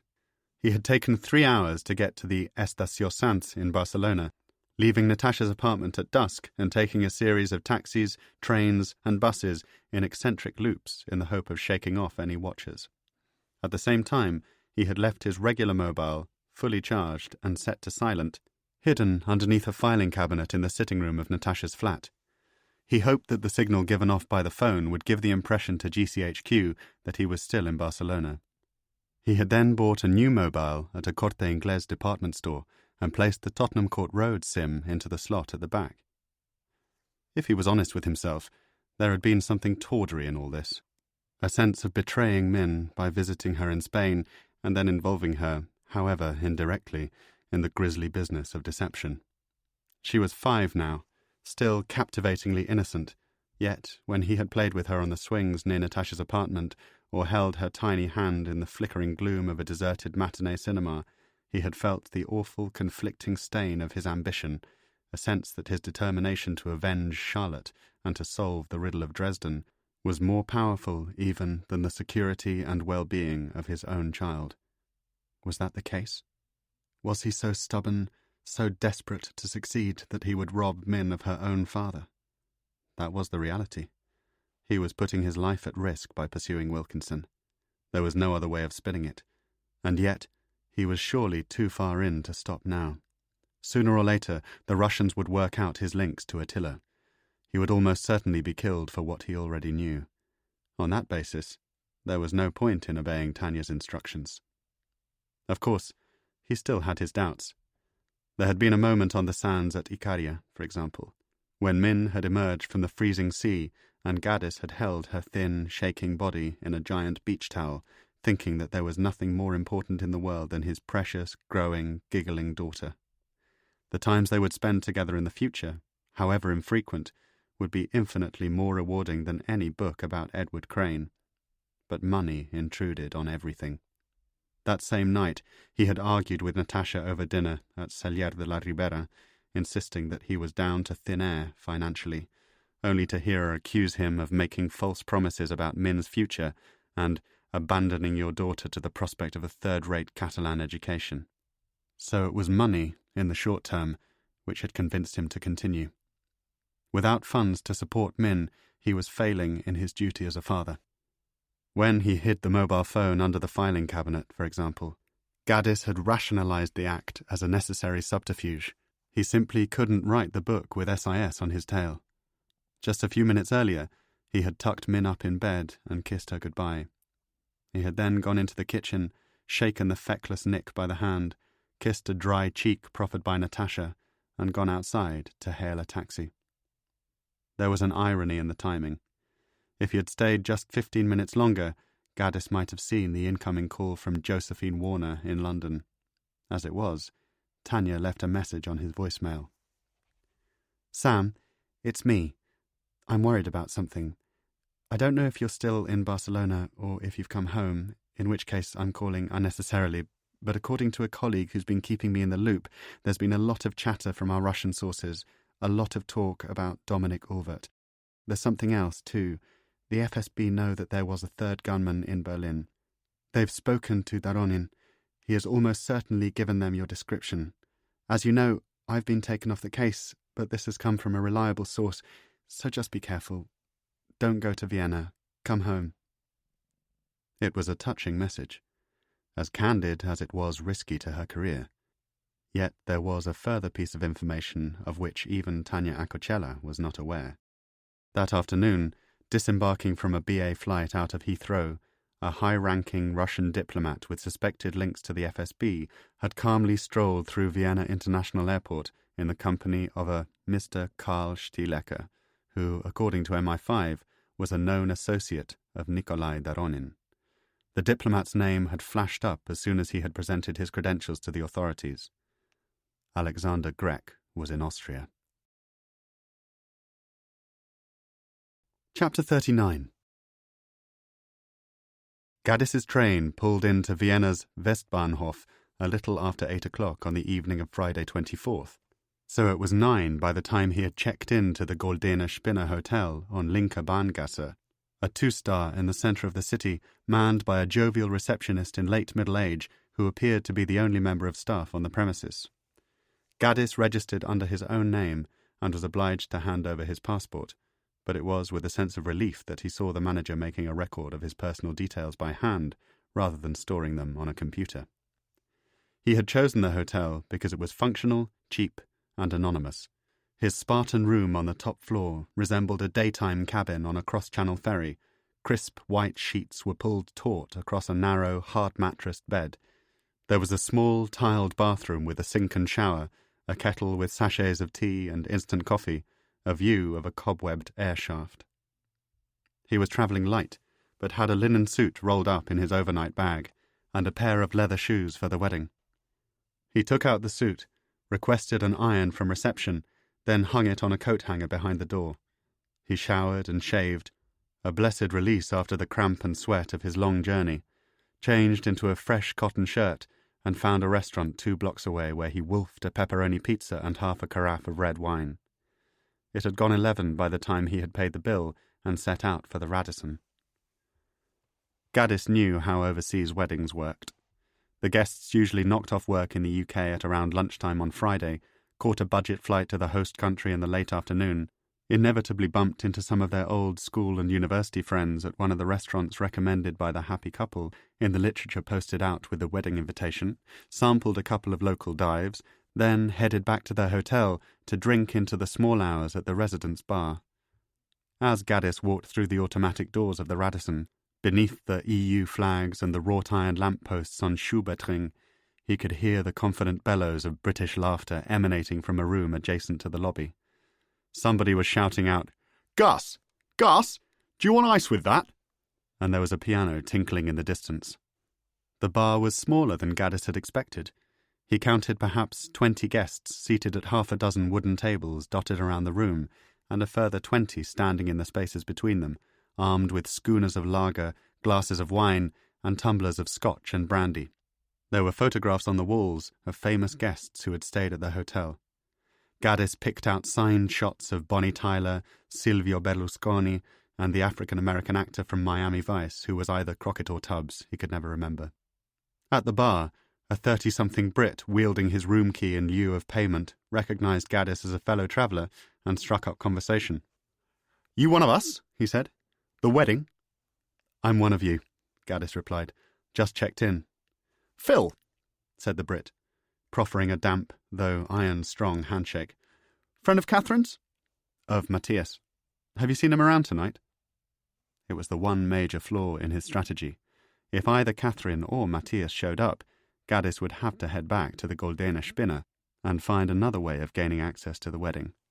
Thankfully, Phil put his mind at ease. Nah. Big family dinner over at the Sacher. Dow will see him. His lot are all staying over there. Catherine's family as well?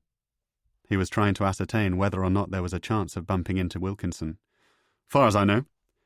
What are you drinking, mate? Moments later, Gaddis had an €18 balloon of cognac in his hand and was being led to a table near the door, which was occupied by Phil's wife, Annie, his oldest mate, Dan, 2 women on a narrow upholstered sofa whose names he didn't quite catch, and a pink furry elephant with its trunk lodged inside a table lamp. The wife won it at the Prater, Phil exclaimed. Know it? Massive amusement park. Gaddis knew the Prater. Congratulations, he said, smiling. Annie looked as though she had escaped from 3 small children for the first time in 5 years. There was a disconnectedness about her and shadows of sleepless nights around her eyes. Coconut shy? He asked her. Tombola? Shooting. She shouldered an imaginary gun, aimed it at Phil, and Gaddis knew that he had lucked on the right crowd. This lot were pissed and easygoing. They would tell him where the wedding was being held, what time the service began, probably how many sugars Catherine Wilkinson took in her tea. Sam's an old friend of Matthias, Phil announced, placing a hand on the small of Gaddis's back and gesturing him into a non-existent space beside the 2 women. You are? Said one of them, budging along the sofa. Tell us more. What's he like? None of us has ever met him. I've met him, said Annie quietly. He's lovely. Thanks to the magic of Google, Gaddis had done his research on Matthias Drechsel. Catherine's fiancé was 36, worked in shipping, specifically the chartering of gas carriers, and, according to his online company profile, had taken a graduate diploma in business administration from the International University in Vienna. To be honest, I haven't seen him for years, he began. I was quite surprised to be invited. How do you know him? Dan asked. It didn't look as though he was particularly interested in the answer. Gaddis embarked on the lie. I taught very briefly at the International University here. Matthias was a student of mine before he switched to business administration. Conscientious, was he? Asked the second woman. She was flushed with alcohol and wearing a scarlet skirt which had risen above the knee. Extremely, Gaddis told her, grinning. After that, it was plain sailing. He laughed at Phil's jokes, told a couple of his own, asked interested questions about Catherine's past, and bought several rounds of drinks. By 1 o'clock, he was firm friends with all of them, not least the lady in the scarlet skirt, who had taken what his late mother would have described as a bit of a fancy to him. I hope we're sitting next to each other tomorrow, she said, just as Gaddis was trying to bring an end to the conversation they were having about her brother's nightmare girlfriend. You're really lovely to talk to.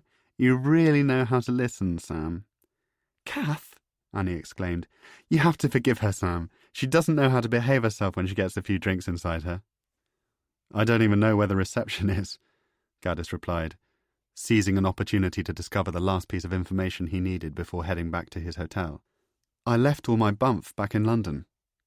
Next door, said Phil, who was in the habit of overhearing other people's conversations. He pointed behind him in the vague direction of Schubertring. Big building across the street. Kursalon, or something, in the Stadtpark. And the service is at, 2 o'clock? 3, mate. 3. Chapter 40. Sure enough, at around 2:30 the following afternoon, wedding guests began drifting into the Stadtpark in all their finery. Gaddis had been seated at a bench beneath a gold-plated statue of Johann Strauss, reading a copy of the Herald Tribune and smoking a succession of Winston Light cigarettes. He was wearing his linen suit and carrying a notebook and pen in the inside pocket of his jacket. He had spent the morning wandering around Vienna, dutifully eating Sachertorte at Café Pruckel and confirming to himself a long-held suspicion that the city, though undoubtedly beautiful, was as lifeless and as irredeemably bourgeois as a Swiss museum. It was a bride's idea of a perfect wedding day. Sunshine poured through the windows of the Kursalon, a neoclassical pavilion on the western perimeter of the Stadtpark, and the sky was obligingly blue for the series of photographs which a mustachioed Austrian began to take as the guests filed inside for the ceremony. Gaddis remained outdoors until, at 2:55, he spotted Phil and Annie coming towards him with Kath in tow, each of them wearing a pair of thick-rimmed hangover sunglasses. "I was waiting for you," he said, kissing Annie and then Kath on the cheek. "What time did you get to bed?" "Don't ask," Annie mumbled. They sat together in a row on cushioned, hard-backed chairs at the centre of a gilt-ceilinged reception hall in the heart of the cour salon. There were perhaps 200 guests in attendance.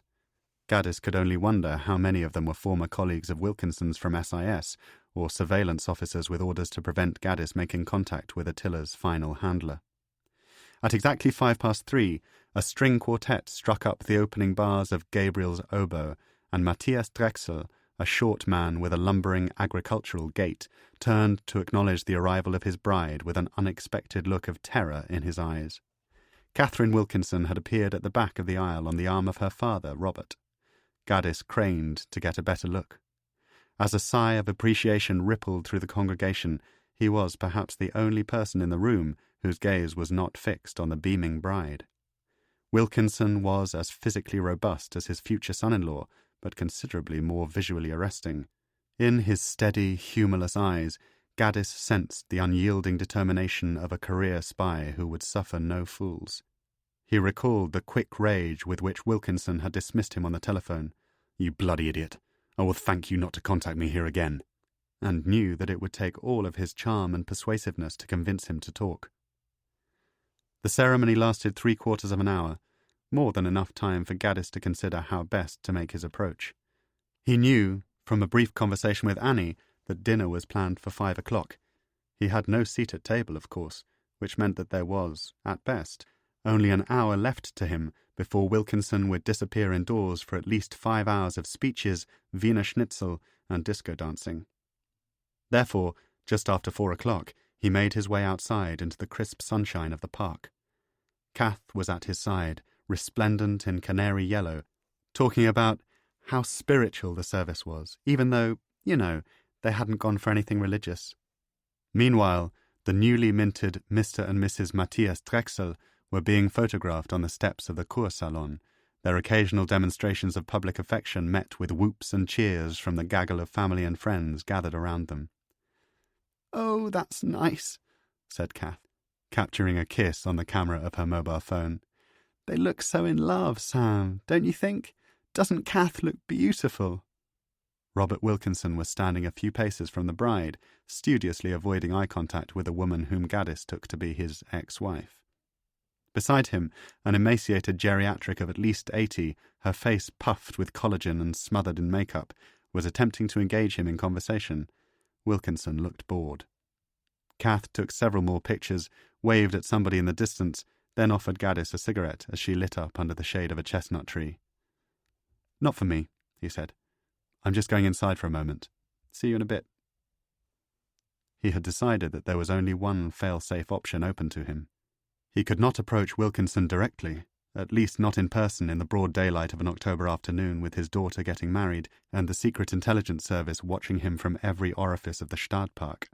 Besides, there was every possibility that Wilkinson would simply call security and have Gaddis escorted from the premises. No, he would have to rely on a third party.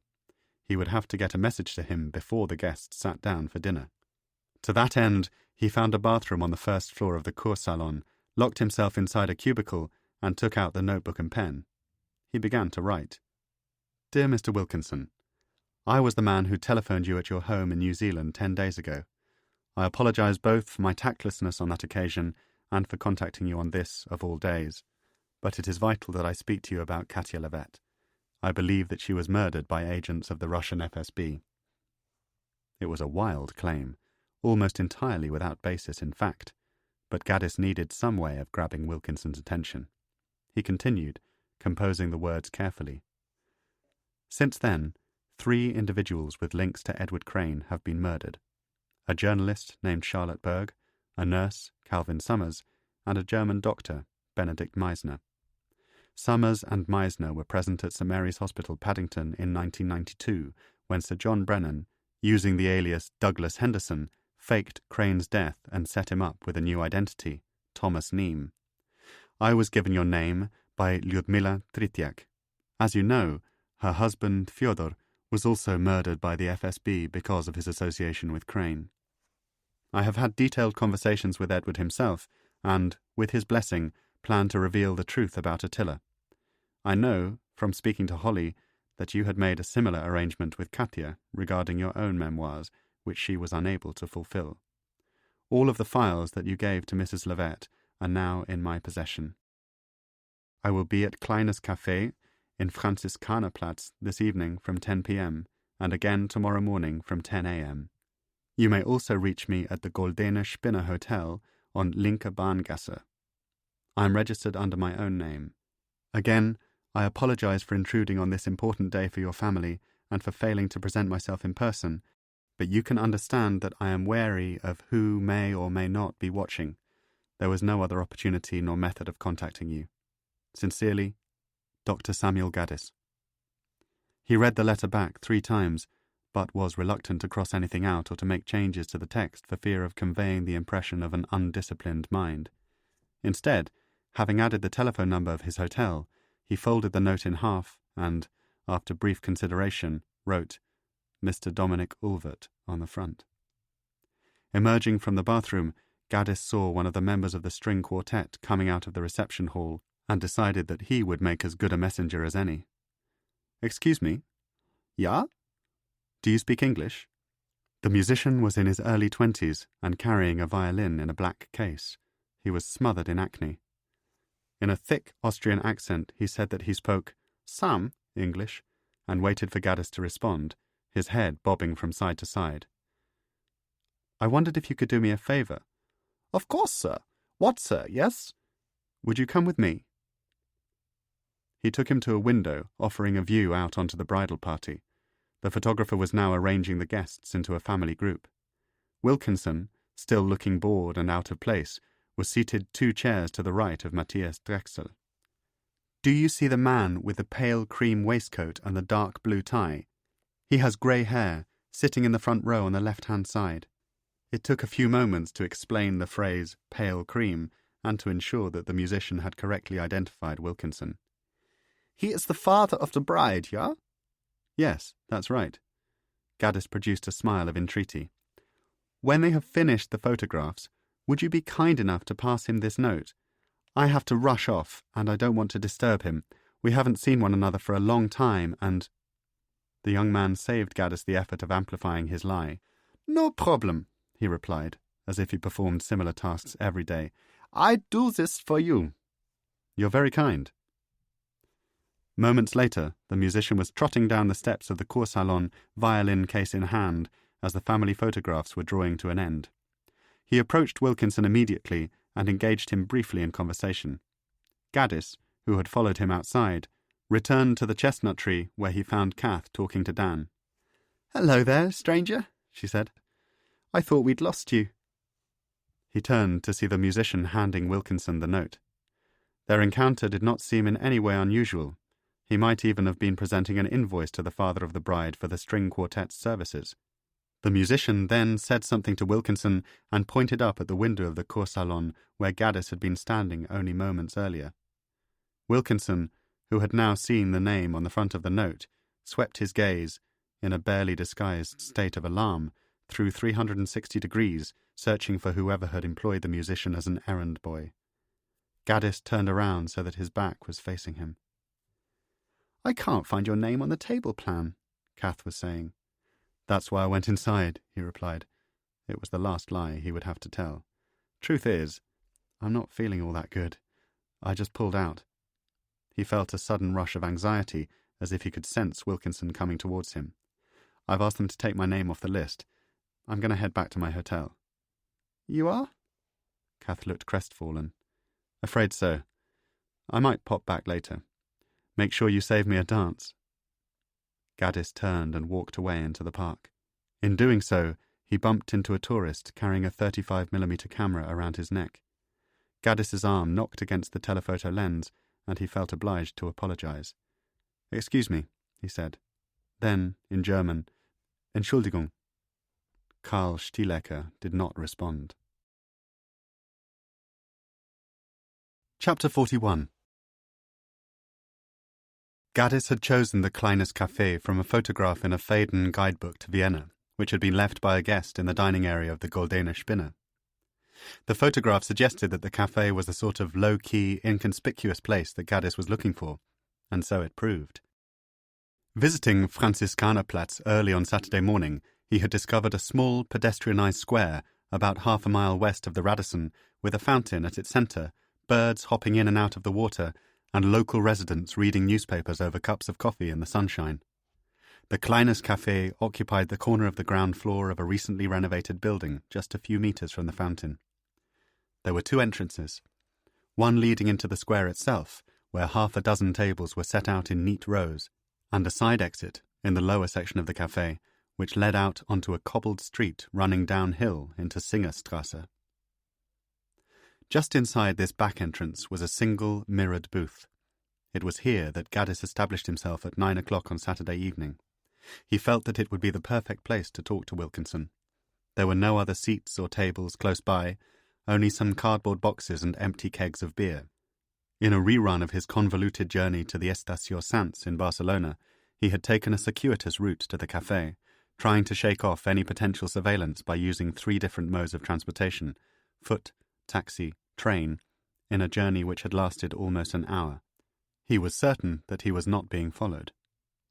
He ordered a beer from the manager and waited. He had a new Yeltsin biography to read, cigarettes to smoke, and felt quietly confident that Wilkinson would appear as soon as he was no longer required at the wedding. But Gaddis had not counted on the sheer volume of customers who began pouring through the back door at around 9:30. It turned out that the Kleines Café was one of the most popular bars in Vienna. By 10, it was impossible to see the exit from Gaddis's seat at the booth, despite the fact that he was only a few feet from the street. He counted at least 30 people crushed into the tiny lower section around him and assumed that there were at least twice as many in the main body of the café. If Wilkinson walked in, there was a real possibility that he would fail to spot Gaddis. He need not have worried. At 10:20, Gaddis looked up to see Wilkinson peering over the head of a plump Viennese banker who was wearing wire-rimmed glasses. He nodded at him to establish his identity, and Wilkinson pushed his way through the shoulder-to-shoulder crowd before settling on the opposite side of the booth in a seat which Gaddis had been jealously guarding since 9 o'clock. "Let me guess," he said, his weight jogging the small circular table as he sat down. "You didn't think I would come." "I'm certainly glad to see you," Gaddis replied. It was hard to read Wilkinson's mood. His normally impassive face was touched by an odd sense of mischief. Wilkinson had changed out of his morning suit into a pair of brown corduroy trousers, a shirt, and a dark V-neck jumper. He removed the same tattered Barber that had witnessed the unsolicited visit of Christopher Brooke and set it on the bench beside him. "You have quite a nerve, Dr. Gaddis. I was warned about you." "You were?" "Certain people are reluctant for us to speak. Certain people are concerned that we might cause trouble. How do you get a whiskey around here?" He wondered if Wilkinson was a little drunk from the festivities. He had been expecting criticism for making the phone call to his home in New Zealand, but the veteran spy seemed to be in a relaxed, forgiving mood. Had he taken any precautions in coming to the café? Had he paid any attention to the surveillance threat? "I'll go to the bar," Gaddis told him. "How'd you take it?" It took 10 long minutes to make his way through the crowds to order 2 Jamesons on ice and return to the table. He found Wilkinson flicking through the Yeltsin book. "Any good?" "Not particularly." Gaddis sat down and put the whiskey in front of him. "Cutting's job." There was music playing, lounge jazz, but set at a volume which made conversation relatively straightforward. They would not need to raise their voices above the music and the babble of the crowd. After a brief exchange about the wedding, Wilkinson asked Gaddis for what he called some background on his relationship with Katia. His manner was still unexpectedly amiable and cooperative, and Gaddis interpreted the question as a broader request to lay out everything he knew concerning Attila. To that end, he set about telling the entire story of his involvement with Crane, including Charlotte's initial research and sudden death, the murders of Calvin Summers and Benedict Meisner, as well as the revelation that Tanya Akocella was an MI6 officer who had masqueraded as an archivist at Kew. Throughout this long process, Wilkinson interjected only rarely, either to clarify a detail or to ask for a phrase to be repeated on account of a sudden noise in the bar. He did not appear to be unduly surprised by anything Gaddis was telling him, and remained, for the most part, inscrutable in his reactions. When, for example, Gaddis related what had happened at Meisner's apartment in Berlin, he merely nodded sagely and muttered, "I see," while staring at the ice in his glass. It was increasingly apparent to Gaddis that he was being sized up, rather in the way that a father takes his time to consider the strengths and weaknesses of a prospective son-in-law. Clearly Wilkinson had yet to decide whether or not to divulge the wealth of information he possessed to a writer he did not know or trust. As a consequence, he had about him the slightly overbearing self-confidence of a man who knows that he can walk out on a situation at any moment at no personal cost. "So you subsequently discovered that Neame and Crane were the same man?" Wilkinson's question had no obvious tone of condescension, but the implication was clear. Gaddis, a supposedly bright, intelligent academic, had been hoodwinked by an old-age pensioner. "What can I tell you?" he replied, holding his hands up in a gesture of mock surrender. He had decided that the most sensible strategy was to be as candid and as honest as possible. There was no point in trying to finesse a man of Wilkinson's experience. "I was duped by a master liar. My only consolation is that I probably wasn't the first person to fall for Crane's silver tongue." "No," Wilkinson replied steadily. "You certainly weren't. Nor, I imagine, will you be the last." He took a sip of his drink and appeared to catch the eye of a blonde American woman who was standing close to their table. "But it makes absolute sense that Eddie would have wanted to get his story out in that way. After all, he spent his life being two people." It was strangely exhilarating to hear Wilkinson speak of Crane so intimately, but any hope Gaddis held that the conversation would now turn to his recollections of Attila were quickly snuffed out. "You said in your note that you think Katya was murdered." Wilkinson was a physically imposing man, and when he stared directly into Gaddis's eyes, Gaddis had to remind himself not to look away. "What is your evidence for this?" "A pattern of behaviour," he replied, uncertainly. It was the first unconvincing thing that he had said all night. "I have to say that I disagree with you." There was a finality to Wilkinson's reply which brooked no argument.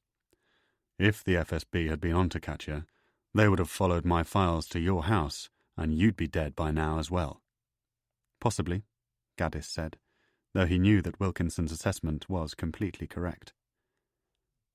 "Where are the files, by the way?" "At my house." "Your house?" Wilkinson's sang-froid briefly deserted him. "Under lock and key, I hope? In some sort of safe?" It was the first hint of his willingness to cooperate. There was clearly something hidden in the files, something of value to him. "No safe would be big enough," Gaddis replied, trying to calm things down. "The boxes are just piled up in my sitting room." Wilkinson appeared to bury a rebuke. Instead, in a more controlled voice, he said, "Well, it's unlikely that they'll be there for very much longer." "Why do you say that? I've had them for weeks. If SIS wanted to get hold of them, they'd have broken into my house long ago." Wilkinson shook his head.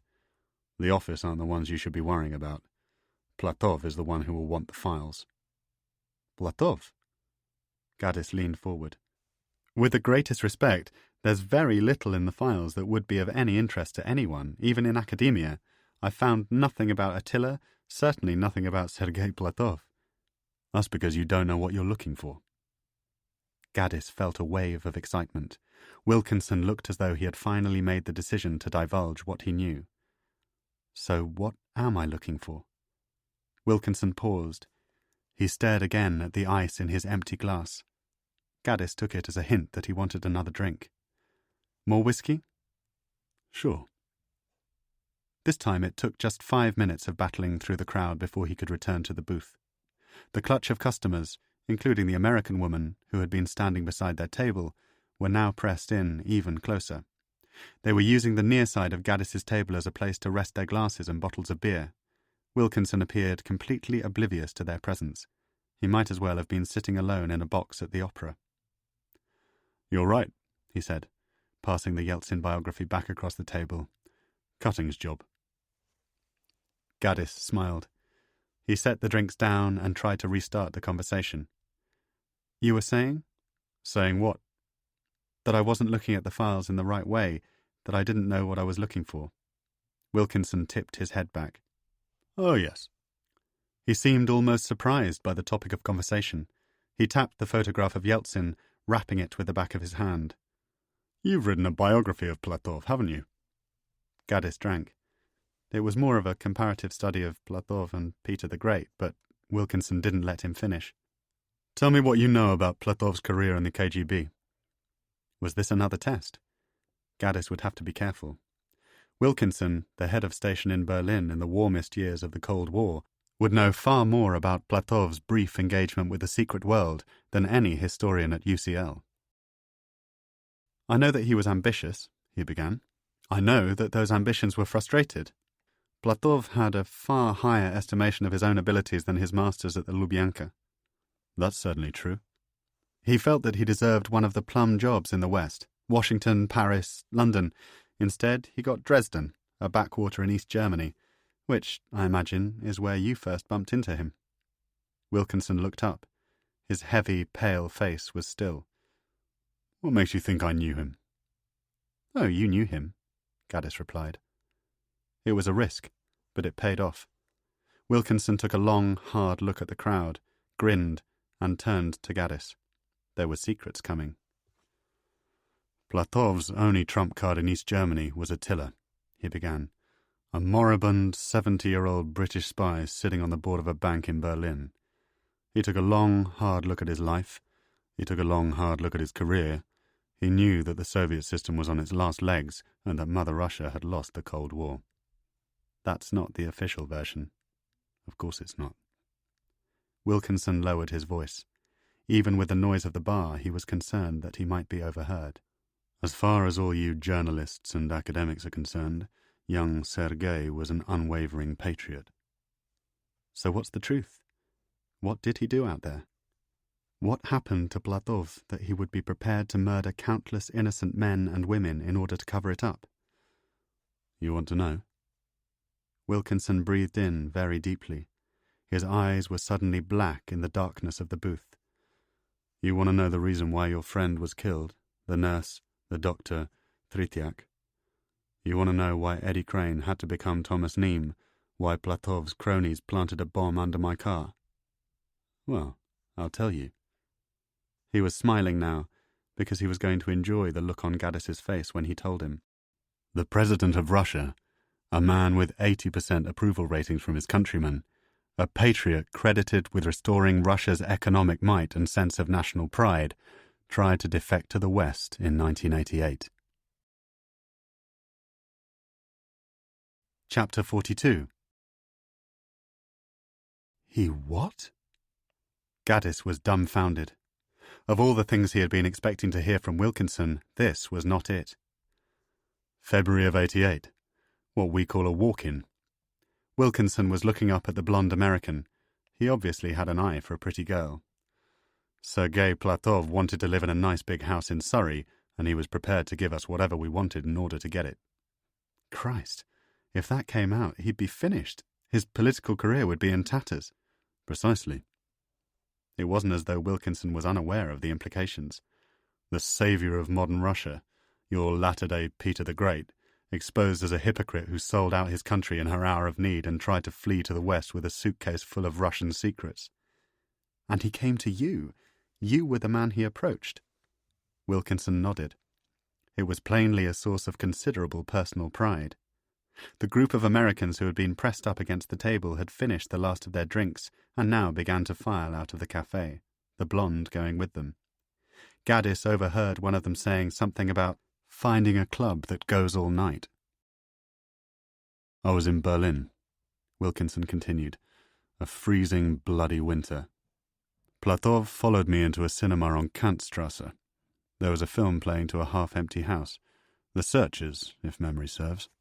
I used to like going there in the evenings. My marriage had broken up. I was spending rather a lot of time on my own, you know? Gaddis nodded. He knew. He was at last able to reconcile the image of Wilkinson as a sensitive, romantic soul, the man revealed in the letter to Katya, with the brusque spook in front of him. Suddenly, taking a seat right next to me, is a little man, taut and tough as a rat. Later, of course, we discovered that Comrade Platov was something of an expert in judo. I'd never seen him before, too far down the food chain.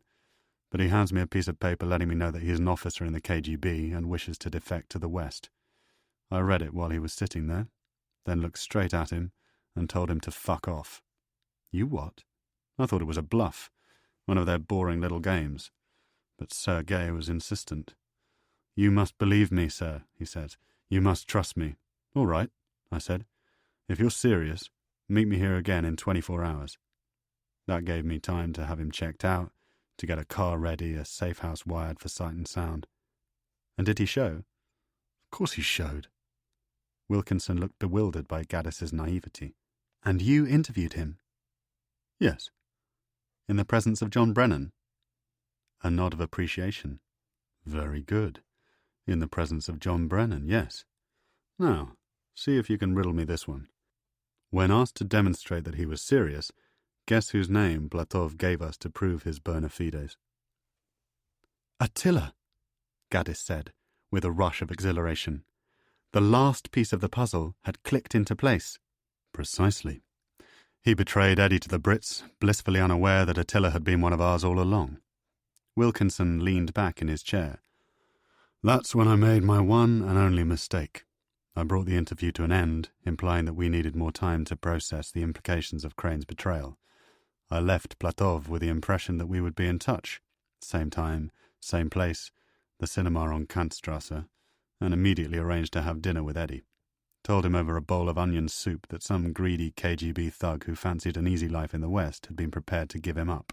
And how did Eddie take that? It was the first time that Gaddis could remember referring to Crane as Eddie. He felt faintly ridiculous, like a schoolboy trying to be cool in front of one of the senior boys. Not well, Wilkinson replied. He was shaking his head, slowly, regretfully. Eddie Crane was a complex animal who didn't take too kindly to acts of betrayal. His entire life had been a delicate balancing act between East and West, a process of convincing highly intelligent people that he was somebody other than the person that he really was.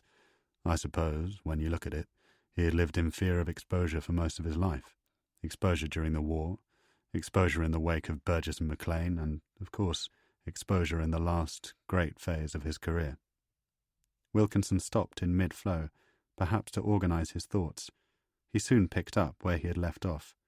Eddie, against his better judgment, decided to exact his revenge. Before we'd had a chance to properly evaluate Platov, to decide whether or not we wanted him to come across, Eddie went to see his KGB controller. Gaddis interrupted. Fyodor Trityak. Exactly. And told him that Platov was attempting to defect. Wilkinson nodded. It was as though they were now streaming the same information. Trityak, of course, was very low budget and deserved to have been posted to a backwater like Dresden. Rather than go to Moscow with this alarming piece of information, he confronted Platov in person, and young Sergei managed to convince Trityak that the whole thing had been a setup. I had no intention of defecting, Comrade Fyodor. This was a high-level influence operation on a British officer organized by Moscow Center. The whole thing was then forgotten. Trityak didn't report the matter to his superiors, and Platov vanished. London, of course, was furious that Eddie had prevented us getting our hands on a KGB asset, but let him off on the grounds that he was a star. We weren't to know that the whole communist system was going to go tits up in less than 2 years anyway. Gaddis reached inside his jacket for a cigarette.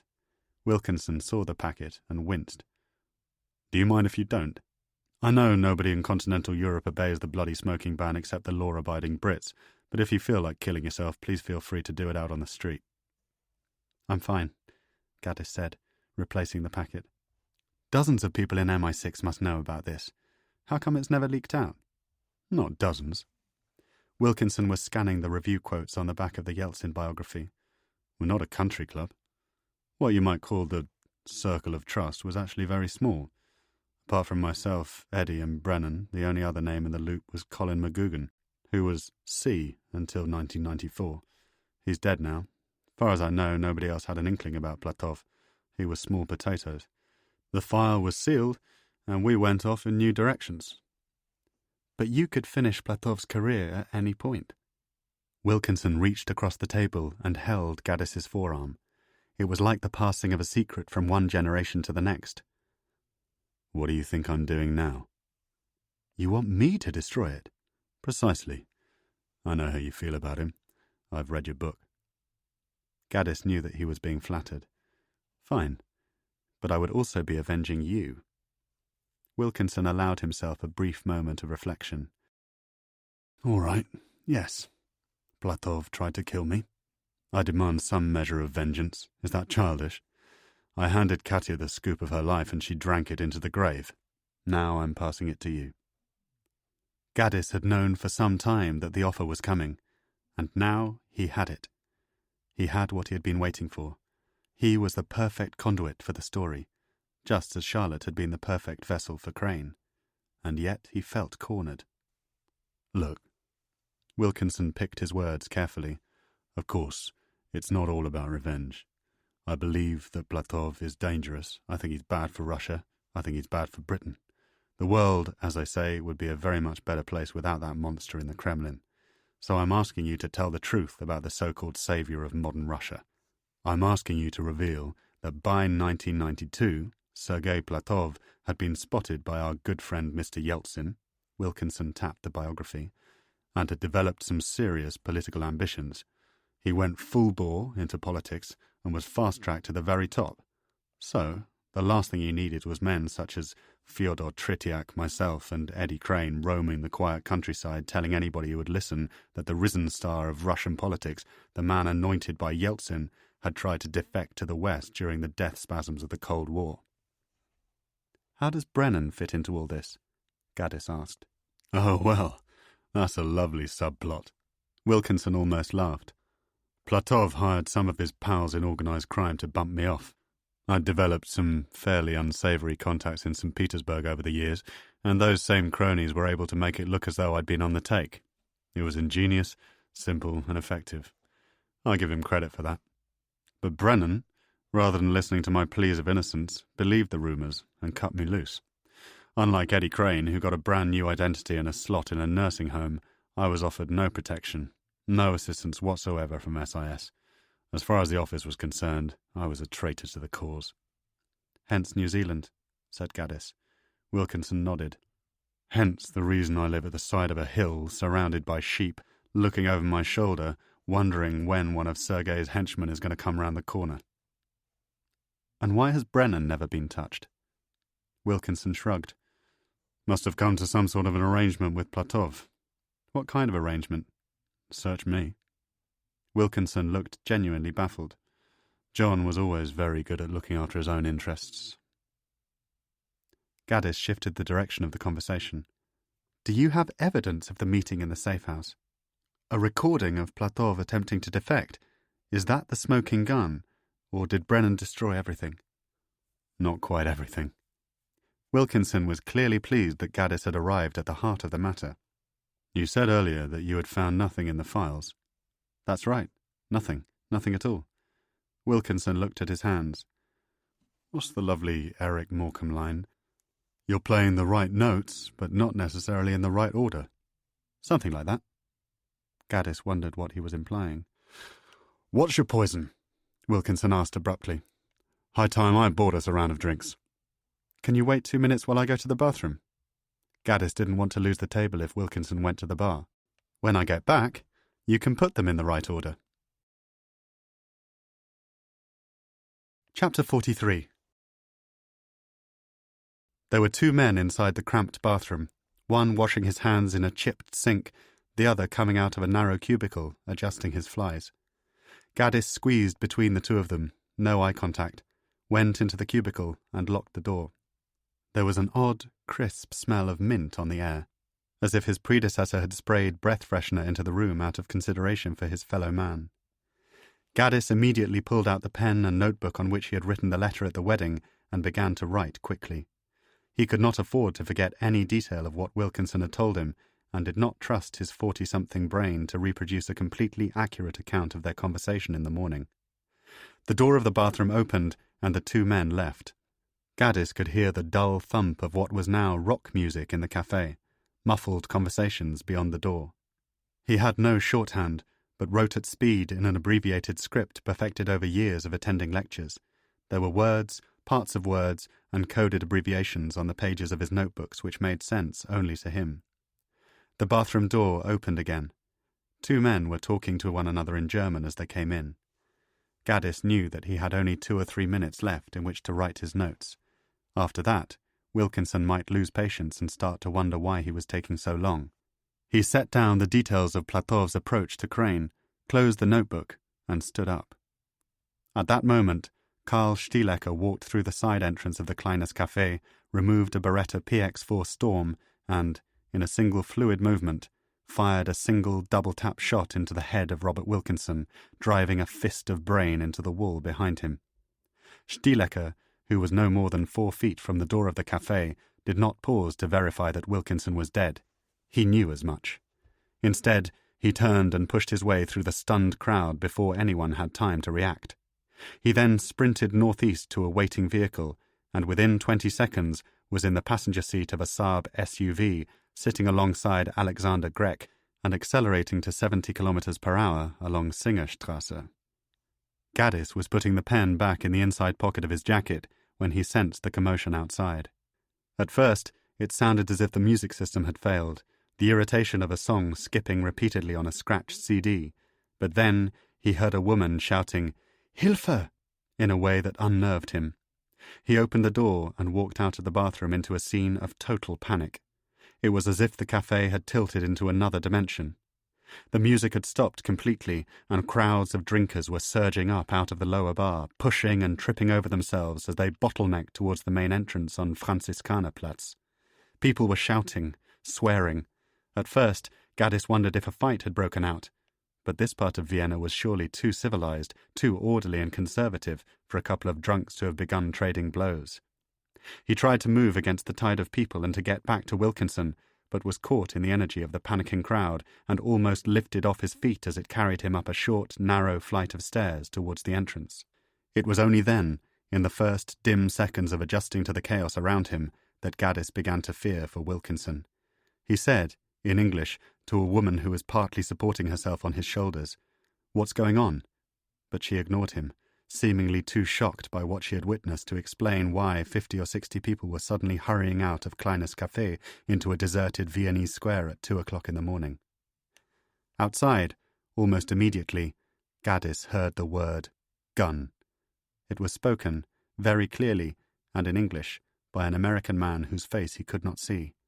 He picked up further cubist snatches of conversation, phrases in both English and German which gradually assembled into the horrifying picture of what had happened. A man had been shot at point-blank range. An elderly man. Nobody had seen the gunman. Nobody had heard the gun. Gaddis turned and tried to reach the booth, weaving through the dazed crowds. He was determined to get to Wilkinson. He was convinced that he was still alive. But there were too many people jammed into the narrow doorway and no means of getting past them.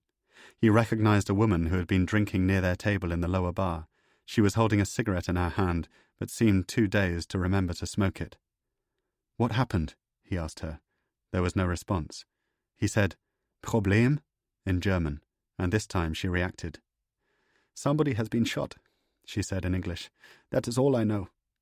She reached for his arm as if they were old friends and needed Gaddis to steady her. "A customer?"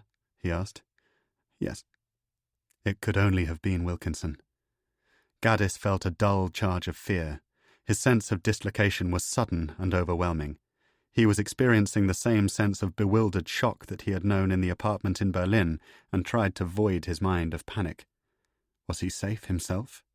He looked around the square and felt that at any moment he might be felled by a bullet. Simply by standing outside the café he was inviting a second shot.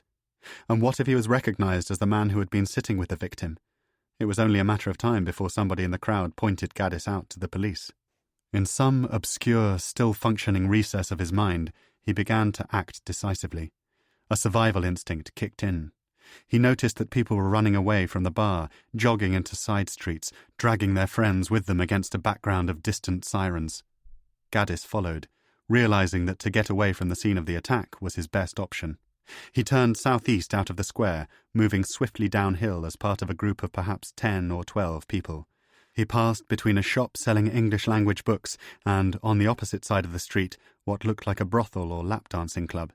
Ahead, Gaddis could see the traffic on Schubertring and the low trees of the Stadtpark. The street was no more than a few hundred meters from the Radisson, and, for a moment, he toyed with the idea of going inside. But it was surely crazy to think that he could talk his way past a night porter who might later turn him over to the police. He took out his mobile.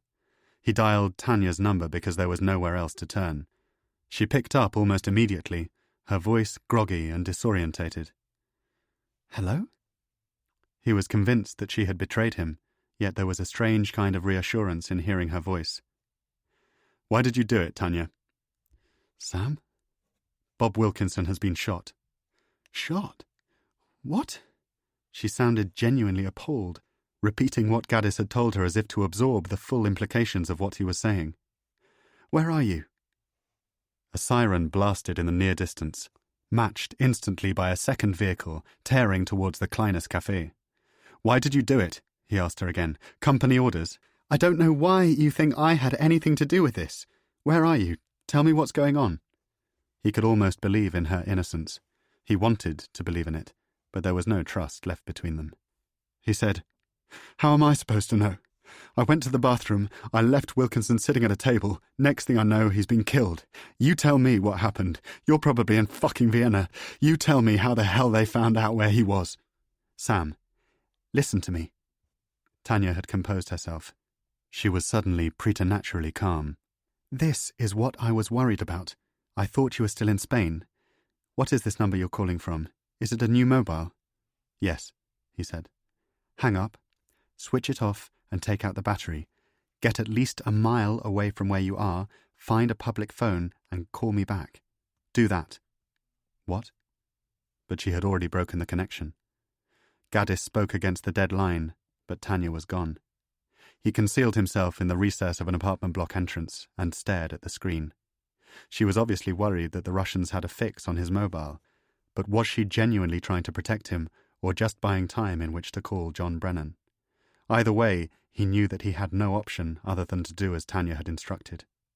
He turned off the phone, his nail digging hard into the power switch, slid back the casing, and removed the battery. He then placed the battery in his pocket, jogged down onto Schubertring, and hailed a cab. He fell into the back seat, unbalanced as a drunk, the driver staring at him in the rearview mirror, waiting to be told where to go. Gaddis realized that he knew of no address, no destination in Vienna beyond the Goldene Spinne Hotel and the Ferris wheel at the Prater. It was surely madness to go to the hotel, and the Prater would be closed at this time of night. On an instinct, he blurted out, "Hotel Sacher," because it was the only other landmark in Vienna that he could think of. The driver made a noise at the base of his throat, which was at once irritated and amused, and within 2 short minutes Gaddis understood why. The Sacher was 3 blocks away. He could have walked there in under 5 minutes. "My mistake," he said. "I'm sorry," though there was no indication that the driver spoke any English. "I didn't mean the Sacher. Can you take me to Südbahnhof?" The driver now turned in his seat, a middle-aged man at the end of a long shift who didn't much feel like being messed around by a drunk British tourist. "Südbahnhof," he said, as if Gaddis had asked him to drive to the moon. "No trains now." "I'm meeting somebody," Gaddis replied, and within an instant the driver had sighed and engaged first gear and swung out into the street, zipping through green lights towards the southern section of the city. They did not speak again.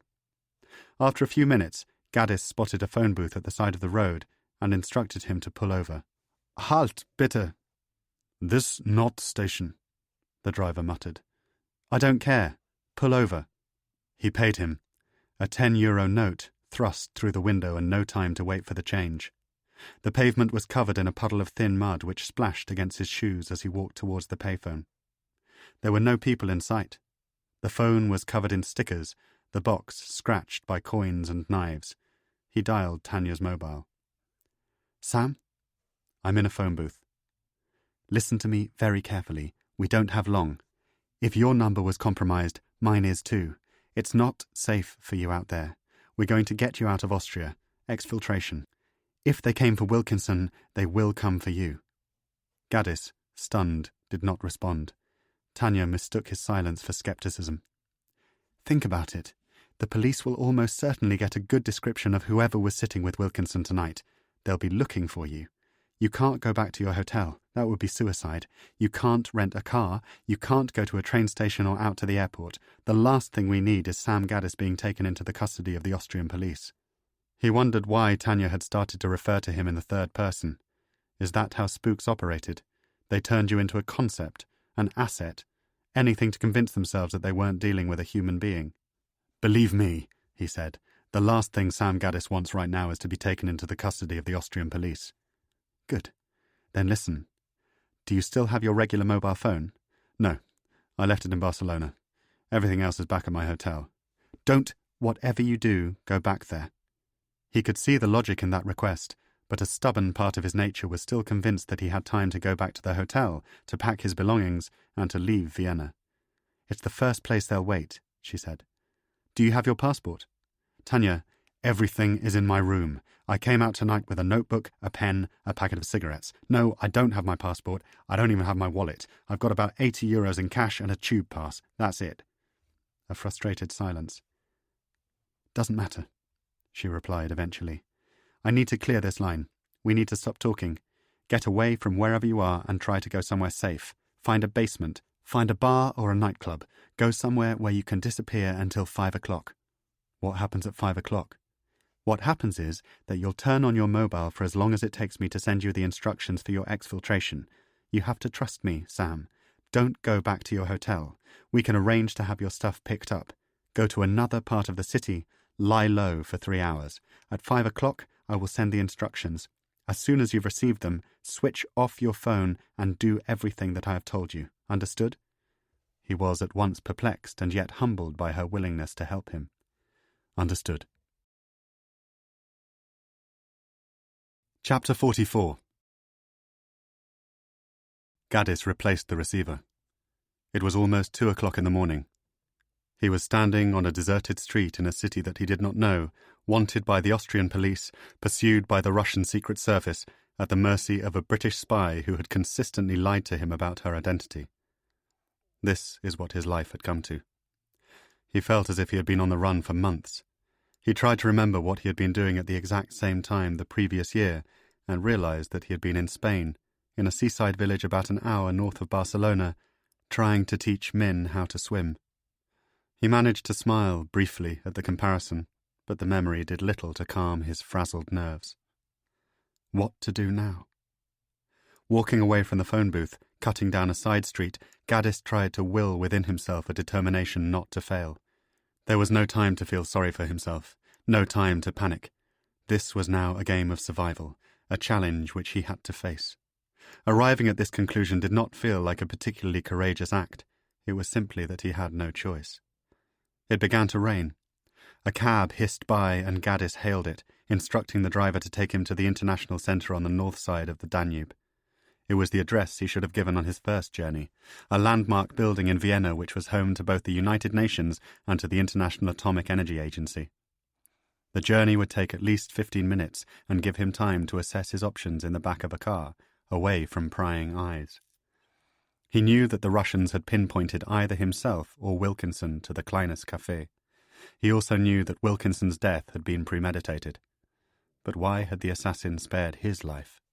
Had he waited for Gaddis to go to the bathroom, or intended to kill both men only to find Wilkinson sitting alone at the table? There was no way of knowing. The rain was falling harder now. The driver slowed on approach to a bridge, stopping briefly at a set of traffic lights before crossing the Danube at speed. To the east, in the near distance, Gaddis could see moored riverboats and, beyond those, the dimmed lights of the Prater amusement park. He wondered what Tanya would do with the information he had given her. Tell Brennan, who would surely instruct her to abandon Gaddis to his fate, or keep her word and find some way of getting him out of Vienna.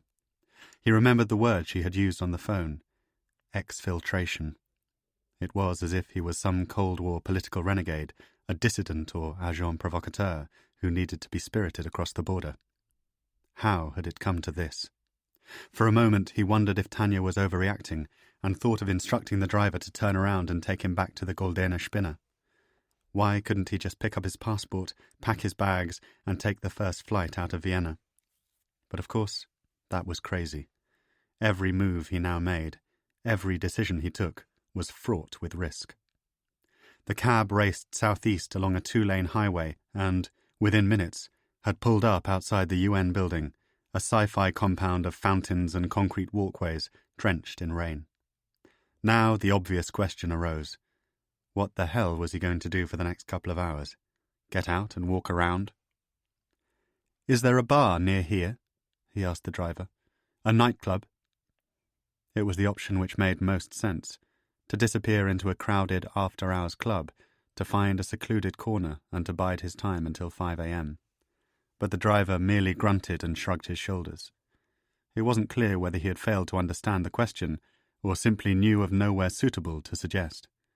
Gaddis looked out of the window at the pouring rain, at the security guards in their strip-lit booths. He noticed a police car parked on the opposite side of the street, apparently unoccupied. "Sprechen Sie Englisch?" he said, but again the driver merely grunted and shrugged. There was an odd kind of childishness in his behaviour. Gaddis tried again. "Ich bin ein Club finden," he said, fudging the language and adding to his sense of embarrassment by miming a dance in the back seat. "Club? Dancing? Ist ein Bar? Hier? Nein," the driver muttered, tapping the wheel. Gaddis felt foolish. The radio was on, and he wondered if reports of Wilkinson's murder would soon filter through to the local news. As Tanya had said, it was possible that the police had already assembled a vague description of the middle-aged man who was seen drinking with the victim, a tourist with dark brown hair, around 6 feet tall and wearing a dark jacket. Gaddis would be regarded as a suspect, or, at best, an accomplice. He had vanished moments after the killing and conveniently abandoned the table just as the killer was approaching. He said, "Bar," again to the driver, this time with more urgency in his voice, and the vehicle pulled away from the curb. "Denke," Gaddis told him. The cab turned through 180 degrees, passing within a few meters of the police car. Suddenly, behind the rain-obscured windscreen, Gaddis saw a shadow move in the front seat. There was somebody inside the car.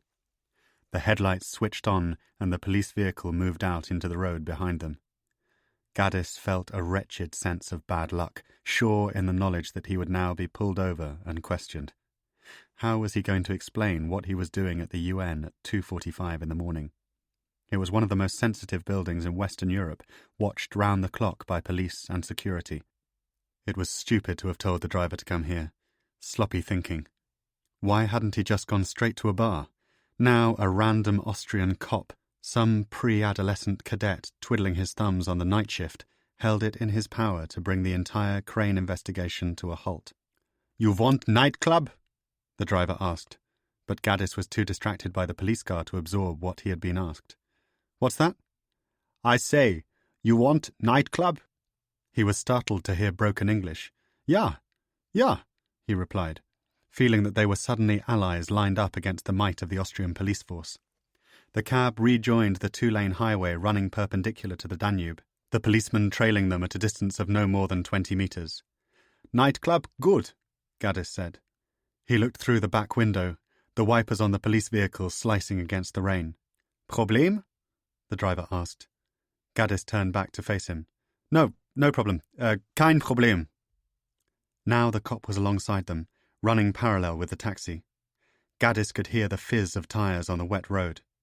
The driver's face was obscured in the darkness, yet Gaddis was sure that he saw him turn briefly and look across into the cab. It was surely only a matter of time before a siren was switched on and the taxi gestured onto the hard shoulder.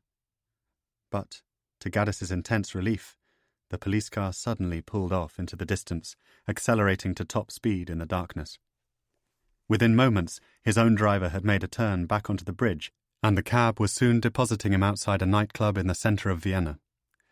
Gaddis had no idea what district he was in, nor what sort of club he had been taken to, but paid the driver €40 nonetheless and thanked him for his trouble. It turned out to be the perfect place to lie low. For the next 2 hours, he was able to sit at an anonymous corner table in a dimly lit basement bar which thudded with the sort of music he heard all the time at UCL and which he could never successfully identify. A waitress kept up a constant supply of nuts and Polish beer, and he smoked with impunity because the ban was being flouted seemingly by every customer in the place. There were pretty girls on the dance floor, and clean-cut men wearing chinos and ironed blue shirts trying their best to seduce them. They looked like the future CEOs of Saatchi's and the World Bank. At one point, Gaddis was sure that he spotted 2 of the guests from the wedding, but they did not appear to recognize him, and left soon after 4 o'clock. Just after 4:30, as the last of the customers were being thrown out, Gaddis attached himself to a group of students stumbling drunk into the morning. At the top of the stairs, he turned away from them and decided to walk for a few blocks in search of a secluded spot where he could wait until 5. The rain had stopped, and he began to look around for a cash machine, only to realize that any transaction he made would instantly give away his position to any interested party with a track on his credit cards. Some of the paranoia and anxiousness he had felt before entering the club now began to return. The sun had come up, bringing a low blue light to deserted streets still damp from the early morning rain.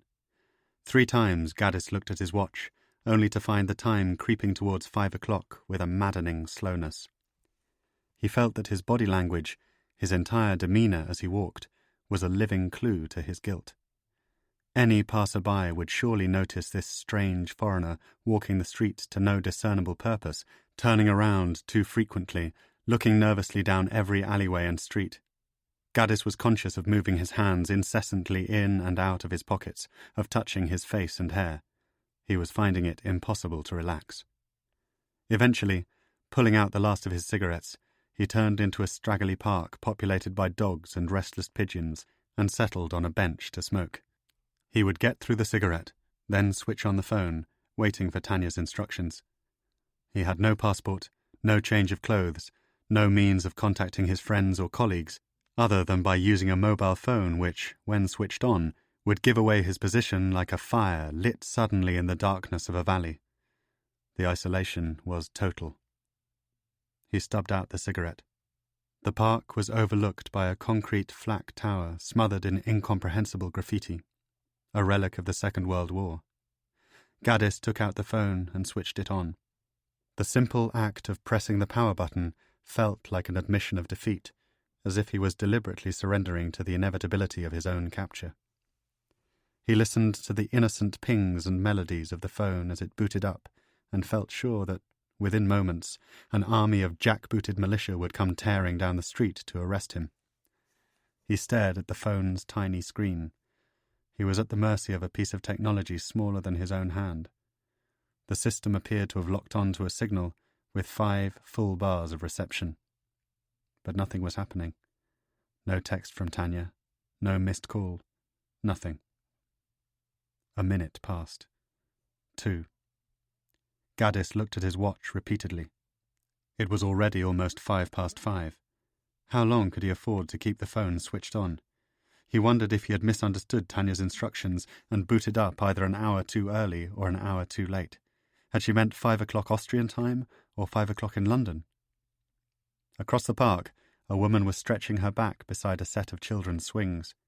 200 metres to her left, half obscured by a screen of trees, 2 men appeared to be eating breakfast in the front seat of a car. Everybody now was a potential surveillance operative or paid assassin. Gaddis wondered if he would ever again be free of this constant paranoia. The phone beeped. Gaddis plunged to it with a manic relief. Cuckoo clock. Dizzy mouse. He spoke aloud to himself. What? And looked again at the screen. It made no sense. Cuckoo clock. Dizzy mouse. What did Tanya mean? He had been expecting detailed instructions, the address of a safe house in Vienna, at the very least the timetable of trains leaving for Prague or Zurich. Not this. Not 4 apparently meaningless words in the small hours of the morning. Cuckoo clock. His mind went to work. It was plainly a code. Tanya was trying to conceal her instructions from third parties who might be looking in. She could not afford to risk anybody knowing where MI6 were intending to meet him. That meant that she was speaking directly to Gaddis, using what she knew about him to create a private language which only he would understand. Dizzy mouse. What did that mean? Was there more to come? He waited another 30 seconds for any further messages, but the mobile remained frustratingly inert. He knew that he had to switch it off, and did so as he stood up off the bench, walking quickly out of the park. Cuckoo clock. It was a reference to Switzerland. Was he supposed to head west, for the Alps?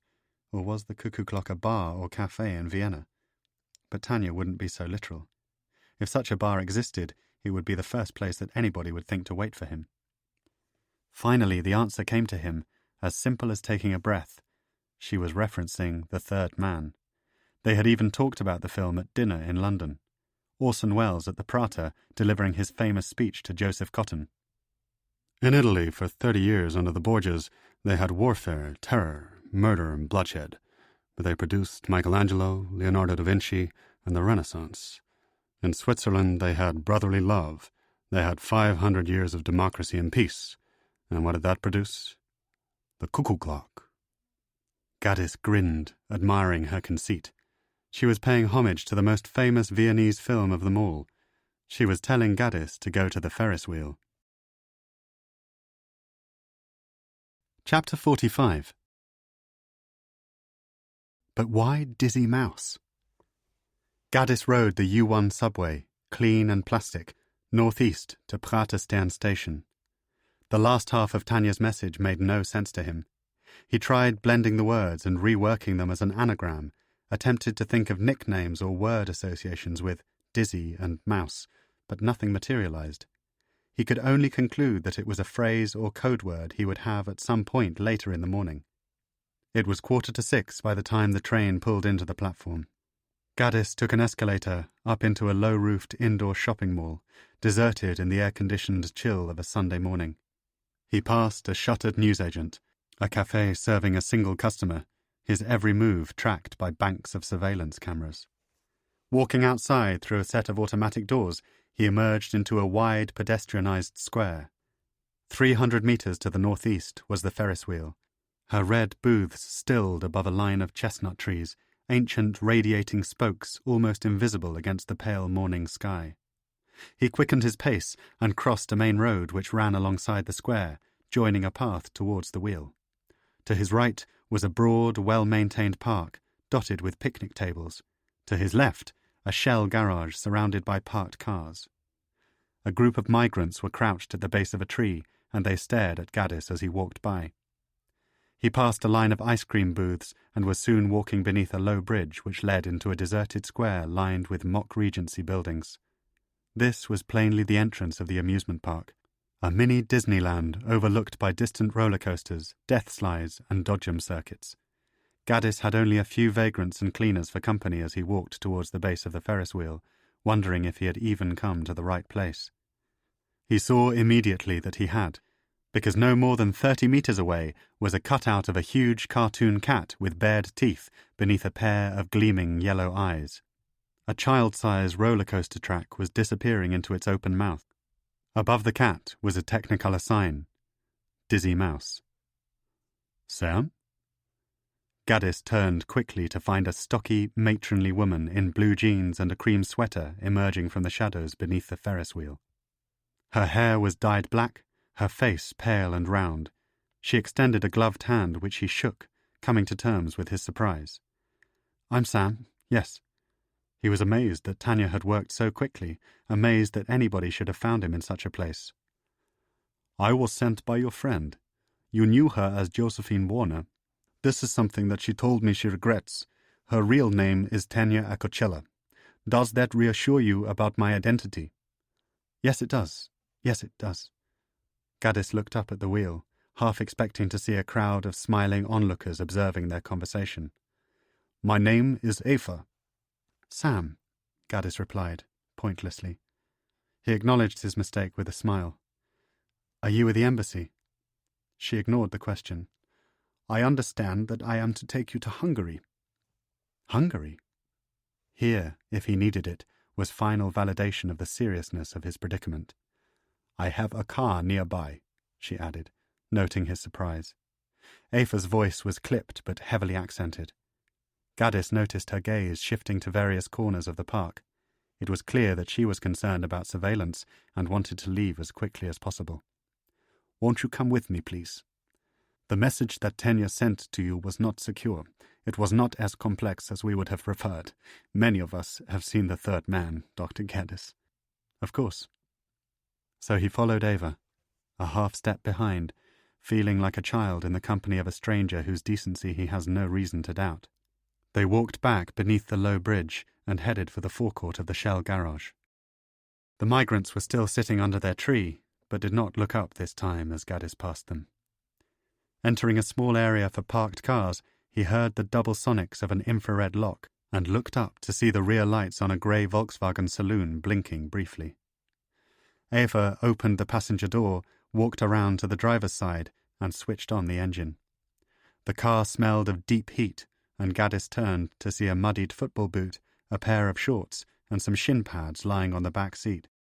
He assumed that they belonged to Ava's son, but their appearance was as incongruous to him as it was surprising. Was she a soccer mum with a parallel life? Were people like Ava the foot soldiers of the secret world, ordinary men and women with families and jobs who just happened to moonlight as spies?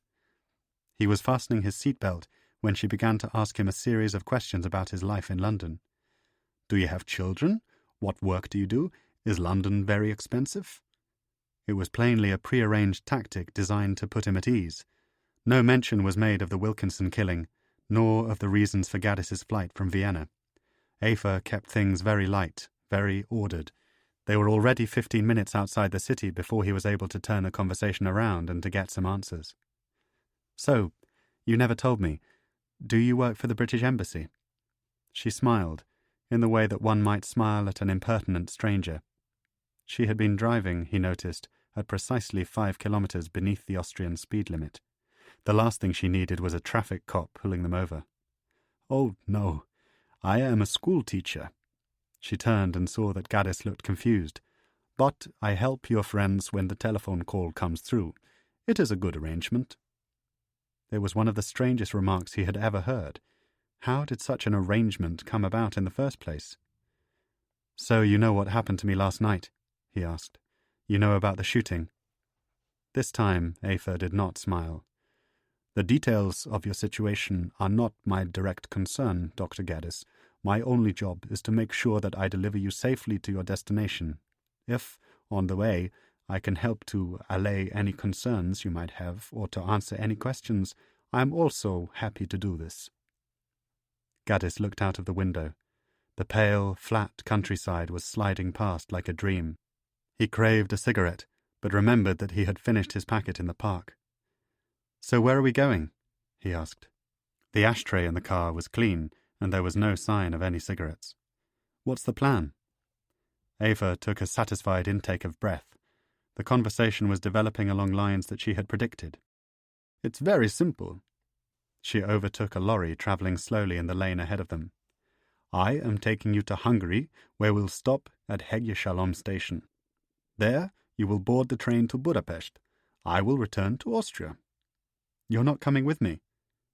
He felt embarrassed to have asked the question, to have sounded alarmed. It was as if he had revealed some evidence of cowardice. I am afraid not. You don't normally take people all the way? Ava raised a matronly eyebrow. Every case is different. The response had a tone of censure. Because of a prior arrangement, I need to be back in Vienna before lunchtime. These arrangements were made only in the last few hours. If I had been given more warning, I might have been able to accompany you to the Budapest airport, but it is often the way. So I just get on a train? How do I get home? Has Tanya planned that far ahead? He realized that he sounded rude, but he was tired and fractious. He should have been more grateful to this woman who, after all, had left her home in response to an emergency call in the small hours of the morning. She was putting her life at risk by helping him. But the shock of the night's events was still vivid to him. He was allowing basic courtesies to slip. Tanya has planned everything, Ava said. You simply stay on the train until it terminates in Budapest Keleti. On the platform, you will walk and find a man sitting on a bench wearing a green jacket. He is the next link in your chain. His name is Miklos. He has a beard, and he will be drinking from a bottle of Vittel water. He has seen your photograph, so he will recognize you even if you do not recognize him. Miklos will then take you to the airport and see that you are flown safely back to London. That's extraordinary. Gaddis marvelled at the speed at which Tanya had worked, the favours she had called in, the network she had activated. And if I'm stopped at any point? If the Russians are onto me? It's a good question. Ava conveyed how seriously she was taking it by slowing down slightly and rubbing the back of her neck. I have to tell you that there is very little possibility you will be stopped or asked questions at any point in your journey. Austria is not a police state, Dr. Gaddis. Hungary is not a police state. I have been following the news reports of the incident at Kleines Café, and no mention has been made of a man fitting your description. Nevertheless, it is possible that the police are buying time and that they have a closed-circuit image of you from the bar. Is this possible? I don't know. Gaddis was suddenly concerned. It was the one angle that he hadn't considered. He thought of the goth at Meisner's apartment and tried to remember if he had seen a camera bolted to the wall of the café.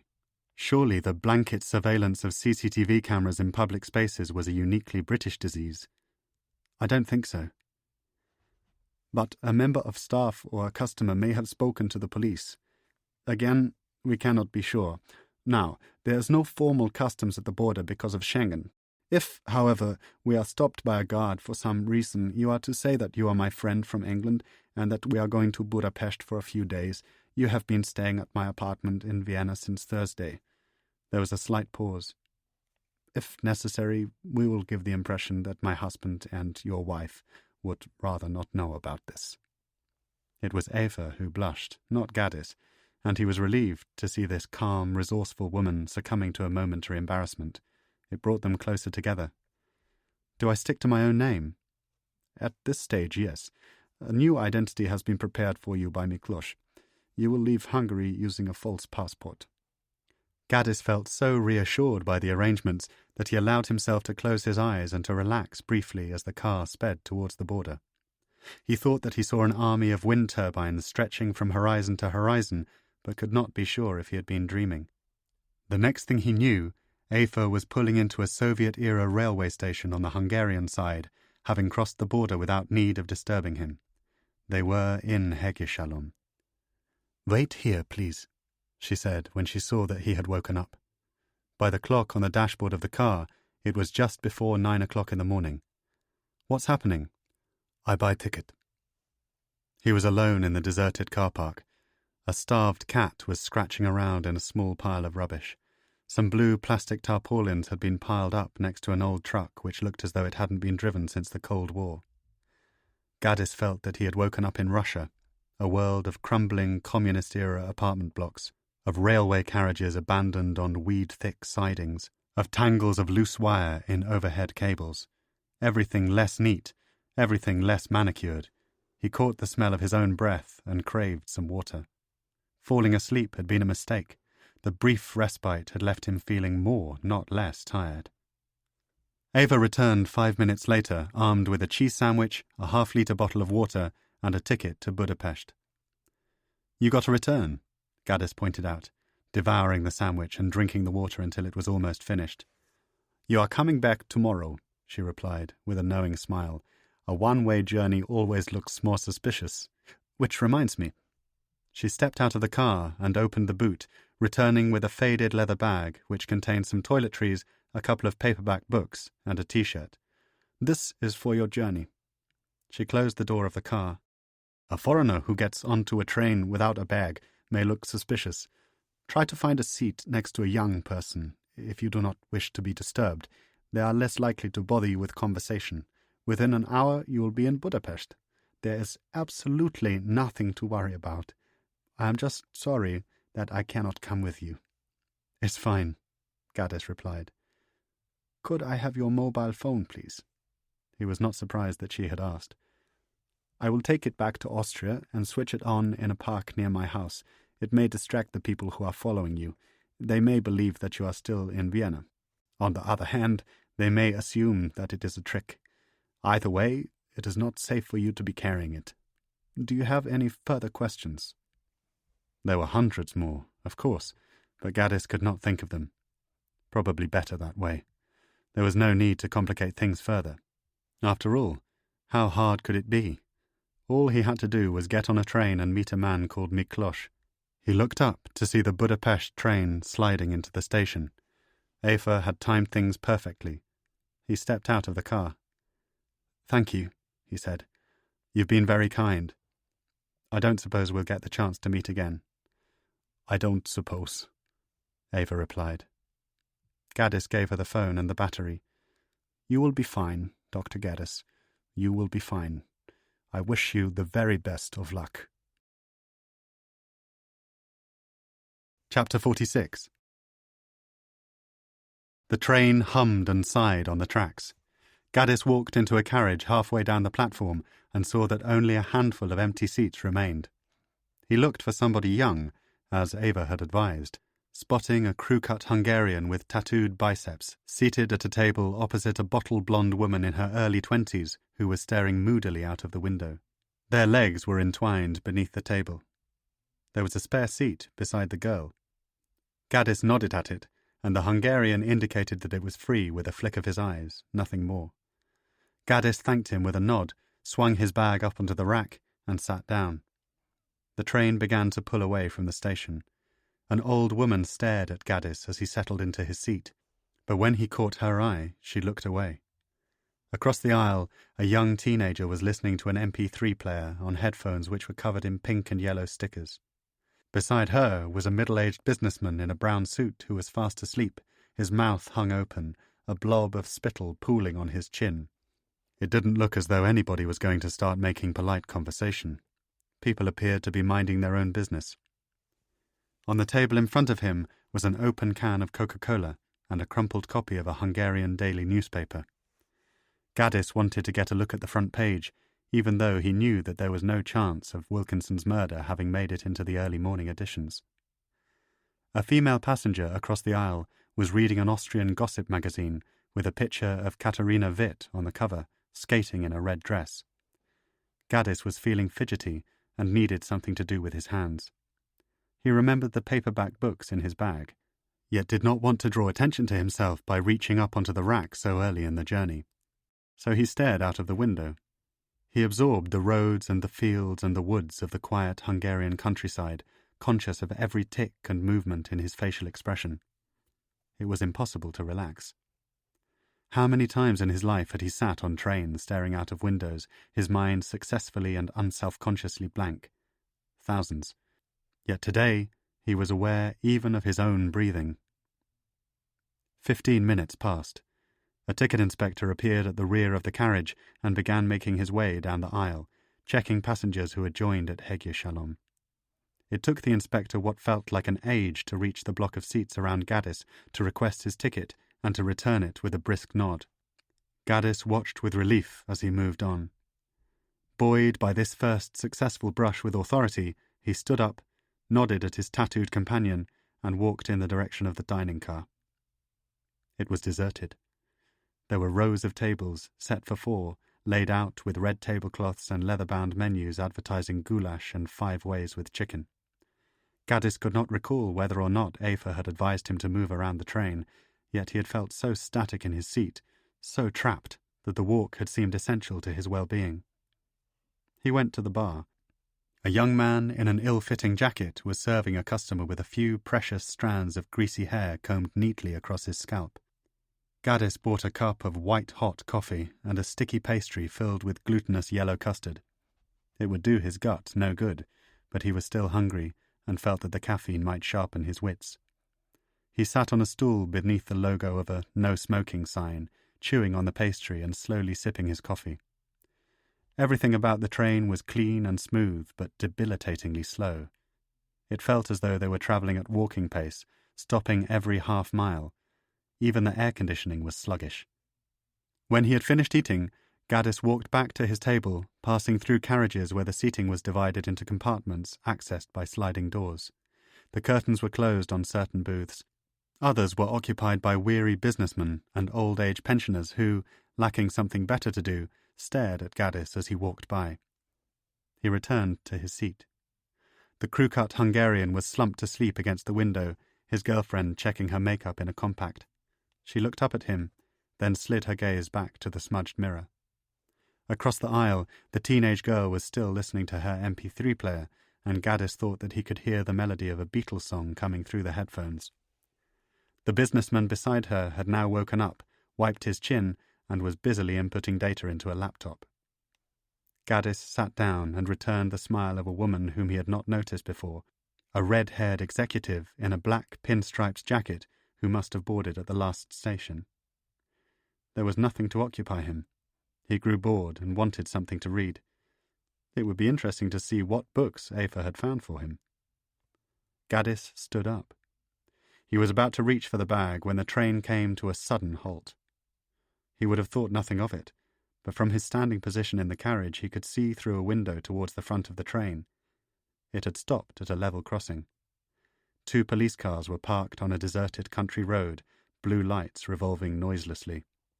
Gaddis felt a caving sense of dread as the mute sirens pulsed against the late morning sky. He had a sure sense that the train had been stopped by the Hungarian police in cooperation with their Austrian colleagues as part of a coordinated search for the murderer of Robert Wilkinson. He sat down without a book. This, in itself, seemed a reckless act. Why stand, only to sit down again without unzipping his bag?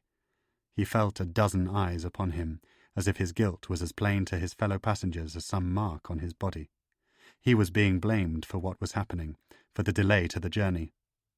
The tattooed man, his girlfriend, the teenager with the MP3, the red-haired executive with the smile and the pinstripe suit, all of them knew that he was on the run from Vienna.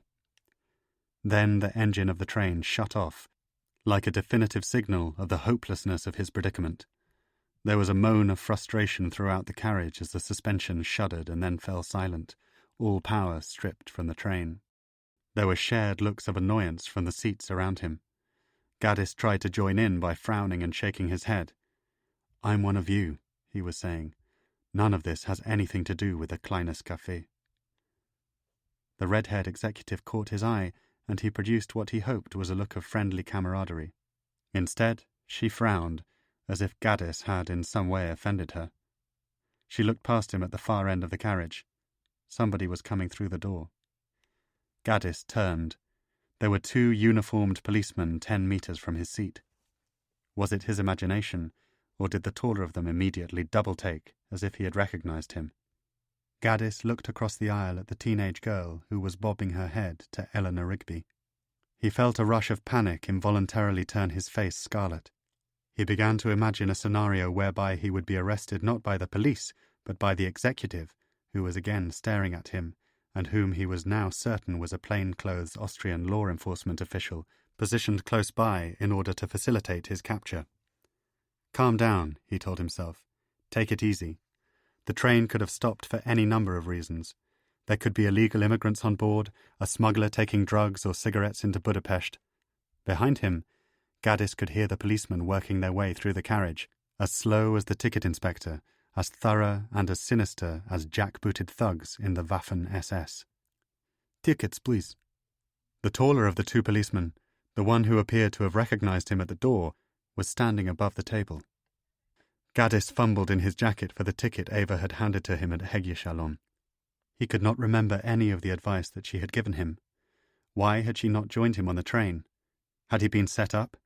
Why had Tanya not arranged for a second MI6 agent to accompany him to Budapest? "Thank you," said the policeman, as Gaddis passed him the ticket. He made a deliberate point of looking the policeman in the eye, trying to seem bored, trying to seem indifferent. For a wild moment, he was convinced that he was the same man who had tailed his cab from the UN. "You are English?" Gaddis had not spoken. How had the policeman managed to establish his nationality? The game was up.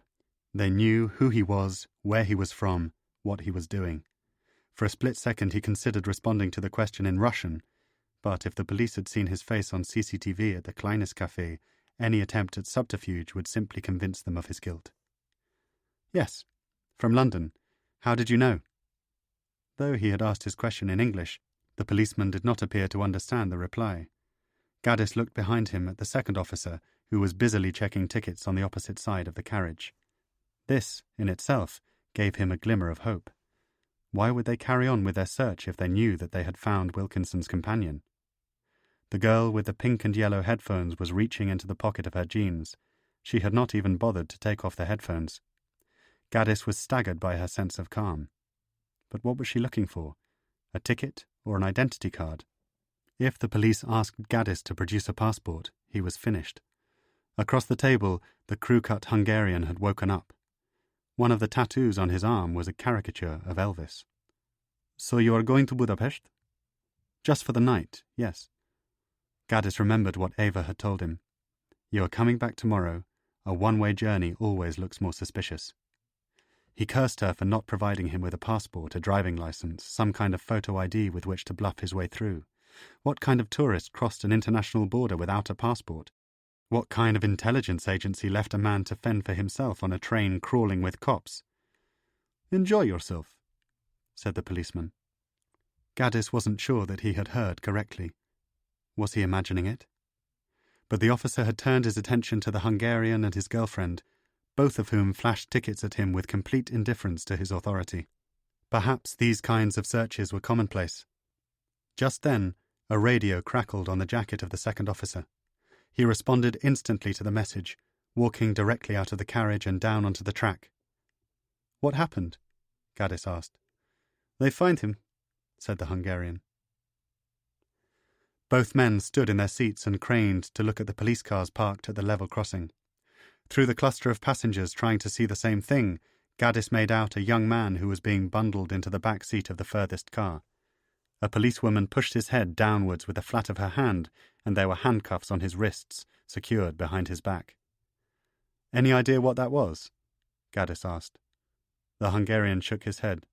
"No, I do not," he said, and leaned over to kiss his girlfriend. Chapter 47.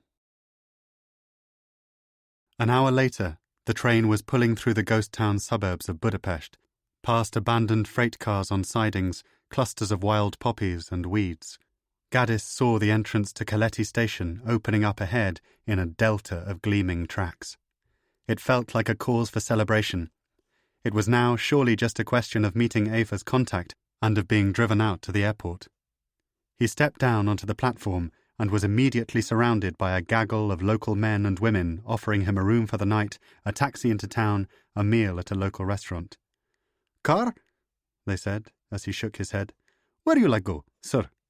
He ignored them and stuck to Ava's instructions, walking towards the great glassed roof of the station in search of Miklos. There was a bench 50 metres along the platform, positioned just a few feet from the ticket inspectors. Sitting on it, exactly as she had described, was a man with a beard wearing a green jacket. Gaddis could see a bottle of Vittel in the man's left hand. At that moment, Miklos looked up and caught Gaddis's eye, smiling broadly. Gaddis knew immediately that he would like him. The Hungarian, who was about 50, had quick, lively eyes, mischief in his face, and the aura of a man who was lucky and self-assured. "Mr. Sam?" he said, reaching to shake his hand. Gaddis took it. Miklos was wearing brown leather gloves.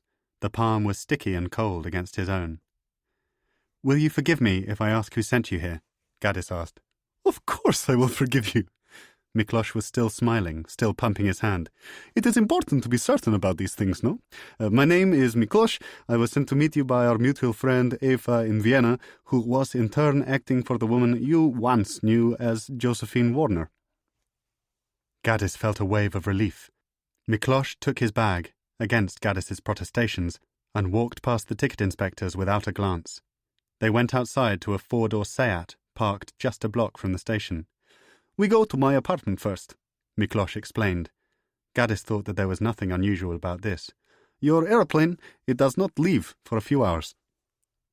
He had opened the rear door of the car, as if hiring a taxi, but realized his mistake, and moved to the passenger seat. Outside, Budapest felt a world away from Vienna, churning and chaotic and still touched by the faded grandeur of communism. Gaddis was reminded of the grey, dirty light in Moscow. There was that same blanket smell of bitumen and diesel on the air, and he felt the kinship of a world with which he was far more familiar. Miklos drove quickly, swerving and leaning on the horn, down film noir boulevards that, to Gaddis's romantic eye, were full of all the bustle and wonder and threat that had been scoured clean from modern Vienna. For a blessed instant, he felt free. Then he thought of Wilkinson and the screaming crowds in the Kleines Café, and knew that he was far from safe. "So, I am to understand that you have been through a very difficult trauma," Miklos said. The word trauma sounded excessive, even melodramatic, but Gaddis found himself replying, yes. Well, do not worry. It is all right now. You're in good hands. I will take you to my apartment quickly. My wife, she fixed you the soup. I will hand you your new passport, also some money. By sunset, you're back in London. You're very kind. He wanted to ask the same questions that he had tried to put to Aoife. How did you come to be working for MI6? How often do you do this kind of thing? But he knew now that it was best to allow these angels of the secret world the privilege of their anonymity. Are you from Budapest? He asked instead. It was an unimaginative question, but a little conversation seemed important. I am, Miklos replied. I give you the language lesson, okay? Quick guide to Hungarian. All right. They were turning down a narrow street, heavy brownstone buildings weighing down on all sides. Gaddis was amazed to see a small branch of Tesco on one corner. You ordered cheeseburger. You say, Scheitburger. Miklos was laughing. It occurred to Gaddis that he must have used the same line on every foreigner who crossed his path. It's funny, no? It's funny. And the nipple we call the male bimbo. Male bimbo. Crazy language, Hungarian. You like it? Crazy. Soon they had parked on a wide avenue beside a pile of neatly chopped wood, around which had been thrown a makeshift fence of orange plastic. Miklos retrieved Gaddis's bag from the boot and led him down a passageway which ran between an electrical shop and a small restaurant. They emerged into the large internal courtyard of a 19th century apartment building. A creaking lift carried them to the third floor. I live just down here, Miklos said, steering Gaddis down a corridor which was open to the courtyard on the eastern side. He took out a set of keys and opened the door of his flat.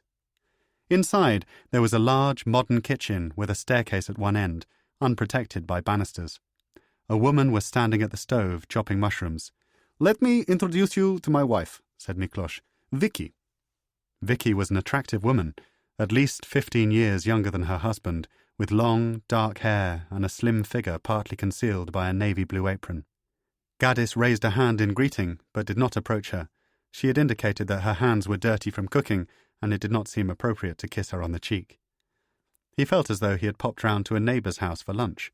There was no sense of anxiety in the room, no undercurrent of alarm. Was Vicky in on the situation? Was she another Hungarian on the MI6 payroll? Miklos spoke to her briefly in their native tongue, then offered Gaddis a stool at a breakfast bar in the centre of the room. You have a beautiful place, he said, setting his bag on the floor. Thank you. The building is very typical, but we make some adjustments. You will take a coffee? A shower? At the same time? Vicky laughed, turning to catch her husband's eye. There were expensive pots and pans on butcher's hooks above the stove, black and white prints in frames, an iPod hooked up to some Bose speakers on a shelf adorned with paperback novels. A dog wandered into the kitchen, glided past Vicky's legs, and settled beneath a deep ceramic sink. Bazarov, said Miklos, our best friend. After Turgenev?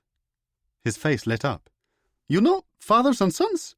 You are an educated man, Mr. Sam. Gaddis explained that he was a lecturer in Russian history, and before long he had a cup of coffee in front of him and was knee-deep in a conversation about 19th century Russian literature. Vicky produced some bread and a bowl of soup, and they sat together at the breakfast bar, pinging opinions about Tolstoy back and forth while Gaddis wondered why he felt so relaxed. An hour after he had first sat down, he was offered a good hot shower and a nice change of clothes. He duly went upstairs, armed with a white towel which smelled of chemical pine, and stood under the torrent of a steaming shower, cleaning away all the sweat and the worry and the rage of his long night in Vienna. Miklos had laid out a shirt and a jumper in a small bedroom nearby, as well as a pair of blue jeans which appeared never to have been worn. All three items fitted him perfectly. It occurred to Gaddis that MI6 even knew his sizes. He shaved and changed in front of a faded poster of Steven Gerrard brandishing the European Cup. The bedroom presumably belonged to Miklos and Vicky's son. By 12:30, Gaddis had made his way downstairs. Vicky complimented him on his appearance and helped to pack his dirty clothes in the bag given to him by Aoife. Miklos advised him to change his jacket, in case a witness from the Kleines Café has described it to the police, and in its place provided a long black overcoat which was slightly tight at the shoulders. Gaddis found a tweed cap in the pocket, but did not want to put it on, arguing that it would draw unnecessary attention to him at the airport. "You are probably correct," Miklos replied, rolling the first jacket into a ball and stuffing it into the bag. "You look good anyway, Mr. Sam. You look normal." They went into a sitting room cluttered with books and lamps. Vicky did not follow them. There was a chessboard on a low coffee table in the centre of the room, the black king toppled over. Beside the board, resting on a copy of The Economist, was a battered British passport and 40,000 Hungarian florins, the equivalent of about £200. Miklos handed them to Gaddis. The passport seemed a perfect fake. There were stamps from Hong Kong, a stamp from JFK, even an exact copy of the photograph which appeared in Gaddis's regular passport, taken 8 years earlier. How had Tanya acted so quickly? Where the hell had the passport been printed? The British Embassy in Budapest must have been involved. He flicked through the watermarked pages and looked up at Miklos. "Astonishing," he said. "I have seen better." The Hungarian now produced a mobile phone from his pocket and handed it across the chessboard. A number by which he could reach Miklos was listed under the name Mike. Gaddis knew now that the hard part was to come. The long journey home was ahead of him. "So," Miklos had also sensed the change in mood. "You now have what you need. I suggest we make our way downstairs to the car." Vicky appeared in the doorway of the sitting room and came towards Gaddis, kissing him on both cheeks. He assumed that she had been listening all the time. "Good luck," she whispered, the smell of her skin like a strange memory of holly. "Miklos will take good care of you." "Thank you for all your kindness," he told her, and they stepped outside into the corridor. Miklos's car was still parked outside the entrance to the apartment building, close to the pile of wood. A tram chimed past, almost knocking over a stooped elderly lady pulling a shopping basket across the street. Gaddis tried to catch Miklos's eye, but saw that his attitude was now altogether more serious. They placed his bag in the boot, stepped into the car, and fastened the seatbelts. It was a measure of the extent to which Gaddis trusted the Hungarian that he had not checked the contents of his bag before zipping it up. Had he done so, he would have discovered that Vicky had placed a small package inside it, wedged between his jacket and dirty clothes. It had been decided that Dr. Sam Gaddis was going to act as a courier. Chapter 48. "Listen carefully." Miklos had started the engine and was pulling out into traffic. "We drive to the airport. You are booked on the 15:30 EasyJet to London Gatwick. According to the computer in my house, the plane is on time. We can check this for certain when we arrive at Ferryhedge. If there is a problem, we just sit together in a cafe and make a conversation, okay? You have your passport in the coat?" Gaddis reached into the inside pocket of the overcoat. He found the passport and held it out. "As you can see from the back page, your name is not Samuel Gaddis today. For the purpose of this journey, you are Samuel Tate. You have the same forenames, you have the same birthday. You can see that, for the purposes of realism, we have also given a name and address for persons to contact in the case of emergency." Gaddis looked at the inside back page.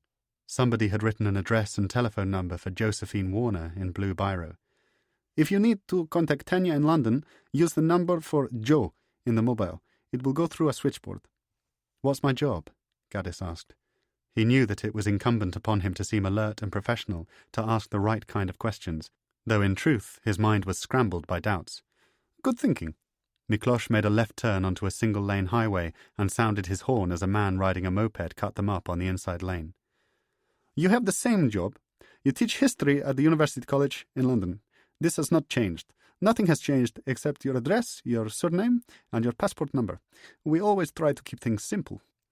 "Always try." Gaddis looked out of the window at an ordinary day in Budapest. Who else had been through this process? What kind of people, and under what circumstances? How different would things have been, say, 30 years earlier, with informants in every apartment block and the secret police on every corner? The car was held at a set of traffic lights, and, for the first time, Gaddis experienced a burst of panic, as if he was about to be surrounded by gunmen or pulled over to the side of the road. But the moment passed. He put it down to nerves and sleeplessness and reminded himself to buy cigarettes at the airport. The traffic lights turned green, and Miklos pulled away, past a second-hand car dealership and faded billboards advertising Samsung televisions, whiskey, brands of Hungarian lingerie. The airport appeared sooner than he had anticipated. A brand-new building, finished in the style favoured by architects looking to save time and money. The departures terminal resembled an aircraft hangar shaped from moulded plastic. Gaddis had been expecting something akin to the chaos of Sheremetyevo, but the interior reminded him of a branch of home base. It was spotless and gleaming, with hard plastic seats the colour of terracotta and white walls which amplified the harsh artificial light in the terminal. Miklos chatted amiably as they strolled towards the departures board, saying, "Very good, excellent," when he saw that the EasyJet was on time. After queuing only briefly, Gaddis checked his bag into the hold, received a boarding pass, and then sat with Miklos at a branch of Café Ritazza, drinking espressos and occasionally scoping the building for any sign that he had been recognized. It was an utterly mundane environment, seemingly entirely without threat. Miklos, continuing to put Gaddis at ease, revived their earlier conversation about Russian literature and encouraged him to talk at length on the subject of Tolstoy's childhood. By the time they had drunk a second round of coffee and picked their way through a brace of tasteless muffins, it was time to catch the plane. The two men walked towards the security area. There were no cops at the entrance, no sniffer dogs, no heavy-set Russians lingering in the shadows brandishing black and white surveillance photos of Dr. Samuel Gaddis. It was just a regular afternoon at a regular budget flight airport. Gaddis could not imagine that any problem was going to befall him. "So," Miklos placed a hand on his back, "we are old friends, okay? You have been to stay with me for a few days. We have done nothing but get drunk." Gaddis suddenly felt alarmed. He realized why Miklos had left it this late to furnish him with the final details of his cover. He had obviously been concerned that he would forget them. "We met on a stag weekend in Budapest 5 years ago." Miklos grinned and rubbed his beard, as if recalling the sordid details. "So, now you must go, Mr. Tate. Now you must have a safe journey." Gaddis managed to smile, though his gut was churning with nerves. "Thank you for everything," he said, and reached to shake the Hungarian's hand. But Miklos had other ideas, seizing him in a bear hug which punched the wind out of his stomach. "We are friends, remember?" he said, growling into Gaddis's ear. He pulled away, still holding him by the arms. His grip was very strong. "If you have a serious problem, you call the British Embassy. By law, Sam, you are entitled to seek representation from your government. An official will come to you, an official who is aware of your situation. Does that make sense?" "It makes sense." He brushed away what felt like a bead of sweat above his temple and tried to arrange his face so that he would look more courageous. "You've been extraordinarily kind to me. I wish there was some way that I could thank you." "There is nothing to thank me for," Miklos replied quickly, and Gaddis saw the sparkle in his eyes, the mischief he had noticed at Coletti. "It has been an interesting day to spend with you. Such interesting conversations. I wish you a very happy and safe journey home." There was a slight pause as Miklos set himself up for a cruel joke. "If they ask you if anybody could have interfered with your bags, you know what to say." Gaddis laughed and walked towards the security check. He felt as though he was in a room in which all the pictures had been tilted to one side. What if the passport was recognized as a fake? What happened then? Would Miklos wait for him, come forward and help? Would he ensure that he made it through to departures, or was the Englishman now on his own? He was held in a queue behind a young Polish couple and a man carrying what looked like a guitar in a brown leather case. He turned to aim one final wave at Miklos, but he was gone. Chapter 49. It was like Berlin all over again. Only this time Gaddis was alone. This time there was no Tanya for company. He made it through the X-ray and metal detectors, removing his shoes, removing his belt. Miklos had bought him a Guardian Weekly and a copy of Malcolm Gladwell's The Tipping Point. Gaddis had put them in a plastic bag along with a packet of cigarettes and a slab of Toblerone. He put his shoes back on, threaded the belt through his jeans, and took the plastic bag from the container in which it had passed through the scanner. It was soon time to queue again. Passport control was just a stone's throw from security. He picked the closest of two queues and found himself standing behind an elderly British couple and a young man with dreadlocked hair who was shouldering a canvas satchel which had been attacked by a plague of moths. He was in the shortest line, but as he looked ahead at the border guard, felt that he had chosen badly. There was a woman operating the adjacent desk who looked easygoing. His own guard had the stern, officious look of a dyed-in-the-wool bureaucrat, just the sort of person who might get a kick out of making a British tourist sweat. Gaddis was summoned forward with a flick of the wrist. He had the counterfeit passport ready and passed it underneath a thick glass screen. The guard did not take it, but instead let him rest it on the shelf, as if checking to see if his hand was shaking. Gaddis could feel the guard's gaze tracking upwards towards his face and made a point of looking at him directly and of making eye contact. The guard's expression was utterly cold. He snapped open the passport with what Gaddis took to be an almost contemptuous sense of suspicion and said, "What is your name, please?" "Tate," said Gaddis, trying out the pseudonym for the first time. "Sam Tate." The guard had already flicked to the back of the passport and was studying the photograph. It was almost as if he knew that it had been secured there by an MI6 forger just a few hours earlier. "Why were you in Budapest, please?" Gaddis experienced a system-debilitating fear. He was sure that he was on the point of being arrested. Was this the final double-cross of Tanya Akicella? Had Miklos deliberately tipped him into the arms of the Hungarian police? "I'm sorry?" "I asked you, what was the purpose of your visit to Budapest?" "Oh, I'm sorry. I didn't hear you properly." Somehow, Gaddis remembered how to lie. "I was visiting a friend. Pleasure, not business." The guard seemed momentarily satisfied by the speed and concision of this reply, but soon returned his gaze to the photograph. He looked up at Gaddis's face. He looked back down at the photograph. He looked up again, obliging Gaddis to stand slightly straighter at the desk. Then, to Gaddis's horror, he took out a magnifying glass and began studying the photograph, like a diamond dealer examining a stone for flaws. His right eye was pressed up against the passport, roaming across the page, checking every watermark, every crosshatch, every pixel of the forgery. Gaddis switched the plastic bag from his left hand to his right and looked beyond the desk at the safety of the departures area, trying to appear calm. It was like an oasis that he would never reach. At any moment, he was expecting to be asked to step aside and to accompany the guard into an interrogation room. "Thank you, Mr. Tate. Enjoy your flight." Gaddis managed not to snatch back the passport in wild relief. Moments later, he was standing in an area reserved for smokers, drawing deeply on a cigarette and silently giving thanks for the brilliance of Tanya Akicella. He felt now that, unless he was profoundly unlucky, there was no threat to him, either from the airport police or from Russian surveillance. Within 2 hours, the EasyJet had landed at Gatwick. Gaddis had managed to close his eyes for 20 minutes during the flight, snatching some much-needed sleep at a window seat. Yet he felt no sense of joy as the plane landed in a drizzly England, no welcome glow of homecoming. If anything, it felt as though he was walking back into a trap from which he had just escaped. It was as though he knew that his problems had not come to an end. They were only now beginning.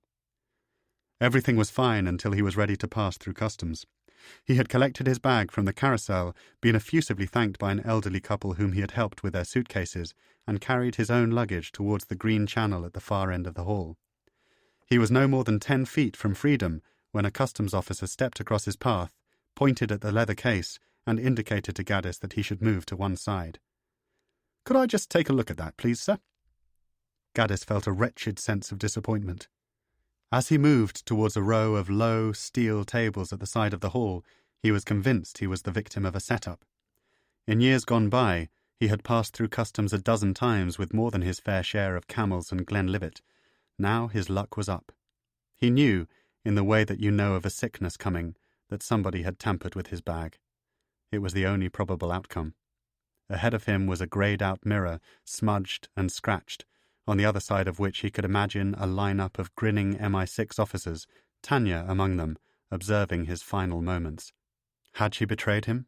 Or did he look so strung out that the officer had no choice but to question him? Gaddis put the leather case and the plastic bag on the counter. The customs officer was in his mid-40s and slightly overweight, with pale, indoor skin and a short-sleeved shirt which fitted him too loosely. He peered into the plastic bag, inspected the bar of Toblerone, picked up the copies of The Tipping Point and The Guardian Weekly, then replaced them. It was as though he was deliberately killing time until he went for the case. "Could you just open this up for me, please, sir?" It was the politeness of the request that grated on Gaddis, the sense of procedure being followed, of sticking to the letter of the law. They make you open the bag yourself so that you can't later accuse them of planting evidence. They make you open the bag yourself so that they can watch your hand shaking as it pulls on the zip. He felt a great rush of heat pulling up through his body and suspected that the customs guard was merely toying with him. Perhaps he should just come clean. Perhaps he should just tell him the whole story. Look, I'm being exfiltrated by MI6. There was a murder last night. I'm travelling on a fake passport. But there was still the small chance that it was all just a mistake. In a couple of minutes he could be sent on his way. Gaddis told himself that he fitted a profile. He was a dishevelled-looking middle-aged man travelling alone, returning from Eastern Europe. Customs were obliged to stop him. He unzipped the case. Inside, he could see his so-called possessions. The paperback books given to him by Eva in Hegyeshalom, the can of Austrian shaving foam, the tube of Colgate toothpaste. His dirty clothes, the clothes that he had worn at the Kleines Café, had been placed alongside the jacket that he had bought in Great Marlborough Street. Vicky had rolled it up into a ball. The officer pulled at the jacket. As he lifted it free, Gaddis saw to his horror that something had fallen loose inside the case, a package of some kind, a small parcel. The guard immediately picked it up and showed it to him. "What is this, sir?" The heat again. The electric fear of capture. Gaddis stared at the package. It was about the size of 2 paperback books, wrapped in brown paper and secured in a thick skin of sellotape. There were no markings on it, no address, no stamps. He was about to deny ever having seen it before, but a stubborn refusal to kowtow in the face of authority convinced him to lie. Before Gaddis knew what he was saying, the words were coming out of his mouth. "It's just a present for somebody." "A present?" "Yes." It was a ridiculous thing to have said. The package could have contained narcotics planted by Miklos or Vicky.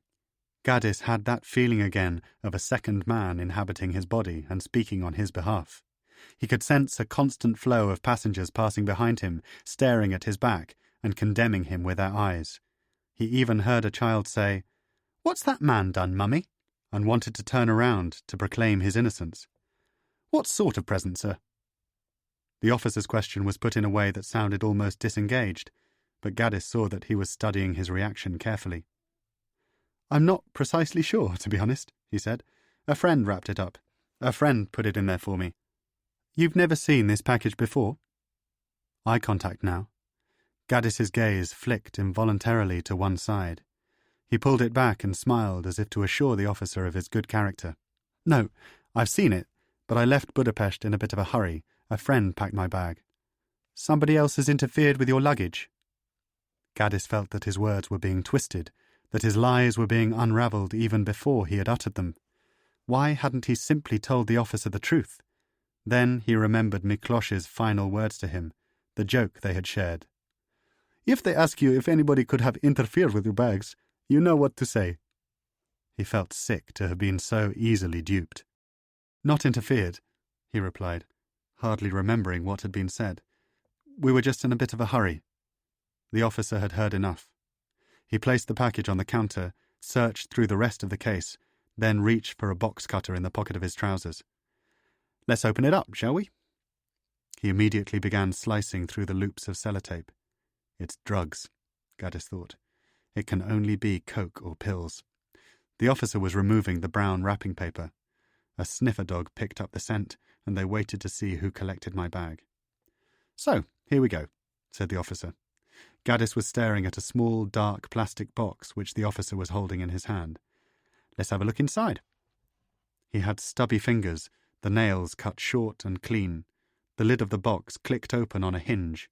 Inside, concealed in a nest of tissue paper, was not a wrap of cocaine, not a block of hashish, nor a vial of pills, but a wristwatch with a worn metal strap.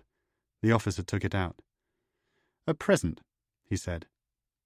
If anything, he seemed more surprised than Gaddis. The two men looked at one another.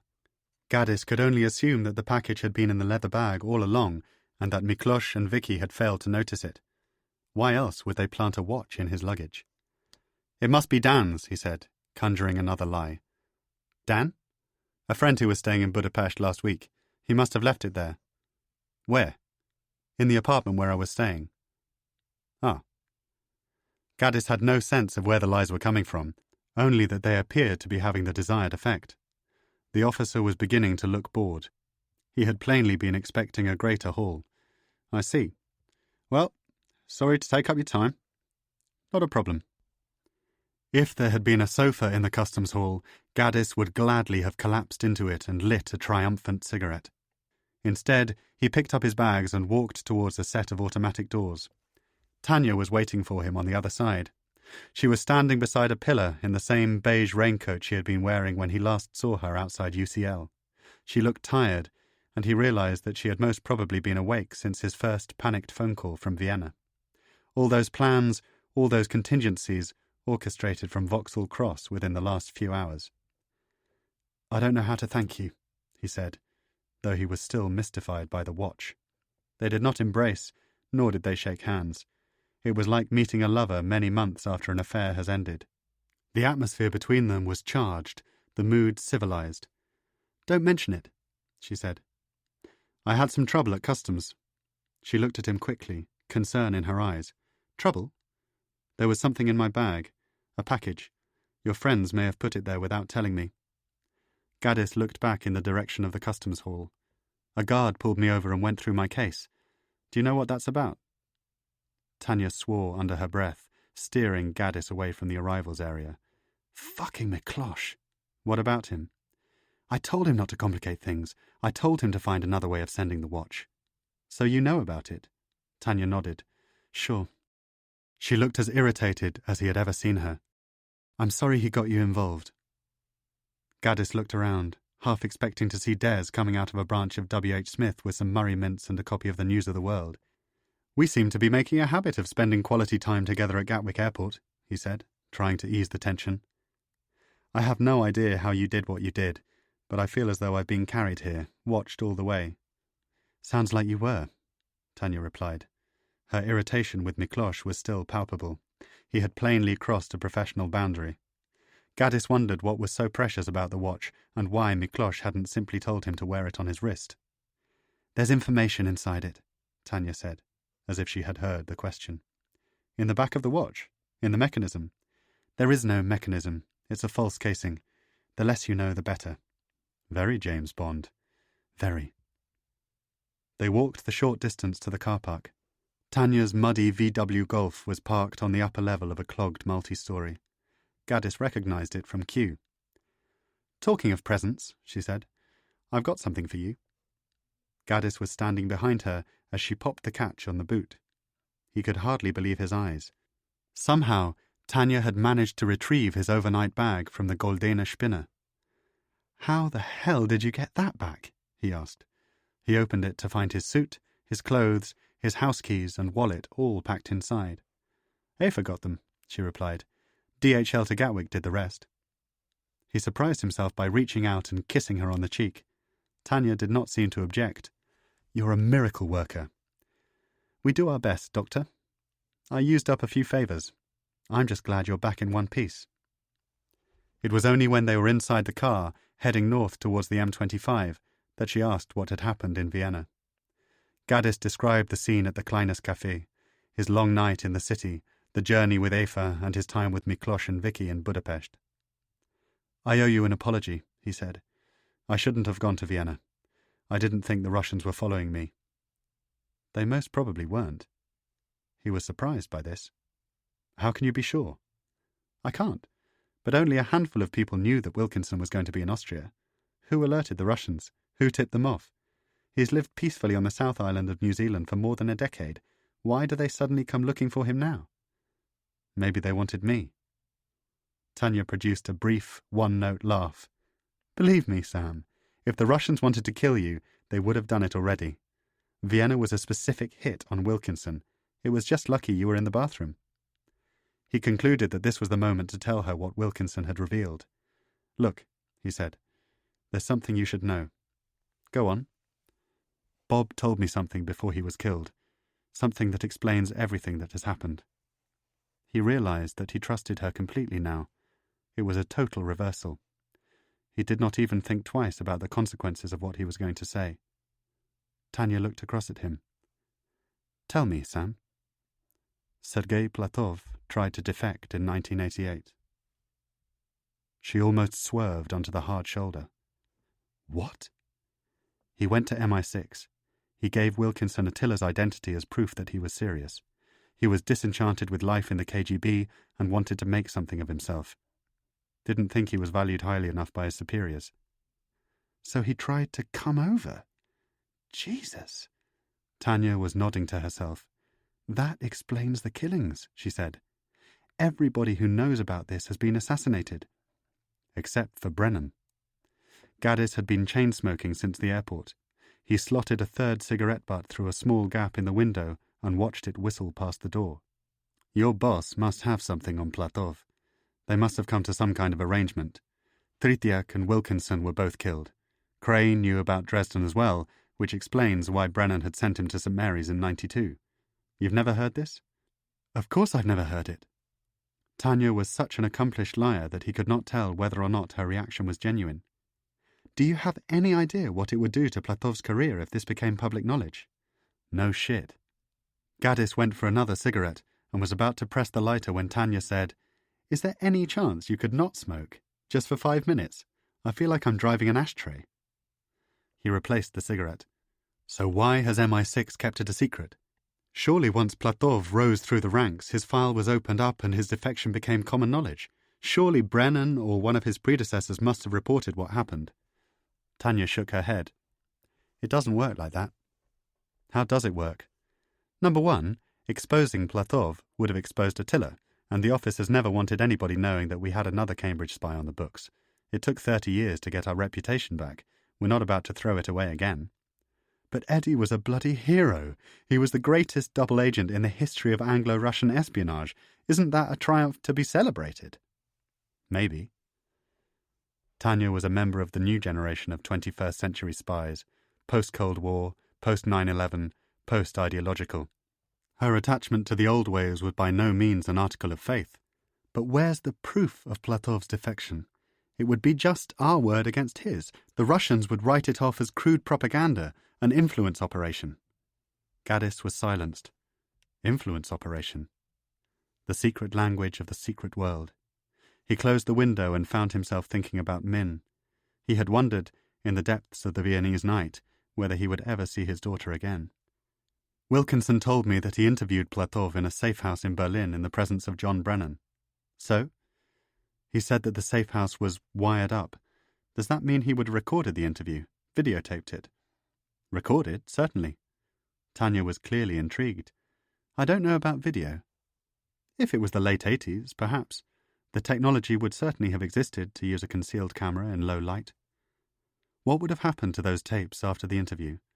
Would they be kept in a vault at Vauxhall Cross? Doubtful. If the tape ever made it to London in a diplomatic bag, it would have been destroyed by Brennan. Gaddis twisted in his seat. He was onto something. There are tapes in the boxes Holly gave me, tapes in Katya's files. His voice had quickened. What if the interview is on one of them? Keep talking. Before I went to the bathroom, Wilkinson quoted Morecambe and Wise at me. You're playing the right notes, but not necessarily in the right order. I thought it was just a joke at first, but he said that I wasn't looking at the files in the right way. What if Katya's material isn't a paper trail? What if it's something else? What if the smoking gun is a tape? Tanya braked suddenly as a van swerved out in front of her. Gaddis swore because his nerves were still on edge. The car beside them sounded its horn, and he looked across, lip-reading the driver shouting out in anger. I'm not sure I follow you, she said. What if Wilkinson made a copy of the tape and sent it to Katya along with the other documents, hoping that she would make use of it? That's a big if, but just say she did. Then the Russians have probably stolen it, or it's lost, or they've lobbed a Molotov cocktail through your sitting room window and burned down your house. Gaddis ignored the joke. Let's go there now, he said. Let's go to my house and go through the boxes. Not going to happen. Why? Come on, Sam. It would be suicidal. Doronin gave your description to the FSB. They're probably sitting outside your house as we speak. The minute you show your face in Shepherd's Bush, they'll come for you.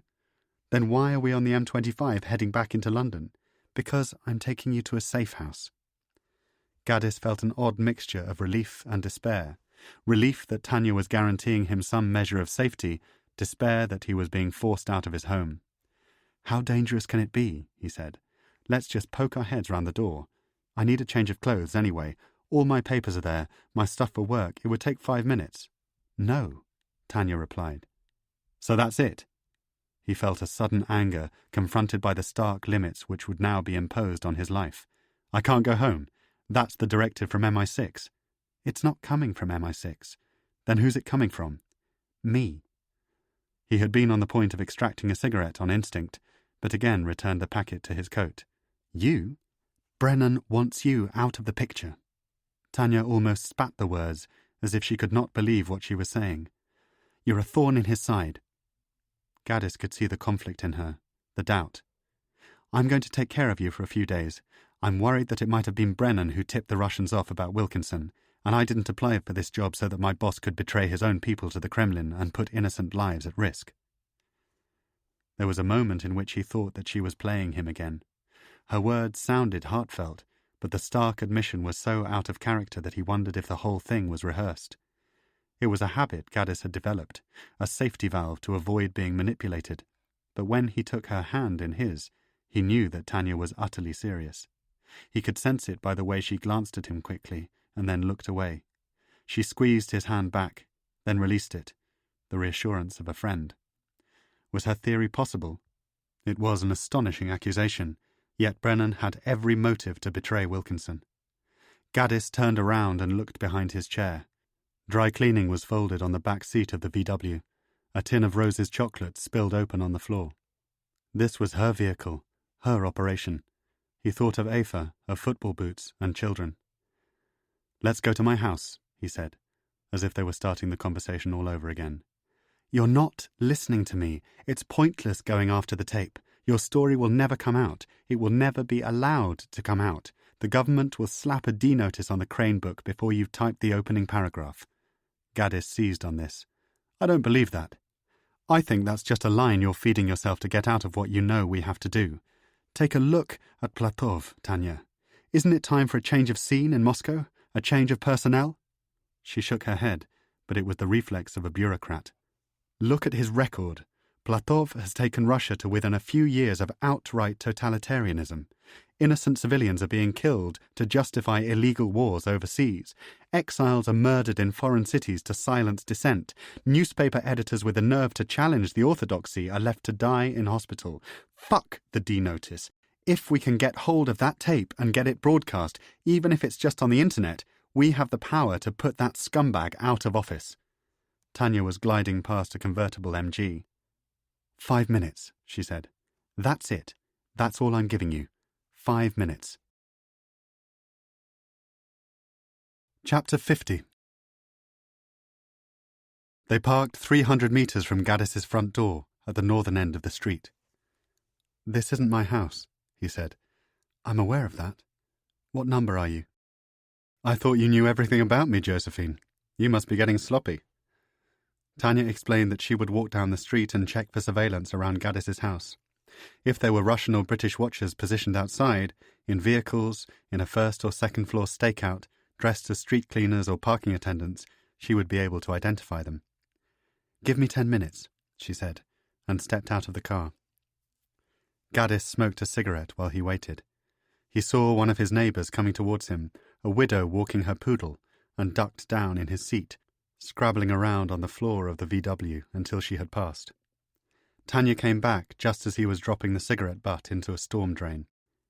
"Everything seems clear," she said, starting the engine. "I walked up to Uxbridge Road, came back down the other side, had a look around.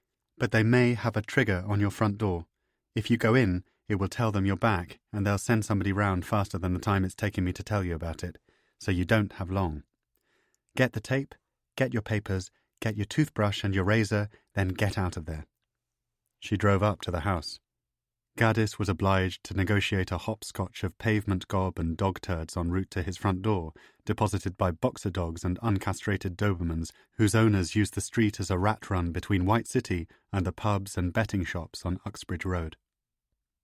He put the larger of his 2 house keys into the Chubb lock and turned it, as he had turned it 1,000 times before. He inserted the Yale and lifted the latch.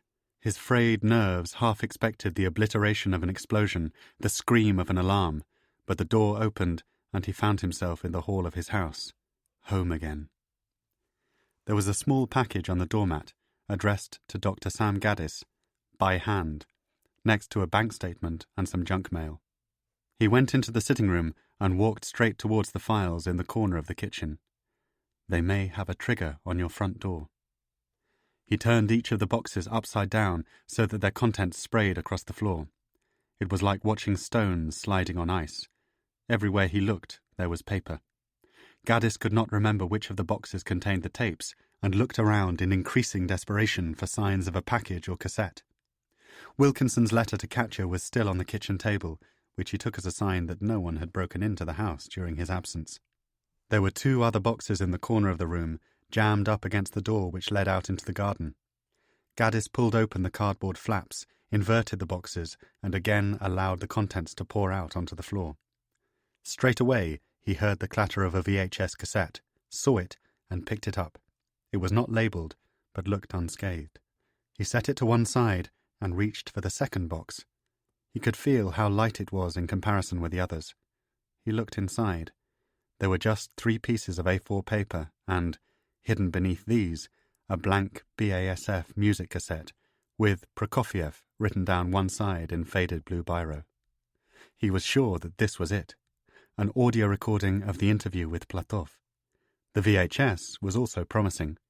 Though relatively unmarked, it could have been a copy of the original film shot in the safe house in Berlin. He grabbed a plastic bag from a stash under the sink, put the tapes inside it, and headed for the front door. He stopped just as he was reaching for the latch. Gaddis turned and looked back at the house. Min had crawled up those stairs. The books in the hall were the books he had bought and shared with Natasha. In that sitting room, he had eaten dinner with friends, watched England win the Ashes. It was a place of memories. And now he would have to give it up.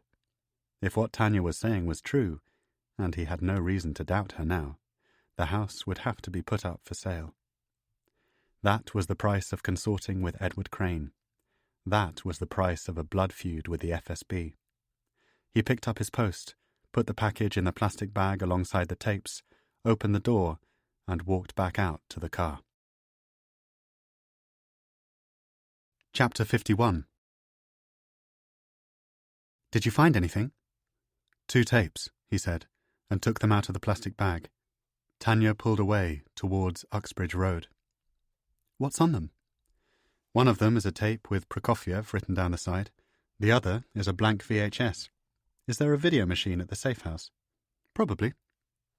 They headed west, through the gridlock of the Shepherd's Bush roundabout, then south in the direction of Kensington High Street. The pavements were crowded with families heading home at the tail end of the long afternoon, mothers and fathers doing their Sunday thing. On Earls Court Road, Tanya turned left into Lexham Gardens. Where are we going? Gaddis asked. Patience? She drove into a narrow mews and parked beside a black 4x4 with tinted windows. An elderly couple wearing bottle green huskies were coming out of a house 3 doors down. They looked up and spotted Tanya. "Hello, dear," said the woman, raising an emaciated hand. Her husband, who was using a walking stick and looked even older than Edward Crane, struggled to lift his head as he greeted her. "You know those people?" Gaddis whispered. He wondered how secure the safe house could be if members of the Secret Intelligence Service were on nodding terms with its neighbours. "Friends of mine," she said. Her reply made sense as soon as they walked into the house. Gaddis saw a photograph on a side table and reacted in disbelief. It was a picture of Tanya with her arms around another man. This wasn't a safe house. This was her home. The man in the photograph was her fiancé. "You live here?" "I live here." "Is that a good idea?" "You don't like Kensington?" "I meant, is it a good idea to be inviting me back to your house?" "It's fine for the time being." She closed the door behind them, hooked up the security chain, and slid a bolt across the top of the door. It was a first symbolic indication of Gaddis's confinement. "We can work something else out tomorrow." He did not know whether to be alarmed by the fact that Tanya had no access to a safe house, or grateful to her that she was prepared to risk her well-being in order to provide him with sanctuary. He looked again at the photograph, fascinated by the man who had won her heart. "What's his name?" he asked, tapping the glass. "Jeremy." Jeremy looked exactly as Gaddis had imagined he would when he first had dinner with Josephine Warner. Well-financed, reliable, sporty. He felt a pulse of envy. "Do you live together?" "A lot of questions, Sam." "Forgive me. I don't mean to intrude." Tanya threw the car keys on the side table. "Yes, you do," she said, and offered him a forgiving glance. "We normally live together, but he's abroad this week. Works for an NGO in Zimbabwe. We're getting married next year." She gestured Gaddis into the living room, a compact area with a large window on the street side, a staircase in the centre, and a door at the back leading into what appeared to be a small kitchen. The sitting room was lined with hardback books and hung with various portraits and landscapes by artists Gaddis did not recognize. There was a varnished wooden dining table parallel to the window and 2 sofas arranged in an L shape around a large, flat-screen television. It wasn't a house that felt particularly cozy or hospitable, and for a moment he entertained the thought that Tanya had tricked him yet again. The photograph could have been posed with an SIS colleague. The pictures of Tanya dotted around the room, taken at various stages of her life, might easily have been transferred from her real home. But he could see no sense in that particular conspiracy. Why would she do it? What would be the point in continuing to fool him? "Tea?" she asked. "Sure." The kitchen was as slick and contemporary as a mock-up in IKEA, but at least it felt lived in. There were messages and newspaper clippings attached to the fridge by magnets, well-worn recipe books on a shelf in the corner, a burned wok hanging from a hook near the garden window. So this is how spies live, Gaddis thought. Just like the rest of us. He told Tanya that he liked his tea black with 2 sugars, and she made a remark about taking it in the Russian style. To watch her move around the room, removing spoons from a drawer, pouring milk from the fridge, was as strange to him as the sight of the wristwatch at Gatwick. It was something that he had thought he would never see, something that he had never imagined. "What are you smiling at?" she asked. He decided to be honest. "It's just interesting to see where you live," he said. "You don't think of spies having toasters and microwave ovens. I was expecting a gun cabinet, an E-type Jag." "Oh, I sold those." He wondered how much time she had spent in the house, how often she and Jeremy were together. Was NGO a cover for SIS? Almost certainly. They had probably met and fallen in love at work. Their jobs took them to all the corners of the earth. They were probably lucky to meet for dinner 3 or 4 times a year. "The video," Tanya said. Gaddis went back into the sitting room and retrieved the tape from the plastic bag. He turned to find her walking up the stairs. "I think Jeremy has an old machine in his office." Moments later, she was back, bearing a dusty video recorder and a tangle of leads. "Success!" They knelt in front of the television. He could smell her perfume and wondered if she had applied more in the bedroom upstairs. The television was state-of-the-art, a screen the size of a small deck chair, and Gaddis was concerned that the technology in the video would be out of date. "There's a spark plug," Tanya said hopefully, and slotted it into the back. His next concern was the tape itself. "We need to take it easy," Gaddis said. "These things can chew." He pushed the power button. The television was already on and automatically switched to an AV channel which appeared to support the video. "Give it a try," Tanya told him. Gaddis slid the tape into the mouth of the VHS, felt it pull away from his fingers and clunk down onto the heads of the recorder. He heard the noise of the tape beginning to spool. "Don't chew, you bastard," he muttered. "Don't fucking chew." Tanya laughed. Her knee was touching his, and he was aware that she did not seem interested in moving it. Suddenly, the television flared into life, but there was no sign of Sergei Platov. Instead, they were confronted by the credit sequence of The Parkinson Show. "Can you turn the sound on?" Gaddis asked. Tanya pushed a button on a remote control, and the theme tune jumped out at them. "Hang on," she said, and turned down the volume. It appeared to be a relatively recent episode. The identity of the first guest, Jamie Oliver, confirmed that the show had been recorded within the last 10 years. "Can we get past this?" Tanya asked. Gaddis held down the fast-forward button, and they watched the program spinning past in a blur of close-ups. Joan Rivers, Cliff Richard, Parky. For 5 minutes they were hunched on the ground, their eyes fixed on the screen, growing dizzy for any sign of a break in the transmission. But it never came. There was no film of Sergei Platov secluded in a Berlin safe-house. Instead, there was an episode of Cheers, followed by over an hour of blank, unrecorded fizz and static.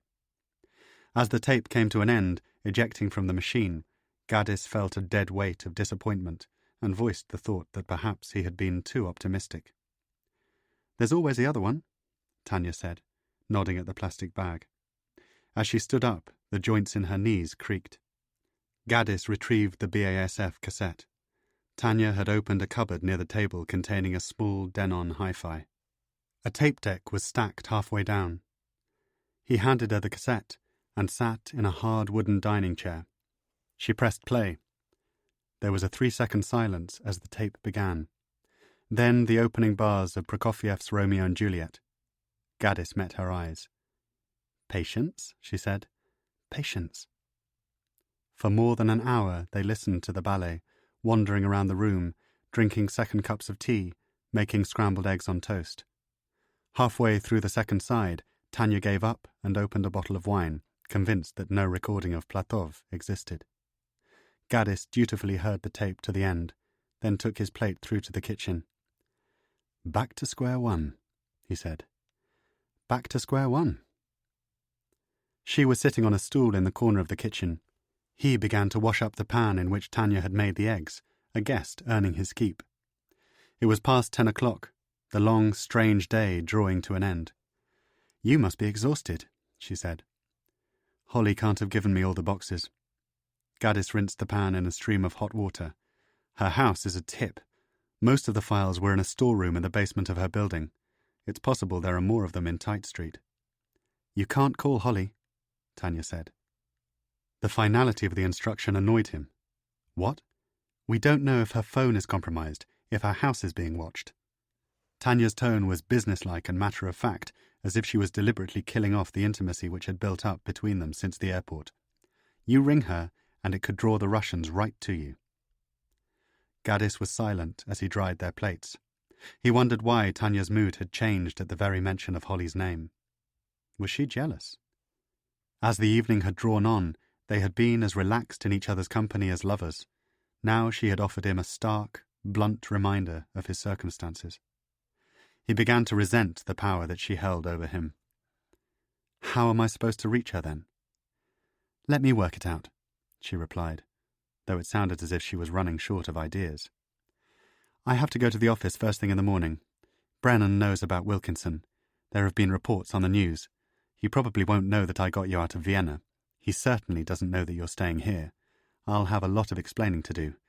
But there's a possibility that we can still find a way of protecting you and resolve everything with the Russians." It sounded like hot air. Gaddis looped the tea towel over the back of a chair. "You're not listening to me," he said. "I don't want to be wrapped in cotton wool. I don't need protecting. There's a chance that Holly has the Platov tape gathering dust in the basement of her house. All I'm asking is that you give me the chance to call her to see if she'll look for it. It's that simple."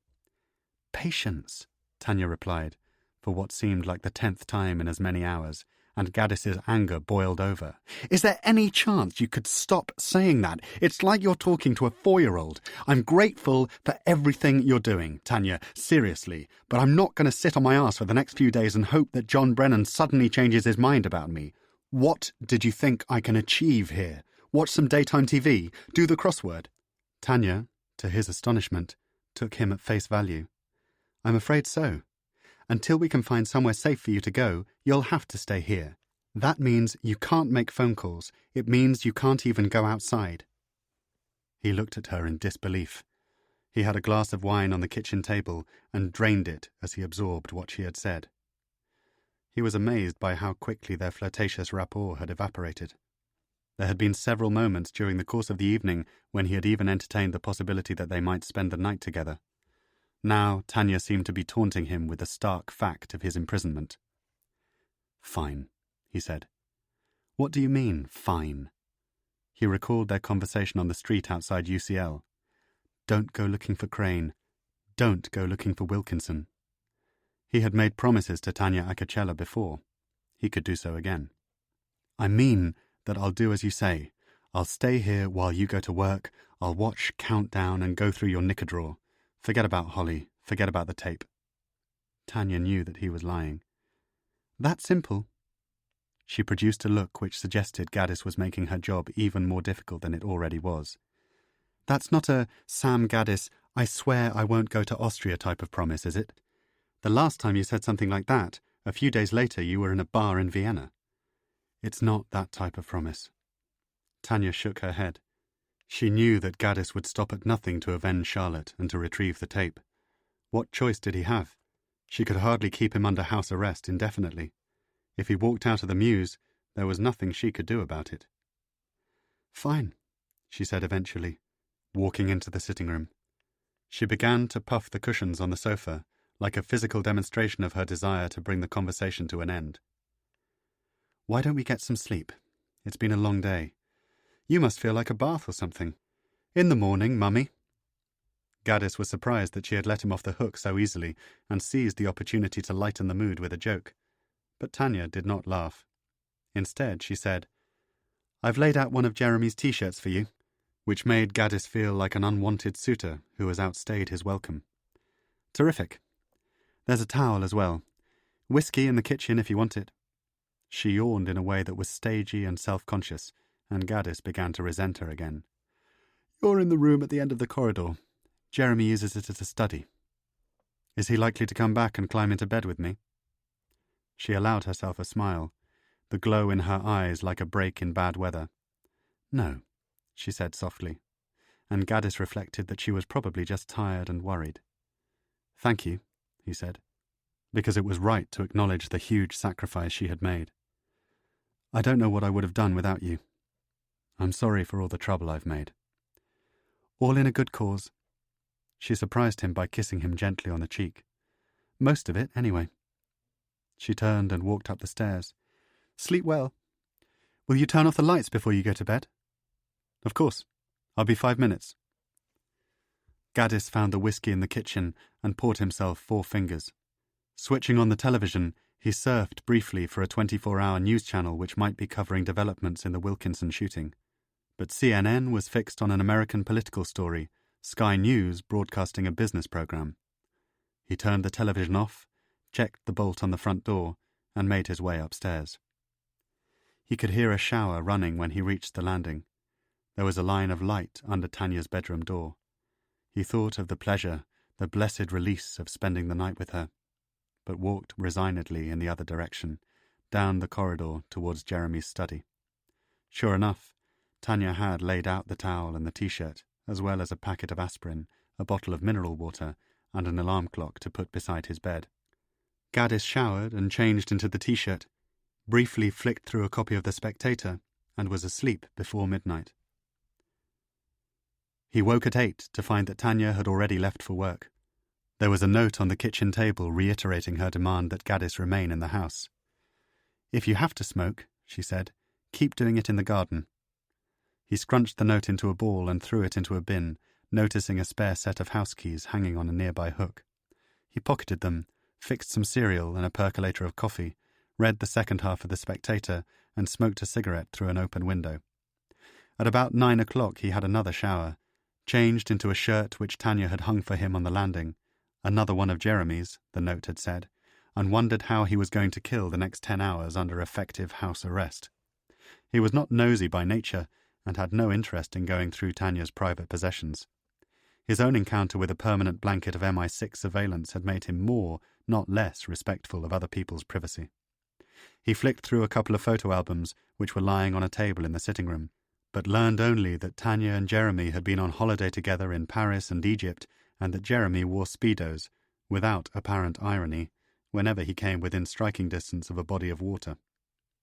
By 10 o'clock, Gaddis was bored out of his mind. He washed his clothes using the machine in the kitchen and hung them up on a line in the garden. By 11 he had resorted to watching daytime TV, settling on an old black-and-white thriller starring Jimmy Cagney. Was this his future? Whenever he stopped to think about what Brennan and Tanya were cooking up for him, he could only conclude that he would soon be sucked into the same witness protection program which had claimed Edward Crane. It was no kind of life. It was too depressing even to contemplate. Such an existence would shut him off irreversibly from Min, from his work at UCL, from the entire structure of his life. He had to contact Holly. Finding the tape was his only route to freedom. At 2:30, he found a Tesco spaghetti bolognese and some salad in the fridge. It was only as he was mopping up the sauce with a slice of stale brown bread that he remembered the package which had been posted through his door in Shepherd's Bush. He retrieved the carrier bag from the sitting room and sat on the sofa with a kitchen knife, slicing through the seals on the envelope. He did not recognize the handwriting on the front of the package. He assumed it was a book of some kind, a document sent by a colleague. But it was not. There were photographs inside, 7 of them. Gaddis pulled them out, along with a note which had been typed, unsigned, on a folded sheet of A4 paper. The sum of £100,000 will be paid into your bank account. This buys more than your silence. He turned the photographs over and felt his soul twist like a corkscrew. There were 7 pictures of Min. Min at the beach, Min with a friend, Min with Natasha, Min outside her school.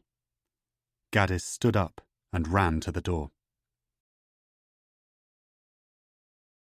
Chapter 52.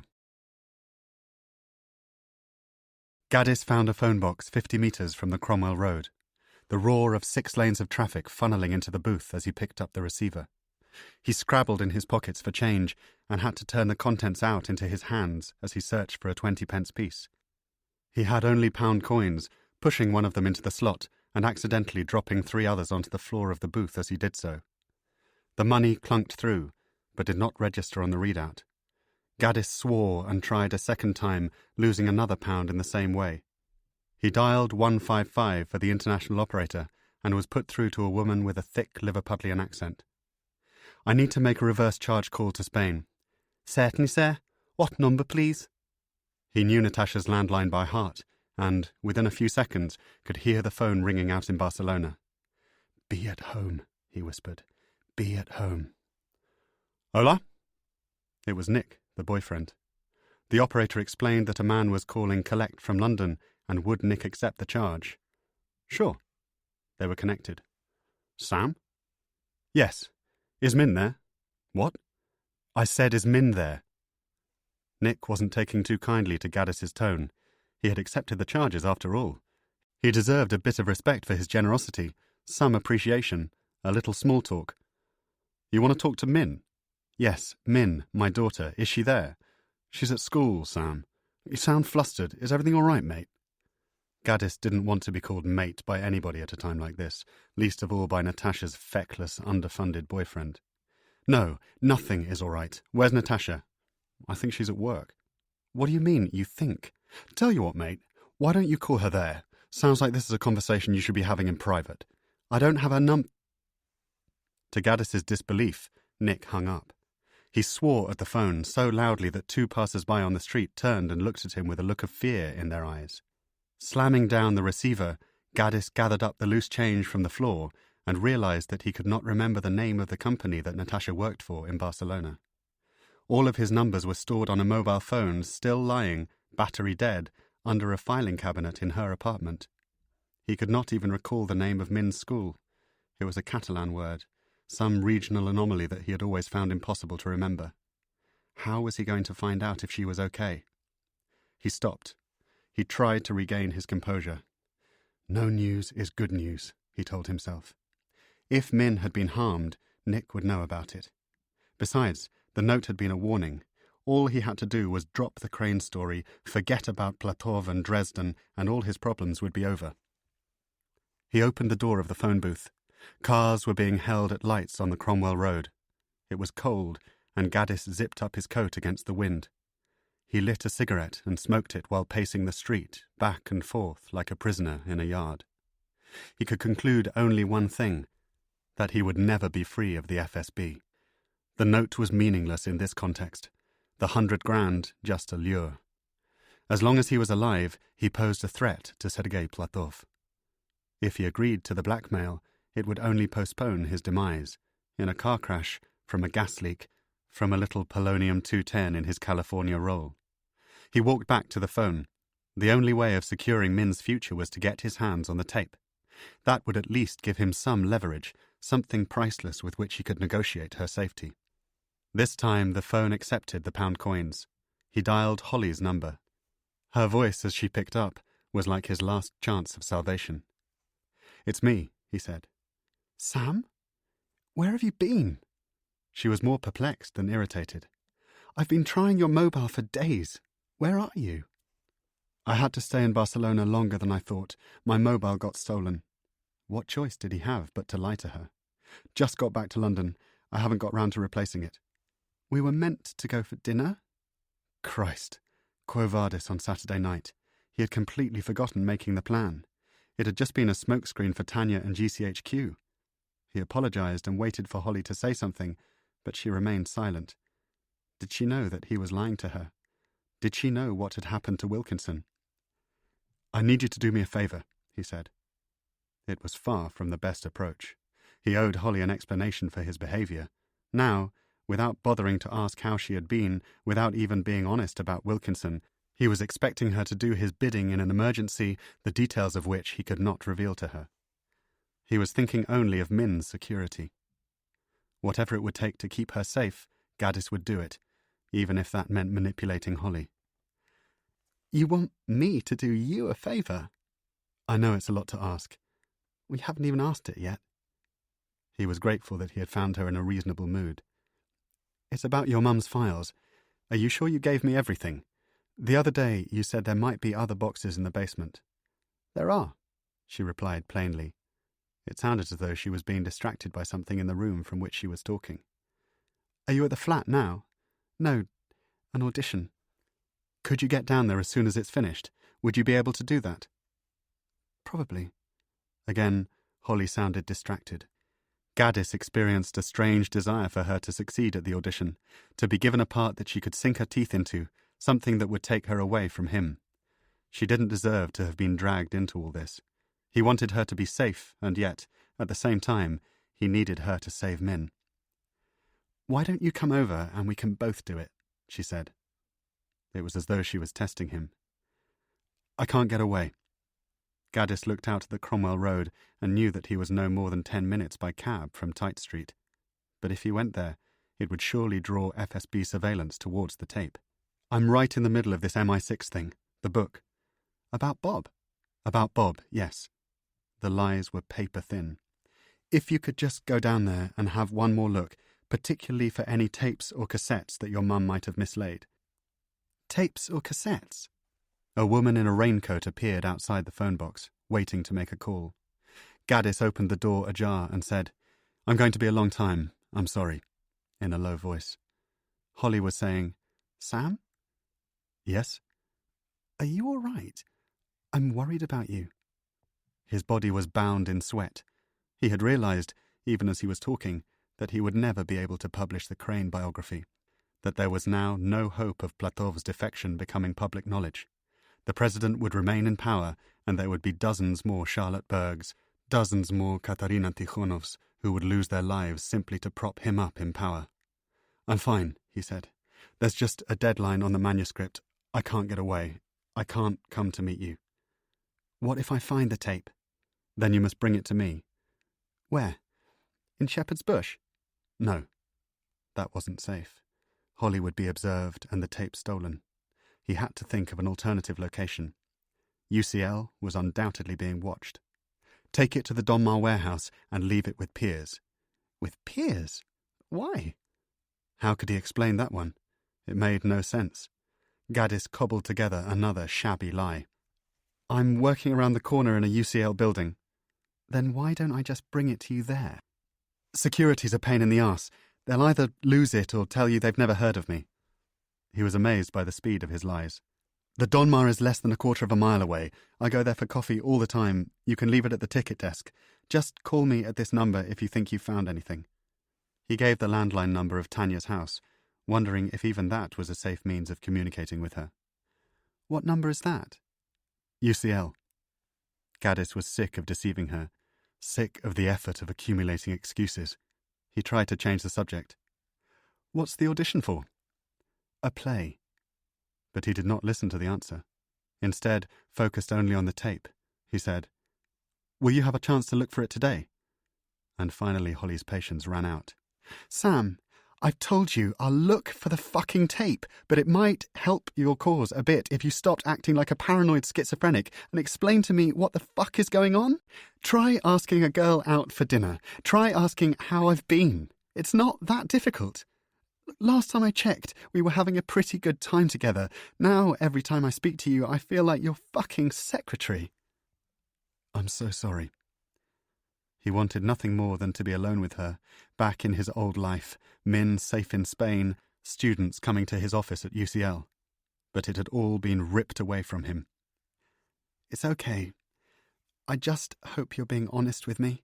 She paused before adding, if there's somebody else. Gaddis looked out at the passing traffic and shook his head. I promise you, it's not that. It's about my daughter. He almost choked on the word, lost in the wretchedness of his situation.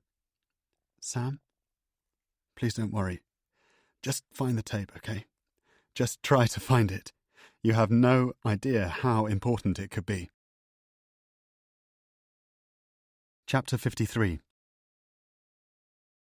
Gaddis went back to the Muse house and locked the door. There was a laptop in Jeremy's room, and he found the name of Min's nursery on Google. He called the number, using Tanya's landline.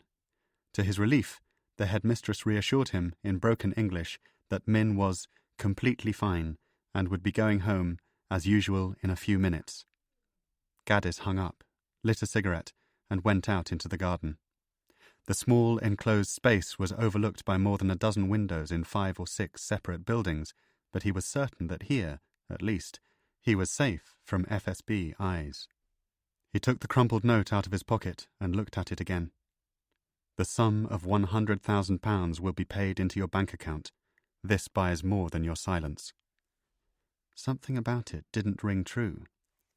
If the Russians knew his home address, they would have killed him. Why bother with a crude blackmail? The FSB wanted anybody with connection to Dresden out of the picture. Platov wasn't interested in buying Gaddis's silence. His political career, his reputation, his hold on power was worth far more to him than £100,000. Besides, Tanya had insisted that the FSB knew nothing about Gaddis's search for Edward Crane. So how come they knew about Barcelona? How come they could identify Natasha and Min? Only SIS had access to that information. The note could only have come from Brennan. Back inside, he stared at the phone, willing Holly to ring, but knew that he would have to wait. Her audition would continue until 5 or 6. She might then have dinner with friends and would not get home until late. It wasn't even certain that she would bother looking for the tape once she did.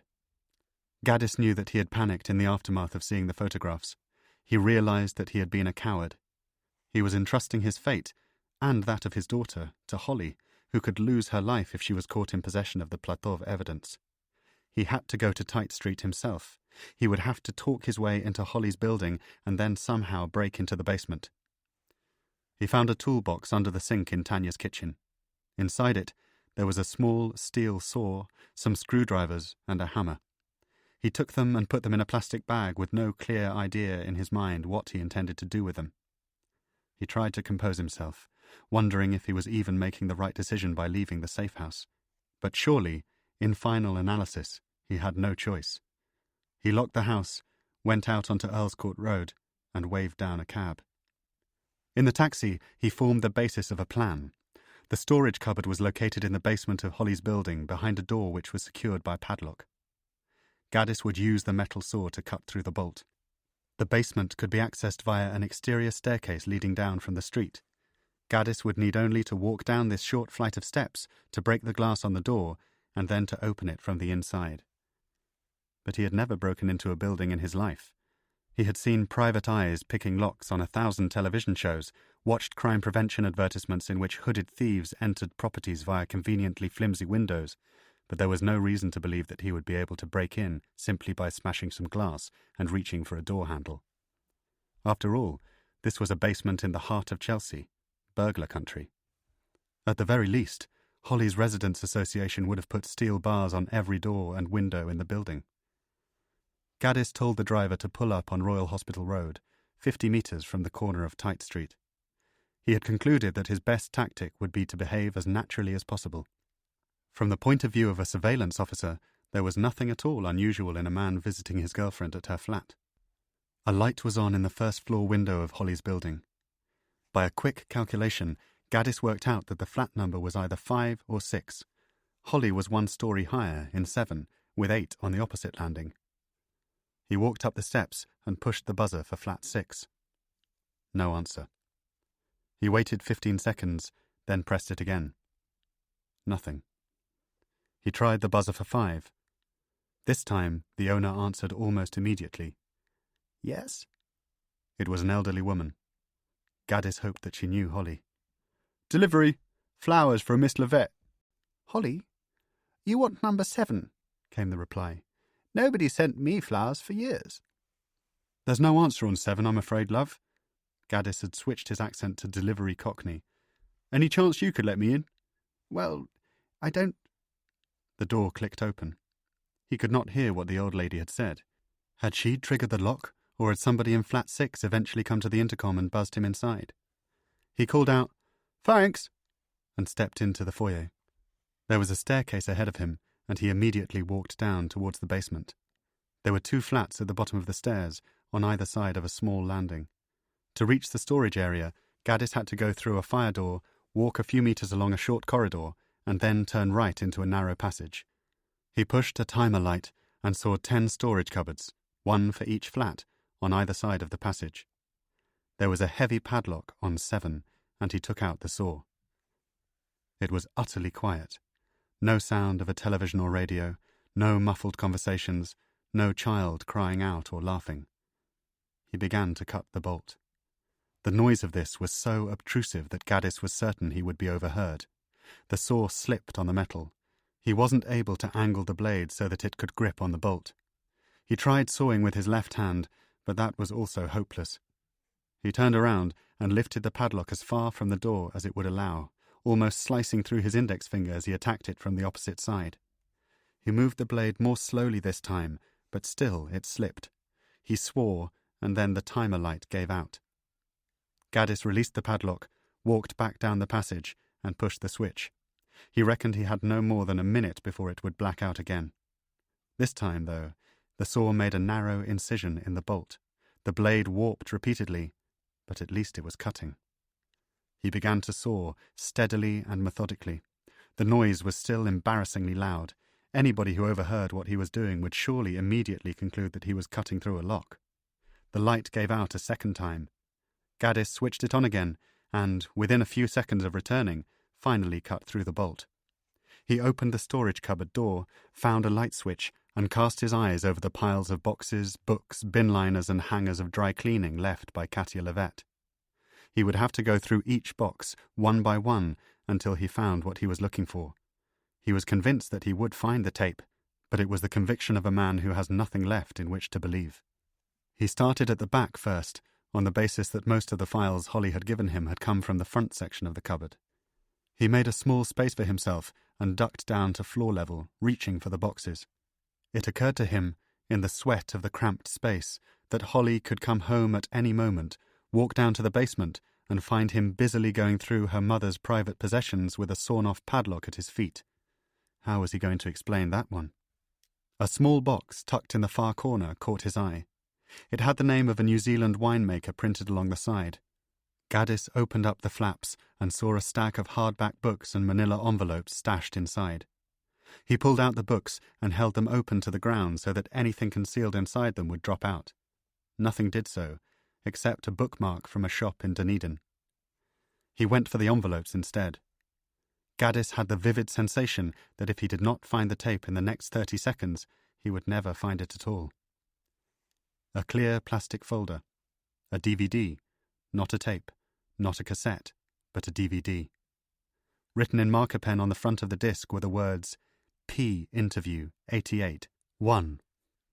Gaddis felt a rush of excitement, almost as if his skin was humming, but it was checked by the realization that this was not the master tape.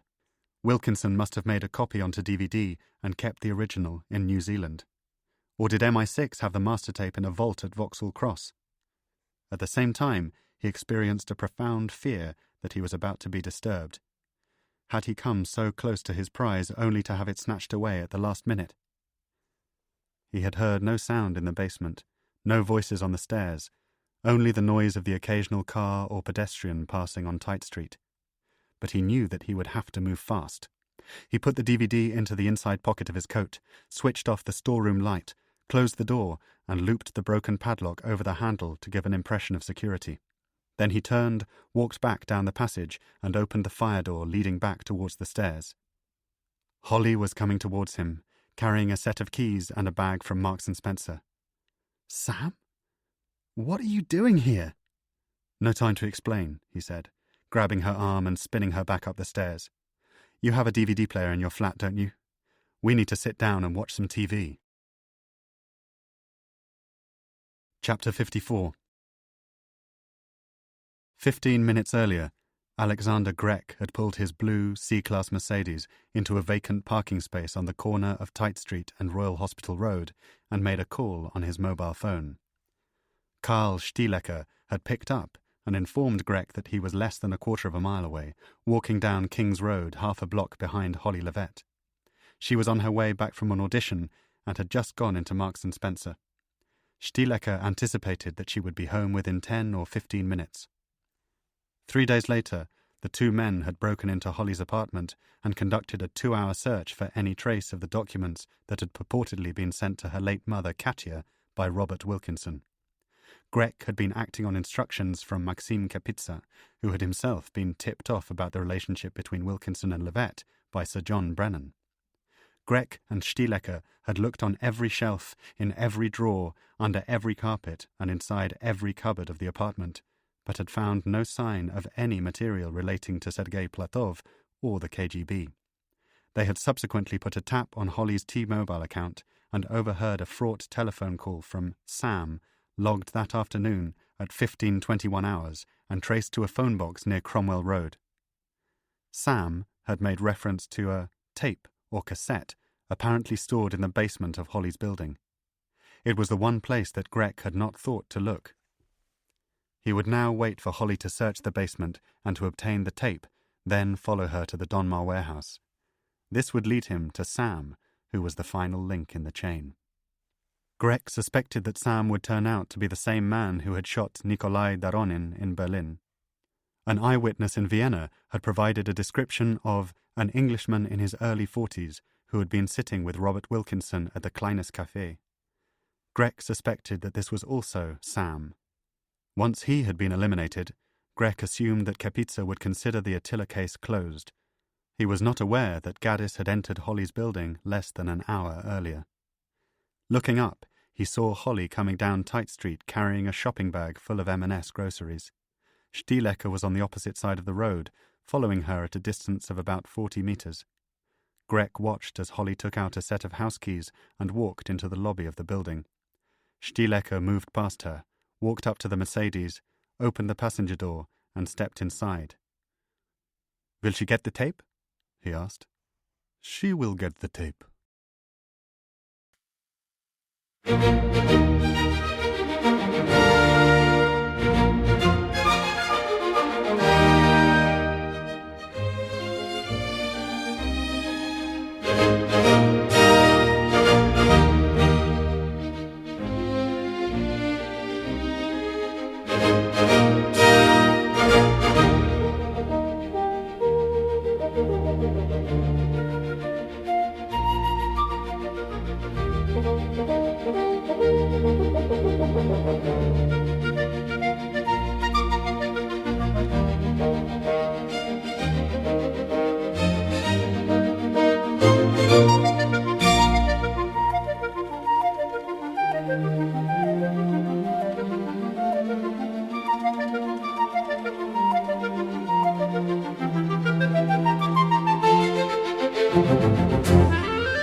Chapter 55.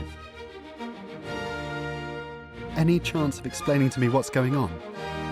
Holly was trailing Gaddis as they walked up the stairs to her apartment. 2 steps below the 3rd floor landing, he suddenly pulled her towards him and moved his head against hers so that he could whisper into her ear without risk of being overheard. "Listen to me," he said. She was trying to wrestle free of him, but he held her body tight against his own. "Don't say anything. Don't talk when we get into the flat. Go across the room, draw all the curtains like it's a normal evening, and switch on the radio. Put it on as loudly as possible without pissing off your neighbors. The disc I found in your basement is a recording of Sergei Platov attempting to defect to the West in 1988. It was filmed by Bob Wilkinson. Bob is dead. He was assassinated in Vienna. Your apartment may be under observation by MI6 and the Russian FSB. I am so sorry. Do not say anything when I let go of you." She pushed away from him, her eyes flooded by tears. "Bob?" she mouthed, and he suddenly saw an older woman's face in Holly's, the face of her mother, the face of Katya Levet. He pressed a finger against his mouth, shaking his head, imploring her not to speak. He looked across the landing at the door of her flat. He nodded to her, encouraging her to take out her keys and to open the door. Holly did so and crossed the room, switching on the radio as Gaddis had asked, and drawing the curtains. Gaddis double-locked the door behind them, went to the television, and saw the DVD player on the ground. There was a newspaper discarded on the sofa. He took a pen out of his jacket pocket and wrote on the corner of the front page, "Do you have any blank DVDs?" Holly's head was tilted to one side, as if evaluating Gaddis anew. He realized, sooner or later, that they would have to speak, so he whispered to her, not knowing who was listening or what, if anything, they could hear. "The discs you use to make your show reels," he said. "I need to make copies of this disc." She nodded. "Sure, I have loads." Her eyes were heavy, and he said, "Don't worry," reaching out and holding her hand. "Everything's going to be fine." "I'm not worried," Holly said, and pulled her arm away. Gaddis took the disc out of the plastic folder and inserted it into the DVD. Within a few seconds, he saw what he had dreamed of seeing. Sitting on a wooden chair in a well-lit German suburban living room was the young Sergei Platov. It was unmistakably the same man. Gaddis had seen dozens of photographs of the Russian president in his youth while researching Tsars. Platov was wearing a white shirt, a striped tie, and his full lips glowed under the unforgiving glare of a bright overhead light. His carefully combed hair was parted on the left-hand side, and he appeared calm and relaxed. There was a small glass of water in front of him. Gaddis heard a voice on the tape. "So, let's start talking. Could you identify yourself, please?" It was Wilkinson. The accent was unmistakable. As if to confirm this, Holly, who was looking over Gaddis's shoulder at the screen, said, "That's Bob's voice," and put her hand on the nape of Gaddis's neck. Platov began speaking in Russian. "My name is Sergei Spiridonovich Platov. I am a major in the Komitet Государственной Безопасности. I live at Raderbergerstrasse with my wife and daughter. I am one of 8 KGB officers based in Dresden under the control of Colonel Anatoly Lubkov. I work on political intelligence and counterintelligence." "What is your official cover?" Wilkinson asked. He had not appeared on camera, and Gaddis suspected that he would not do so. Platov took a sip of water. "I am Deputy Director of the Society of German-Soviet Friendship. My work entails forging links between the KGB and the East German Stasi." "Could you confirm the name of this operation?" "Luch," Platov replied without hesitation. Gaddis briefly looked away from the screen as he tried to recall the details of the plan. Luch meant beam of light in Russian. The operation had entailed the KGB building a network of informers in East Germany who would continue to provide information to Moscow Center in the event of the communist regime collapsing. MI6 had learned about Luch in 1986. Wilkinson was clearly evaluating Platov's willingness to give up state secrets. The interview continued for what Gaddis estimated was at least another 2 hours. He forwarded the disc several times and saw no change either in the setup of the camera or in Platov's preternaturally calm demeanor. But there was no time to watch it. He ejected the disc and turned to Holly. "Can you burn this onto your laptop? Make copies of the film?" "Rip, not burn," she said, and smiled. He saw that she had already retrieved the laptop from her bedroom and booted it up. "I'd need 3 DVDs minimum." She shrugged, as if this was the easiest thing in the world, and Gaddis felt a surge of gratitude towards her. "Might take an hour to do that many copies," she whispered. "Depends how long the film is." They worked out that the Platov interview lasted just under 2 hours. It took almost exactly as long as Holly had predicted to rip the 3 copies onto blank DVDs. They spent the intervening period talking in the bathroom about what had happened in Berlin and Vienna. Gaddis had switched on the taps and put the radio on the floor to give the impression that Holly was having a bath. He told her about the threat to Min. He also revealed everything about Edward Crane. Throughout, she reacted as a true friend. Her only thought, seemingly, was for Gaddis's safety and well-being. "I need you to do something for me," he said, as the last of the discs was finishing. "So what else is new?" "The woman who lives downstairs in flat 5. Mrs. Connolly." "How well do you know her?" "Quite well. I shop for her every now and again. Why?" "I want you to go down there and to stay with her until I come back. It's not safe for you to go outside anymore, and it's not safe for you to stay here when I'm gone." He saw fear flicker in her eyes again, the same look that she had given him when he had told her about Wilkinson. "Tell her you have a power cut, fuse box. Ask if you can sit with her until your boyfriend gets back at 9. Thank her for the flowers, too." "What flowers?" "It's a long story. I pretended to be delivering a bunch of flowers so that I could get into your building. She buzzed me inside. Give me your mobile as well." "Why?" "Just give it to me." She passed it to him from the back pocket of her jeans. Gaddis was thinking of Tanya, of microphones and triangulation signals, as he pulled off the casing and removed the battery. "Better this way," he said. The last of the 3 discs was complete. He retrieved it from the laptop and gave it to Holly. The other 2, as well as Wilkinson's original, were in the inside pocket of his coat. "Why have you given me this?" "Hide it in Mrs. Connolly's flat. Hide it somewhere that nobody would think to look, and tell nobody that you've been to see her. If something happens to me, but only if something happens to me, get the disc to the BBC, to ITN, to Sky, get it out on YouTube. Do you understand?" "I understand." She reached out and touched his face. I'm worried about you. Don't be. I'm sorry I dragged you into this. You didn't, she said. Bob should never have sent Mum the disc without telling her what was on it. Gaddis hesitated. Perhaps. Where are you going now? He took 2 envelopes, a biro, and a book of stamps from her desk. I need these. I have to talk to Tanya. I need her to get a message to Brennan and the FSB. But please don't worry, you're safe now. Just make sure you go to Mrs. Connolly. If she's not there, try any of your neighbours, even if you've never spoken to them. But don't leave the building unless you have to. I'll come back here as soon as it's done. Chapter 56. Des, the veteran of Tanya Akachella's Berlin surveillance operation against Polar Bear, had been watching Holly Levette's apartment, at Tanya's request, for almost 6 hours. As luck would have it, he was parked no more than 50 metres from Alexander Greck's blue C-Class Mercedes, which had pulled up on the corner of Tite Street and Royal Hospital Road a little after 4:30. About 20 minutes later, a Slav in his late 20s had opened the passenger door of the Mercedes and stepped inside. Des had noticed that the Slav had followed Holly down Tite Street, so he was keeping a close eye on the vehicle as the sun set over Chelsea. The 2 men seemed unusually preoccupied by activities in the 3rd-floor window of Miss Levette's apartment. Des had started his shift before midday, so he had also noticed Dr. Samuel Gaddis getting out of a taxi at about 4 o'clock. Recognizing his old mark from Berlin, he had immediately telephoned Tanya. "Strange thing just happened," he said. "You remember Polar Bear?" "I remember Polar Bear. Well, he just walked into Tite Street. I thought you said you had him under lock and key in a safe house." Tanya, who was in the middle of a 4-hour meeting with Sir John Brennan at Vauxhall Cross, had sworn silently into the telephone and reassured Des that she would cut off Sam's balls when she saw him. "That might hurt," he replied.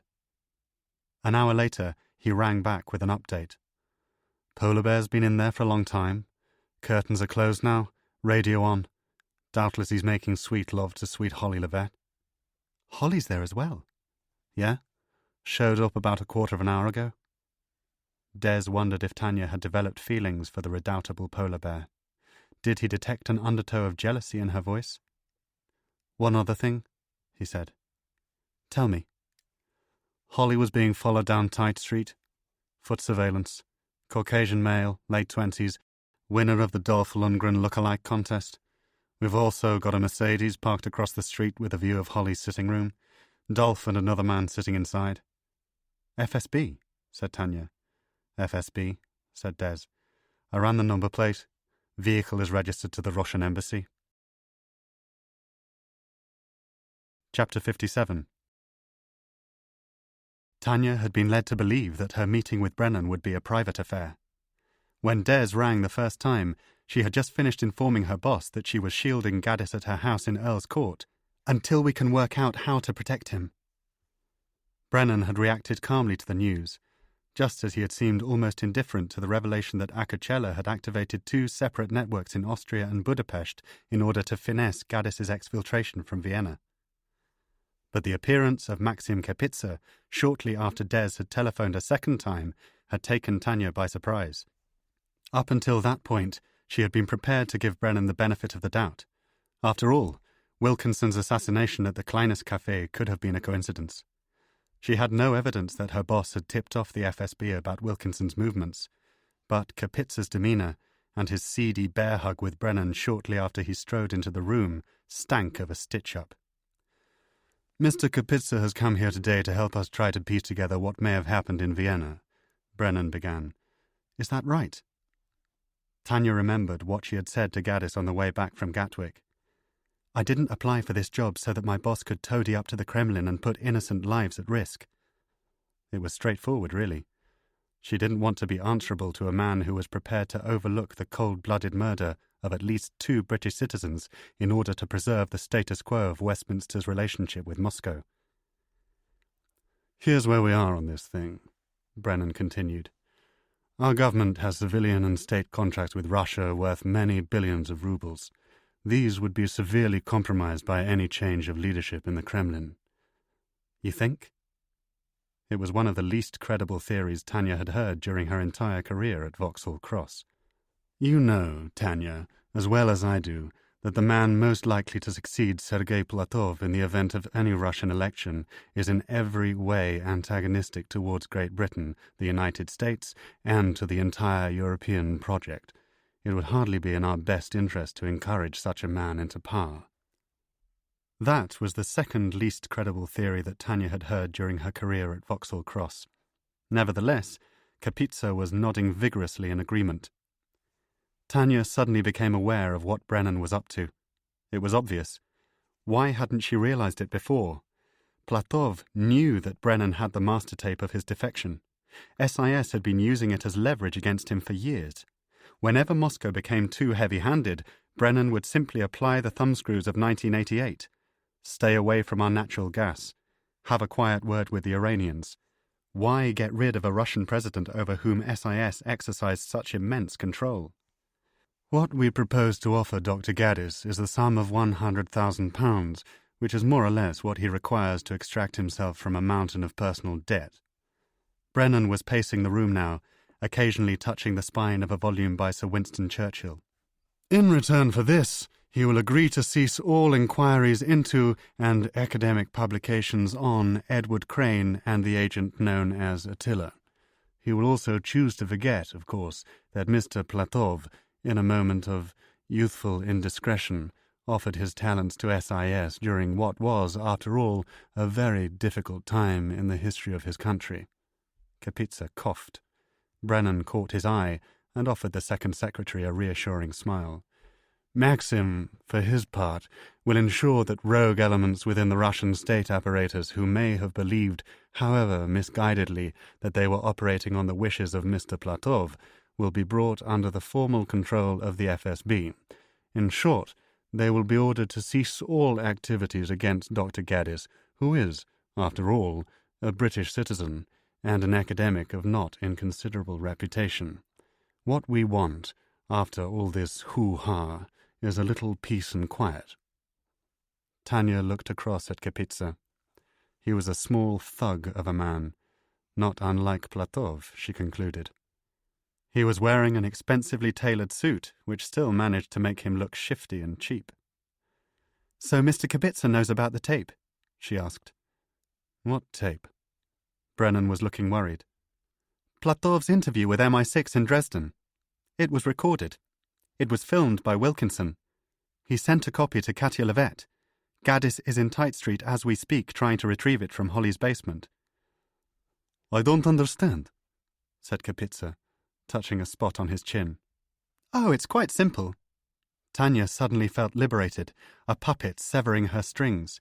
"You see, Gaddis knows that you'll try to kill him unless he has an insurance policy. You murdered his friend, you murdered Calvin Summers, you murdered Benedict Meissner, and you murdered Robert Wilkinson. You can walk out of this room and reassure us that peace will reign and that the FSB bears no grudge against Gaddis. But, let's face it, the evidence is against you. Your organization has a historical tendency to shut people up when they know too much or say the wrong thing. And Gaddis knows too much. He knows, for example, that the so-called savior of modern Russia is just a power-hungry thug who was prepared to betray his country at its most desperate hour." Kapitsa looked imploringly at Brennan, as if it was beneath his dignity to be insulted quite so brazenly, particularly by a woman. Brennan was on the point of obliging him when Tanya cut both men a look that would have frozen the Neva. "The insurance policy is the tape," she said.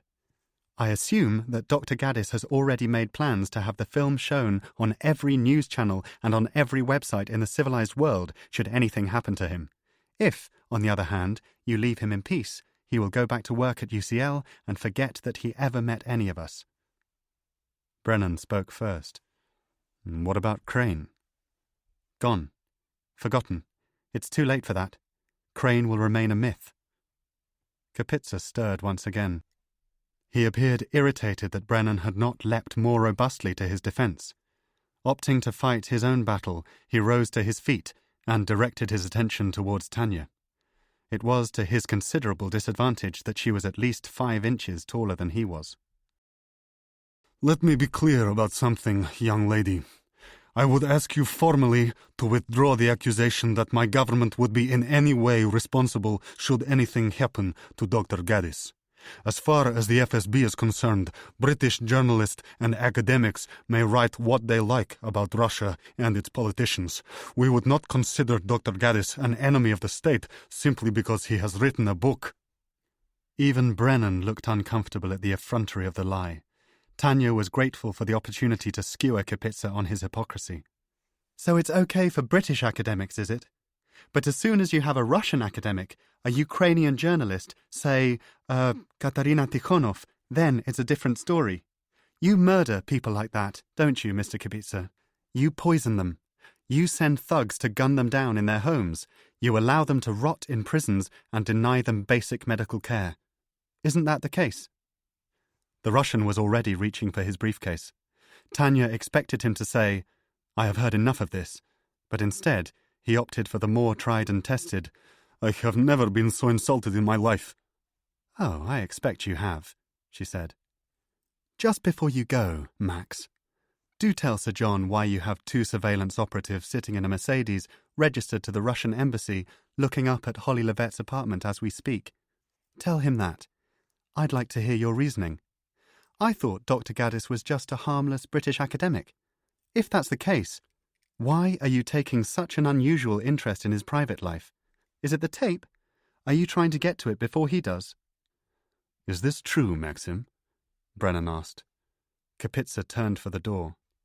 This meeting is concluded, he said, shooting Brennan the look of a deceived man already plotting his revenge. The next time I come to visit you, John, I expect to be treated with a good deal more respect.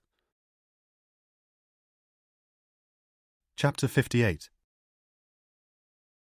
It was dark when Gaddis came out of Holly's building and stood momentarily on Tite Street, looking up at a pale orange sky. He now had 2 discs concealed beneath his coat. In his left hand, he was carrying an envelope addressed to a colleague in the United States, which contained a DVD. He needed a cigarette. He took out the packet, struck a match, and brought the flame to his lips. It was his only mistake. The face of Dr. Samuel Gaddis was momentarily lit up for the world to see. I know that man, said Karl Stielecker. Who? Said Greg. The guy who just came out? On Saturday, in Vienna. He was at the wedding. I saw him after the ceremony in the Stadtpark. You're sure? I am certain. He bumped into me.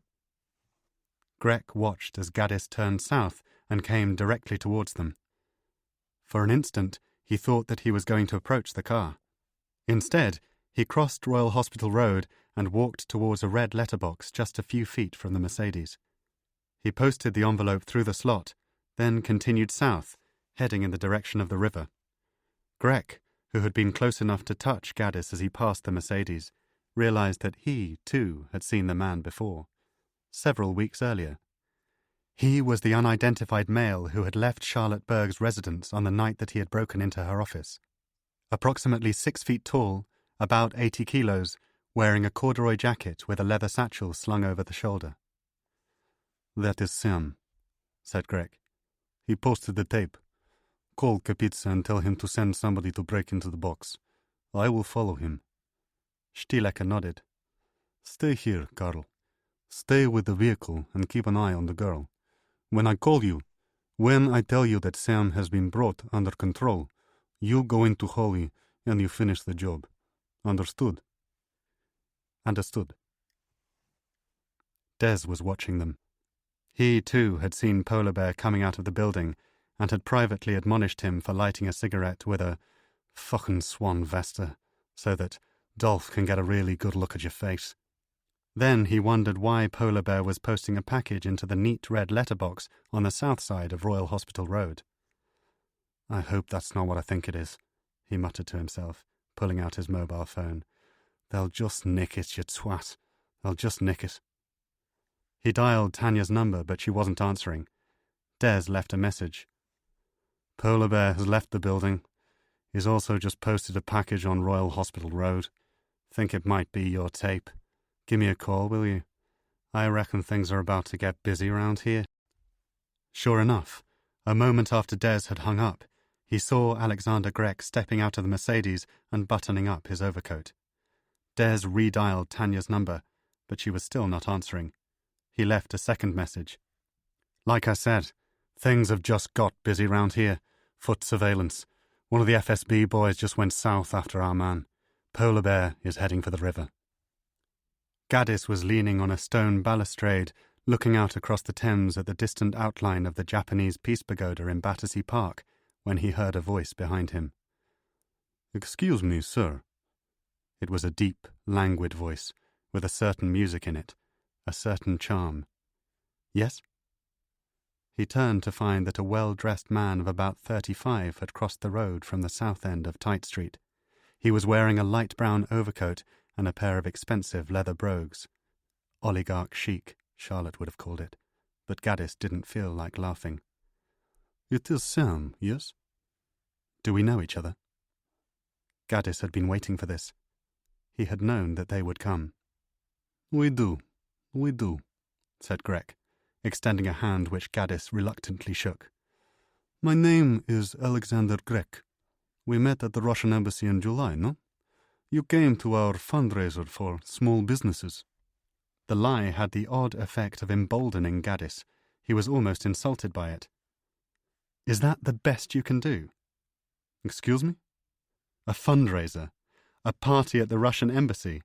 With all that you know, after everything you've seen, you think I'm going to fall for that?" Grech's pale brown eyes, so soft and conciliating, suddenly lost their innocence. It was merely a question of narrowing them, like a man sighting a target on a shooting range. Moments earlier, Gaddis had thrown the butt of his cigarette into the churning waters of the Thames. Grech now took out a cigarette of his own from a pristine silver case and lit it with a Zippo lighter. "I see that you are direct, Sam. A straight talker." He closed the Zippo. Click. "Fine. If that is how you like to do business, then let's be frank with one another. Let's do business. You have something that I want, something that my government will pay a lot of money for. Would you be so kind as to pass it over?" Des had watched Grech disappear towards the embankment. He wondered if he should have followed him, but that was against Tanya's instructions. She had told him to keep an eye on Holly's apartment. His phone rang. He saw Tanya's number flash up on the screen. "Des, where are you?" "I'm still in the car." "You're still in the what?" He heard her swear against the sound of traffic. It wasn't clear whether she was walking along a busy street or speaking from inside a vehicle. "Go after them. Follow the Russian. Something could have happened to Sam. Did you see where they've gone?" Des told her that Polar Bear had been heading towards the river. "I'm in a cab," she said, "half a mile away. I'll be there in less than 5 minutes." Grech inhaled deeply on the cigarette and gazed at the passing traffic on the embankment as if the noise of it was an encumbrance to his enjoyment of what was an otherwise pleasant London evening. "Do you have it in your possession?" he said. "Do you have the tape?" Gaddis held his nerve. He had 2 of the discs in his coat pocket. The other 2, he knew, were safe. "You say it's not your government who are willing to pay for the tape." He did not dare smoke another cigarette of his own, in case his hand shook as he lit it. "So you accept that you have been operating under the orders of Sergei Platov? You admit that Charlotte Berg, Calvin Summers, Benedict Meisner and Robert Wilkinson were killed with the approval, tacit or otherwise, of the Kremlin?" A pretty girl jogged past them wearing a comic relief T-shirt and tracksuit trousers set off by a pair of bright pink leg warmers. She was oblivious to the city beneath the rhythm of an iPod. Grech stared after her and nodded in appreciation. "I am sorry," he said, turning back to Gaddis as though already bored by the direction that their conversation was taking. "I have no idea what it is that you are referring to. If these people, as you say, are dead, you have my condolences. It has nothing to do with my organization." "How do you do that?" Gaddis surprised himself by moving towards Grech. "How do I do what, please?" "How do you justify it to yourself?" Grech still looked bored, though Gaddis was now only a few inches from his face. "Did you know anything about Charlotte?" "I knew her very well. She was my closest friend. She was a sister to Amy. She was a wife to Paul. Her husband hasn't been able to work, to sleep, to do anything very much these past few weeks except to grieve for the one person who ever meant anything to him. You did that. You took away his only happiness." There was a tiny flicker of irritation, not remorse, at the edge of Grek's pale brown eyes. "Did you know anything about Benedict Meisner?" Gaddis was on a roll now, a distilled enmity boiling inside him. He watched the comet of Grek's cigarette as he flicked it into the Thames. "Did you know that he had 2 teenage daughters, one of them anorexic? Did you know that? Did you know that he was an only child? His mother had moved to Berlin to be close to him. She was a widow. Her husband had been killed in a car accident. It was in the German papers. She was unable to identify her son's body because of the gunshot wounds. You took away his face. You did that to a mother, to a woman of 75. You forced her to see that, and you shattered that family. Was it worth it?" Grek raised his face to the sky and sniffed at the chill evening air as though he had no intention of responding. "What was it for?" Gaddis wanted to grab Grek by the arms and to shake an answer out of him. "I just don't see how you rationalize it, how you square it with your conscience." He took a step backwards and found that he was almost smiling. "I don't believe that people have no conscience. I can't believe that. Otherwise, such people are just animals, no better than a vulture or a snake, no? They say that everybody has their reasons, but it's a mystery to me why you would destroy lives as freely as you do. There are so many other choices available to you. Is it just the thrill of it? The sense of power? Or are you so loyal to your country, are you such a patriot that it short-circuits your decency? Perhaps it's about status. Enlighten me. I'd really like to know." "You are an interesting man," Grek replied, because he was too self-assured ever to be drawn into such a game. "Tell me about yourself. How did you become involved in these things?" Only then did Gaddis realize that Tanya had been right all along. The Russians really did know very little about him. He said, "You know exactly who I am," but only because he was so surprised by what he had heard. "Really? I don't," said Grek. "You are a mystery to us." "And yet you want to buy a tape from me, a tape that is worth a lot of money." Gaddis finally caved in to his desire for a cigarette and extracted one from the pocket of his coat. Grek immediately rolled the Zippo lighter across his hip and held out the flame. Gaddis snubbed it and struck a match of his own, cupping it steadily against the easterly wind. "We would like to buy that tape," Grek said. "Yes? What do you think it's worth?" Gaddis had taken himself beyond any further attempt to appeal to the Russian's conscience. It was pointless. Better to conclude their business as quickly as possible and to get back to Holly.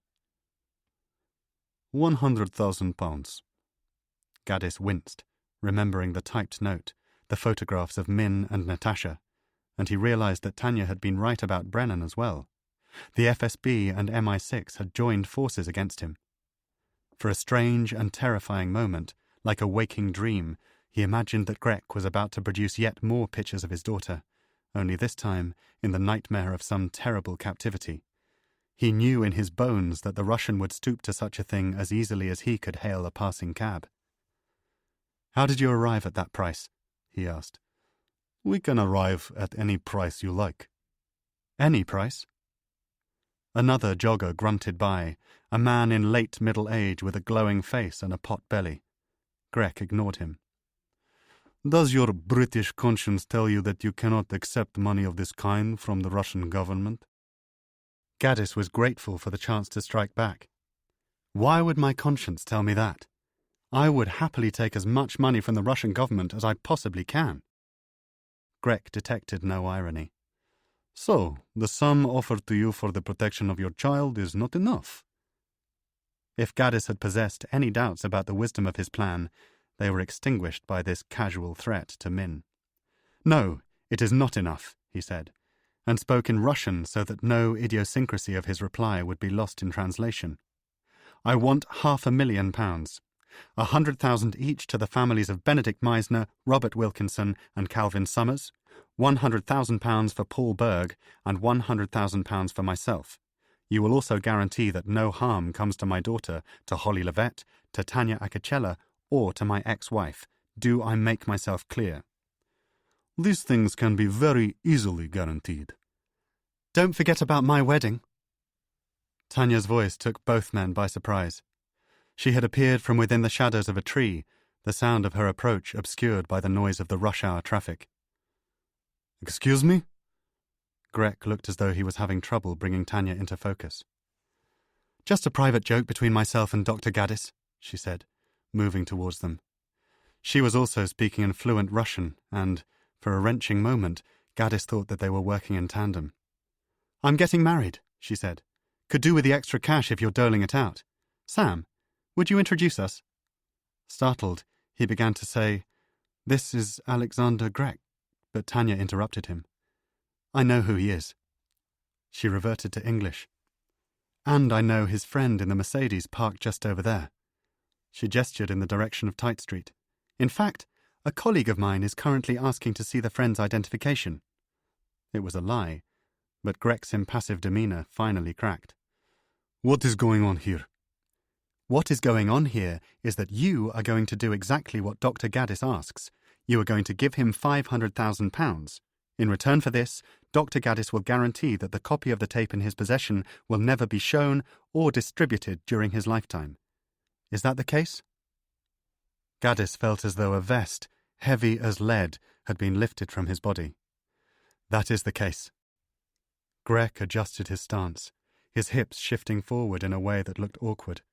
He was struggling to maintain his equanimity, a climber slipping on a wall. We will need that tape, he said. Fine. Gaddis found the courage to be almost dismissive with the tone of his reply. But it won't be any good to you. I made several copies. Each of them will be kept in a secure location. Should anything happen to me, the people charged with looking after them will release the Platov footage to the media.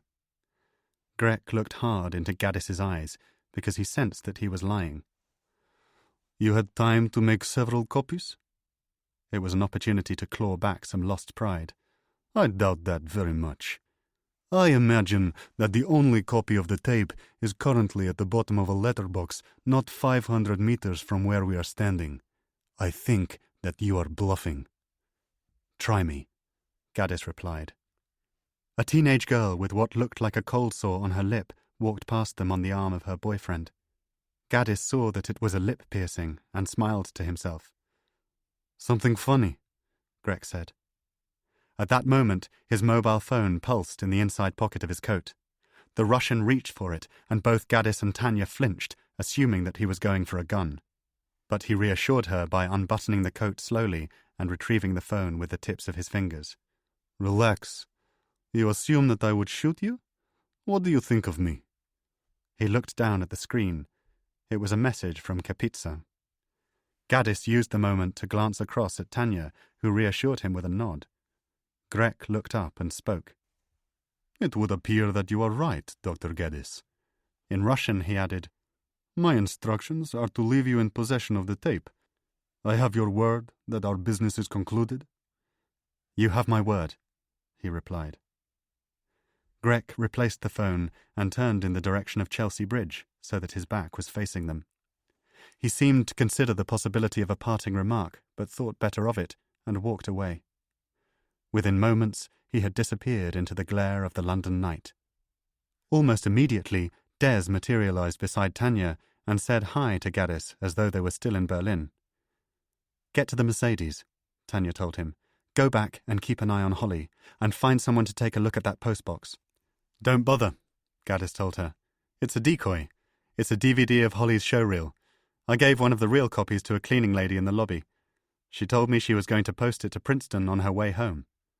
Des acknowledged the trick with an admiring bob of the head and then crossed the embankment, walking north up Tite Street.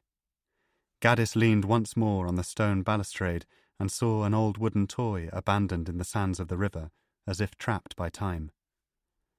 What about Brennan? He said. Does he know about the deal? Yes. Tanya was beside him, their arms almost touching. The master tape is at Vauxhall Cross. I didn't know that. It was the last of the many secrets he kept from me. Let's just say that Brennan uses it for leverage whenever Platov gets ideas above his station. Realpolitik, Gaddis replied, and watched a double-decker bus crossing the hump of the Albert Bridge. What about Grek? Tanya took his hand with a barely disguised look of triumph on her face. This will be his last night in our fair capital. Grek and Daronin will be called back to Moscow, their pal in the Mercedes as well. Brennan is also going to ask that Kapitsa be replaced. Gaddis wanted to congratulate her, but something was bothering him. It doesn't work, you know, he said, arriving at the words slowly. What doesn't work? A pleasure boat packed with partygoers was sliding on the current. The Platov deal. What happens when he's eventually turfed out of the Kremlin? What happens when he loses power? That's when they'll come for me. I doubt it. He was glad that there was conviction in her voice. Platov is a Tsar, you should know that. He'll reign for as long as his health holds up. Why else did he change the constitution? 20 years? 30? There'll be no change in Moscow during that time. And afterwards he'll have his reputation to think about. He'll know that the tape still has the potential to obliterate his political legacy. He wouldn't be dumb enough to come after you.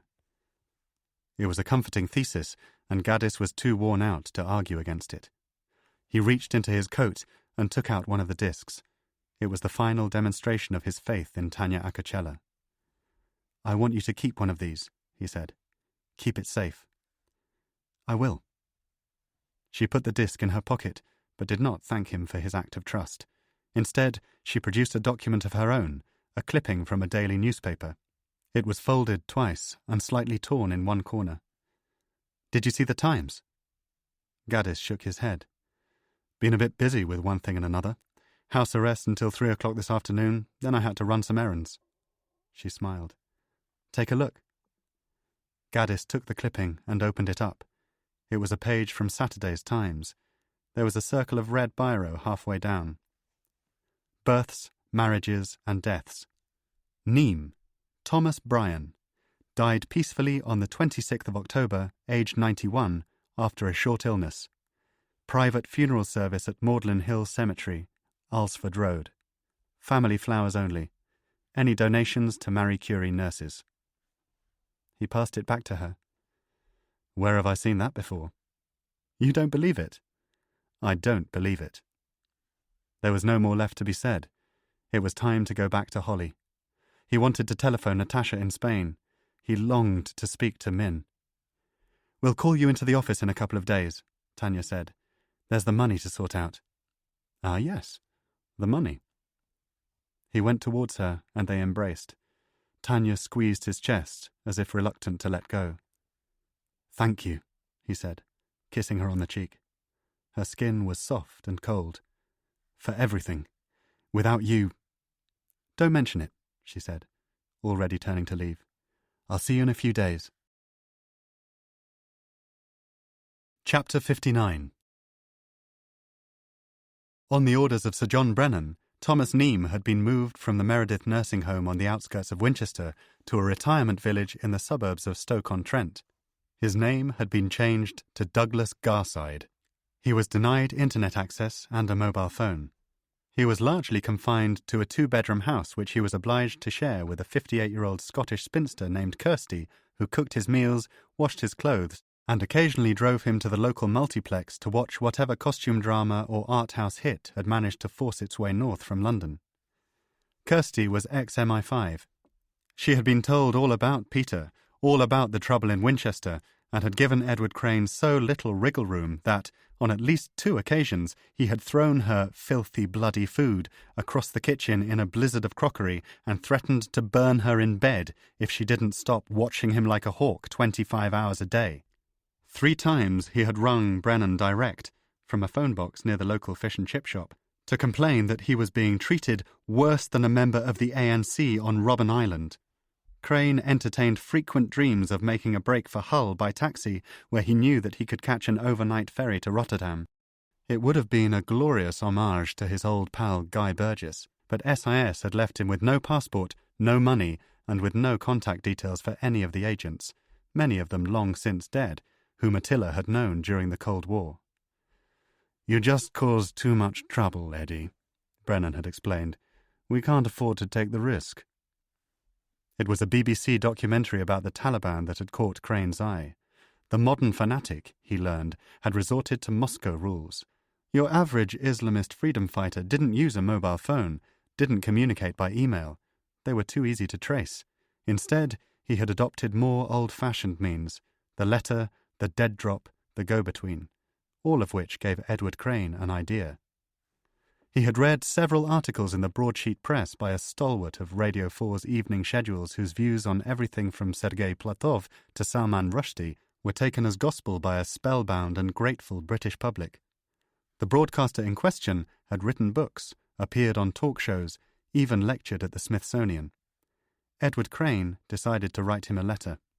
Sir, as an undergraduate at Trinity College, Cambridge in the 1930s, I studied alongside a man named Edward Crane, who was a close friend of Guy Burgess and who later worked at Bletchley Park with John Cairncross. For reasons which are perhaps obvious, I can say very little more at this stage, only that Edward Crane became a close personal friend throughout my life, to the extent that he gave me a copy of his memoirs shortly before his death. These memoirs reveal that Crane was a Soviet asset every bit as successful as his more celebrated comrades in the so-called Ring of Five. I would like to find a publisher for Crane's memoirs. A broadcaster and historian of your standing, prepared both to validate the book's authenticity and to make its existence known to a wider public, would be of incalculable value. I do hope you will consider visiting me in Stoke, where, alas, I am confined to barracks in a retirement village, battling on at the age of 92. Should you wish to contact me, please send a message to the P.O. Box listed above. Since this letter is personal to you, I would be grateful if you would respect its confidentiality. Yours sincerely, Douglas Garside. Crane sealed the envelope, found a stamp in the kitchen, walked out into a damp Staffordshire morning and dropped the letter into a postbox less than 100 metres from his front door. Kirsty didn't see a thing. The end. That was The Trinity 6 by Charles Cumming, read by Jot Davis. Produced by ID Audio for Harper Audio.